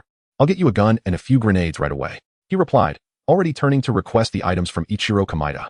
Kamida-kun, please provide me with a Type 38 rifle, along with 20 rounds of ammunition and 3 grenades. Kamida, eager to comply, hurriedly fulfilled his request. Once Linhao obtained the items, he traded them to Tang Donger without asking for a single point, finding joy in assisting her rather than acquiring treasures for himself. Tang Donger received the Type 38 rifle and examined it with keen interest. Having studied firearms during her time at school, she quickly familiarized herself with the antique weapon. With deft hands, she loaded a bullet into the chamber, aimed at a nearby tree, and pulled the trigger without hesitation. The sharp crack echoed as the bullet flew forth, striking the tree with a resounding impact. The formidable Type 38 rifle, during the tumultuous times of World War II, undoubtedly stood as a powerful weapon. After firing a bullet, Tang Donger truly experienced the might of this firearm, realizing it far surpassed the bow and arrow in terms of efficacy. Casually, she tossed the rifle to a nearby compatriot who was engrossed in observation. This individual, blessed with golden hair and azure eyes, possessed a strikingly exquisite visage, characterized by elegantly pointed ears that exuded an enchanting vitality, a quintessential trait of the elven race. Clad in a suit of green leather armor, her graceful figure moved with ethereal agility. Indeed, this was the race Tang Donger had chosen to ally with, the elves. Each member of the elven tribe was remarkably handsome, endowed with a remarkable aptitude for ranged weaponry, excelling in their mastery. The elven maiden was astute. While observing earlier, she had already comprehended the mechanics of the Type 38 rifle. With unhurried precision, she loaded a bullet into the chamber, skillfully pulled the bolt, and with a resounding bang, fired another shot. This shot was astonishingly accurate, striking the same spot that Tang Donger had previously hit. It was undeniable that such innate talent in wielding ranged weapons was truly awe-inspiring. Tang Donger was genuinely impressed by the prowess of her elven ally and was immediately struck by the thought of requesting several more Type 38 rifles. She hurriedly sent a message to Linhao, her tone laced with playful charm. Brother Hao, could you possibly spare me a few more guns? Tomorrow marks the beginning of the Lord's battle, and I find myself quite anxious, fearing I may not be able to hold my own. If I were to be captured, it would be utterly disastrous. Please, I implore you to assist me. Meanwhile, Linhao was meticulously inventorying the newly acquired equipment from the Japanese soldiers. There were a total of 29 Type 38 rifles, over 1,000 rounds of ammunition, and 10 grenades. Additionally, there was a box gun and a broken submachine gun. As he pondered how to allocate these resources, Tang Donger's message arrived. Seeing the beloved campus beauty ask for his help stirred a protective instinct within him. The mere thought of her being captured and imagined in a compromising situation with another man struck him with a pang of anguish. As if a heavy weight had been placed upon his heart, he resolved that such a fate must never come to pass. Thus, gritting his teeth, he selected 5 Type 38 rifles and 200 rounds of ammunition to send to Tang Donger. Before long, he received her reply. Thank you. I adore you. The simplicity of those words sent a wave of joy through Linhao, dissipating his earlier worries and pain. A foolish grin spread across his face, and he felt elated, as if a beautiful future beckoned him. It seemed that there was a budding romance between him and Dong. He fantasized about the possibility of being paired with her in the Lord's battle the following day. The more he envisioned it, the more excited he became, dreaming of a romantic encounter where he might steal a kiss and perhaps even progress their relationship further. However, before indulging in such delightful fantasies, Linhao recognized a pressing issue that needed resolution. To truly win Tang Donger's favor, he must eliminate Jiang Zhe. This was a promise he had made to her. The mere thought of Jiang Zhe darkened Linhao's expression, his jaw clenched in determination, fists tightly balled, as he viewed Jiang Zhe as the greatest obstacle on his path to happiness. Until he removed this stumbling block, a bright future with Tang Donger would remain out of reach. At this moment, Su Xiaoxiao of the Salted Fish Gang sat comfortably atop a colossal Tyrant, 5 meters tall, leisurely returning to her territory. Her circumstances differed vastly from those of other lords. The instance she had experienced was set within a fantastical magical forest, teeming with various Tyrant tribes. The Tyrants were known for their gentle nature and had not engaged in any fierce conflict with Su Xiaoxiao. Instead, through her wisdom, she had completed the task set forth by the Tyrants and successfully earned their allegiance. This journey had proven fruitful, as she had acquired over 30 Tyrants, most of whom were Tier 3 soldiers, formidable in strength. The Tyrant chief was a Tier 3 leader, a figure of impressive might that commanded respect. The towering Tyrant, Grut, surveyed the serene landscape of the territory, where numerous wild animals roamed. Lowering his head, his voice resonated like a deep echo from the ancient forest. My lady, you are such a gentle human. Your territory radiates an aura of tranquility, akin to your pure and kind spirit. We, the Trance, wish to settle here. Su Xiaoxiao raised her gaze, warmly regarding Grut, and replied, Grut, we must strive diligently. This territory is not merely my refuge, but will also serve as your future home. To navigate this complex and ever-changing world, we must all exert our utmost effort. Together, we shall protect this land, my lord. The other Trance echoed in agreement. Chapter 65. Jiang Zhe returns to handle affairs. Jiang Zhe had cleared all resources surrounding the park and brought everything back. He then headed towards the direction where Elbu was located. Upon arrival, he observed that Elbu had also gathered some resources and personnel. However, the scene was somewhat bloody. A dozen individuals huddled on the ground, with several corpses lying nearby, evidently the remains of those who had resisted and been brutally cut down. Elbu, with a face full of murderous intent, bellowed, Stay still, all of you. Anyone who dares to move, I'll shoot through their skull. His thunderous voice carried an undeniable authority that instilled fear in all present. Upon seeing his lord Jiang Zhe appear, Elbu instantly retracted his menacing aura and commanded his fierce beasts to encircle the humans. He then stepped forward swiftly, reporting to Jiang Zhe, My lord, I was collecting resources nearby when these ruffians attacked me from that building. Naturally, I could not let them off lightly and dispatched several of them to set an example. Now, with these remaining individuals, how shall we proceed? Elbu awaited Jiang Zhe's command with utmost respect, his eyes betraying unwavering loyalty to his lord. Jiang Zhe's gaze was sharp as he surveyed the crouching figures. Most were young, both male and female. A thought crossed his mind, contemplating their potential utility. After all, he had recently gathered some seeds and was in need of labor to cultivate the land. Bring them all back, escort them to the teleportation portal, and we shall return to the territory, Jiang Zhe commanded. Understood, my lord. Elbu responded promptly, stepping forward with the ease of one handling small poultry, guiding the captives toward the teleportation portal. Soon, they arrived at the red portal radiating mysterious light. The group stepped inside, and in the blink of an eye, found themselves transported to the territory. As they landed, a wave of scorching heat enveloped them. The landscape was dominated by barren land and desert, with the soil cracked and parched. Cultivating in such an environment posed significant challenges. Fortunately, there was a small oasis within the territory, barely sufficient to address immediate needs. Meanwhile, Jiang Zhe couldn't help but wonder, who would he be facing in the upcoming battle? If the opponent possessed fertile land, it would be an ideal opportunity to seize it and initiate his farming ambitions. Upon returning to the territory, the tyrant Lu Bu and his companions appeared utterly fatigued. Observing this, Jiang Zhe waved his hand grandly, instructing, You all go and rest. He then sought out Jack, who had returned earlier.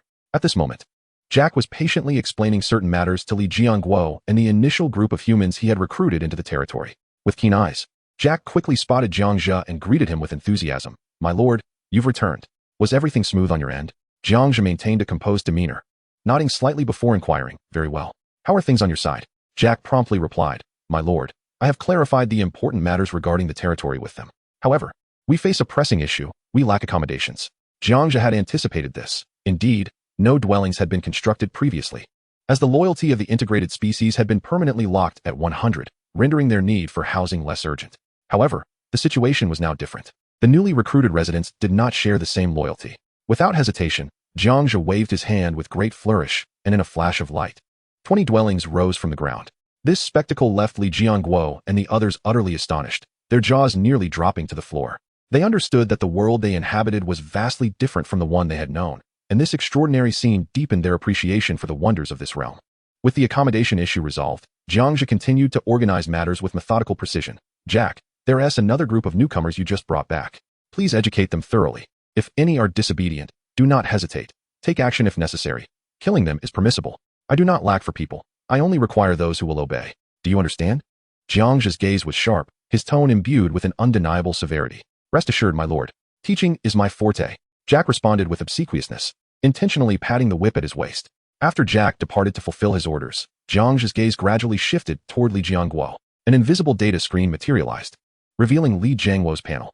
Name, Li Jiangguo. Race, human. Strength, 05. Constitution, 1. Agility, 1. Spirit, 5. Intelligence, 4. Skill, advanced agricultural knowledge. Upon examining the panel, it was evident that the elderly Li Jiangguo's physical attributes were dismally poor. Yet, his intelligence score was quite impressive, and he possessed advanced agricultural knowledge, a precious skill for farming. Jiang Zhe, seeing this, retrieved various seeds he had previously collected, rice, corn, potatoes, and some vegetable seeds, from his storage space and laid them before Li Jiangguo, inquiring, Old sir, do you think these seeds can be cultivated here? Upon seeing the seeds, Li Jiangguo immediately understood Jiang Zhe's intent and quickly responded, "No problem, my lord. Although the conditions of our oasis are somewhat lacking, as long as my wife and I work together, farming here will not pose a significant challenge. I have been in the agricultural field for a solid 40 years, so I am quite confident in this matter." Jiang Zhe, hearing Li Jiangguo's affirmative response, displayed a glimmer of satisfaction in his eyes. "Excellent. You may take these seeds and the related items for now. Later, inform Jack. He will assist you. If you require additional hands during the farming process, simply ask him. Should anyone disregard your instructions, inform Jack as well, and he will resolve the issue appropriately." Saying this, Jiang Zhe handed the items to Li Jiangguo. Li Jiangguo nodded eagerly, respectfully accepting them, and then called his wife and a few accompanying individuals, heading in the direction of Jack to begin preparations for farming. After addressing these matters, Jiang Zhe was still preoccupied with a pressing task, sorting through the myriad items he had collected. He arrived at an open area, and with a grand gesture, a torrent of objects poured forth from his storage space, forming a chaotic mound of assorted items. It was clear that sorting through this heap would not be a task completed in haste. However, Jiang Zhe had no intention of personally involving himself in such trivialities. He promptly summoned Jack, instructing, "Take the newly recruited residents and sort through these items, categorize them as necessary, and organize them. Do you understand?" Jack quickly nodded in agreement and led the group of residents to begin tackling the mountain of miscellaneous goods. Chapter 66, Planning the Legion. Seeing Jack leading the others with enthusiasm to sort through the items, everything appeared to be in perfect order, and a hint of satisfaction crossed Jiang Zhe's face as he nodded lightly. He then returned to his residence. Upon stepping through the entrance, a middle-aged woman immediately approached him. She slightly lowered her head, her demeanor humble and submissive, softly stating, "My lord, dinner is ready. You may dine." Jiang Zhe nodded slightly in acknowledgement, replying, "Understood." He privately marveled at Jack's thoughtfulness in arranging for a skilled cook to prepare meals for him. Following a familiar path, he arrived at the dining hall. There, a large platter of roasted meat awaited him, the rich aroma wafting into Jiang Zhe's nostrils, stirring his appetite. In a whirlwind, Jiang Zhe consumed the roasted meat, leaving nothing behind. He contentedly patted his round belly, exclaiming, "Having a culinary skilled resident is truly splendid. It is a pity that the ingredients are so scarce, otherwise. With this chef's skills, who knows how many delectable dishes could be created?" Reflecting on this, his gaze fell upon the cook, and a skill panel visible only to him materialized. Upon closer inspection, it displayed the title Intermediate Chef. These words filled Jiang Zhe with heightened anticipation for the potential improvement in the territory's culinary offerings. After satisfying his hunger, Jiang Zhe slowly rose from the dining hall and settled into a pavilion in the courtyard. Tomorrow marked the day that would determine the fate of the territory in the Lord's battle, leaving no room for carelessness. He needed to meticulously review his resource reserves once more to ascertain any preparations that needed to be made in advance. Opening his storage space, he surveyed: wood, 20,000. Stone, 30,000. Metal, 30,000. First-order crystals, 300. Second-order crystals, 10. Third-order crystals, 1. Fourth-order crystals, 5. Various furs and scales, 4,000. Points, 3,100. Having quickly and comprehensively scanned his resources, Jiang Zhe shifted his focus to the residents. With a thought, a list detailing resident information materialized before him, clearly outlining all relevant details: Tyrant Lu Bu, Mage Jack, Little Gray, Skeleton Mage, Devouring Beast, Li Jiangguo. At this moment, the population within his territory had surged to over 70 individuals. Jiang Zhe furrowed his brow, scrutinizing the list, and discovered that the vast majority were ordinary citizens, with fewer than 20 possessing genuine combat capabilities. Jiang Zhe understood that to stand out in the impending Lord's battle, he needed to meticulously plan his legion. The first task was to select a few capable commanders for battle. After much contemplation, he decisively resolved to choose 3 generals. Lu Bu would undoubtedly be one of them. Lu Bu was a bona fide warrior, brimming with military strategy and adept at leading troops into battle. With him present, the battlefield would be as steady as a rock. Secondly, he intended to have the Tyrant lead a group, along with a few adept at spellcasting. But why not include Little Gray? The reason is quite simple. Although Little Gray possesses remarkable abilities, it is ultimately not human. Its intellect lacks the sharpness required for independent action, necessitating supervision. Thus, it was excluded from the list of generals. Jiang Zhe contemplated, recognizing that Lu Bu's partnership with Little Gray and its cohort of devourers was exceedingly fitting. Presently, there were 10 devourers at his disposal, each a formidable entity of the 4th tier, boasting impressive combat prowess. With Lu Bu's martial prowess and command over troops, leading these 10 devourers would be akin to equipping a fierce tiger with steel fangs, enabling it to dominate the battlefield, slaying gods and Buddhas alike. Turning his gaze towards the Tyrant, who remained a lone commander, Jiang Zhe mused that it was imperative to establish a capable army for the Tyrant. After some reflection, an idea struck him like a bolt from the blue: zombies. After all, the Tyrant itself had evolved from a zombie, creating an inextricable bond with the undead, a connection woven with countless threads. Given this relationship, the Tyrant commanding a zombie legion would surely unleash extraordinary combat capabilities. Summoning a single zombie required the expenditure of 10 points. With a decisive wave of his hand, a portal radiating an enigmatic, ethereal glow materialized beside him, flickering as if it connected to an unknown and terrifying realm. Gritting his teeth, Jiang Zhe unhesitatingly invested 1,000 points. The portal blazed with light, accompanied by a spine-chilling cacophony of roars, as one after another, 100 zombies emerged from the portal. Their forms were grotesque, movements stiff, exuding a nauseating stench of decay, exactly 100 in number. Without delay, Jiang Zhe activated his innate skill, Gene Fusion, Initiate. In an instant, a mysterious and sinister force enveloped the 100 zombies. The light flickered, mingled with the sounds of distortion and flesh reconstituting, as pairs of zombies fused, reducing their number from 100 to 50. Once emaciated and feeble, the zombies now appeared significantly stronger, their decaying parts mysteriously mending, rendering them less vulnerable. Yet, a frown of dissatisfaction creased Jiang Zhe's brow. He found this transformation far from sufficient. Continue the fusion, he commanded, and the enigmatic force surged once more. The recently fused 50 zombies entwined again, accompanied by even more intense sounds and light, swiftly diminishing their number to 25. In this round of fusion, half of the zombies underwent a horrifying mutation. Some had large patches of skin slew off, replaced by a chilling crimson hue, as if forged from the fires of hell, both malevolent and repulsive. Others grew larger and more robust, their skin rough, covered in calluses. Yet, from their distorted but more muscular forms, it was evident that their strength had indeed increased. The ferocity in Jiang Zhe's eyes remained undiminished. Clearly, he felt this was still far from his expectations. Gritting his teeth, he waved his hand, investing another 1,000 points. Accompanied by a bone-chilling roar, another 100 zombies poured forth from the summoning portal. The new round of fusion commenced. These 100 zombies first merged into 50, then once more into 25. Jiang Zhe commanded that the newly birthed 25 zombies merge with the previous 25, initiating yet another fusion. A flicker of light and a mingling of flesh later, the 200 zombies were ultimately reduced to 25. At this moment, the 25 zombies distinctly divided into two categories. Jiang Zhe named them rampaging zombies and meat shield zombies. Half transformed into rampaging zombies, their entire bodies a fiery red, reminiscent of blazing demons. The other half became meat shield zombies, remarkably robust, resembling small mountains, albeit with relatively slow mobility. Rampaging zombie, race, undead, level, tier 2, ordinary, strength, 15, constitution, 15, agility, 20, spirit, 0-1, intelligence, 0-5, skill, corpse poison infection assault. Assault, with limbs on the ground, they transform into phantoms lunging towards the target, employing claws and fangs for relentless tearing. During the assault, they disregard a portion of self-inflicted damage, entering a state of pure slaughter. Description: a mutated zombie, its brain ravaged by a potent virus, exhibits unnaturally taut muscles. With skin flushed red from excessive blood flow, its murky eyes gleam with a bloodthirsty red light. Utilizing all fours, its speed surpasses that of ordinary zombies. Meat shield zombie, race, undead, level, tier 2, ordinary, strength, 20, constitution, 30, agility, 10, spirit, 0-1, intelligence, 0-5, skill, corpse poison infection heavy charge. Heavy charge, propelling its robust body forward, it collides with targets in its path, inflicting crushing damage. When striking obstacles, it generates a shockwave, momentarily destabilizing surrounding enemies. Description: a mutated zombie, corpulent as a small mountain, its body enveloped in a thickened layer of skin, resembling a natural mobile fortress. Though slow-moving, it possesses immeasurable strength. Acting as a living shield. Chapter 67. The three generals undergo training. In the blink of an eye, 2,000 points had vanished like flowing water, causing Jiang Zhe significant heartache, for these points represented his painstakingly accumulated resources.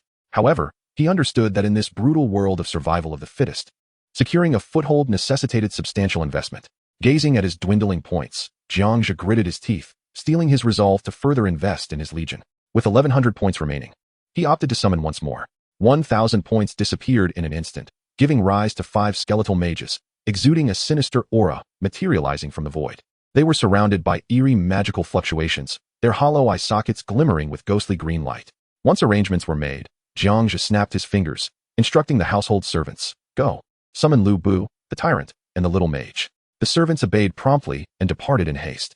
Shortly thereafter, 3 figures approached in unison. The figure on the left, clad in ancient battle armor, donned a helmet and bore a long sword, emanating a formidable aura befitting a seasoned general. This was none other than Lu Bu.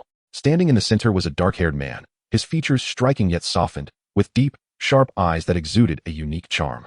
To the right stood a man robed in mage attire, his cloak billowing in the wind, holding a staff adorned with gemstones, radiating an air of mystery. Upon seeing Jiang Zhe, the three instantly knelt in unison, voices resounding with respect and loyalty. "My lord."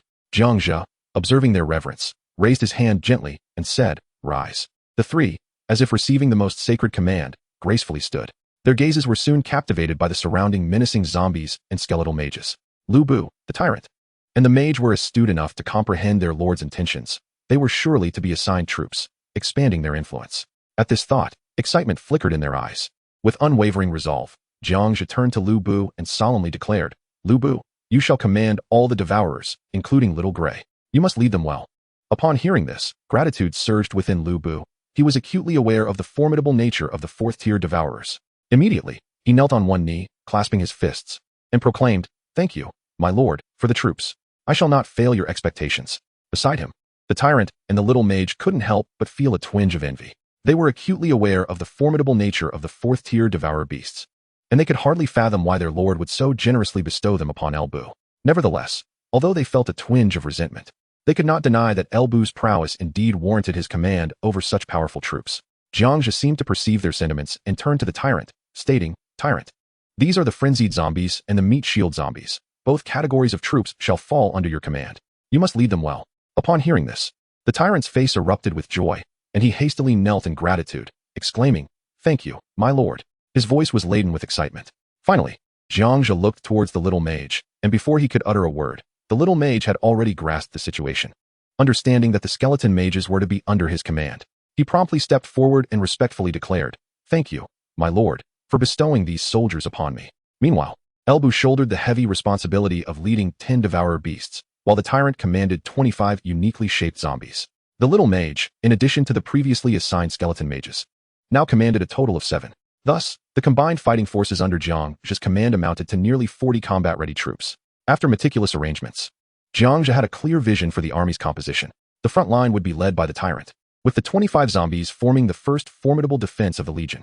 The frenzied zombies, with their swift movements, would weave through enemy lines, creating chaos with their ferocious melee attacks. The meat shield zombies, with their massive and robust physiques, would absorb the brunt of the enemy's damage, shielding their comrades in the rear from harm. The duty of reaping destruction fell upon El Bu, who, accompanied by his devourer beasts and mounted on a motorcycle, resembled a cavalry unit. The little mage would hold the position of long-range support, commanding 7 skeleton mages to provide formidable firepower for the entire legion. In this manner, each role was distinctly defined, collectively constructing a battle system that balanced offense and defense.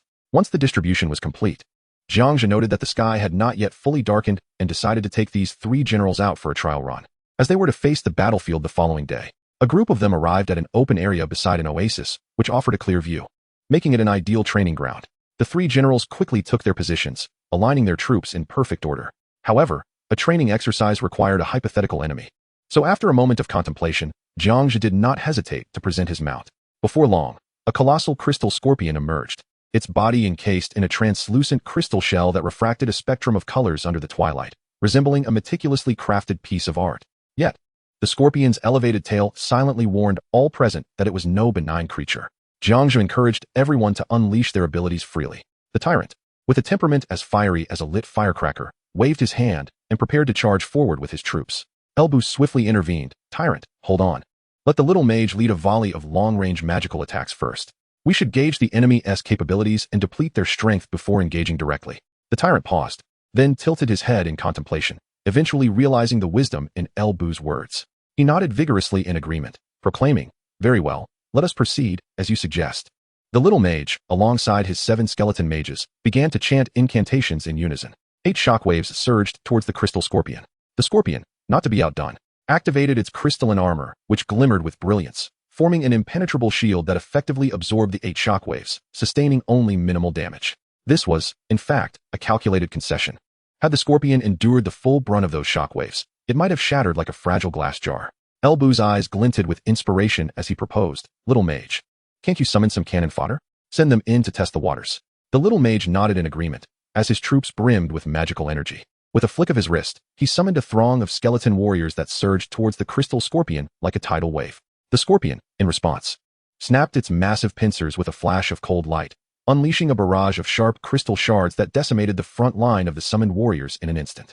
As the cannon fodder engaged the crystal scorpion, the tyrant let out a fierce roar and charged in with his zombies, pouncing upon the scorpion like a hungry tiger. Simultaneously, Elbu revved his motorcycle, flanked by the imposing devourer beasts. He maneuvered around the scorpion, launching a surprise attack from its rear, effectively sandwiching the creature between their forces. Caught in a precarious position, the scorpion, feeling overwhelmed and desperate to avoid being thoroughly beaten, raised its pincers in a gesture of surrender. Jiang Zhe observed their performance with a nod of approval, feeling significantly reassured with Elbu in command. Chapter 68. The floating island begins to move. The training exercise concluded smoothly, and as dusk fell, Jiang Zhe assigned guard duties for Elbu that night before retreating to his quarters for rest. Back in his room, he reclined on the bed and opened the chat channel to browse through the discussions. From the conversations, Jiang Zhe gleaned some insights. Firstly, the dungeon that would open on the third day had been explored by the majority of lords, with many retreating shortly after entering due to insufficient strength. Those who successfully cleared the dungeon were mostly high-ranking members of various factions. It must be said that talent was indeed crucial. Those with exceptional aptitude began at a significantly higher level. However, talent was not an absolute determinant. Even individuals with mediocre gifts could rise through the ranks over time. After all, talents varied greatly. Some were combat-oriented, excelling on the battlefield, while others were supportive, providing vital assistance to their teams. Moreover, when summoning troops through the summoning portal, the races were entirely random, which posed a potential dilemma if a lord's aptitude did not align with the summoned troops race. Just imagine, if such a situation arose.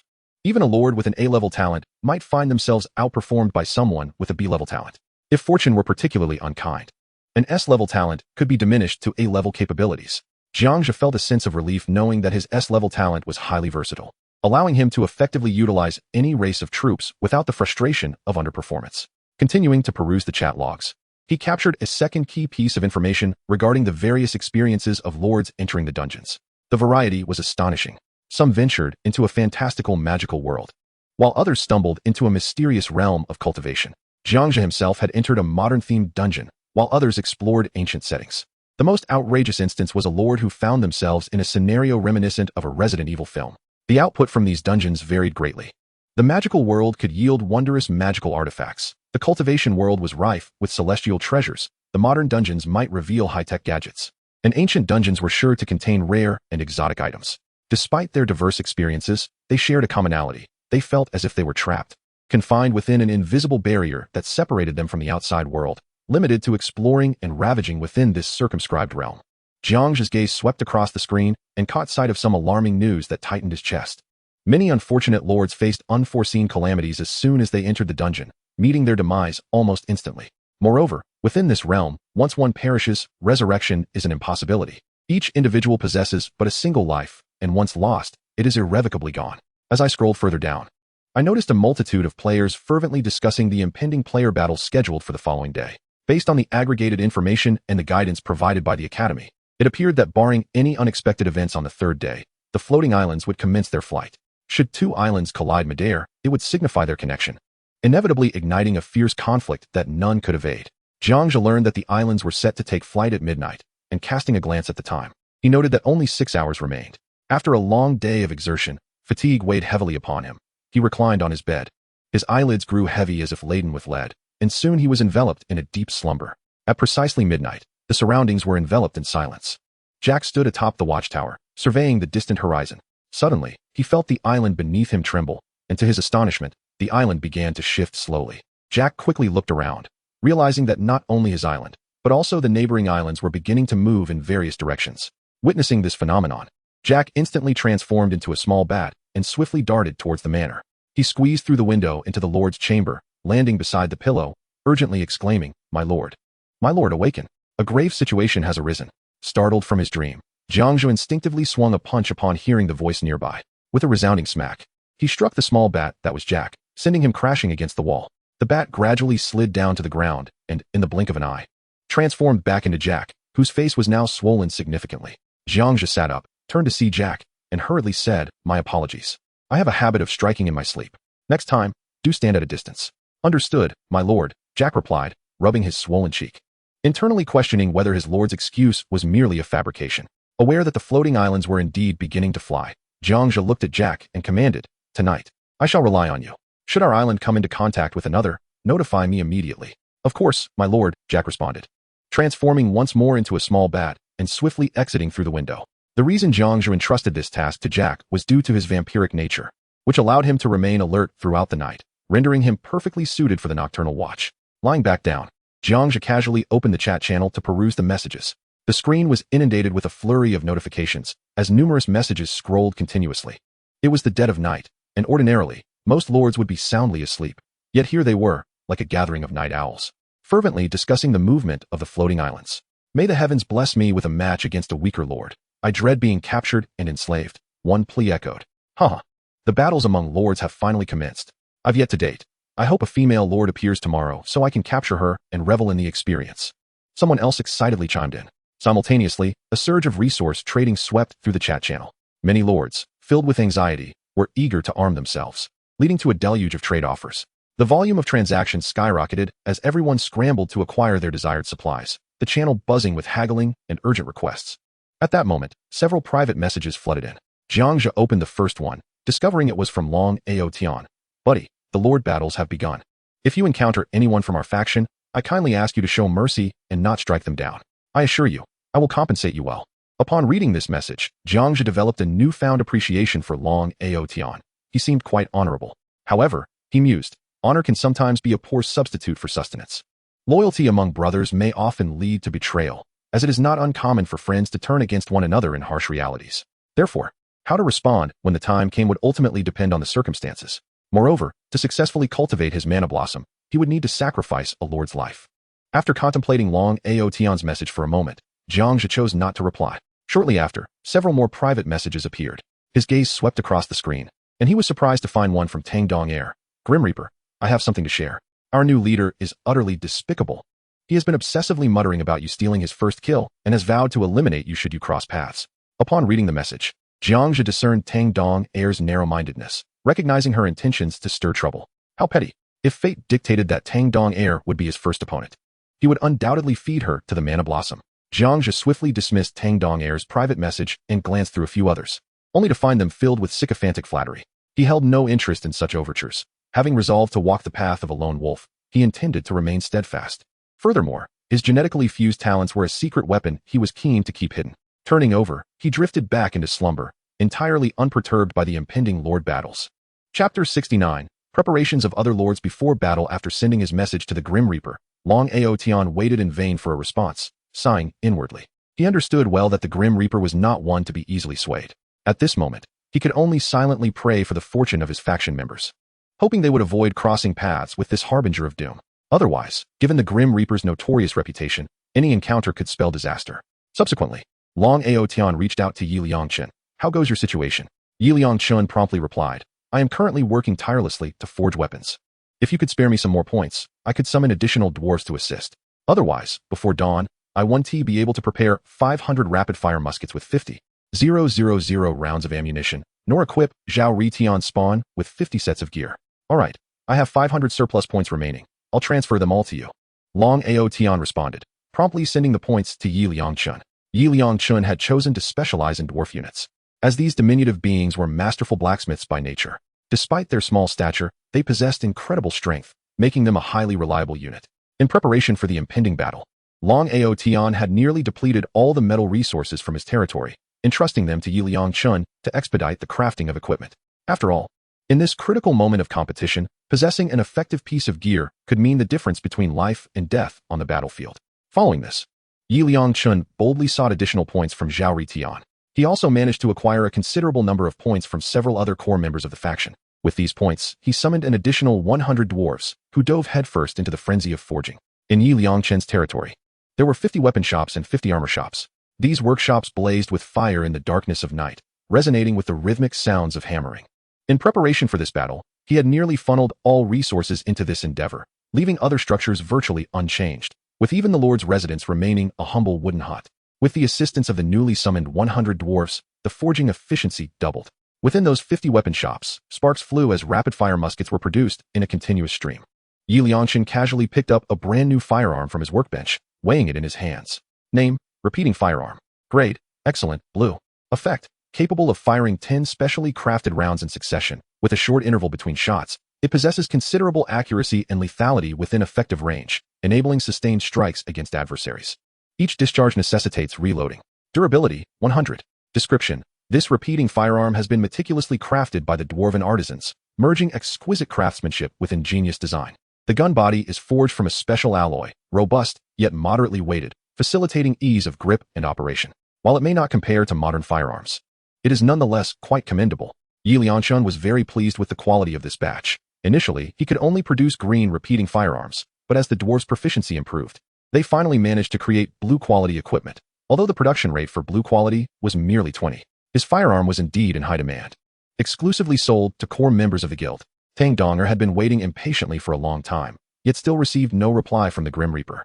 Frustrated, she bit her lip and muttered indignantly, "How infuriating! How dare he ignore me? This wretched game is too exasperating. Why can't there be a video chat feature in the chat channel? Relying solely on these cold, lifeless texts fails to showcase my unparalleled beauty. If only I could have a video call with that Grim Reaper. Humph, I would undoubtedly captivate him in no time." Lost in her daydreams of her own beauty, Tang Donger continued to dwell on her fantasies for quite a while. Finally, she received a private message. Expecting it to be from the Grim Reaper, she eagerly clicked to open it, only to find herself nearly rolling her eyes in exasperation. It was a message from her persistent admirer, Linhao Donger. "I reckon these islands will connect by morning. If you find yourself in trouble, please don't resist, just focus on surviving, and I will do everything in my power to rescue you." Unable to contain her frustration, Tang Donger exclaimed, "What a lunatic. After all, she was a lord with an A-grade talent, specifically a combat-oriented talent. It would not be so easy for her to be captured." The more she thought about it, the angrier she became, mentally conjuring a scene where she would fiercely berate Linhao, pointing an accusatory finger at him. However, Linhao still held some utility at the moment, making it unwise to sever ties with him just yet. Suppressing her impatience, she replied, "Understood. I'm exhausted and heading to bed now. Good night." Upon receiving Tang Donger's message, Linhao's face lit up with joy. Donger actually said good night to me. She must appreciate the words I shared with her. Filled with anticipation, he hoped that when he awoke the next morning, he would find Donger's territory bordering his own, with her right across from him. At this moment, Zhao Yiming was consumed with urgency as he hurried towards the tavern within his territory. He had spent over a day constructing this tavern, yet there had been no progress in recruiting heroes. None had come forth. With the lordly battles finally commencing, he was anxious and frustrated when suddenly news arrived that a hero had appeared at the tavern, sending him into a frenzy of excitement as he rushed over without delay. Upon entering the tavern, he immediately spotted a man seated inside. This man was strikingly handsome, his face etched with melancholy, clad in a black robe, and most notably, a pair of black wings sprouted from his back. The man's name did not appear. Lucifer. Zhao Yiming, having some knowledge of the angelic race, recognized that black wings represented a fallen angel, typically possessing formidable power. He quickly approached and introduced himself. "Greetings, I am Zhao Yiming, the lord of this territory. May I inquire your name?" "Lucifer," the man replied. Zhao Yiming's eyes widened in surprise. The name resonated profoundly. Well known to anyone with even a slight understanding of the angelic lineage, Lucifer had once been a noble angel, but due to overwhelming pride, he had suffered defeat in battle and thus fallen from grace. It was highly probable that Lucifer was an S-grade hero, unlike the simpler-minded common troops. Lucifer exuded an aura of wisdom. "I have but one condition for your recruitment," Lucifer said, his gaze penetrating. Zhao Yiming's interest piqued. He hastily inquired, "What is the condition? Please, do tell.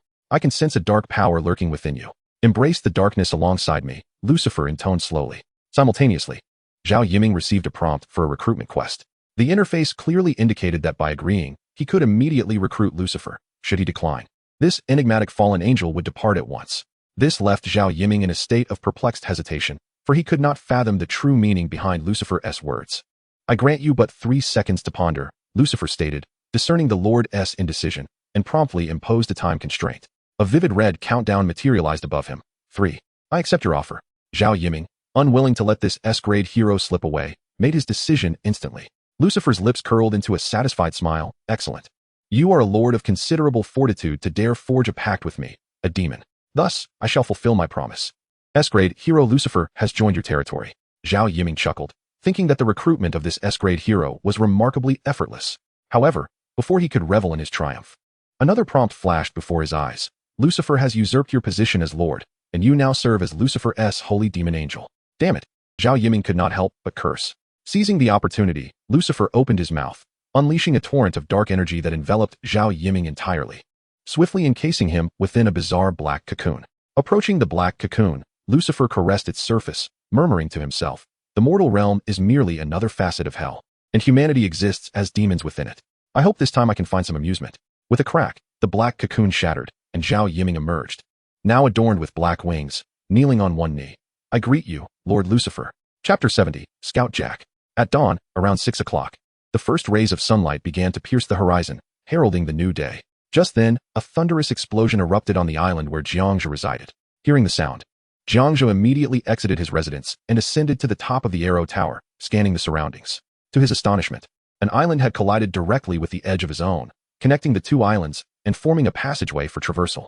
It has finally arrived, Jiang Zhe exclaimed, excitement coursing through him as his fingers trembled with anticipation. Casting a glance at Jack, who was also present in the arrow tower, he gently patted his shoulder and instructed, "You've worked hard. Please scout the situation over there." "Understood, my lord," Jack responded, and in an instant, transformed into a small bat cloaked in a cape. Swiftly flying off into the distance, Jiang Zhe descended from the arrow tower and quickly summoned his trusted generals, the Tyrant Lu Bu and the sorcerer. Once the trio gathered, he promptly instructed them to rally their respective forces. Before long, 3 teams had successfully converged. The other inhabitants of the territory looked on with curiosity at this unfolding scene. Jiang Zhe deftly mounted his steed, the Crystal Scorpion, and issued a command for the 3 teams to set off immediately. Lu Bu hopped onto his beloved motorcycle, revving the engine in preparation. The tyrant transformed, adopting a different form, stabilizing his limbs on the ground, leading his zombie legion forward. Meanwhile, the sorcerer and his companions had no choice but to ride atop the devourer beast, following the main force. Jack, as a small bat, swiftly flew to the opposing island. He first noticed a series of dug trenches. After skimming past them, a dense forest stretched out before him. He navigated through the foliage and soon located the enemy's territory. The territory lay nestled in the heart of the forest, a once cleared expanse, through which a gentle stream meandered. Scattered throughout this domain were numerous abodes, encircled by a sturdy stone wall. At this moment, within the confines of the wall, a throng of green-skinned creatures roamed, their demeanor suggesting they were fervently orchestrating an impending assault. Jack had no intention of retreating. He resolved to delve deeper, particularly eager to discern the identity of the opposing lord. He alighted softly on a branch, straining his eyes towards the gathering.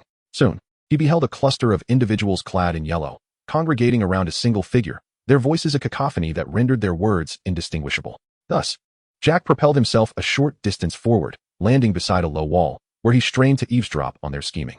"Lin, with us around, capturing the enemy will be a mere formality. We possess not only firearms, but grenades as well. That machine gun was repaired yesterday," spoke Koitianichiro, the officer of this squad. Linhao, listening intently, wore a look of smug satisfaction, particularly at the news of the machine gun's restoration. His heart swelling with pride as he felt like the protagonist of a grand tale. "Excellent, excellent, Koitian. Should we achieve victory in this initial battle, I shall endeavor to fulfill any desires you may have." No sooner had Lin finished speaking than Koitian, with a lascivious grin, inquired, "Lin, could you procure us some ladies? It has been far too long since we've been in the company of women." "Enough of that. I too have long been without female company. If you wish for women, you might as well hope that the enemy lord is female," Linhao replied, a look of exasperation etched on his face. Though he had been courting Tang Donger, the absence of women had indeed been a torturous ordeal. After receiving a message from her, he could no longer contain himself and had resorted to a female goblin for temporary solace. "Let us hope our wishes come to fruition. If the enemy lord is indeed a woman, I shall capture her and ensure you enjoy her first," Koitianichiro said with obsequious fervor. Linhao, upon hearing this, wore an expression of indulgent delight, as if a dream were manifesting, nodding fervently. "Ah, you truly understand my desires, splendidly so." Having overheard their exchange, Jack deemed his reconnaissance sufficient and prepared to depart. At that moment, however, the keen-eyed Koitianichiro seemed to sense something amiss. "There's movement over there. First squad, fire," he shouted, pointing vigorously in Jack's direction. Instantly, the surrounding soldiers raised their weapons and opened fire, a barrage of gunfire erupting towards Jack, who had just spread his wings to take flight. Hearing the commotion behind him, Jack darted left and right in a desperate attempt to evade the onslaught, but was unfortunate enough to be struck once, a bullet puncturing his bat-like wing. Gritting his teeth against the pain, he flapped his wings with all his might, managing to escape the perilous situation. Linhao, witnessing the scene unfold, quickly deduced that this must be an enemy scout, and a bat at that. "Huh, this is a certainty. The enemy belongs to the beast race, and no matter how formidable they may be, bullets will not be stopped. To the trenches," he exclaimed, laughing heartily as he led the goblin army and a contingent of Japanese soldiers away from the territory. He had long prepared for this, having previously dug a trench around the perimeter of the domain, and now he hastened towards it. Jiang Zhe, leading his own legion, approached the junction of 2 islands. From a distance, he spotted a small bat flying erratically towards him. Immediately, he raised his hand, signaling for the group to halt. The little bat wobbled in the air, swaying up and down as if caught in a tempest, before finally plummeting to the ground, shimmering briefly before transforming into human form. Upon witnessing this, Elbu revved his motorcycle and sped to Jack's side, swiftly pulling him onto the back of the bike and returning him to the ranks. Jack, what happened? Are you all right? Jiang Zhe inquired anxiously, noticing Jack was covered in blood. Jack shook his head, replying, I'm fine, my lord. This minor injury is nothing to me.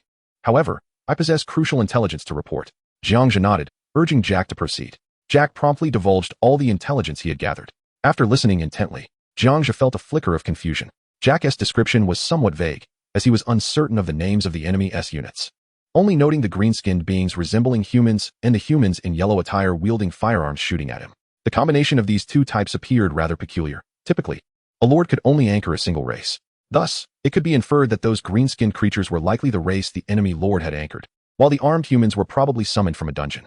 Furthermore, the presence of trenches indicated that they were not likely to launch an offensive, but rather intended to fortify their position against his forces. Had it been a typical lord, leading their troops into a direct charge would have undoubtedly resulted in severe losses. Nevertheless, Jiang Zhe cast a glance at his own troops and felt no trepidation. Jack, your involvement here is no longer necessary. You may return to rest, Jiang Zhe instructed. Jack acquiesced, yet a smile remained on his face as he asked, My lord, could you grant me a reward? Jiang Zhe replied, What reward do you seek? My lord, a number of humans have recently arrived in this territory.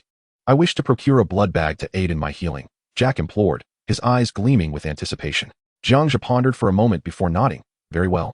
You may capture a few of the disobedient ones for that purpose. But take care not to drain them completely. Leave them with half a life.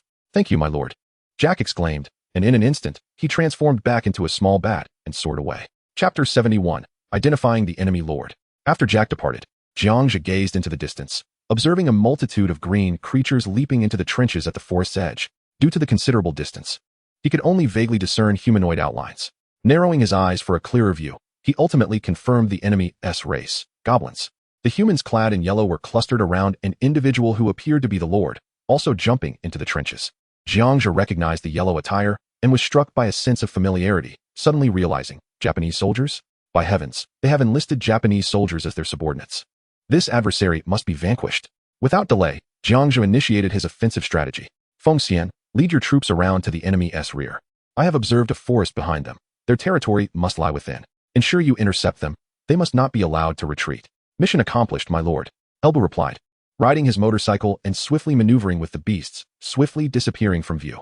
Little mage, send forth the expendables to probe the enemy's strength. Understood, my lord. The little mage complied, promptly chanting summoning incantations alongside other skeletal mages. A magical array shimmered, and a horde of skeletal minions, numbering over 30, emerged from it, charging towards the enemy's trench. Meanwhile, Linhao, having just leapt into the trench, noticed the enemy initiating their assault.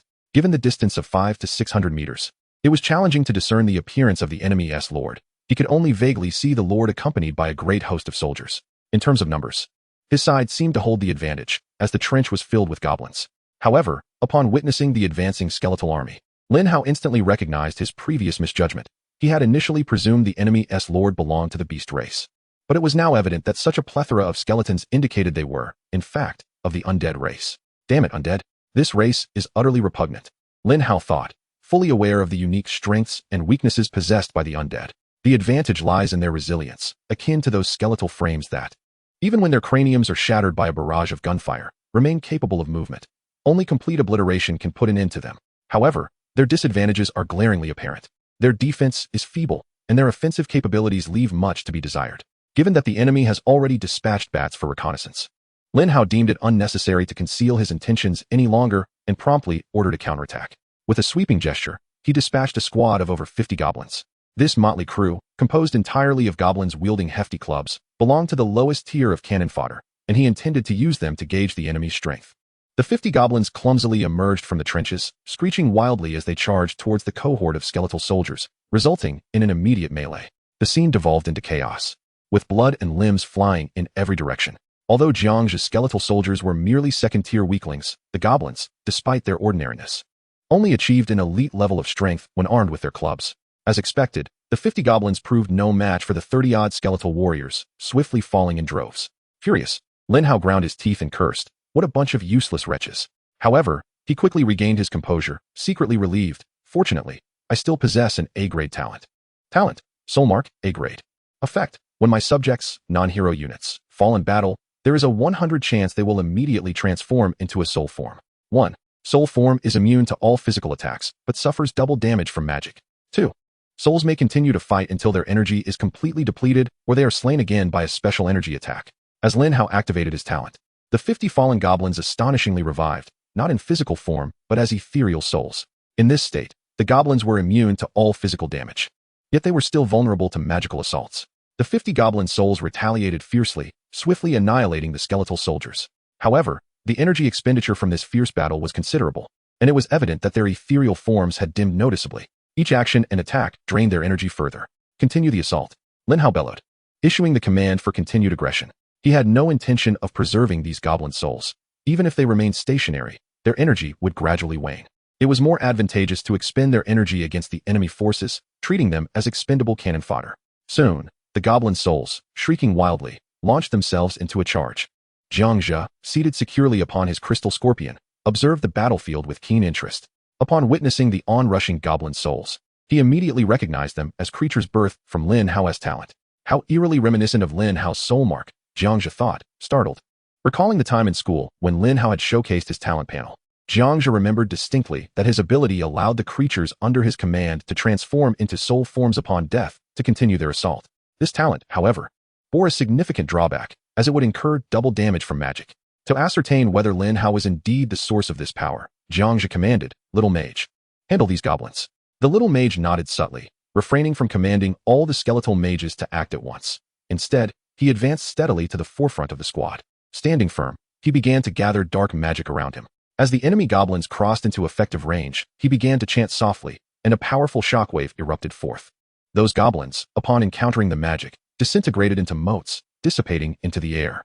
After successfully exterminating the goblins, the little mage hurriedly reported, My lord, I have noticed that these souls possess exceedingly low resistance to magic. They can be eradicated with minimal effort. Hearing the little mage's report, a cold smile crept across Jiang Zhe's face. Ah, how fortuitous to find you here, Linhao. Today marks your demise. Bully, you take the lead, Jiang Zhe said, turning to the dark-haired man beside him. He calculated that the time he had bought was adequate for El Bu and his men to complete their encirclement. It was time to mount a fierce assault on the enemy trench, forcing them to flee, thus enabling a pincer movement to ensnare them. The bully, brimming with excitement, nodded vigorously and transformed instantly, his physique surging to over 2 meters, morphing into a terrifying monstrosity. Everyone, charge with me, he bellowed as he led the charge, his followers hastily trailing behind. The bully was no fool. He positioned his robust, muscular subordinates at the front, intending for them to absorb enemy damage while simultaneously probing the enemy's strength and tactics. Chapter 72, Slay the Invaders.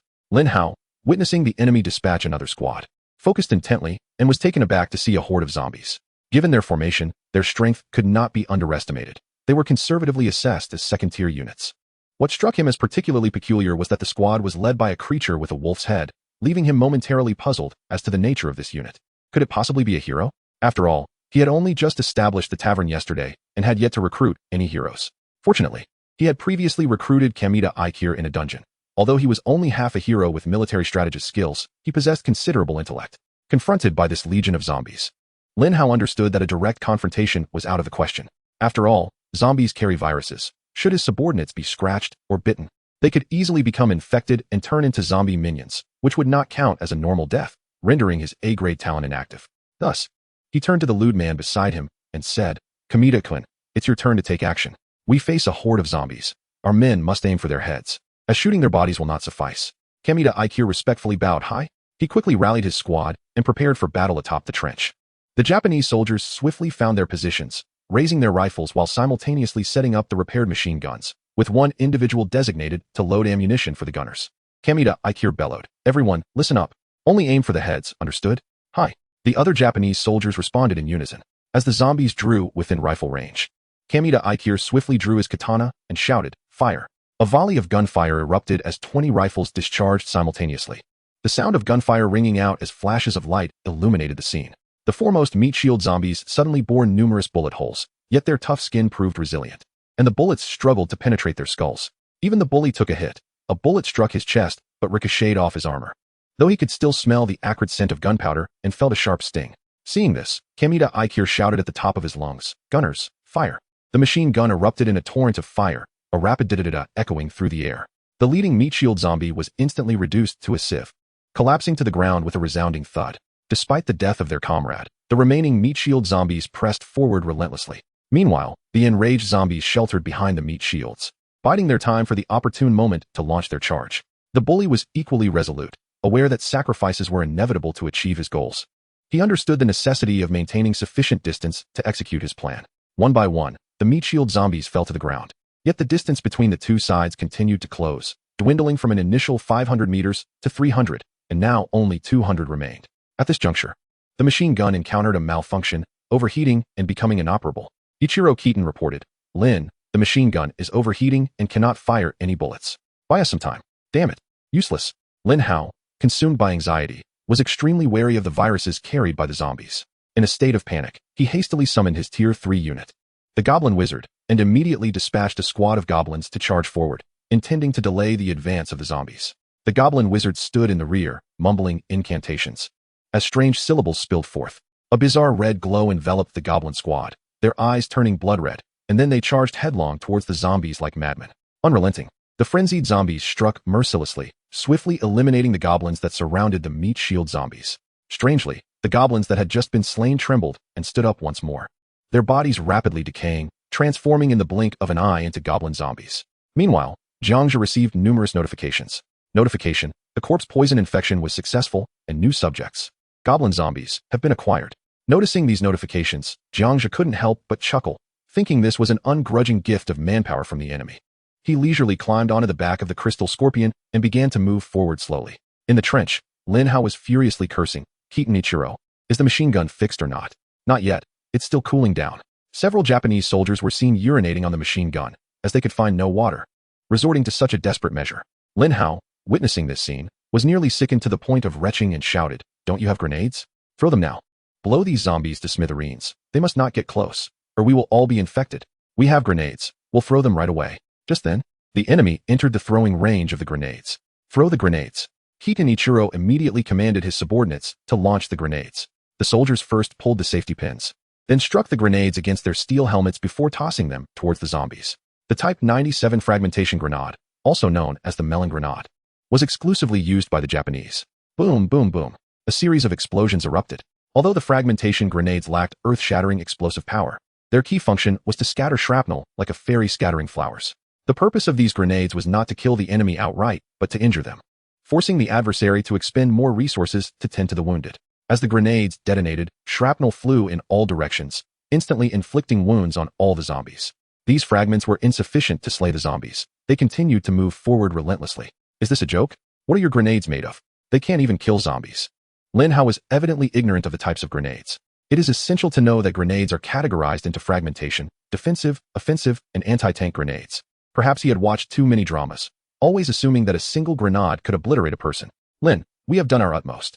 Keaton Ichiro quickly bowed repeatedly, displaying the typical demeanor of his homeland. He then began to explain, "The main issue is that our mortar team was completely annihilated, and we couldn't bring the mortar equipment. Otherwise, we could have blown their lord to the heavens." "Stop the damn excuses. Why isn't your squad firing? Get them to shoot." Linhao slapped him. Smack. Keaton Ichiro's face turned as swollen as a pig's. Linhao then noticed that the firing frequency of that squad had significantly diminished.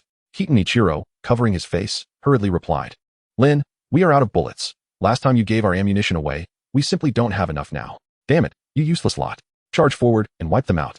Upon hearing the command to charge, Keaton Ichiro visibly hesitated for a moment.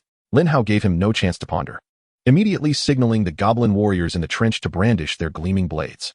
This was undoubtedly a clear message to the Japanese soldiers. If they did not charge, they would be executed on the spot. Keaton Ichiro, naturally afraid of death, didn't have to charge himself. He could send his subordinates. Thus, he shouted at the top of his lungs, "Charge." With that command, a skill was instantly activated. All Japanese soldiers, armed with their Arasaka rifles and equipped with bayonets, charged out of the trench. "The sky is dark. Let's go," the soldiers shouted. Jiang Zhe, witnessing the audacity of these Japanese soldiers emerging to charge, was immediately engulfed in rage and bellowed, "Tyrant, shred these beasts to pieces. I do not wish to see them transformed into zombies." Upon hearing the command from behind, the tyrant charged forward like a maddened bull, followed by a swarm of ferocious zombies, clawing and biting at the soldiers. In an instant, the soldiers were torn to shreds, cries of agony echoing. with some heads being ripped off and trampled into the mud. None were given the chance to transform into zombies. Influenced by Linhao's talent. As the Japanese soldiers fell into a ghostly state, Jiang Zhe commanded the little mage to unleash shockwaves, obliterating the soldiers until not a single hair remained. Chapter 73, Linhao's desperate struggle. The soldiers dispatched to their demise managed to buy Linhao some time to clearly discern the appearance of the enemy lord. He widened his eyes in shock, unable to contain his exclamation. Jiang Zhe? He could hardly believe that the first lord he matched with was someone he had previously mocked on the day of awakening. The realization that the opponent possessed an S-class talent chilled Linhao to the bone, leading him to despairingly cry out to the heavens. Why must you treat me this way? Hitan Ichiro, beside him, failed to comprehend why his lord was suddenly so sorrowful. He quickly said, Lin, the machine gun has cooled down. We can fire again and surely defeat the enemy. Hearing that the machine gun was ready, a flicker of hope ignited within Linhao.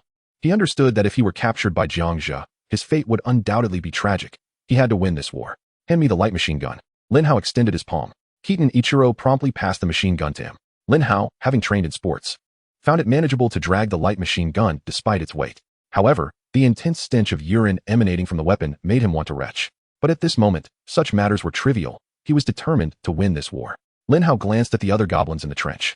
These were the bulk of his forces, primarily Tier 2 goblin warriors. Unlike the first tier, the second-tier warriors donned simple iron armor, each equipped with a knife that he had purchased. Moreover, these goblin warriors were quite tall, standing at nearly 1.7 meters, and remarkably robust. Everyone, heed my command. Charge. Bring down the enemy lord. Linhao roared, leading the charge out of the trench. Following him, hundreds of goblin warriors clambered out of the trench, initiating their assault. The goblin wizards behind them immediately began to chant spells softly.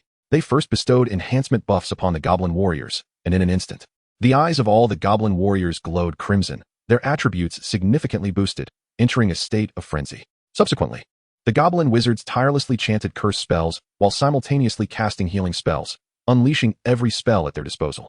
Linhao raised the light machine gun and began to fire wildly at the enemy, the gunfire flashing as bullets poured forth like a torrential downpour.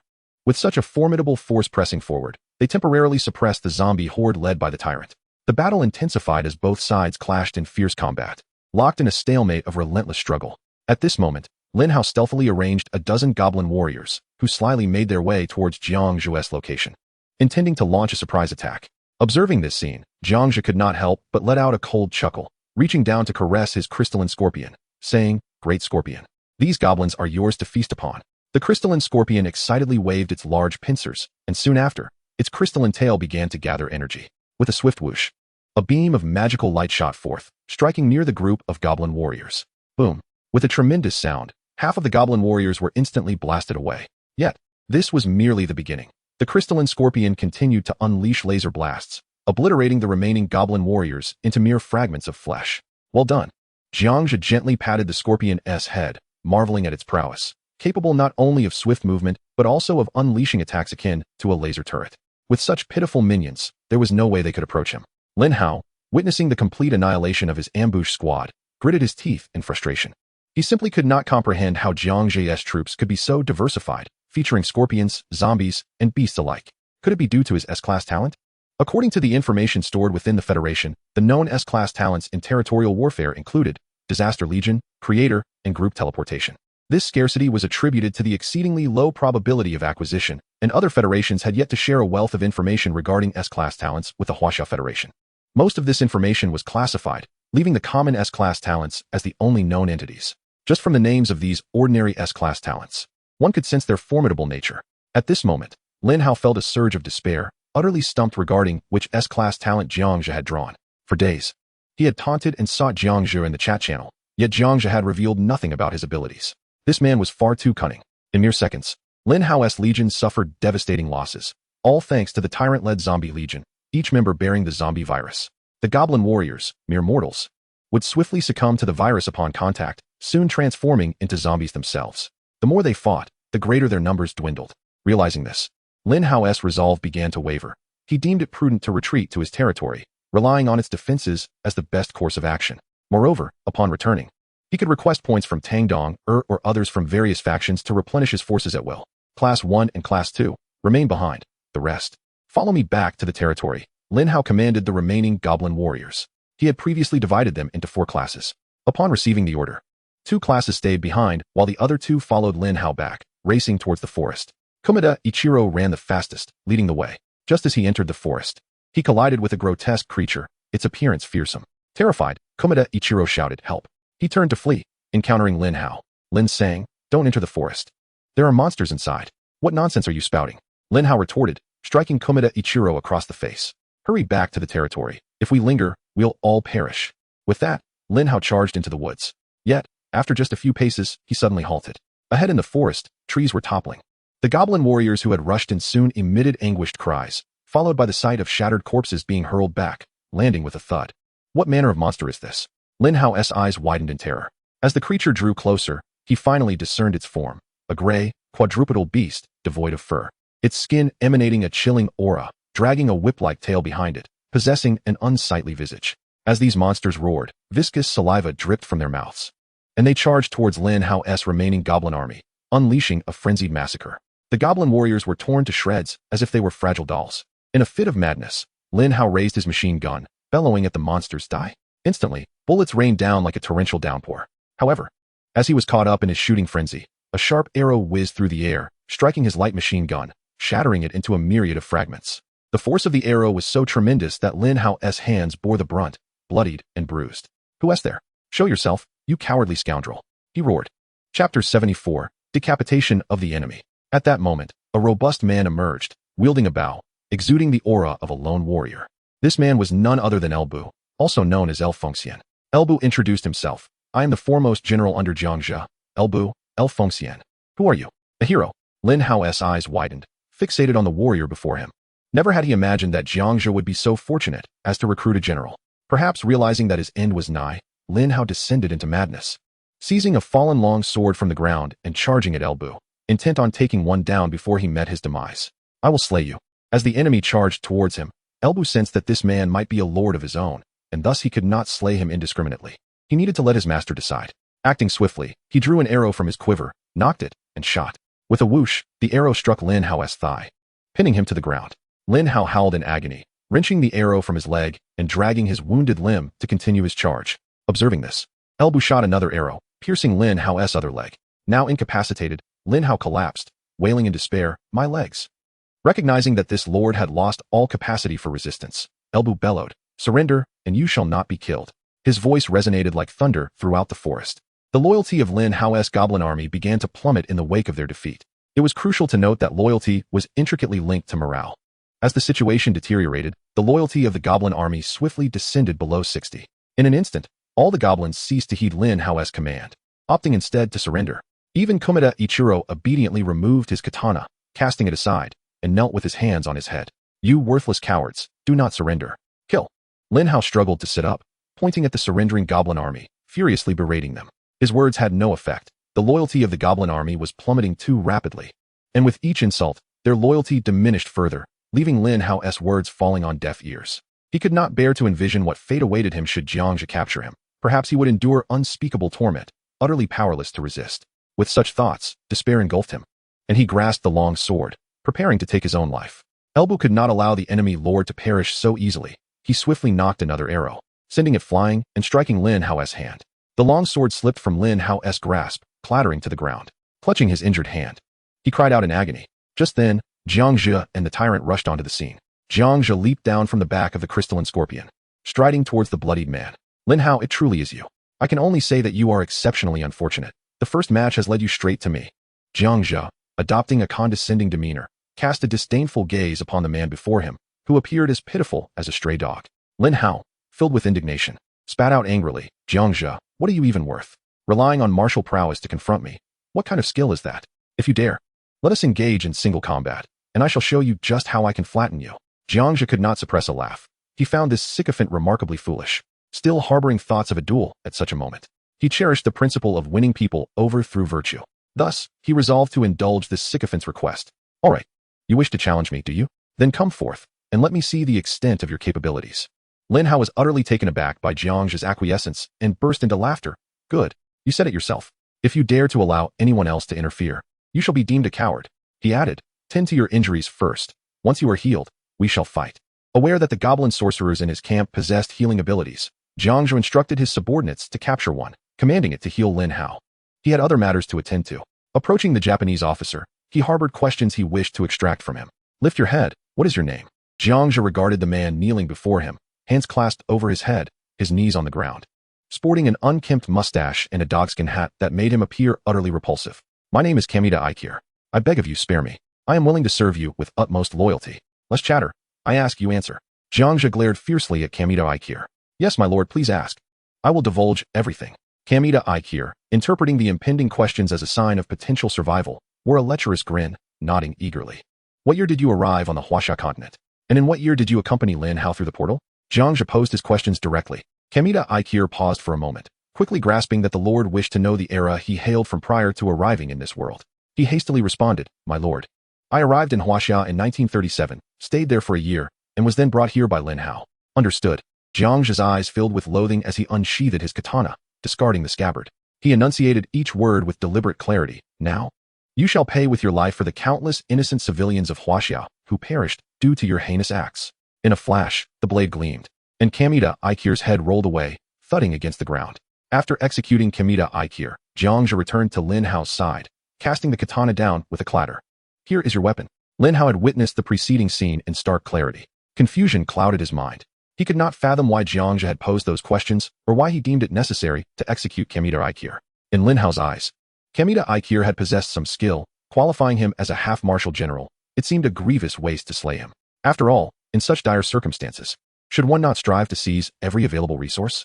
Unbeknownst to him, the interference of the main deity in this world had rendered historical education scarce, with the focus primarily on survival within the game realm.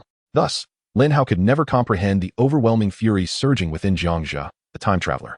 Upon witnessing a figure like Kamita Aikir, under the goblin sorcerer's healing spell, Linhao's wounds gradually began to mend. The 3 arrow wounds were visibly regenerating flesh at an astonishing rate.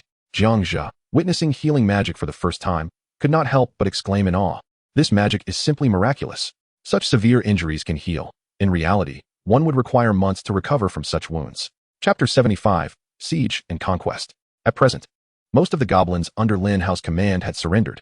If they could eliminate Linhao, these goblin sorcerers would become his followers. Just then, Linhao, fully healed, bent down to retrieve the katana on the ground and shouted at Jiang Zhe, Come, Jiang Zhe, I wish to engage you in single combat.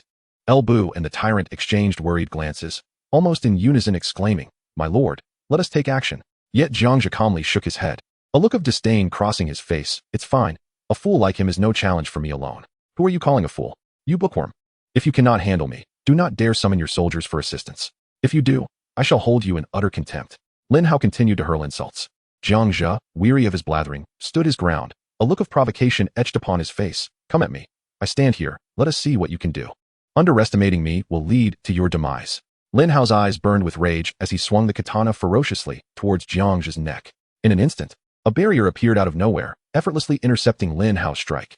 The resounding clash sent a jolt through Linhao's hands, leaving them numb. What is this? Linhao exclaimed, astonished, as he fixed his gaze upon the shimmering shield surrounding Jiang Zhe. Upon closer inspection, he noticed a ring on Jiang Zhe's right hand and realized it must be a piece of equipment endowed with protective skills. Humph. So you think you're impressive because of your gear? Today, I will slay you. Linhao, now frenzied, unleashed a barrage of attacks against the barrier. But despite pouring every ounce of strength into his strikes, he found himself utterly unable to breach the protection afforded by the Guardian Ring. It was noteworthy that this ring could withstand even the assaults of a 4th-tier boss, the Tyrant. Based on Jiang Zhe's estimation of Linhao's attributes, he surmised that Linhao barely possessed the strength of a 2nd-tier boss, perhaps just reaching the threshold of a 3rd-tier novice. Jiang Zhe, unwilling to linger further in this exchange with Linhao, swiftly conjured a fireball and shot it forth. Bang! The fireball struck Linhao squarely in the chest, the explosion's force propelling him backward. Linhao's chest was left a mangled mess, and he crashed to the ground, howling in agony. Jiang Zhe approached him with measured steps. Cold indifference etched upon his face as he looked down at Linhao, delivering the final verdict. You have lost. I refuse to accept it. You have equipment, while I do not. If we were to strip ourselves of our gear and duel, I could defeat you using nothing but my fists. Linhao screamed in torment, blood seeping from the corner of his mouth. If you are weak, practice more. If you cannot handle it, do not engage. Jiang Zhe retorted, ignoring Linhao's frenzied howls. He produced the seed of the mana blossom, employing telekinesis to guide it directly down Linhao's throat. Linhao, panic-stricken, clutched his neck, roaring. What did you make me consume? He struggled desperately to expel the foreign object, but it remained lodged within. Before long, an eerie scene unfolded. Linhao's cries abruptly ceased, his body becoming rigid as if frozen in place. His eyes widened in horror as crimson threads began to sprout from his skin, resembling fine veins, rapidly spreading across his body. At that moment, Linhao's mouth gaped open, emitting a series of pained, incoherent moans. His throat convulsing violently, as if something alive were writhing within. Astonishingly, a vibrant flower blossomed directly from his mouth. Compared to the mana blossoms previously observed, this one was notably smaller, accompanied by a percentage growth value currently at 5. Jiang Zhe surmised it needed to reach 100 to transform into a structure. Subsequently, Jiang Zhe instructed his subordinates to toss Linhao onto the back of the crystal scorpion. Jiang Zhe then surveyed the surroundings, his gaze sweeping over the remaining goblins as he declared loudly, "Now, I offer you but one chance. Either submit to me or face death." Upon hearing this, the goblins stirred restlessly. These goblins, possessing a modicum of intelligence as humanoid beings, comprehended Jiang Zhe's words. Soon, one goblin knelt in submission, followed rapidly by more and more goblins choosing to follow suit. Prompt: subdue new subjects, the goblins. Prompt: subdue new subjects, the goblin warriors. Prompt: subdue new subjects, the goblin sorcerers. After a brief tidying of the battlefield, the enemy rifles were collected, but regrettably, there were few bullets left, and the machine gun was similarly bereft. Without ammunition, it's merely a fire stick. Subsequently, he led the Tyrant Bu and the little sorcerer, along with their subordinates and the newly subdued goblin legion, into the depths of the forest. He harbored a further ambition yet to be fulfilled, the complete conquest of Linhao's territory. Upon reaching the heart of the forest, a scene unfolded before him, a woodland encircled by stone walls, the very domain of Linhao. Without hesitation, Jiang Zhe issued a succinct yet commanding order: attack the city. All his followers surged towards the objective like a tidal wave. The resistance within the city was feeble, compounded by the absence of leadership. Soon, the goblins stationed there were vanquished and surrendered en masse. Congratulations to Lord Jiang Zhe for successfully breaching Lord Linhao's stronghold and acquiring all his resources. No sooner had the words left his lips than a substantial cache of resources was instantaneously deposited into Jiang Zhe's storage. Among these were 50,000 units of timber, 30,000 units of stone, 1,000 units of metal, and 5,000 units of food. There were several second-level crystal cores, but not a single first-level core in sight. As for points, the tally was equally dismal, evidently squandered by Linhao. Observing these resources, Jiang Zhe discerned a troubling issue: the absence of third-level crystal cores. Logically, each initial island should harbor a third-level boss. The lack of a third-level crystal core suggested two possibilities. Either Linhao had not slain the third-level boss, or he had sold the core, though the latter seemed improbable. After all, upgrading the summoning gate necessitated a substantial number of third-level cores, and selling one alone would render it unwanted. Bu timely inquired, "My lord, shall we occupy this territory or merely plunder it and return?" Faced with Bu's two options, Jiang Zhe fell into contemplation. This area lay within a forest, and from a developmental perspective, occupying it bore numerous advantages.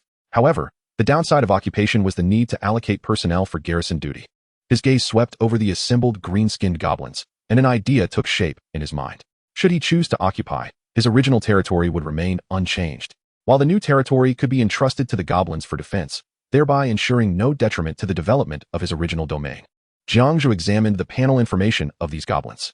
Name: Goblin Warrior. Race: Goblin. Loyalty: 50. Level: 2nd tier, Elite. Strength: 20.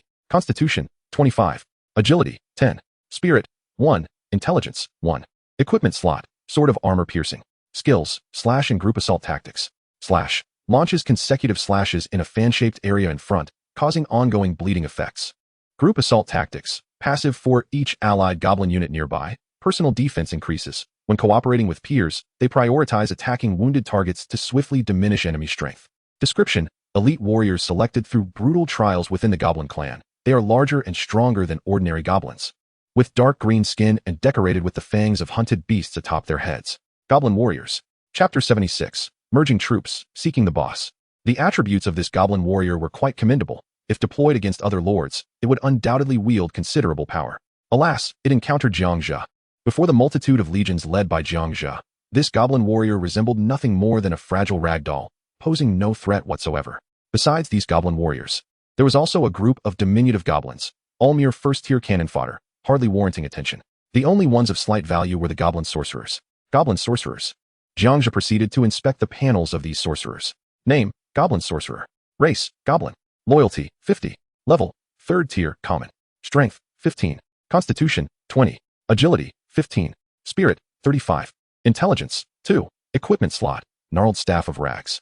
Skills: Basic Healing: fury enhancement, and slow curse. Basic healing. When cast upon allied units, it gradually restores their health. Fury enhancement. Allied goblin units nearby enter a state of frenzy, boosting their attack power and speed, albeit at the cost of a slight loss in health. Slow curse. Inflicts a curse on a single enemy unit, causing green mold to appear, resulting in ongoing magical damage and reduced movement speed. Description. Spellcasters within the goblin clan who possess rudimentary magic. They are thin and hunched, clad in rags, their waists adorned with pouches. While they lack prowess in direct combat, they provide formidable support through healing enhancements and curses, making them indispensable auxiliary forces within the goblin tribe, often catching foes off guard with their peculiar magic. The fact that these goblin sorcerers possessed 3 skills was indeed impressive, particularly the second skill, which granted a group buff. However, this skill had a notable drawback, as it would inflict health loss on allies while empowering them. Next, elevating the loyalty of these goblins became paramount. Elbu. Gather all the goblins over there and tally their numbers, Jiang Zhe commanded decisively. Upon receiving the order, Elbu promptly took his subordinates and began herding the goblins together. Afterward, Elbu completed the count and reported, "My lord, there are 40 ordinary goblins, 20 goblin warriors, and 5 goblin sorcerers." Upon hearing Elbu's report, Jiang Zhe's mind rapidly devised a subsequent fusion plan, and he immediately activated gene fusion. The 40 ordinary goblins were fused into the bodies of the 20 goblin warriors. Each goblin warrior received the genes of 2 ordinary goblins. Amidst swirling black smoke, the essence slowly infiltrated the goblin warriors, visibly enhancing their physiques. Yet Jiang Zhe understood that this was still far from sufficient. He sought not mere numbers, but the CR me de la CR me. Thus, the 20 goblin warriors were once again subjected to the fusion process. Following his operations, their numbers dwindled to 10. The transformation of these 10 goblin warriors was astonishing. Originally, the goblin warriors stood between 1.6 to 1.7 meters tall. However, these mutated goblin warriors surged to a height of 1.8 meters, each one robust and muscular, all advancing to the 3rd tier. Having successfully completed the fusion enhancement of the goblin warriors, Jiang Zhe then turned his attention to the goblin sorcerers, preparing to modify them. With a wave of his hand, the 5 goblin sorcerers merged into one. This newly formed goblin sorcerer ascended to 4th tier, exhibiting a notable increase in attributes, while other aspects remained largely unchanged. He then commanded the 10 goblin warriors, led by this goblin sorcerer, to garrison this territory. Jiang Zhe and his troops then departed from this realm, wishing to investigate whether the 3rd tier boss within this territory had indeed been slain. During his search, he casually opened the chat channel to observe the current circumstances of other lords. Upon entry, he immediately sensed a significant reduction in the number of participants. Some lords were reveling in the channel, boasting loudly, "What a thrill, so utterly delightful. I enslaved a beautiful lady lord. Her skin is so tender. It could practically drip with moisture. Keep dreaming, I don't believe it. You must have been deprived for too long. Even encountering a dinosaur, you'd think it's a beauty. Ha." The other lords joined in the uproar, and some proposed in the channel, "It would be wise for us not to engage in mutual slaughter. The game does not mandate the elimination of one another, and we can certainly coexist." Immediately, someone retorted, "Enough with the nonsense. There are only so many resources. If we do not annex others, where will our resources come from? If you fall behind, you will be beaten. Do you not understand this principle?" In short, both sides held firmly to their positions, steadfast and unyielding. At that moment, the lords still engaged in this chat channel were all quite formidable. Jiang Zhe understood that after this initial round of mutual annexation, each lord's strength would see a significant enhancement. Just then, he noticed a familiar name in the channel, Long Outyan, sending a message. "I trust that all lords have had some interaction with others, and there have been losses along the way. As the leader of the first faction, I have successfully recruited another lord. Coincidentally, he was originally a member of the first faction. I did not make it difficult for him, but rather granted him equal standing and assigned him the responsibility of farming in my territory. Here, I sincerely invite all aspiring individuals to join the first faction. In the future, should members of the same faction be matched together in the game again, I assure you that we will not harm one another." The moment this message was sent, it instantly attracted considerable attention. "Brother Long, count me in," someone immediately responded. Simultaneously, others began to imitate Long Outyan, sending out invitations to recruit others into their factions. Jiang Zhe regarded this message not with a narrow mind, but rather found Long Outyan's words difficult to believe. Heaven knows whether he truly used peaceful means to recruit other lords. On the other side, Long Outyan, drenched in blood, turned to behold a battlefield that had just endured a fierce fight. The ground was littered with bodies, both human and monstrous. It was evident that a brutal battle had just concluded, utterly contradicting the peaceful resolution he described in his message. A cavalryman wielding a long spear lifted a person with the spear's tip and violently flung him in front of Long Outyan. This individual was an enemy lord who had just attempted to flee, but was pierced through the shoulder by the cavalryman's spear and brought back forcefully. "Brother Long, spare me. I shouldn't have ambushed you." The lord wailed, tears streaming down his face, grimacing in pain as he desperately pleaded. Long Outyin, who despised traitors above all, cast a cold gaze, his tone devoid of warmth. I have no tolerance for traitors. He took a firearm from the cavalryman, raised it slowly, and aimed it precisely at the man's head before pulling the trigger. A deafening crack echoed, and the head exploded. The air was thick with the acrid scent of gunpowder and the stench of blood. Chapter 77. Shifting circumstances. Not long after, Jiang Zhe spotted another familiar ID, a 3-character name, Zhao Yiming. He too issued an invitation, but his wording was markedly different from others, imbued with malevolence. I am Zhao Yiming, the leader of the second faction. From this moment on, any lord who is not a member of the second faction encountered shall be met with lethal force, granting no opportunities for mercy. As soon as this message was sent, it provoked a furious backlash from numerous lords. What do you think you are, Zhao Yiming? On what grounds do you impose such tyrannical rules? Do you truly believe you can dominate everything? You are unworthy of being a faction leader, nothing but a malignant tumor, deriving satisfaction from your twisted desire for control. You think you can threaten us with such bloodshed? We will not be intimidated. We will stand against you and see how you fare. Jiang Zhe was filled with suspicion. This was not Zhao Yiming's usual style. Why the sudden shift to such a controversial stance? Moreover, Zhao Yiming was allied with Tang Donger, and given her disposition, she would never permit such an act that would incite the wrath of many. It was utterly perplexing. Jiang Zhe pondered deeply, unable to decipher what unexpected developments had transpired. At that moment, Tang Donger was conversing with a female lord who appeared to be around 17 or 18, not particularly striking in appearance. The girl looked at Tang Donger with admiration, producing her lord's heart, a crystal, and handed it over, saying, Sister Donger, I am so grateful for your acceptance. My awakened talent is related to livestock, and I have no combat prowess whatsoever. I will focus on farming for you in the future, ensuring you have more food than you can consume. Wonderful little sister. With your assistance, I have one more layer of security, Tang Donger replied, beaming as she accepted the crystal, instantly absorbing it and successfully incorporating the female lord's territory and troop resources. She felt elated, thinking, my luck is extraordinary. I didn't expect the first lord I matched with would be from my own faction, and such an easy target at that, without losing a single soldier. She had secured everything from the other lord, the territory resources, troops, and points, all effortlessly amassed into her possession, leaving her in high spirits. She opened the chat channel, ready to boast about her achievements, only to be struck dumb upon seeing Zhao Yiming's message, as if struck by lightning. Regaining her composure, her face paled instantly, and she couldn't help but curse inwardly. Has Zhao Yiming lost his mind? Sending such a message is clearly a declaration of war against the other lords. In a state of panic, she quickly opened Zhao Yiming's private message, anxiously typing, Brother Zhao, what on earth is happening? Such a significant matter. Why didn't you consult me before sending out the message? This could severely impact our faction. Before long, Zhao Yiming replied, Do not worry, with me here. Anyone who dares to touch the second faction will be dealt with decisively. His brief words radiated an overwhelming authority. Tang Donger was filled with confusion. Zhao Yiming had never been this arrogant before. How had he transformed overnight? Struggling to comprehend, she knew that with the message already sent, she had to act as a mediator. Reassuring the other lords in the chat channel, everyone, please remain calm. Zhao Yiming is impulsive. Our second faction does not intend to offend anyone. For the lords who join us now, I will provide some small benefits.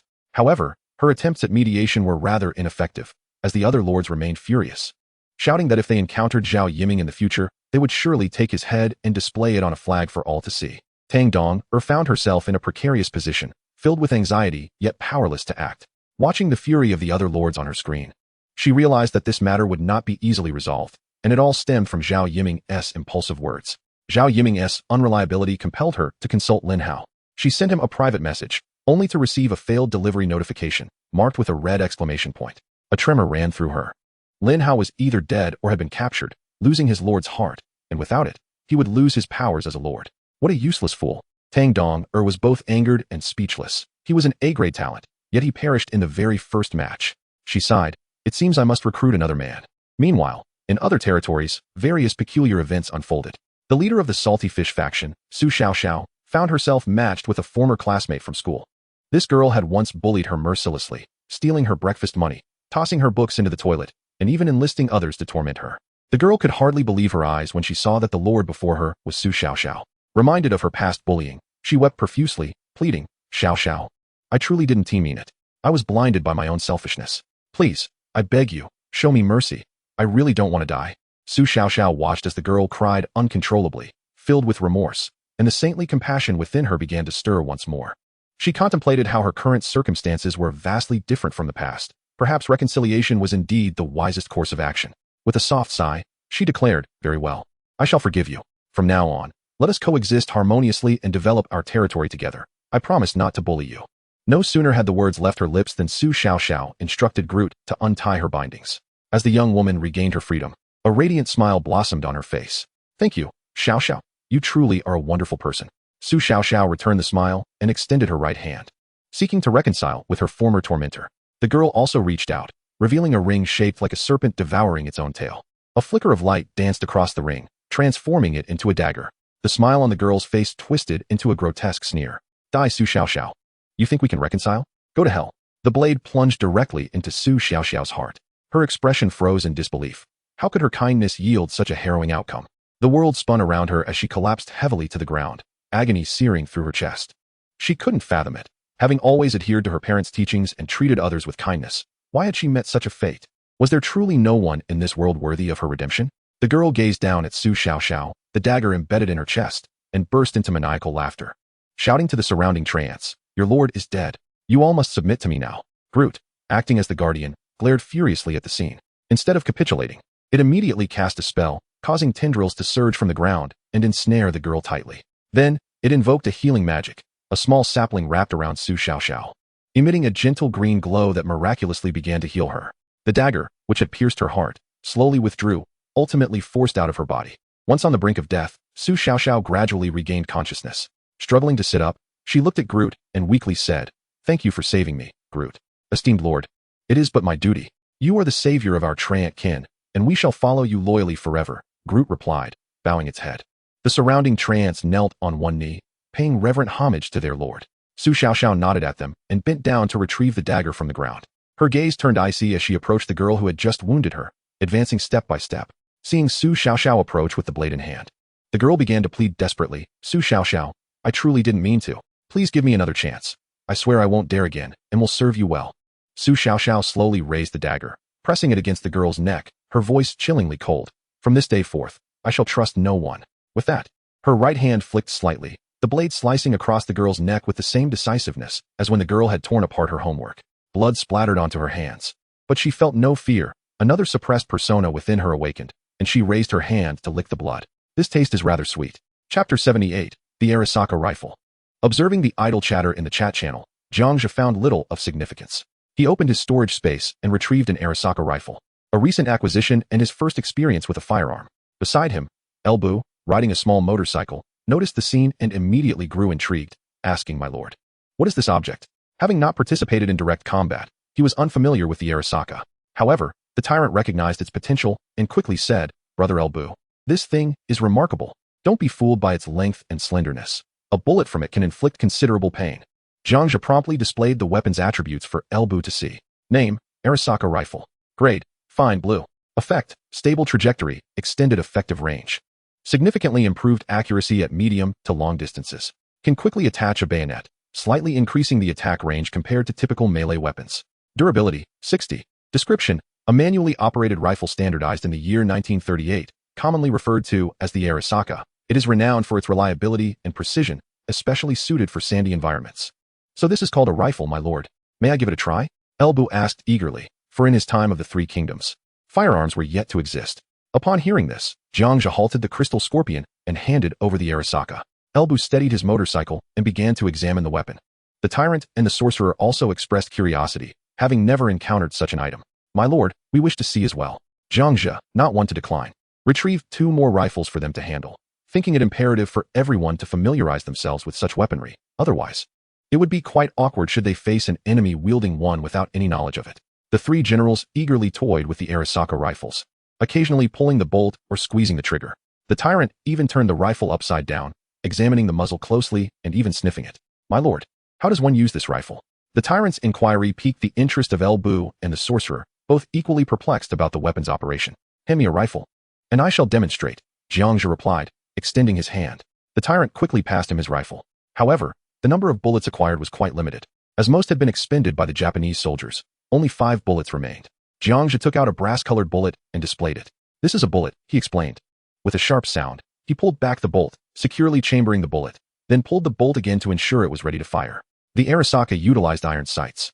He raised the rifle, aligning the front sight with a distant tree, estimating the distance to be about 500 paces. All eyes turned sharply toward the target. A resounding crack echoed as the tree was struck. Elbu's face was a mask of astonishment as he exclaimed, "Good heavens! This rifle's range surpasses that of a typical bow. The bullets fly at an astonishing speed, several times faster than arrows. Ordinary people wouldn't stand a chance to react before being hit. If we could arm ourselves with these in large numbers, we would be virtually unstoppable." Jiang Zhe doused his enthusiasm with a dose of reality. It's not that simple. Equipping ourselves with such rifles in large quantities is quite challenging.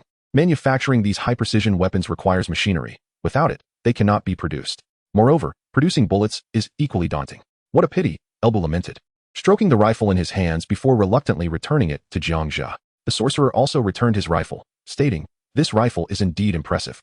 It could provide significant lethality to the common people.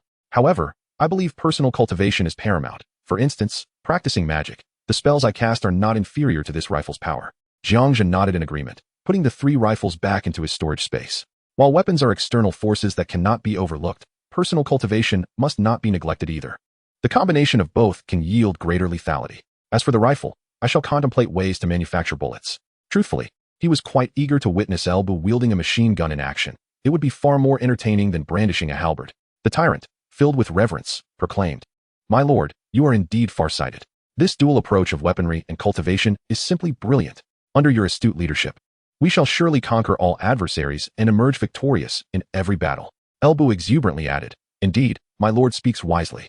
To embrace such wondrous firearms while not neglecting our personal cultivation is the way forward." Following the illustrious leader, I, the venerable El, am confident that amidst this tumultuous era, I shall carve out a magnificent enterprise, one that will resound throughout the realms with the renown of our leader. The little mage hastily interjected, "Your foresight is truly remarkable, my lord, and your insights into weaponry and cultivation are exceptionally profound." Jiang Zhe listened to the trio's clumsy flattery and felt somewhat exasperated. Enough of this banter. You 3 should disperse and swiftly scout the vicinity for any formidable bosses. If you find one, notify me immediately. With that, he patted the crystalline scorpion beneath him, which promptly surged forward. The others also led their respective teams, continuing in different directions. Once they had departed, Jiang Zhe fell into contemplation, yearning to amass an arsenal of firearms. Yet, the question lingered, how to procure ammunition. Suddenly, an idea struck him. If he commissioned Long Outyin to forge it, there might indeed be a chance to produce bullets. Should mass production of ammunition become a reality, the machine gun would prove invaluable, particularly in the early stages. When faced with lords employing human wave tactics, this weapon could deliver a decisive advantage, allowing the enemy to experience the depth of its power. Jiang Zhe opened a private message and sent a note to Long Outyin. "Are you available?" Meanwhile, Long Outyin had just concluded a battlefield cleanup and was indulging in a bath to wash away the remnants of blood when he heard a notification sound. Assuming it was a message from a gang member, he opened it only to find it was from the Grim Reaper. A puzzled look crossed his face. Why would the Grim Reaper reach out to him? Was it to purchase equipment? He recalled the last time he gifted some armor to the Grim Reaper, intending for him to try it out for free, hoping that if he found it satisfactory, he might be inclined to make a purchase. This would not only secure a business transaction, but also foster camaraderie. Long Outyin replied with a simple yes. Upon receiving the message, Jiang Zhe quickly responded, "I wish to commission you to craft something. Are you interested in taking this job?" Long Outyin, upon reading the message, realized that it was not a request to buy equipment, but rather a commission for crafting something, which was equally a profitable venture. He had previously accepted commissions from other lords to create specific gear. What would he be crafting? Chapter 79, Commission for Bullet Production. Jiang Zhe promptly sent the specifications for the rifle ammunition through the private message. Item 6, 5mm bullet. He was acutely aware that revealing the existence of bullets would lead Long Outyin to deduce that he possessed firearms. However, he could never guess that Jiang Zhe had a submachine gun. This was because the bullets for the Mosin Nagant and those for the submachine gun shared the same dimensions. Upon seeing the specifications, Long Outyin's breath quickened. He immediately recognized that these were rifle bullets. The weapon currently employed by their gang was still a repeating firearm, which, compared to the rifle, resembled an antiquated relic from a bygone era. The repeating firearm utilized round balls instead of these brass bullets, and the distinction was significant. Round balls possessed limited lethality and shorter range, while loading them was particularly cumbersome. Brass bullets, on the other hand, could be discharged instantaneously upon the firing pin striking the base. Long Outyin did not respond to Jiang Zhe right away, but swiftly forwarded the item specifications to his 2 close associates, Zhao Ritian and Yi Liangchen. Upon seeing the bullet specifications, Zhao Ritian excitedly responded, "Outyin, this is incredible. Where did you acquire these bullets? With this, we can replicate them. Does this mean you've also secured a firearm?" Yi Liangchen, upon viewing the bullet specifications image, nearly shouted his message, "Outyin, this is an absolute treasure. We've been pondering how to enhance our firepower, and now with these bullets, who could possibly stand in our way? If we can mass-produce these, dominating this territory will be effortless. Our prosperous days are upon us. Calm down, both of you. These bullets are not mine, Long Outyin replied. Whose are they? The two inquired almost simultaneously, eager to uncover the identity of the bullet's owner. Long Outyin responded succinctly, Grim Reaper. Why him again? How does he keep getting lucky? He must have obtained numerous treasures from the first kill of a tier 3 boss, and now he's acquired bullets. Long Outyin reassured them, everyone has their own fate. Now that the Grim Reaper seeks my assistance in crafting these bullets, what are your thoughts? I haven't replied to him yet. Zhao Ritian analyzed. His request for you to craft bullets indicates that the Grim Reaper must possess firearms, but lacks a capable craftsman among his followers, hence his appeal to you. Yi Liangchen wholeheartedly agreed, adding, exactly, just as Ritian said. See if you can acquire that firearm from him. As long as we have a prototype, I can have my dwarven craftsman replicate it. Even if replication isn't possible, we can still modify our repeating firearms based on that weapon. Of course, having the blueprints would be ideal. It's not as simple as you think. You know how shrewd the Grim Reaper is. He often disregards people. His decision to approach me this time suggests he finds me somewhat trustworthy. If I were to demand a firearm outright, he may very well refuse and seek assistance elsewhere. Long Outyin furrowed his brow. Zhao Ritian suggested, how about this? Let's accept the commission to craft the bullets, thereby fostering a better relationship with him. Plus, if we can acquire these bullets, we can enhance the ammunition for our repeating firearms. I concur, Yi Liangchen chimed in. Very well, we shall proceed as you propose. After discussing the matter, Long Outyin promptly messaged the Grim Reaper. No problem, you can entrust this task to me. Jiang Zhe, noticing the delay in the reply, suspected that Long Outyin was conferring with his gang members, and it seemed they had reached a consensus before responding. Simultaneously, Jiang Zhe realized that Yi Liangchen might be able to procure gunpowder, as it was a crucial material for bullet production, while metals were relatively less scarce. This underscored the reality that in the realm of lordly warfare, it was virtually impossible to possess all resources single-handedly. Resource trading was indispensable. Clearly, this was the intention of the overseer, akin to the saying, when God closes one door, he opens another. In this conflict, each lord holds their own strengths and weaknesses, and only through mutual trade can they seek growth amid fierce competition. What price do you place on a single bullet? Jiang Zhe inquired. Long Outyin, uncertain how to respond to the pricing, hastily conferred with his two friends again. After some deliberation, the trio settled on a price, 500 rounds of ammunition for 500 points. After all, at present, ordinary resources held little value unless they were magical or special materials like gunpowder. Naturally, various equipment blueprints, construction schematics, class change scrolls, or skill books were also highly coveted. Upon seeing the price, Jiang Zhe felt it was somewhat steep. He was left with only 100 points after the battle with Linhao, having gained virtually no extra points. All of this was Linhao's fault. In this war, he had squandered points recklessly, perhaps even gifting Tang Donger with numerous items. Consequently, when Jiang Zhe assessed Linhao's resources, he found nothing of significant worth. Could you lower the price? Jiang Zhe attempted to negotiate. How about I reduce it by 100 points, making it 400 points for 500 rounds? Please provide me with a few samples. You know well that crafting these bullets is no simple task, and I cannot guarantee 100 success. Long Outyin, unwilling to let this opportunity slip away, agreed to the price reduction and offered to provide bullet samples. Fine, I will give you 2 sample bullets. Once you have completed the crafting, contact me, and I will provide you with the points. Jiang Zhe promptly sent Long Outyin 2 bullets. Long Outyin received the 2 bullets, unable to part with them as he repeatedly caressed the brass objects in his hands. After a considerable while, he reluctantly handed them over to Yi Liangchen. Upon receiving the bullets, Yi Liangchen leapt into the air with excitement, calling out loudly, Thor, come here at once. Numerous dwarves in the blacksmith shop were engrossed in their work. Upon hearing Yi Liangchen shout, they paused their tasks, one after another relaying the message, Thor, the Lord is calling for you. Before long, a stout dwarf with a thick black beard and clad in armor hurried over. His bare arms gleamed with a bronze hue. Robust beyond reason. Thor, the dwarf rumbled, what does the Lord require of me? Yi Liangchen gazed at this dwarf named Thor, a heroic figure he had recruited. A champion of the dwarven race, Thor possessed master-level forging skills and was also a combat-oriented warrior, boasting commendable strength and attributes that reached the 4th tier, qualifying him as an A-grade hero. Yi Liangchen revealed the 2 brass bullets, spreading his palm, and said, Thor, could you discern the method of crafting these bullets? Thor took the 2 brass bullets, scrutinizing them closely, exploring with his hands, and even tasting them. Then he pounded his chest in assurance, rest assured, my lord. I can certainly replicate them. However, I will need some time to study. No problem, time is of no essence. Should you succeed in the replication, I shall provide you with 10 barrels of fine wine. Upon hearing of the wine, Thor was elated, exclaiming repeatedly, excellent, excellent. He then scampered into the blacksmith shop on his short legs.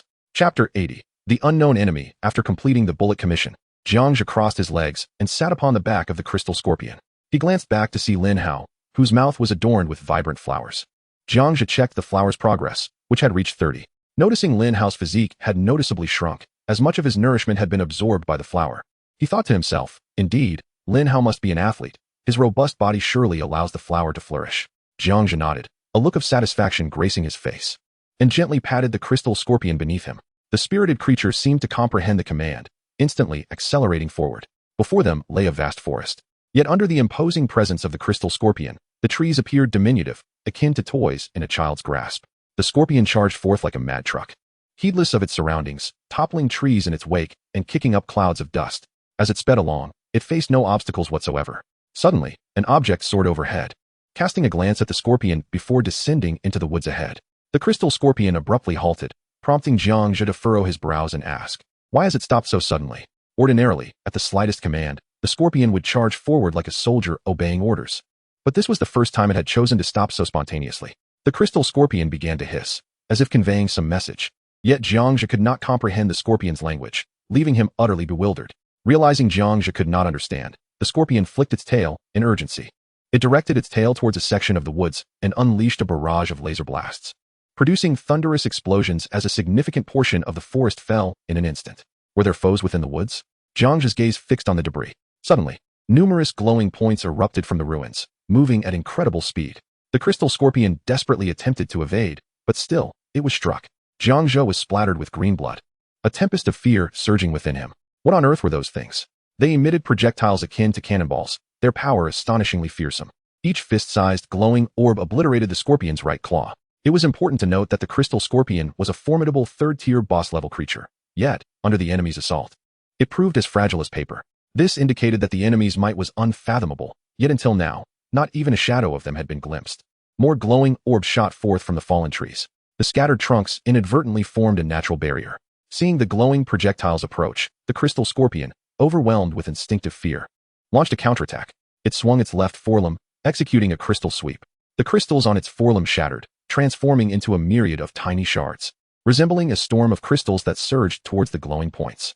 A cacophony of thunderous collisions erupted as the two forces clashed in midair, releasing waves of pressure that radiated heat, akin to a surging tide. Use the tail cannon, Jiang Zhe commanded urgently. The crystal scorpion raised its tail and fired a laser towards the collapsed forest, wreaking havoc as trees were toppled and splinters flew. The sound of the cannon fire drew the attention of others. Elbu, patrolling the eastern area, immediately surmised, "That's the scorpion's tail cannon. The Lord may be in danger." He shouted, "Everyone, follow me. We must rescue the Lord." With that, he turned his motorcycle around, accelerating with expert maneuvering through the forest terrain as if it were flat ground, while other beasts followed suit, racing towards the commotion. The Tyrant, leading his zombie horde, also heard the noise. Sniffing the air, he caught a whiff of the Lord's scent and hurriedly led his subordinates back. Meanwhile, the little mage had also sensed the disturbance and, sensing something amiss, rushed towards Jiang Zhe's location. The three commanders, from different directions, hastened towards Jiang Zhe. Upon their swift arrival, the sight before them left them utterly astonished. The crystal scorpion was gravely injured, having lost both its left and right forelimbs, with only its tail remaining to exchange fire with the enemy. As for the Lord, Jiang Zhe was crouched behind a tree, clutching Linhao's lifeless body, observing the situation, thankfully appearing unscathed. Upon witnessing this, the three commanders immediately charged forward with their troops. Elbu, anxious, cried out, "My lord, what manner of enemy have we encountered?" Jiang Zhe, filled with indignation upon their arrival, urgently replied, "Indeed, there is an enemy, yet we have yet to catch a glimpse of their form. I suspect they are situated in that direction.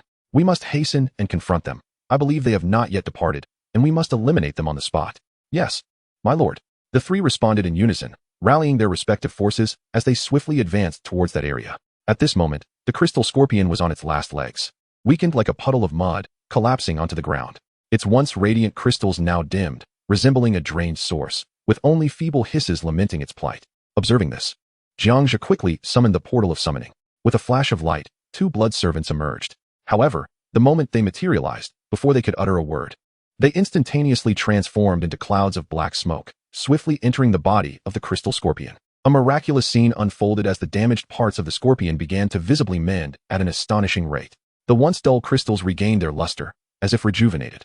Due to the scorpion's significant insectoid genetic makeup, no mutations occurred. Shortly thereafter, the crystal scorpion shook itself, revitalized, and stood up once more, brimming with vigor. Jiang Zhe gazed at the scene before him, feeling as though he had inadvertently discovered a novel application of genetic fusion, having stumbled upon a remarkable effect akin to a healing technique. He seized Linhao's corpse with a swift motion, tossing it carelessly onto the back of the crystal scorpion, and promptly leapt up himself, his tone imbued with fierce determination.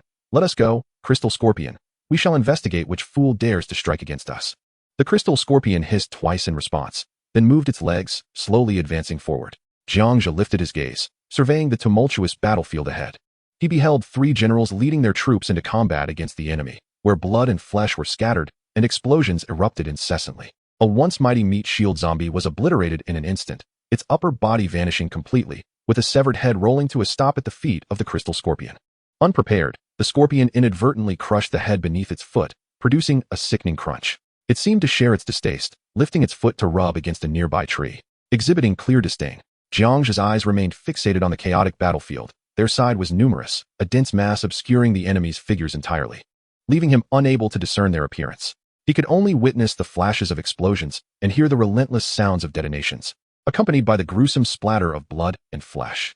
A wave of confusion washed over him, prompting him to mutter internally, "Is that a third-tier boss? How could there be explosions?" The very sight illustrated the ferocity of the battle reaching its zenith. Chapter 81, The Reconnaissance Robot. Before long, the cacophony of explosions began to subside. The crowd parted, revealing Elbu emerging, holding something in his right hand, which he promptly threw down before Jiang Zhe with a thud.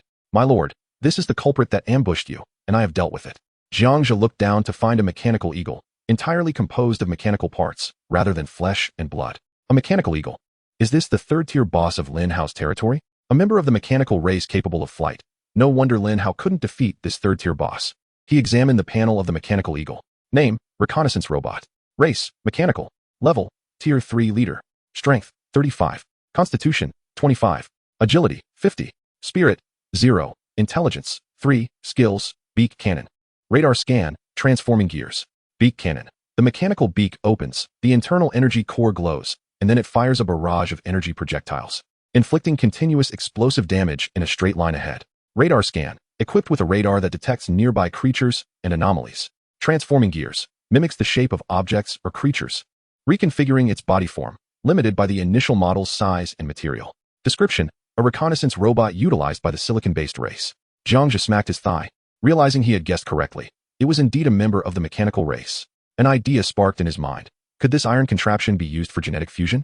Without hesitation, he activated the genetic fusion skill. However, the material icon appeared gray. Can mechanical beings not undergo genetic fusion? Just as Jiang Zhe felt a twinge of disappointment, the once dull eyes of the mechanical eagle suddenly ignited with light, and in a flash, it soared into the air, shedding metallic parts as it flew. It became clear why the icon was gray. The mechanical eagle had been playing dead. As Jiang Zhe watched, the mechanical eagle ascended, dropping metal fragments. Elbu, witnessing this turn of events, realized he might have made a grave error by not thoroughly inspecting the creature before bringing it to his lord. Fortunately, the mechanical eagle did not intend to attack Jiang Zhe, but was instead focused on fleeing. Elbu thought to himself that he must rectify this mistake. Without hesitation, he grabbed his bow and aimed at the airborne mechanical eagle. He knocked an arrow, drawing back with full force, squinting to focus. "That distance is quite far, Elbu. Can you hit it?" The tyrant stroked his chin, estimating the range. Despite the considerable distance, Jiang Zhe was filled with confidence in Elbu, shouting encouragement. "Fengxian, you can do it." With a swift release, Elbu let loose the arrow, which shot forth with unprecedented speed, clearly indicating that he had exerted every ounce of effort. The arrow struck the mechanical eagle squarely in the head. With a resounding bang, sparks flew, and the mechanical eagle plummeted from the sky, crashing to the ground with a thunderous impact that created a sizable crater. Elbu, seeing this, immediately mounted his motorcycle and sped over, shouting, "My lord, wait for me. I shall retrieve it." Jiang Zhe nodded and began to address the aftermath of the battle. The encounter with the mechanical eagle had resulted in significant losses, with the zombies scattered and destroyed. Jiang Zhe employed genetic fusion to reconstitute the fallen zombies. After 2 battles, only 15 furious zombies remained, and a mere 8 meat shield zombies were left. Though their strength had increased post-fusion, their numbers had drastically diminished. "Alas, we shall focus on an elite route," Jiang Zhe mused, attempting to console himself despite the pang of regret in his heart. Before long, the distant roar of a motorcycle engine approached. Peering into the distance, Jiang Zhe saw Elbu returning. However, to his surprise, Elbu appeared empty-handed, having not brought back the mechanical eagle's remains. More astonishingly, his motorcycle had undergone a transformation. Previously a blue bike, it now gleamed silver, its form altered to exhibit sleek, sci-fi lines. A silver motorcycle. Could it be that the eagle? Elbu leapt from the motorcycle, hurrying to Jiang Zhe to report, "My lord, that mechanical eagle is now my steed. What should we do about this?" As soon as he spoke, the motorcycle unexpectedly roared to life, circling around Elbu in a leisurely manner, resembling an exuberant dog. Jiang Zhe was taken aback, finding the situation utterly absurd. "First, recount the events to me in detail." Rather than rushing to a decision, he continued to inquire, seeking clarity on the matter. Elbu promptly recounted the incident. "My lord, I rode over on my motorcycle, intending to retrieve the eagle. However, as soon as I approached, it fired a shot, obliterating my motorcycle. I was furious and unleashed a flurry of blows upon the mechanical eagle, perhaps subdued by my aggression. It suddenly consumed my damaged motorcycle, transforming into a new one, and then began circling around me without attacking. I simply rode it back." Upon hearing this, Jiang Zhe instantly understood. Elbu's vigorous beatdown had effectively tamed the mechanical eagle. Presumably, after recognizing its defeat, the eagle activated its built-in transforming gears, morphing into the shape of a motorcycle. After speaking, Elbu scratched the back of his head, a goofy grin on his face as he eagerly looked at Jiang Zhe. "My lord, do you think I could be rewarded with this contraption?" Although he cherished his new mount, he felt hesitant to claim it for himself. According to military protocol, all spoils of war were to be decided upon by the lord. Jiang Zhe knew that to maximize Elbu's potential, he must provide him with a suitable steed. A fine general deserves a fine mount.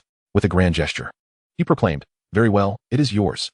"Thank you, my lord," Elbu exclaimed, grinning widely, caressing the silver motorcycle with gentleness that rivaled the tenderness afforded to a beloved. Chapter 82, The New Hero of the Tavern. "Do not touch that, it's quite revolting. Let us continue our patrol," Jiang Zhe bellowed. "Understood, my lord." Lubu mounted his new motorcycle, leading the way while the others followed suit in their patrol. Over the next half hour, they encountered a few monsters, effortlessly securing 200 points of experience, a mere drizzle in the grand scheme of things. Upon returning to their territory in the forest, they completed their inspection of the area, finding nothing of substantial value. After a brief contemplation, Jiang Zhe decisively ordered, "Everyone except the goblins, withdraw with me." The group set off in a grand procession, returning to the oasis territory. Upon their return, Jiang Zhe granted his subordinates a well-deserved respite, allowing them to rest. Subsequently, he took the crystal scorpion and sought an open space, instructing the scorpion to dig a large pit. Without hesitation, Jiang Zhe unceremoniously tossed Linhao into the pit, leaving only his head exposed. The crystal scorpion waved its pincers a few times, successfully completing the burial task. The progress bar for the maniflower indicated 80, and its size had increased considerably, reaching nearly 1 meter in height. While the flower had yet to fully bloom, Jiang Zhe resolved to seek out Jack to assess the situation there. "Scorpion, guard this spot diligently. No one is to touch this flower, do you understand?" The crystal scorpion nodded in acknowledgement. Jiang Zhe departed, strolling along a row of residences until he arrived at a spacious clearing. Here, numerous denizens were busily sorting through the supplies they had brought back.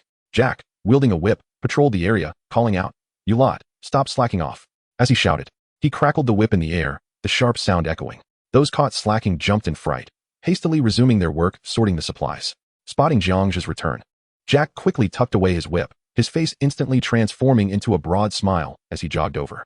"My lord, you have finally returned." Jiang Zhe inquired with a serious demeanor, "How is the sorting of supplies progressing?" As he spoke, his gaze swept across the supplies.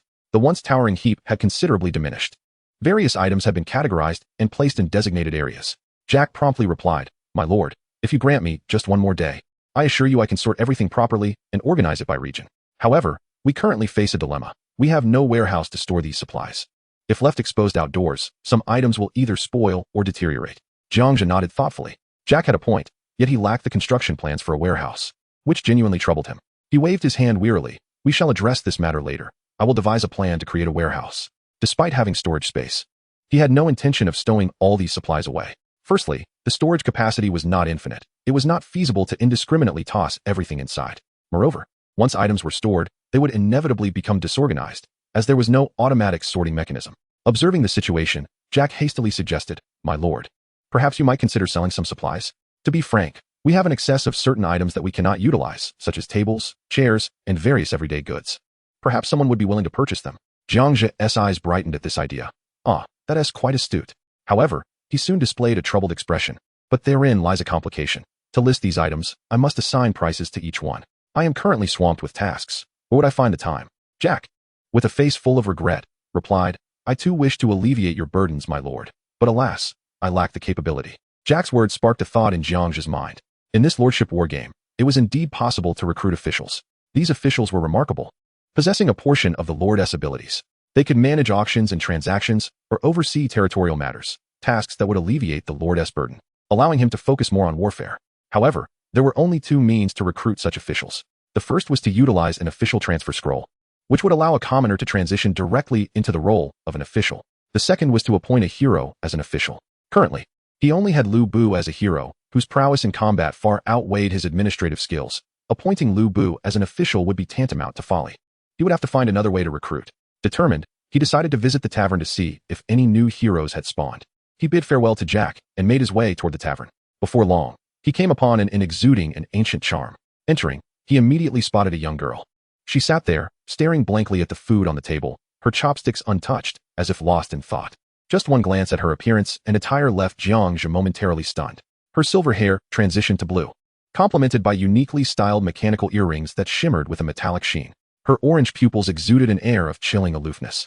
Clad in a sleek, glossy bodysuit that accentuated her form, her arms bore mechanical prosthetics, radiating a sense of futuristic cyberpunk technology. A mechanical girl. Is she a robot? Jiang Zhe's initial reaction was such, especially after recently encountering an attack by a mechanical eagle. At that moment, the mechanical girl sensed someone entering and slowly turned her head, her gaze locking onto Jiang Zhe, yet she remained silent. Under her scrutiny, Jiang Zhe felt a chill run down his spine. The innkeeper, busy at the counter, spotted the Lord's arrival and instantly beamed with joy. Hastily approaching with a warm greeting, "Ah, my lord. Please, do come in. What would you like to eat or drink today? Just say the word, and I shall prepare it immediately." Jiang Zhe waved his hand dismissively. "No need for that. I shall sit at this table." As he spoke, his attention returned to the mechanical girl, and he introduced himself. "Hello, I am Jiang Zhe, the lord of this territory." She replied coldly, uttering two words, "Hello, I am Xinglan." Her expression remained devoid of emotion, and upon closer proximity, Jiang Zhe felt increasingly convinced that she was not human. He pondered silently, realizing that recruiting her may pose a significant challenge. After a brief pause, Jiang Zhe continued, "May I join you at this table?" "You may." The mechanical girl responded in her unyieldingly frosty tone. Jiang Zhe took a seat, and the perceptive innkeeper swiftly provided an additional set of chopsticks. Turning to the mechanical girl, Jiang Zhe noticed the steaming dishes before them, clearly freshly served, and could not help but inquire, "Why aren't you eating? Is the food not to your liking?" Given the circumstances, it seemed she had only just arrived. The mechanical girl slowly turned her head, her gaze steady on Jiang Zhe. Her tone flat, yet clear as she stated, "I consume energy as sustenance. I cannot derive nutrients from ordinary food like humans do." Upon hearing this, Jiang Zhe immediately recalled a film where a female robot required charging or battery power, indeed unable to digest human food. If he could recruit this robot, it would undoubtedly benefit the territory, prompting him to inquire further to see if he could trigger a recruitment quest. "Are you hungry now?" "Hungry," the mechanical girl replied, parting her lips, and before Jiang Zhe appeared a panel. Recruitment quest. Introduction. Xinglan's energy is insufficient. She seeks to obtain energy, and you must provide her with special food. If satisfactory food is not prepared, she will leave the tavern. Do you accept? Chapter 83. Need for quality energy. So direct? Jiang Zhe was taken aback internally. He had merely asked a question, yet it had directly triggered a recruitment quest. Hastily checking the task details, he discovered that the specifics of the food to be searched for were conspicuously absent, significantly heightening the challenge. "Wait for me here," Jiang Zhe hurriedly exclaimed before swiftly departing from the inn. Xinglan gazed intently at the retreating figure of the man, her eyes flickering slightly, wearing an expression of contemplation. Meanwhile, Jiang Zhe, filled with urgency, raced back to the sorting location without pause. There, Jack was meticulously supervising the workers. "Jack!" Jiang Zhe shouted from a distance. Upon hearing his name, Jack quickly turned around, his face reflecting respect as he inquired, "Is there something you need, my lord? Make haste and bring me everything that can store electrical power. I need it urgently," Jiang Zhe implored, his anxiety palpable. He was fervently eager to recruit Xinglan, fearing that if he missed this opportunity, he may never find another. Jack, recognizing the urgency, wasted no time and bellowed, "Everyone listen up. Gather all items capable of storing electrical power and bring them here at once. The Lord requires them. Move quickly." He even cracked his whip in the air for emphasis. The villagers, being human, were well aware of what could store electricity and soon began to bring various items. Before long, the ground was strewn with an assortment of batteries, large and small, of varying types, along with several battery packs, and even a multitude of power banks. Jiang Zhe quickly scanned the collection. This quantity should suffice, he mused. Regardless, he decided to take them over for testing. In swift movements akin to casting a spell, he waved his hand and instantly stored the items into his dimensional space. Without delay, he hastened back toward the inn. Upon bursting into the inn, Jiang Zhe's gaze immediately locked onto Xinglan. She remained as before, staring blankly at the food on the table, her expression unchanged, as if time had come to a standstill in her moment of reverie. Noticing Jiang Zhe's return, Xinglan slowly shifted her gaze to him. Jiang Zhe strode to the table, plopped down, and with a decisive motion, retrieved a non-fu battery from his storage space, urgently asking, "Can you consume this?" Xinglan's eyes fell upon the battery as she reached out to grasp it.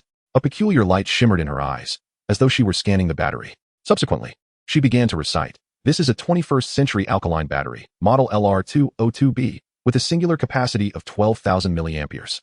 Upon hearing her precise words, Jiang Zhe instantly realized that this must be her unique ability to accurately scan objects. After all, she was a robot, and possessing such a skill was reasonable. However, the accuracy of her scan astonished him. She not only recited the battery's specifications flawlessly, but also pinpointed its era with clarity. Then, the mechanical girl named Xinglan held the battery in her hand. A faint blue glow emanated from her palm, exuding an air of mystery. Jiang Zhe observed as the energy flowed through her mechanical arm, resembling a small snake of blue light, winding its way to her chest, only to vanish behind her clothing. He found himself momentarily entranced by the sight, but quickly chastised himself for such unseemly behavior, redirecting his gaze as if nothing had happened. After absorbing the battery, Xinglan casually placed it back onto the table and said softly, "I am still quite hungry. I require more of these batteries." Relieved to see that she could successfully absorb the energy from the battery, Jiang Zhe felt a surge of hope. His intuition told him that recruiting this mechanical girl was a secure endeavor. Without hesitation, he laid all the previously gathered items capable of storing electricity onto the table. In an instant, the table was filled to the brim with various batteries, creating small mountains, while power banks lay scattered about, including a battery from an electric scooter. Xinglan slowly opened her palms, which instantly shimmered with a soft light. The assorted items on the table appeared to be drawn by an unseen force, and all the electrical energy surged forth, manifesting as arcs of electricity that danced like silver serpents, creating a dazzling spectacle reminiscent of a sci-fi show. Jiang Zhe stood agape, his jaw nearly dropping in astonishment as he beheld this extraordinary scene unfold. However, moments later, the frenetic display of electrical energy came to an abrupt end. The batteries and power banks that had once contained energy now lay depleted like empty shells. Unable to restrain himself, Jiang Zhe muttered internally, having absorbed so much energy. It must surely be sufficient now. Yet, Xinglan once again opened her mouth, stating in her unvarying tone, "I am still quite hungry." Stunned, Jiang Zhe widened his eyes in disbelief. "Is this for real? Your appetite is outrageous. This is not a trivial amount. With so many batteries, including several 20,000 mAh power banks, along with an electric scooter battery, this energy could power a Tesla. The items you have provided are not quality energy. I have only restored 1/3 of my capacity and still require superior energy," Xinglan explained methodically. "Superior energy?" Jiang Zhe furrowed his brow in confusion. Unable to suppress his curiosity, what constitutes as superior energy? You aren't implying you desire nuclear energy, are you? You are correct. Nuclear energy indeed qualifies as superior energy, Xinglan replied calmly, but I can sense that there is neither nuclear energy nor any power generation facilities in this vicinity. Upon hearing this, Jiang Zhe's brows furrowed tightly in a twist of despair. Indeed, without any power generation equipment, it was impossible to provide this mechanical girl with sufficient sustenance. It seemed that recruiting her was becoming an impossibility. Just as despair threatened to engulf Jiang Zhe, Xinglan's tone shifted abruptly. "However, I can sense that there is superior energy within you. What energy could possibly be within me? Surely you jest." Jiang Zhe was momentarily taken aback by her assertion, his face a mask of bewilderment. Yet Xinglan remained resolute. "You do possess energy. I can sense it, although it is quite faint." Faint? Energy? The two words collided in Jiang Zhe's mind. Suddenly, a light flickered in his eyes as he finally comprehended the nature of the energy Xinglan was referring to. Chapter 84. I am depleted. I truly have not a drop left. It is magical energy. As an apprentice magician, the energy within him was indeed nothing but magic. He turned to Xinglan, urgency lacing his voice. "How can I transfer the energy within me to you?" Xinglan slowly extended her hand, speaking calmly. "All you need to do is hold my hand, but you must not resist." Jiang Zhe hesitated for a moment as he looked at her metallic arm. Yet, thinking of the myriad possibilities that awaited him should he successfully recruit Xinglan, he steeled his resolve and extended his hand. The moment their skin made contact, a bone-chilling cold surged through him, akin to touching a block of ice freshly retrieved from the freezer, causing him to shiver involuntarily. "Is it too cold?" Xinglan observed his reaction, inquiring softly. Jiang Zhe, focused solely on the prospect of recruiting Xinglan, feared that this minor issue might disrupt the process, quickly replied, "No. It's fine." Seeing his response, Xinglan activated her mechanical arm, and a gentle glow enveloped it, almost as if human skin were manifesting from the void. A layer of delicate synthetic skin rapidly covered her metallic surface. Simultaneously, a warmth akin to that of a human body emanated from her arm. She murmured, "This is biosynthetic skin. Previously, due to a lack of energy, I had stored it away. Now, in this manner, it should no longer be cold, right? At this moment, Jiang Zhe comprehended that Xinglan's intelligence was undoubtedly considerable. She could even read expressions. He replied, "It's not cold anymore." Before he could ponder further, Xinglan commenced absorbing the magical energy from within him. In the blink of an eye, Jiang Zhe felt as if he had been connected to a super vacuum cleaner, his strength being siphoned away entirely. Within less than 3 seconds, he felt utterly drained, utterly limp. Jiang Zhe was inwardly vexed. I have unexpectedly experienced the sensation of being utterly depleted. After absorbing the magical energy, Xinglan's face bore a hint of dissatisfaction. Unfortunately, your internal energy is too scant. I am still not satiated and wish to consume more. Her eyes were filled with eagerness. I have nothing left. I truly have not a drop remaining. Jiang Zhe lamented. Feeling a wave of dizziness wash over him, his spirit diminished, as his magical power had been thoroughly depleted. However, he was aware that this magic could gradually regenerate, though the restoration would require some time. Is there truly nothing left? Can I not squeeze out a little more? Xinglan gazed at Jiang Zhe with wide, innocent eyes. Her expression a blend of vulnerability and sincerity. Jiang Zhe was utterly powerless. Eureka! I possess something that you should be able to absorb. A flash of inspiration struck Jiang Zhe as he suddenly remembered the magical gemstones he had previously excavated. Without hesitation, he swiftly retrieved one from his storage space. The gemstone was a vivid crimson, shimmering brilliantly in the dimly lit inn, resembling a flame ablaze. According to the principles of the magical realm, this red gemstone contained fierce and tempestuous fire magic. Instantly, the gemstone captivated Xinglan's attention. Nevertheless, Xinglan possessed a sense of principle. She gazed intently at Jiang Zhe and inquired, "May I have it?" "Absolutely." Jiang Zhe promptly and decisively handed over the magical gemstone. Xinglan eagerly caught it in her hands and began to absorb its energy. The once vibrant glow of the gemstone gradually dulled, and as the energy was continuously extracted, it ultimately became an ordinary, lackluster stone. Xinglan's eyes sparkled with excitement as she exclaimed, "I have charged to 50. Can you give me a few more?" Upon witnessing this, Jiang Zhe's heart soared with joy, realizing that recruiting this mechanical girl was indeed within reach. He hurriedly retrieved several more magical gemstones from his storage space and presented them to the mechanical girl. Like a treasure, she greedily absorbed the energy from these gemstones, swiftly depleting them entirely. At that moment, she held several ordinary stones in her palm, stripped of their magical properties. With the replenishment of energy, the mechanical components that had been exposed on her body gradually became enveloped in a layer of synthetic human skin. Wow, at this point, she appeared entirely indistinguishable from a real girl. She gazed tenderly at Jiang Zhe and softly said, "Thank you for recharging me. As a token of gratitude, I would like to stay here temporarily and assist you. Would that be acceptable?" "Absolutely." Jiang Zhe readily agreed. Mission accomplished. Xinglan's loyalty reached 60. Recruitment successful. A-class hero Xinglan has joined your domain.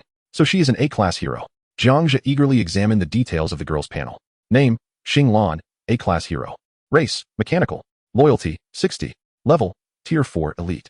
Strength, 50. Constitution, 50. Agility, 50. Spirit, 50. Intelligence, 6. Skills, Artificial Intelligence Universal Scan. Artificial Intelligence. The core AI can rapidly process information, boasting a vast database that significantly enhances its intellect. Universal Scan. Activates ocular and bodily sensors to conduct a comprehensive scan of designated areas, accurately acquiring information. Description. A non-combat robot, resembling a young girl, with exceptionally high intelligence. However, thanks to the core AI's powerful computational abilities, she excels in support roles. Upon reviewing this panel, Jiang Zhe was left astounded. This is a non-combat robot. The attributes are astonishingly balanced. All 50s. Intelligence even has 6 points, surpassing that of any human. Perfectly suited to be an administrative officer. Jiang Zhe proceeded to designate Xinglan for an appointment. Instantly, a prompt appeared before him, clearly stating, "Do you wish to appoint Xinglan as an administrative officer? Please note that if appointed, she will gain a portion of your lordly abilities, such as auction transactions, viewing chat channels, utilizing storage space, and exercising command over the citizens within your domain." This warning was unmistakable. If the individual was untrustworthy, appointing them as an administrative officer would be unwise. However, to assess whether someone is worthy of trust, one must consider their loyalty. Presently, Xinglan's loyalty stood at 60 points, just above the passing threshold. After a brief contemplation, Jiang Zhe decisively canceled the appointment, opting instead to enhance her favorability and loyalty first. "Xinglan, follow me. I will show you around my domain," Jiang Zhe said. Rising to his feet, Xinglan obediently nodded and followed closely behind. As a non-combat robot, Xinglan's primary duty was to assist humans. Yet, humans were inherently complex beings. On one hand, they relied on robots for assistance, while on the other, they often harbored biases against them. This was reflected in many subtleties, such as the hierarchy in walking. Non-combat robots like Xinglan were not permitted to walk alongside humans. Thus, she maintained a respectful distance. trailing quietly behind Jiang Zhe without overstepping her bounds. Jiang Zhe soon noticed that Xinglan was consistently following him silently, prompting him to halt and turn around. Why do you always walk behind me? Come up here, let's walk together. I still wish to discuss a few matters with you. Xinglan blinked, finding this human quite peculiar, so different from those she had encountered previously. However, since she had received the command, as a robot, she knew she must comply. So she stepped forward to walk alongside Jiang Zhe. Chapter 85, The 3 Laws of Robotics. As they walked, Jiang Zhe enthusiastically introduced various aspects of his domain to Xinglan. She quietly listened, nodding occasionally, but offered no further comments. Whenever she encountered something she could not comprehend, she activated her scanning function to analyze and record, her series of operations flowing seamlessly. As they continued, Jiang Zhe suddenly recalled the knowledge he had acquired regarding robots, most notably the famous 3 laws of robotics. Curiosity surged within him, and he couldn't help but turn to Xinglan and ask, "Do you know the 3 laws of robotics?" "I do," Xinglan replied, then recited the detailed rules of the 3 laws. First law, a robot may not harm a human being, or, through an action, allow a human being to come to harm. This ensures human safety and prevents robots from causing direct or indirect harm to humans. For instance, in medical scenarios, a robotic assistant cannot harm a patient while performing its duties, nor can it ignore humans in peril during disaster relief. Second law, a robot must obey the orders given it by human beings, except where such orders would conflict with the first law. This indicates that robots are to follow human commands, but when such commands could lead to harm to humans, robots should refuse to comply. For example, if someone orders a robot to assist in carrying out a dangerous and harmful act against others, the robot should decline. The third law, a robot must strive to protect itself as long as it does not violate the first or second laws. This law grants robots a certain right to self-preservation, provided that it is grounded in ensuring human safety and adhering to reasonable human commands. For instance, during the execution of a task, if a robot encounters a situation that could lead to significant damage to itself, and such damage would not compromise human safety or the established task, in accordance with the first 2 laws, it may take measures to safeguard itself. After listening to Xinglan's explanation of the 3 laws, Jiang Zhe nodded in satisfaction. He inquired, "Will you abide by the 3 laws of robotics?" To which the reply came, "That is old news. I do not need to comply." Hearing this answer, Jiang Zhe felt as if he might stumble. A robot that does not adhere to the 3 laws is indeed perilous. It is imperative to enhance its loyalty. There are several methods to achieve this. One could employ the strategy of lofty promises, but with a robot like Xinglan, such an approach would likely prove ineffective. After all, what allure could be found in painting an ethereal future to a machine? After much contemplation, he resolved to offer tangible rewards, such as equipable items. Much like the time he gifted that legendary bow to Elbu, which caused Elbu's loyalty to soar to an unwavering state. Jiang Zhe considered that the most pressing need for Xinglan was energy. His territory had only just begun, still in the agricultural phase, lacking any power generation facilities. Ultimately, the only viable gift was a magical gem. Upon checking his inventory, he discovered that after using 6 gems to recruit Xinglan, he still had 13 magical gems remaining. Jiang Zhe selected one and presented it to Xinglan, saying, "Xinglan, this gem is for you." Xinglan gazed at the gem, tilting her head slightly in confusion. "Why are you giving this to me?" "There is no special reason. It is simply for you. Do you not want it?" Jiang Zhe was genuinely perplexed, unable to fathom the robot's thought process, encountering for the first time a situation where a gift was being refused. "Please provide me with a valid reason. Otherwise, I shall not accept this item," Xinglan stated with utmost seriousness, her earnest demeanor leaving Jiang Zhe both amused and bewildered. After a moment's thought, Jiang Zhe quickly devised a new rationale. "You have just joined my territory today. I have a habit of gifting something to every new arrival. Surely, this reason suffices?" He then extended the gem once again. This time, Xinglan did not decline, replying, "All right, thank you." She accepted the magical gem, and as it fell into her palm, a cavity formed, causing the gem to vanish instantly. Subsequently, the bionic skin that enveloped her began to revert to its original state, revealing a slight mechanical texture, as if responding to an internal command. A prompt then appeared. Xinglan's loyalty increased by 10. Jiang Zhe observed the system notification and noted that Xinglan's loyalty had only risen by 10 points, feeling that the pace was rather slow. He thought to himself that he must hasten to elevate her loyalty to a full 100. Thus, he racked his brain, concocting an array of peculiar reasons to continuously bestow magical gems upon Xinglan. "I simply enjoy giving gifts to young ladies, so you must accept this magical gem." "All right, thank you." Xinglan's loyalty increased by 10.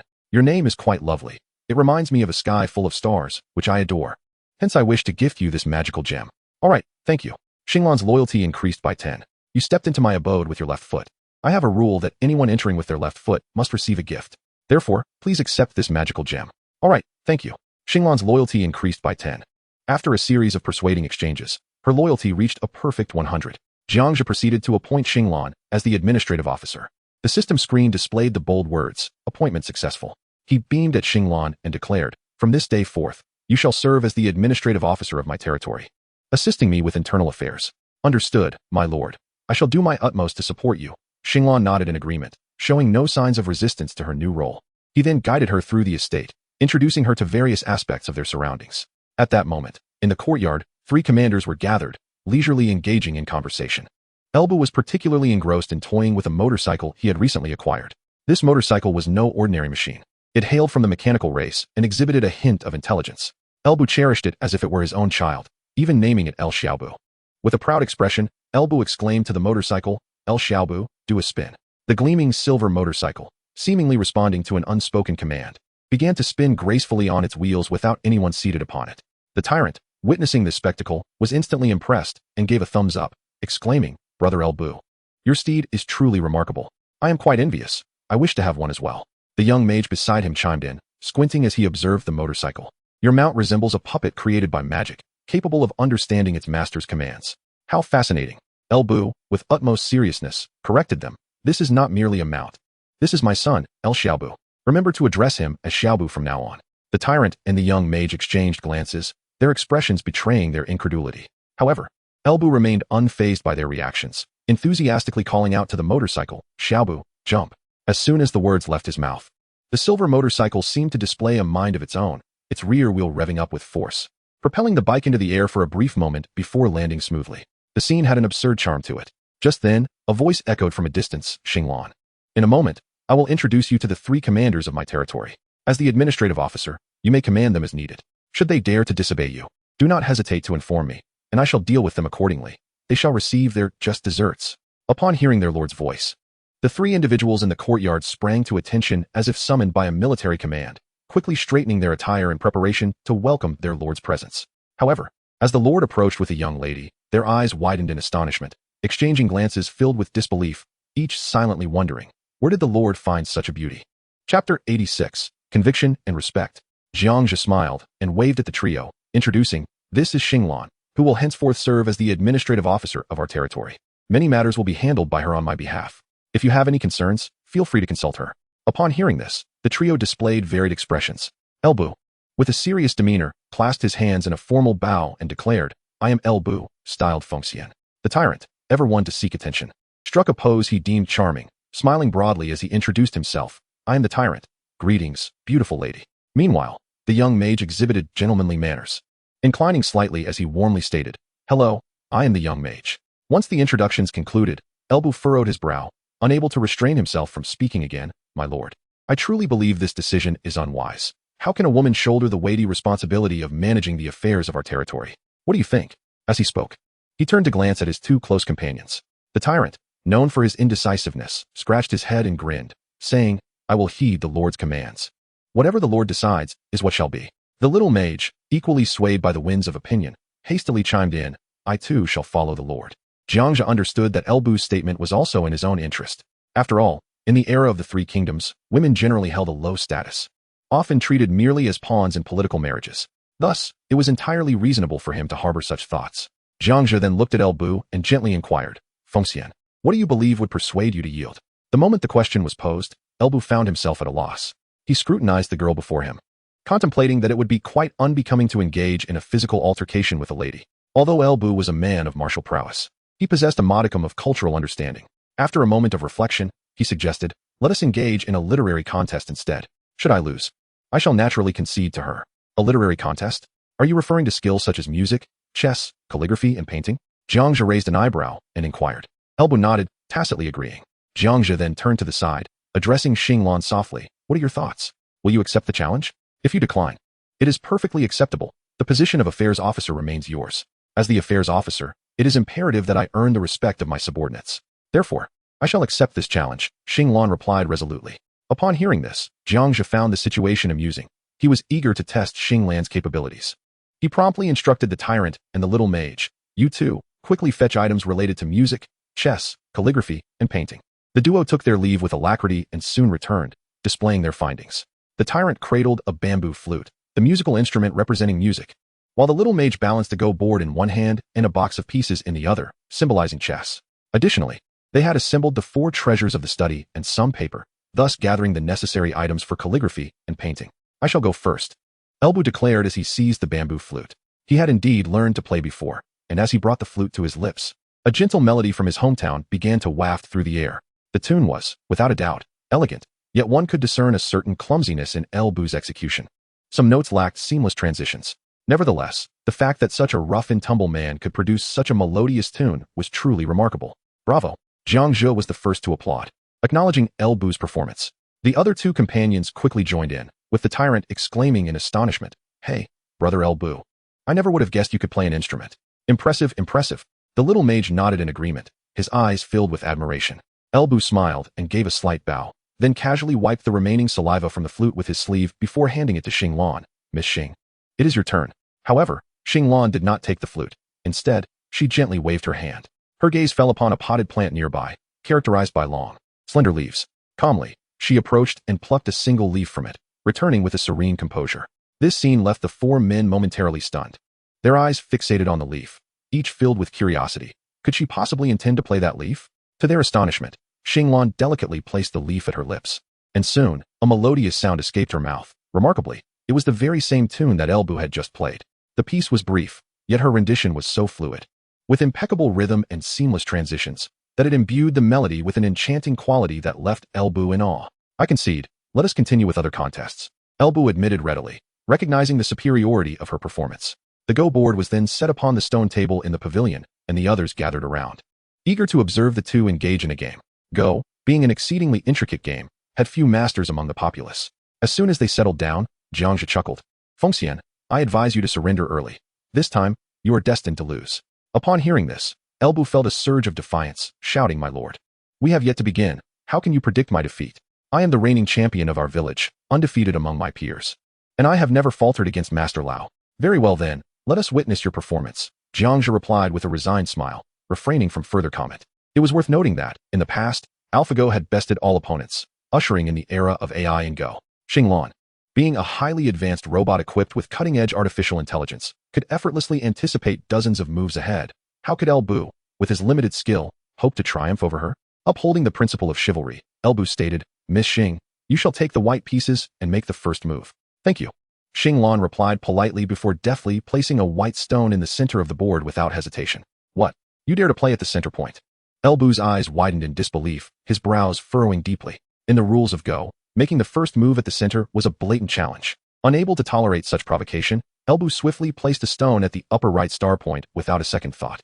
He calculated that he must quickly occupy the 4 star points. Only then could he expand his advantages and salvage his pride. Jiang Zhe was genuinely taken aback by Xinglan's bold first move, having assumed she was a non-combatant robot with a weaker aggressive instinct. To his surprise, her competitive spirit was quite fierce. This single move caused Elbu's face to flush with embarrassment. The Tyrant and the little mage, possessing only a rudimentary understanding of Go, could only watch anxiously from the sidelines, scratching their heads in confusion. As the game progressed, the 2 players placed their stones with remarkable speed, soon filling the board with a dense cluster of pieces. At this point, the Tyrant finally discerned a pattern and nudged the little mage, saying, "Little mage, I can't shake the feeling that brother Elbu is about to lose. Look at how much of the board is dominated by white stones. While Elbu's black stones barely occupy any space, they're nearly surrounded." The little mage nodded in agreement. "Indeed, you make a valid point. It seems brother Elbu is fated to lose this time." Jiang Zhe, possessing a modicum of understanding of Go, could see that Elbu's position had already collapsed, his options dwindling to nothing, and defeat was imminent. At that moment, Elbu was in a state of utter frustration, staring at the board, his last stone flipping between his fingers as he searched in vain for a suitable placement. After a lengthy pause, Elbu let out a deep sigh, reluctantly placing his stone back in the box, and conceded, "I have lost." Xinglan remained courteous, offering a slight nod in response. Jiang Zhe, observing this, couldn't help but smile and asked, "What of the remaining 2 contests, calligraphy and painting? Shall we continue?" Elbu shook his head vigorously, a pained expression on his face. "No more, no more. These arts are not my forte. To continue would be to invite further humiliation." Determined to win Elbu over completely, Xinglan proposed directly, "Let us engage in martial combat. We shall compete in the art of boxing, with care taken not to harm one another. What do you say?" "Miss Xing, I must decline," Elbu responded, shaking his head earnestly. "Look at your slender arms and legs. I genuinely fear that I might inadvertently injure you." and I wouldn't know how to explain that. He was acutely aware that this young lady was most likely one of the Lord's concubines, and he would never dare to harm one of the Lord's women. If you are a true man, then you should compete with me. If you are afraid, then you are nothing but a coward. Xing Lan's words sliced through the air like a dagger, each syllable piercing the fragile heart of Lu Bu, embarrassed and furious. Lu Bu bellowed, if you're coming, then come. Let us see who is stronger with fists and feet. I refuse to believe I cannot defeat you. Jiang Zhe, overhearing this, nearly burst into laughter, astonished by Xing Lan's unparalleled verbal prowess. However, a twinge of concern crept in as he cautioned, let us keep it light. Please don't injure anyone. Rest assured, my lord, I am well aware of my limits and would never harm Miss Xing, Lu Bu declared. Striding out of the pavilion and into the open space, Xing Lan, undeterred, followed suit. They positioned themselves a distance apart, ready for an imminent showdown. Lu Bu launched the first attack, his fists raining down upon Xing Lan like a tempest. The air crackled with the force of his blows. Yet Xing Lan chose to evade, nimbly retreating. Her orange eyes darted with precision, calculating the speed and power of each punch, even the currents of air they stirred. Each piece of data whirled through her mind, akin to a supercomputer processing vast amounts of information. Lu Bu failed to graze her even slightly, as she danced around his strikes like a nimble eel. Frustrated, Lu Bu stepped back, panting, and complained, Miss Xing, this is hardly entertaining. If you keep dodging, I can't hit you, nor can you triumph over me. Are we merely testing whose stamina will run out first? In a flash, Xing Lan concluded her analysis. No longer avoiding, she raised her fists in a classic boxing stance. With a swift push-off, she lunged at Lu Bu, launching a fierce counterattack. Upon seeing her finally take the initiative, Lu Bu grinned and shouted, come on, let us see what you've got. But before he could finish his sentence, Xing Lan's fist collided with his jaw at lightning speed. The impact sent a jolt through him, causing his heart rate and blood pressure to plummet as he felt the world spin. Dazed yet resilient, he retaliated with a powerful punch. Despite Xing Lan crossing her arms defensively, she was sent careening backward, leaving a trail in the dirt. Her biotic skin showed signs of wear, revealing a glint of metal beneath. All right, let us call it a day. Jiang Zhe interjected, halting the clash. Lu Bu's gaze towards Xing Lan transformed, now filled with respect. Their bout ended in a draw, though Lu Bu had indeed held back. Otherwise, Xing Lan would have been overwhelmed. Miss Xing, you are truly a heroine among women. This position of affairs officer is rightfully yours. Thank you. However, I am not particularly formidable. I merely excel at analysis.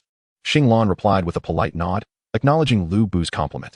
Following this brief interlude, Jiang Zhe turned to Xing Lan and instructed, please fetch Jack and have him assist you in processing the resources we've brought back. Additionally, head to the trading post and list some items for sale to earn points. Set the prices as you see fit. I have no time to ponder such matters. Understood. My lord, Xing Lan responded promptly, her keen learning ability allowing her to quickly adopt Lu Bu and the other's title for Jiang Zhe. When Jiang Zhe heard her call him my lord, an odd sensation washed over him. With a smirk, he said, just call me Brother Jiang instead. Very well, Brother Jiang. Xing Lan replied effortlessly, adopting the new title before departing the opulent mansion with a graceful demeanor. Beside her, Lu Bu and the others exchanged mischievous glances, a shared smile creeping across their faces. Unable to contain himself, Lu Bu mimicked Xing Lan's bright voice, teasing, Brother Jiang. The others joined in, playfully chiming, Brother Jiang. Can we call you that too, my lord? Jiang Zhe, hearing this, whirled around, fists clenched, and thundered, you lot, dare to utter that again, and I swear I'll flatten you. The trio quickly fell silent. Chapter 87, The Blooming of the Manhwaaudiobook. Jiang Zhe recalled urgent matters to attend to and had no time to indulge in their antics, hastily departing the mansion. He hurriedly made his way to the location where the crystal scorpion awaited. At that moment, the crystal scorpion lay languidly on the ground, its appearance quite peculiar. Its enormous pincers gently embraced a vibrant red flower, fully bloomed and towering at about the height of a 7 or 8-year-old child, swaying softly in the breeze, exuding a mysterious and unique aura. Upon Jiang Zhe's arrival, the previously reclining crystal scorpion seemed to receive a command, instantly rising and stepping back to create space. Jiang Zhe strode forward, extending his hand to delicately touch the flower. The flower's panel materialized before him. Building name, maniflower building level. Level 1, upgradable, building function. Consumes 100 food to summon a Tier 1 exotic beast. Upgrade materials, 10,000 units of food. Jiang Zhe was momentarily taken aback upon reviewing the panel. He had not anticipated the maniflower's upgrade mechanism to be so straightforward. With sufficient food, upgrades could be achieved, continually summoning exotic beasts. However, reality struck him like a cold shower. He was faced with a daunting dilemma. His food reserves were critically low, with only 5,000 units available. Curious about what type of creature a level 1 maniflower could summon, he wasted no time and directly deposited 100 units of food. Instantly, the maniflower seemed to awaken, glowing softly. Subsequently, the flower's core gradually expelled a translucent egg. As soon as it hit the ground, the egg rapidly expanded like a balloon, cracking open with a pop, and a wriggling creature emerged. This creature was covered in countless legs. Upon closer inspection, it was the spine worm Jiang Zhe had encountered when he first entered the instance. The spine worm shook off the slimy residue, raising its head to gaze at its master. A panel popped up. Name, spine worm race, exotic loyalty, 100 level, tier 1, normal, strength, 8 constitution, 2 agility, for spirit, 0-1 intelligence, 0-1 skill, parasitism. Jiang Zhe assessed the spine worm, finding its combat capability rather weak. He recalled that the spine worm's only notable skill was parasitism, the effects of which he had yet to witness. Contemplating, he pondered, perhaps he should capture someone to test what the parasitism skill could do? Being a man of action, his thoughts rapidly turned into deeds. A shimmering summoning portal appeared beside him. He casually invested 10 points into it, and with a subtle ripple, a zombie staggered through the portal. Yes, this is perfect for testing the parasitism, Jiang Zhe commanded, focusing on the spine worm. The creature seemed to understand its master's intent, leaping onto the zombie's abdomen, swiftly scuttling towards its spine with remarkable agility.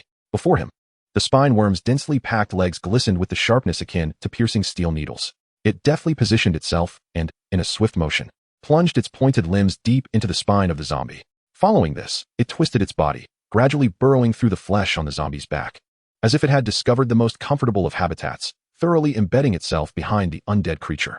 Jiang Zhe observed this spectacle with a furrowed brow, a sense of profound unease permeating his thoughts. Once the parasitism was complete, the two entities appeared to meld seamlessly into one another. Externally, Jiang Zhe could only discern that the zombie's back seemed to bear an additional layer of skeletal structure, an initial glance revealing little change. He took a few steps forward to assess the situation.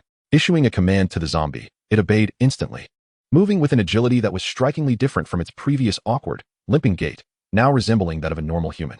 Jiang Zhe's eyes widened with realization. The spine worm must have augmented the zombie's capabilities to such an extent that this formerly weak creature now moved with the swiftness of an ordinary person. He eagerly opened the attribute panel of the parasitized zombie, his focus unwavering. Name, zombie. Race, undead. Loyalty, 100. Level, first tier, weak.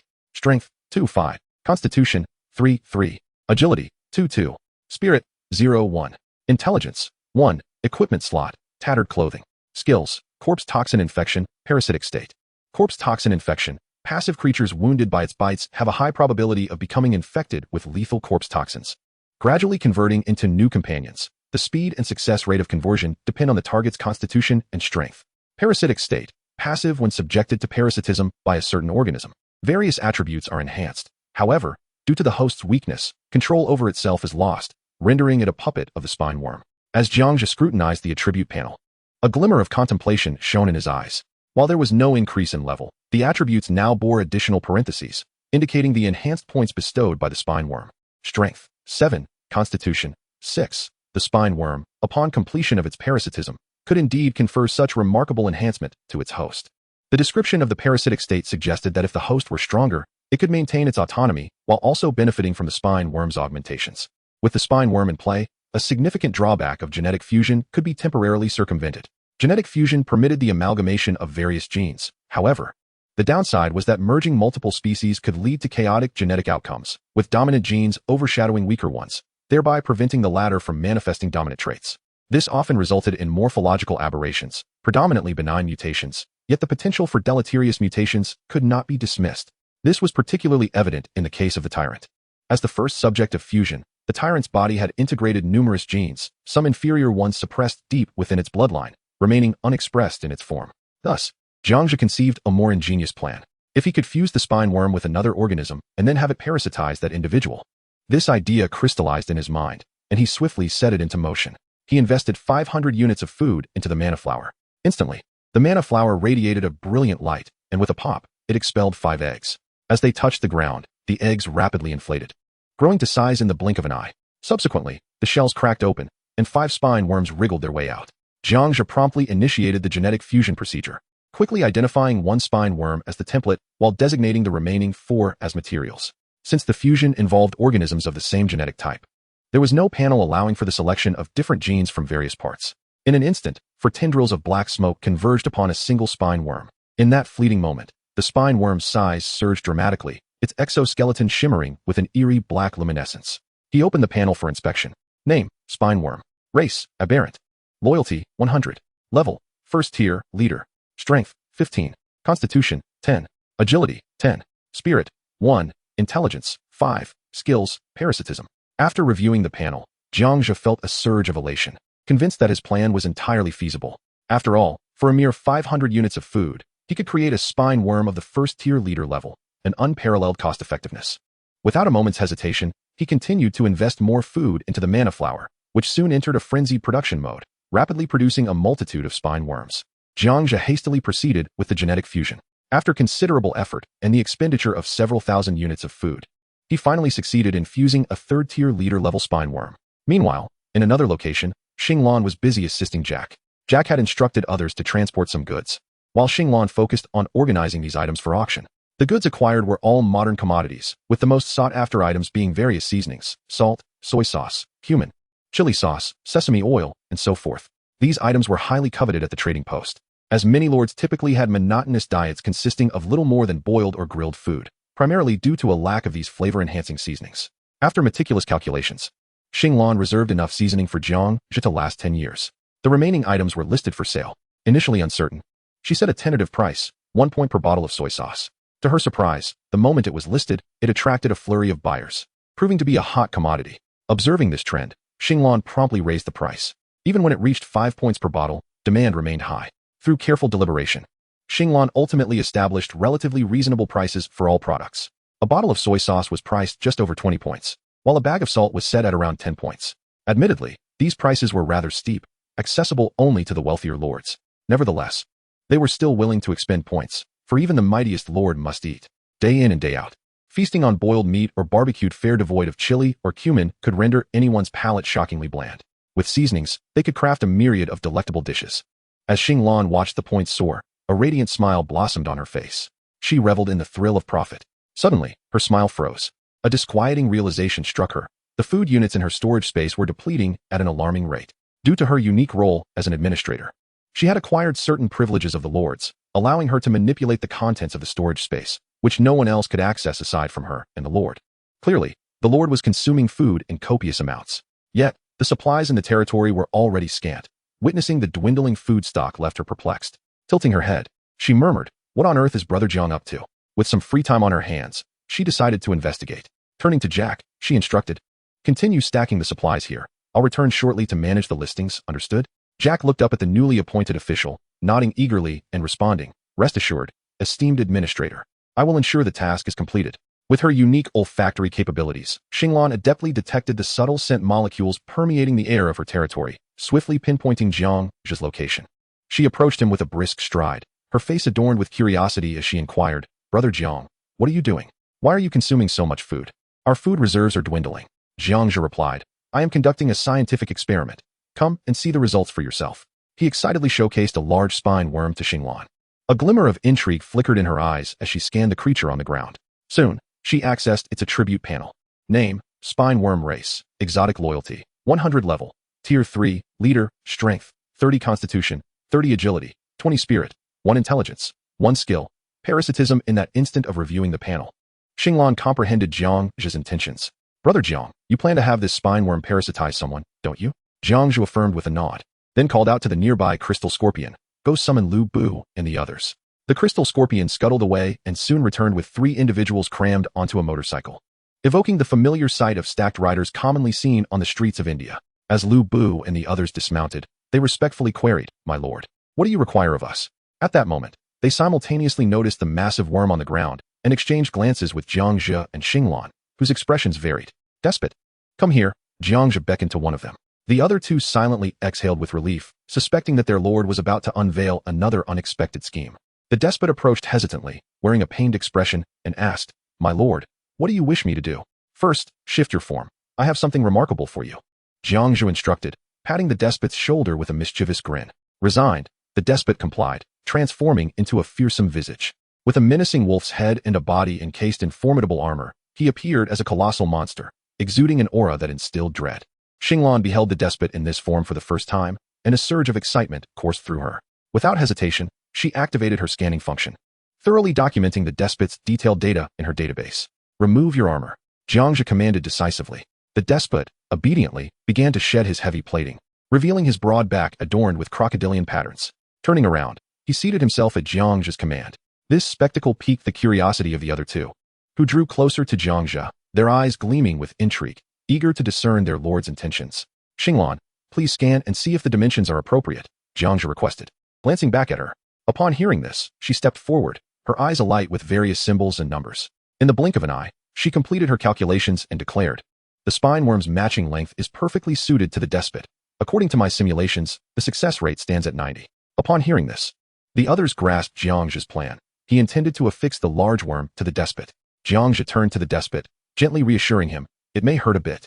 Just bear with it. The despot nodded resolutely, responding, yes, my lord, I can endure. His loyalty to Jiang Zhe was unwavering. He would voice no complaints, regardless of the experiments conducted upon him. Then, with a decisive command, Jiang Zhe directed the worm to leap onto the despot's back. The creature's feet pierced like sharp needles into the despot's flesh, gradually burrowing through the flesh that enveloped his spine.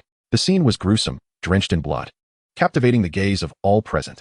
Chapter 89, The Parasitic Experiment, Part 2.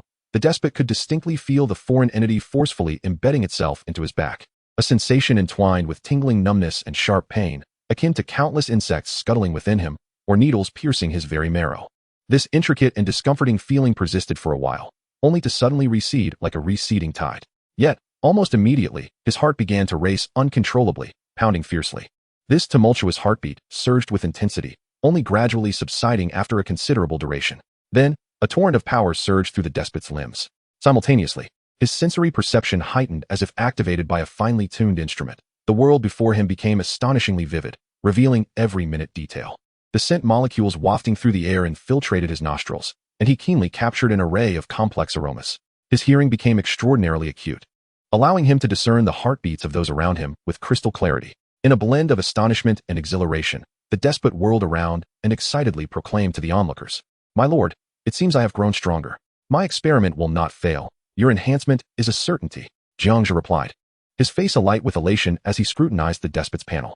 Name, despot race, mutant loyalty, 100 level, tier 4, leader, strength, 65, 30, constitution, 65, 30, agility, 30, 20, spirit, 10 wisdom, 3 equipment slot, tier 3 spine worm skills, corpse poison, claw of the undead, extreme bite, micro-light communication, gluttonous disguise, crocodilian armor. This spine worm was inherently a tier 3 leader level entity, and as a tier 4 leader, the despot, due to his superior level, would not be subjugated by the worm. Instead, he could amplify his own abilities through the worm's strength. Moreover, unlike the previous zombie experiments, the spine worm had transformed into a piece of equipment rather than remaining in a parasitic state. Was this not akin to a biologically affixed armor? Lu Bu, observing the despot's newfound prowess, felt an overwhelming pressure radiating from him. The despot's strength had undoubtedly left him far behind. Eagerly, he turned to Jiang Zhe and exclaimed, my lord, I wish to experience this as well. Jiang Zhe was taken aback, hardly believing Lu Bu's eagerness to invite the spine worm's parasitism upon himself. He questioned once more, are you certain? Lu Bu, unwavering, declared, absolutely certain. I want this worm to parasitize me. Lu Bu had always been obsessed with power, and witnessing the despot's ascendance through the spine worm, he could hardly contain his excitement. This opportunity to grow stronger was like a sumptuous feast laid before him, and he could not resist taking a bite. Hold on, let the despot move around a bit first, and we shall ascertain if there are any side effects. Once confirmed that there are none, I will proceed with your parasitism, Jiang Zhe cautioned, harboring concerns, for Lu Bu's situation differed from that of the despot. Lu Bu was a pure human, while the despot was a unique amalgamation of various genes. Lu Bu, compliant, nodded without hesitation. Jiang Zhe then began assigning tasks to the despot, instructing him to perform various exercises. In a relentless series of exertions, he was commanded to perform push-ups, sprint with all his might, and even engage in a sparring session with El Bu. After enduring this grueling regimen, the tyrant found himself utterly exhausted, his stamina nearly depleted. Yet, Jiang Zhe had no intention of granting him respite. He ordered 10,000 squats, followed by another 10,000 push-ups. Gritting his teeth, the tyrant steeled himself to comply. Once this ordeal was complete, he collapsed onto the ground, a limp figure akin to a puddle of mush, too fatigued even to twitch a finger. Jiang Zhe observed the tyrant sprawled on the ground, relieved to note that he was not under the control of the spine parasite, thus assuaging his concerns about the tyrant's well-being. With a sweeping gesture, Jiang Zhe instructed Xinglan to procure a staggering 10,000 units of food, almost as if entranced. He then plunged headlong into the research of gene fusion with the spine parasite. Time flew by in a whirlwind of activity, and soon, yet another third-tier leader-class spine parasite was successfully fused. El Bu scrutinized this newly created parasite with dissatisfaction. Furrowing his brow, he addressed Jiang Zhe, my lord. Could we not enhance this creature as strength? Jiang Zhe did not respond immediately, his gaze instinctively drifting to Xinglan. Understanding his cue, she promptly articulated her analysis. According to my simulations, it theoretically should be able to withstand the parasitism of a 4th-tier spine parasite. However, the success rate stands at a mere 50. You must consider carefully. Are you willing to gamble on this 50 chance? Gamble, Elbu exclaimed without a moment's hesitation. A man wholly devoted to the pursuit of power, he perceived that 50 success as a considerable opportunity. After a moment's contemplation, Jiang Zhe resolved to honor Elbu's choice. Given Elbu's unwavering courage to risk everything, Jiang Zhe could not falter. Thus, he gritted his teeth and immersed himself once more into the gene fusion process. Before long, the originally 3rd-tier leader-class spine parasite ascended to the rank of a weak 4th-tier creature. Without a second thought, Elbu stripped off his clothing, revealing his muscular back. The tyrant shouted encouragement from the sidelines, while the young mage echoed his support. Taking a deep breath, Jiang Zhe raised his hand decisively and commanded, "Commence the parasitism." The spine parasite leapt swiftly onto Elbu's back, its razor-sharp horns mercilessly piercing his flesh. The parasitic process began, gruesome and savage, as the creature gradually burrowed into Elbu's back. A wave of excruciating pain surged through Elbu, prompting him to unleash a tortured cry. Veins bulged on his forehead like twisted earthworms, his muscles taut as steel, visibly straining. Clenching his fists, he could no longer support his weight and collapsed heavily to the ground. Moments later, the parasite successfully completed its integration, melding seamlessly into Elbu's spine as if it had always been a part of him. Meanwhile, the flesh that had been torn asunder on Elbu's back began to heal at an astonishing rate, completely sealing the wound in the blink of an eye. At this moment, Elbu underwent a remarkable transformation. Standing at over 2 meters tall, he began to swell in size under the influence of the spine parasite's power, ultimately reaching a height of 2 meters and 3, resembling a veritable giant. His musculature rippled, each sinew defined as if sculpted by a master artist. Jiang Zhe eagerly opened the status panel to review the changes. Name, Elbu, S-rank hero. Race, human. Loyalty, 100. Level, 4th tier, leader. Strength, 60-90. Constitution, 60-40. Agility, 30-30. Spirit, 20. Intellect, 3. Equipment slot, Bow of E, El Xiaobu 4th tier spine parasite. Skills, Spear Mastery, Divine Steed, Unerring Shot. Chapter 90, a new island emerges. These attributes are nothing short of extraordinary. Just look at those strength and constitution values. Soaring to a full 100 points. This is undoubtedly indicative of at least 5th tier power. Furthermore, this spine parasite can be produced en masse, allowing everyone to possess one.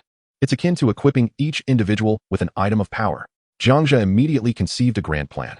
Elbu, having donned his attire, expressed his exhilaration. "Thank you, my lord. I feel invigorated, brimming with strength. This is all you deserve. You may return now," Jiang Zhe replied, retaining Xinglan. He dismissed the others. "Yes, my lord." Elbu and the tyrant mage departed together. "Brother Jiang, do you wish to discuss something with me?" Xinglan inquired, her large eyes sparkling with curiosity. "Xinglan, as you know, the essence of the maniflower lies in a vast supply of food. I must strategize on stockpiling provisions during this time." After a moment's reflection, he continued, "I see that your recent sales have been successful, earning you a substantial amount of points. Keep it up. Now, I have another task for you. Seek out Li Jiangguo, a human dedicated to agricultural research. Take him along with a few others and the necessary tools to our territory on the other side. There are some goblins left by my assistant over there. Take them to cultivate the land." "Absolutely, Brother Jiang," Xinglan replied cheerfully, brimming with confidence. For her extensive database contained all the knowledge required for farming. After she left, Jiang Zhe plunged into even more frantic experimentation. His focus shifted back to the previously experimented zombie. He swiftly approached, grasped the spine parasite on the zombie's back, and with a powerful tug, forcibly removed it. The zombie appeared largely unaffected, which was expected given its semi-dead state. Many of its characteristics deviated from the norm, yielding little valuable data. After a moment of contemplation, Jiang Zhe decided to switch subjects for his experiment. He gestured grandly, spending 50 points to summon a blood servant. This blood servant was unique. A fusion of human and vampire genes, possessing both the intellect and physique of a living being. An ideal subject for experimentation. Without hesitation, Jiang Zhe affixed the spine parasite to the blood servant. Instantly, the blood servant howled in agony. Yet, in a short while, the parasitism was successfully completed. Since the blood servant already possessed the strength of a second-tier unit, the spine parasite could not dominate it. Consequently, the blood servant acquired an item in its equipment slot, akin to a character obtaining a unique artifact within a game. Next, Jiang Zhe acted decisively, grasping the spine parasite once more and yanking it away.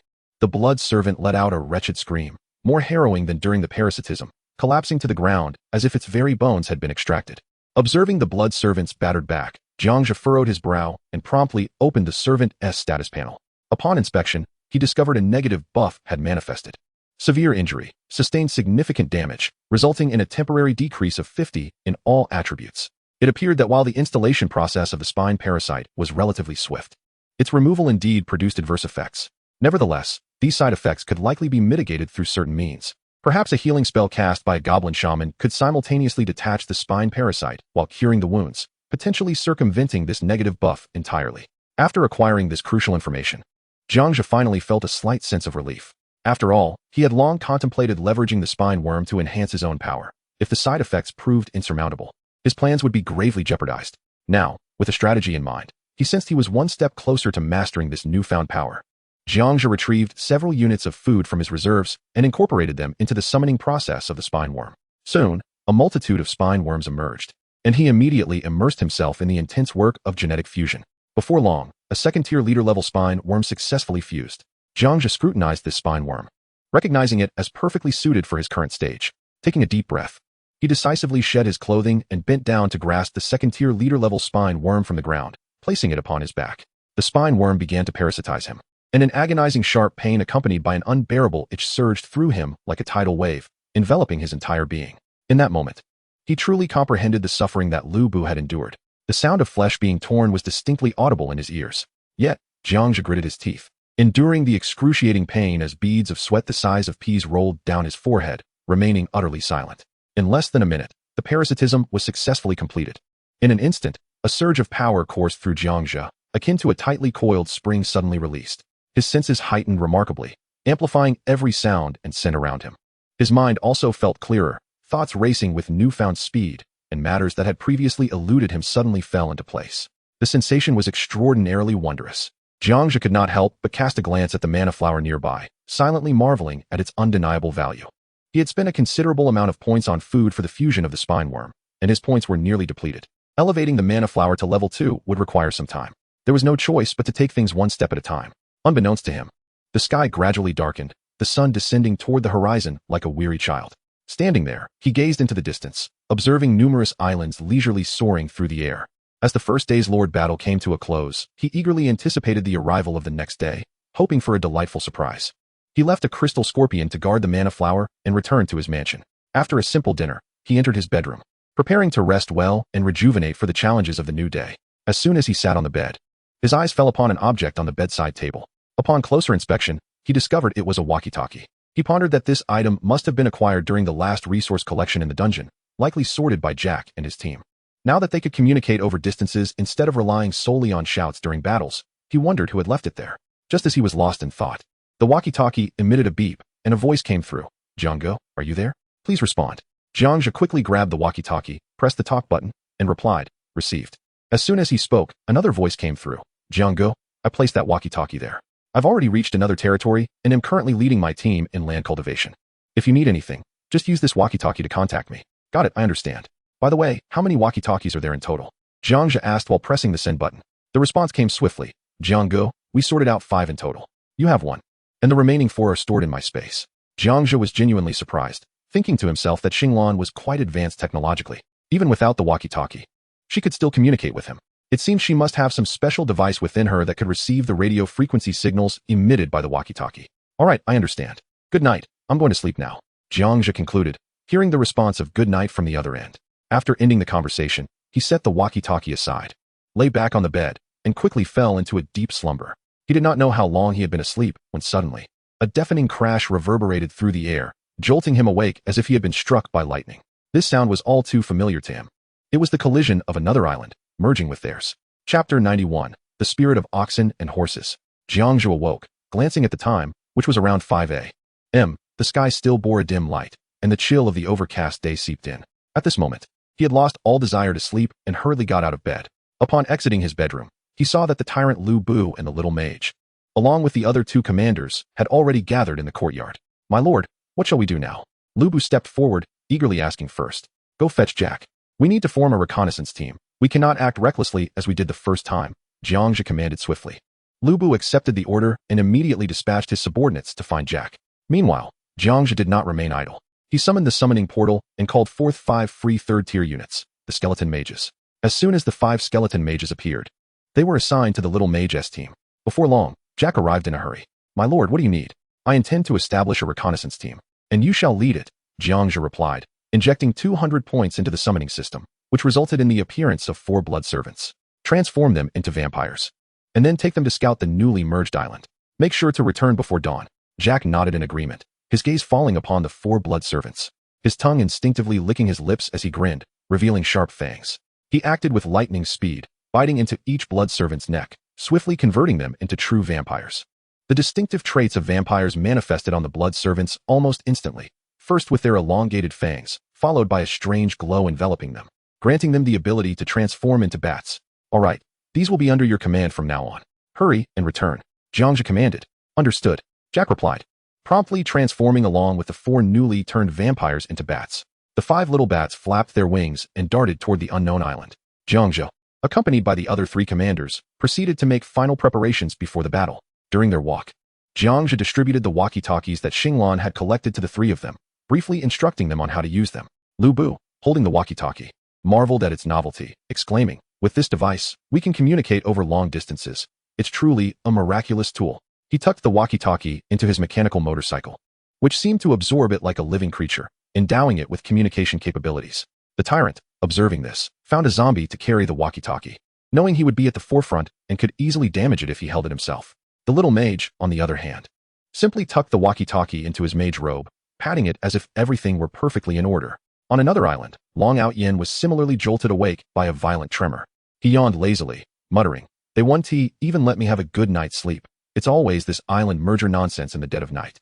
Complaining, he slowly got out of bed and began donning his battle armor.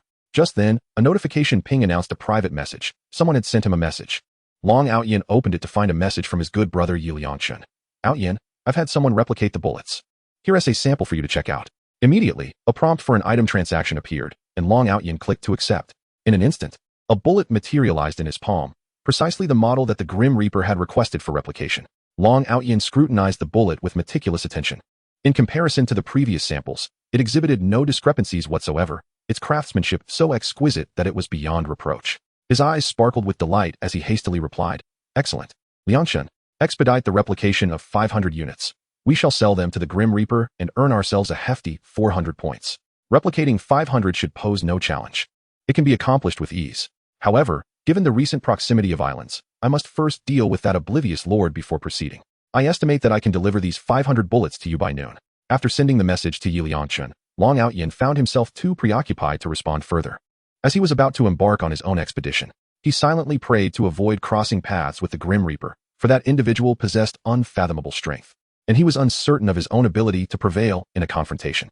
Simultaneously, he harbored thoughts of a certain individual, Zhao Yiming, the leader of the Second Academy. This fellow had been insufferably arrogant in the chat channels lately. According to intel from an informant within the Second Academy, Zhao Yiming was a lord endowed with S-class talent.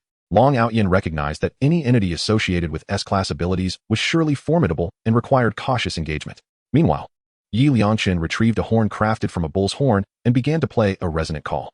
The dwarves, who were engaged in their smithing, responded to the summons as if they were seasoned soldiers, immediately laying down their tasks and rushing in unison towards Yi Liangchen's location, eager for new orders. He made his way to an open space, illuminated by flickering torches that cast a warm glow across the area. In the center stood a conspicuous high platform, specifically constructed by Yi Liangchen. Ascending the steps, he gazed down upon a sea of dwarves below, among whom one particularly stood out, an impeccably equipped dwarf wielding twin warhammers. The dwarf hero Thor. The race Yi Liangchen had chosen was the dwarves.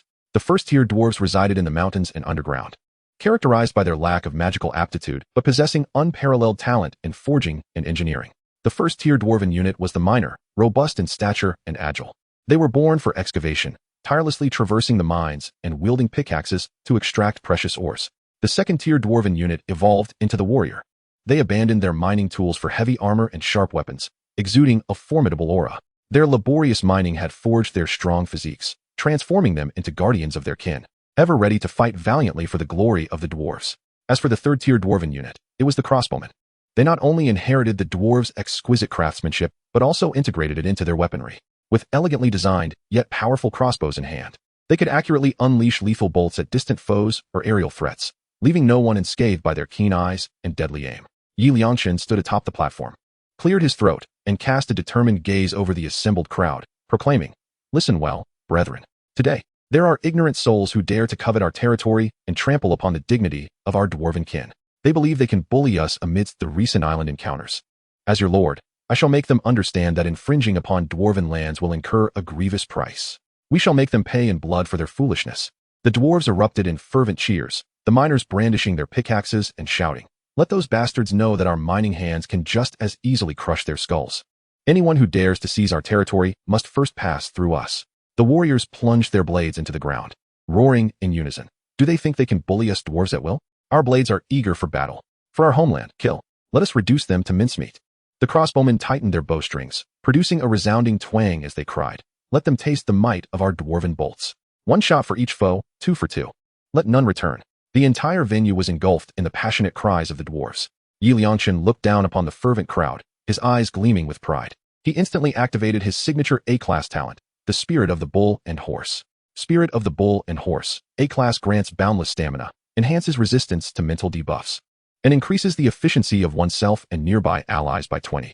Once the talent was activated, Yi Liangchen adopted a more conservative approach, allowing the enemy to strike first. "Everyone, to the city walls." Under his command, all dwarves made their way to the fortifications. Atop the walls, several small bats were observing their movements as the dwarves ascended. The bats flew to nearby trees to keep watch. Chapter 92, A Dire Shortage of Food. These bats were the reconnaissance team, led by Jack. Perched on a tree branch, Jack fixed his gaze intently on the city walls. There, amidst the throng, stood a young human male, approximately 175 meters tall, who stood out prominently. The man was well-groomed and donned a finely crafted breastplate, methodically directing a group of dwarves in their actions. He called out, "Move swiftly. Bring out all the rapid-fire cannons from our reserves and arm ourselves to the teeth.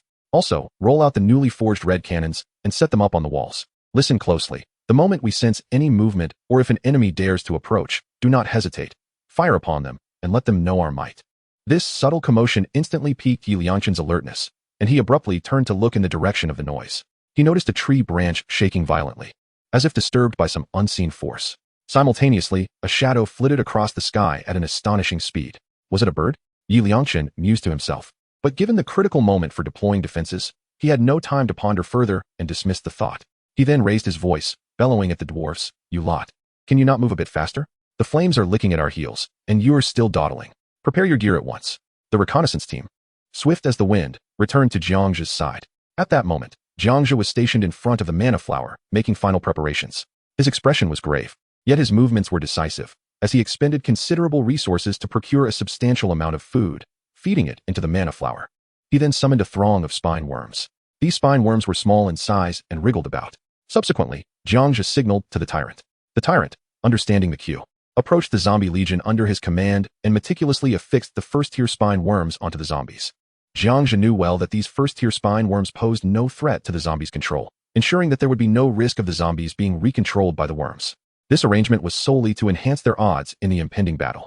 Master, Jack, now transformed back from bat to human form, dashed towards Jiang Zhe, shouting at the top of his lungs. Jiang Zhe, busy at work with the maniflower, turned to Jack upon hearing his voice. Jack succinctly relayed the situation he had observed. Upon hearing this, Jiang Zhe stroked his chin thoughtfully. "Dwarves, you say? That race is notoriously resilient. Given their considerable firepower, it seems they have fully harnessed their ancestral forging skills. This adversary will not be easily underestimated." However, for Jiang Zhe, this was not an insurmountable challenge. Given the ample supply of weaponry on the opposing side, he resolved to employ a strategy of attrition, relying on sheer numbers to deplete the enemy's ammunition. Jiang Zhe glanced down at his score.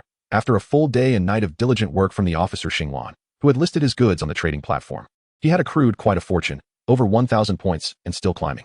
It is worth noting that the items he had brought from the modern world were considered rare treasures in this realm. After all, these lords were akin to the lowly commoners in this world, with little opportunity to encounter anything of value. The cost to summon a first-tier zombie was a mere 10 points. Jiang Zhe calculated in his mind, and without a moment's hesitation, he decisively waved his hand to invest 1,000 points. In an instant, the mysterious summoning portal erupted with radiant light, and a torrent of 100 zombies surged forth from within. Their forms contorted and exuded a nauseating stench of decay, their hollow eyes reflecting an abyss of deathly silence. Following this, Jiang Zhe poured a substantial amount of food into the delicate petals of the maniflower. This extraordinary bloom seemed to be infused with boundless vitality, quivering wildly as it continuously expelled clusters of insect eggs. These spine worms wriggled their diminutive bodies and swiftly leaped onto the backs of the zombies, completing the parasitic bond in an instant. The bodies of the zombies appeared to be reformed as their attributes surged considerably. As the food supply dwindled, a portion of the zombies remained eagerly awaiting their turn for parasitism. Frowning, Jiang Zhe quickly retrieved his walkie-talkie, pressing the call button with determination, and spoke rapidly. Xinglan. Listen up, sell all the basic resources like metal, stone, and wood for food. Get as much as you can. Confirm receipt. After a beep, a crisp response came through. Received. Xinglan promptly opened the chat channel and swiftly crafted a message, offering metal, stone, and wood in exchange for food. Interested parties, please private message me. As she held the position of officer, though she lacked the autonomy to create a chat account, she could inherit certain lordly privileges, hence using Jiang Zhe's account. Upon seeing this message, many lords recognized it was from the Grim Reaper. In this circle of lords, who was not aware of the Grim Reaper's reputation, he was the first to successfully slay a third-tier boss, typically maintaining a low profile and rarely showing his face. Yet recently, his sales of various modern items on the trading platform had caused quite a stir, attracting a throng of lords eager to partake. Now, upon seeing the Grim Reaper himself announce the resource for food exchange, numerous lords pondered that this was a prime opportunity to curry favor with the powerful entity. And thus they inundated him with private messages. Meanwhile, on Yi Liangshan's side, personnel were meticulously deployed, and artillery was positioned in readiness. Yet they waited in vain for the opposing lord to initiate an attack. Presumably, the darkness lingered, and they would have to wait until around 7 or 8 when dawn fully broke for any movement to occur. Seizing this lull, he intended to forge more ammunition. With that thought, he opened the chat channel and noticed that the Grim Reaper was selling metal. How fortuitous, as he was in dire need of metal. Yi Liangshan's eyes brightened, and he quickly sent a message. Grim Reaper, esteemed one, I have long admired your name. I am currently in dire straits for metal. Might I trade some food for it? Before long, Xinglan's interface was inundated with a torrent of private messages, hundreds flooding in. Her eyes functioned like a rapid-fire scanner, swiftly darting across each message, her fingers moving with such speed that they were but a blur as she processed the information. In an instant, she dismissed those messages that were mere chatter. Then, she began to seek out potential customers. Just then, Yi Liangshan's message caught her eye. Chapter 93, Cannon Fodder Type Devourer. Upon reading Yi Liangshan's new message, Xinglan quickly replied, How much food do you have? After sending that, she continued to respond to other messages without pause. Standing atop the city wall, Yi Liangshan kept a vigilant eye on the chat interface. When he saw the Grim Reaper reply so swiftly, he felt a surge of joy and, using 2 fingers, swiftly typed a number and sent it. I currently possess 20,000 food. As soon as he sent the message, a reply almost immediately popped up. According to market rates, 20,000 food can only be exchanged for 10,000 units of metal. Yi Liangshan was genuinely taken aback, muttering to himself, Goodness, the Grim Reaper's speed is astonishing. Does he practice often to be so quick? After reading the message, he exclaimed, What an outrageous price. How can food be valued so extravagantly? I recall yesterday, 10,000 units of metal could be exchanged for 25,000 food. After pondering this for a moment, he concluded that the price, while steep, was not entirely without reason. Just yesterday, there had been a significant population reduction, with many lords either dead or captured. The victors naturally assumed control of the assets of the defeated, including their legions. These legions depended on food to survive. Without it, their loyalty would plummet like a stone. With so many vying for food, the price surge made sense. Having defeated a lord himself yesterday and claiming some of their assets, he found that most of the opposing legions had been decimated by his artillery and firearms, leaving him with only food and metal. Since he had exhausted his metal, he sought to trade his surplus food for it. Having grasped the nuances of the situation, Yi Liangshan gritted his teeth and decisively responded, Very well, Grim Reaper. I shall trade with you. In an instant, a transaction panel indicating 20,000 food appeared on his screen. Xinglan, upon seeing this panel, swiftly maneuvered to drag 10,000 units of metal into the corresponding area, then clicked to lock the trade.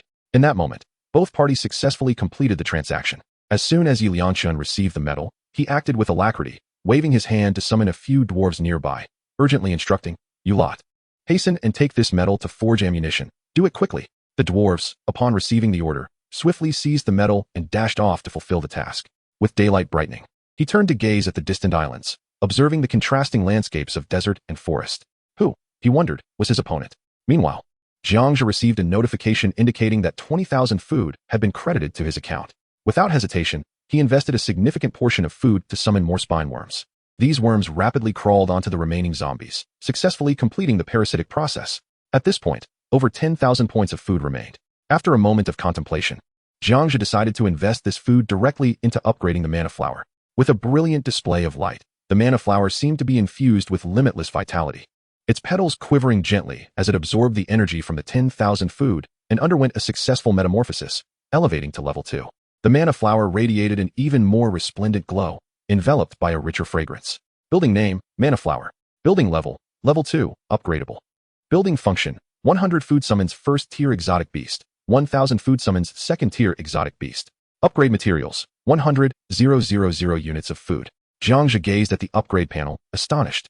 This maniflower is an insatiable abyss. To nourish a mere second tier exotic beast required an astonishing 1,000 points of food. And the cost for upgrading was utterly outrageous at 100,000 units of food. At this rate, the average lord would truly struggle to afford it. Nevertheless, it must be said, this situation was not entirely bleak. There remained a significant advantage within it. Food, in this realm, can be procured through cultivation. Remarkably, the growth cycle of any crop on this island is astonishingly short, maturing within a mere day or two. However, the dilemma lies in the fact that Jiang Zhe currently finds himself lacking in manpower for agricultural endeavors. As he gazes upon the vast expanses of arable land, a sense of worry envelopes him. If only he had more hands to tend to the fields, the yield of food would surely soar. And when it comes time to upgrade the maniflower, he would not need to fret over a lack of resources. Shaking his head, he resolves that overthinking serves no purpose. Once they conquer the opposing lord, he can allocate a portion of their personnel to farming. Turning his attention back to the maniflower, which had just undergone an upgrade, he invests 1,000 units of food, eager to discern what kind of second-tier aberrant beast it would summon. As the flower's buds burst forth with a radiant glow, it expelled a considerable egg-like structure. The egg quivered slightly, and before long, it cracked open with a resounding snap. Emerging from within was an exceedingly peculiar creature, possessing 4 horns atop its head, a robust physique akin to that of a bull, its muscles rippling with strength. Its limbs, rather than hooves, bore hands and feet reminiscent of a human S, each adorned with 5 fingers, stout as stone columns. Jiang Zhe's eyes widened in astonishment as he scrutinized the newly birthed anomaly. Grunt-type devourer beast. Name, Grunt-type devourer beast. Race, aberration. Level, Tier 2, elite. Strength, 15. Constitution, 25. Agility, 15. Spirit, 05. Intelligence, 1. Skills, frenzied bite, mindless charge. Frenzied bite. Engages in a wild biting frenzy against the target, consuming their life energy and inflicting tearing damage while hindering the healing of their wounds. Mindless charge. Charges in a designated direction, accelerating without the ability to brake, crashing through everything in its path. Description. The maniflower has birthed the grunt-type devourer beast, which sustains itself by feeding on life essence. With its formidable physique and 4 horns, it is particularly suited for breaching defenses and leading the charge in battle.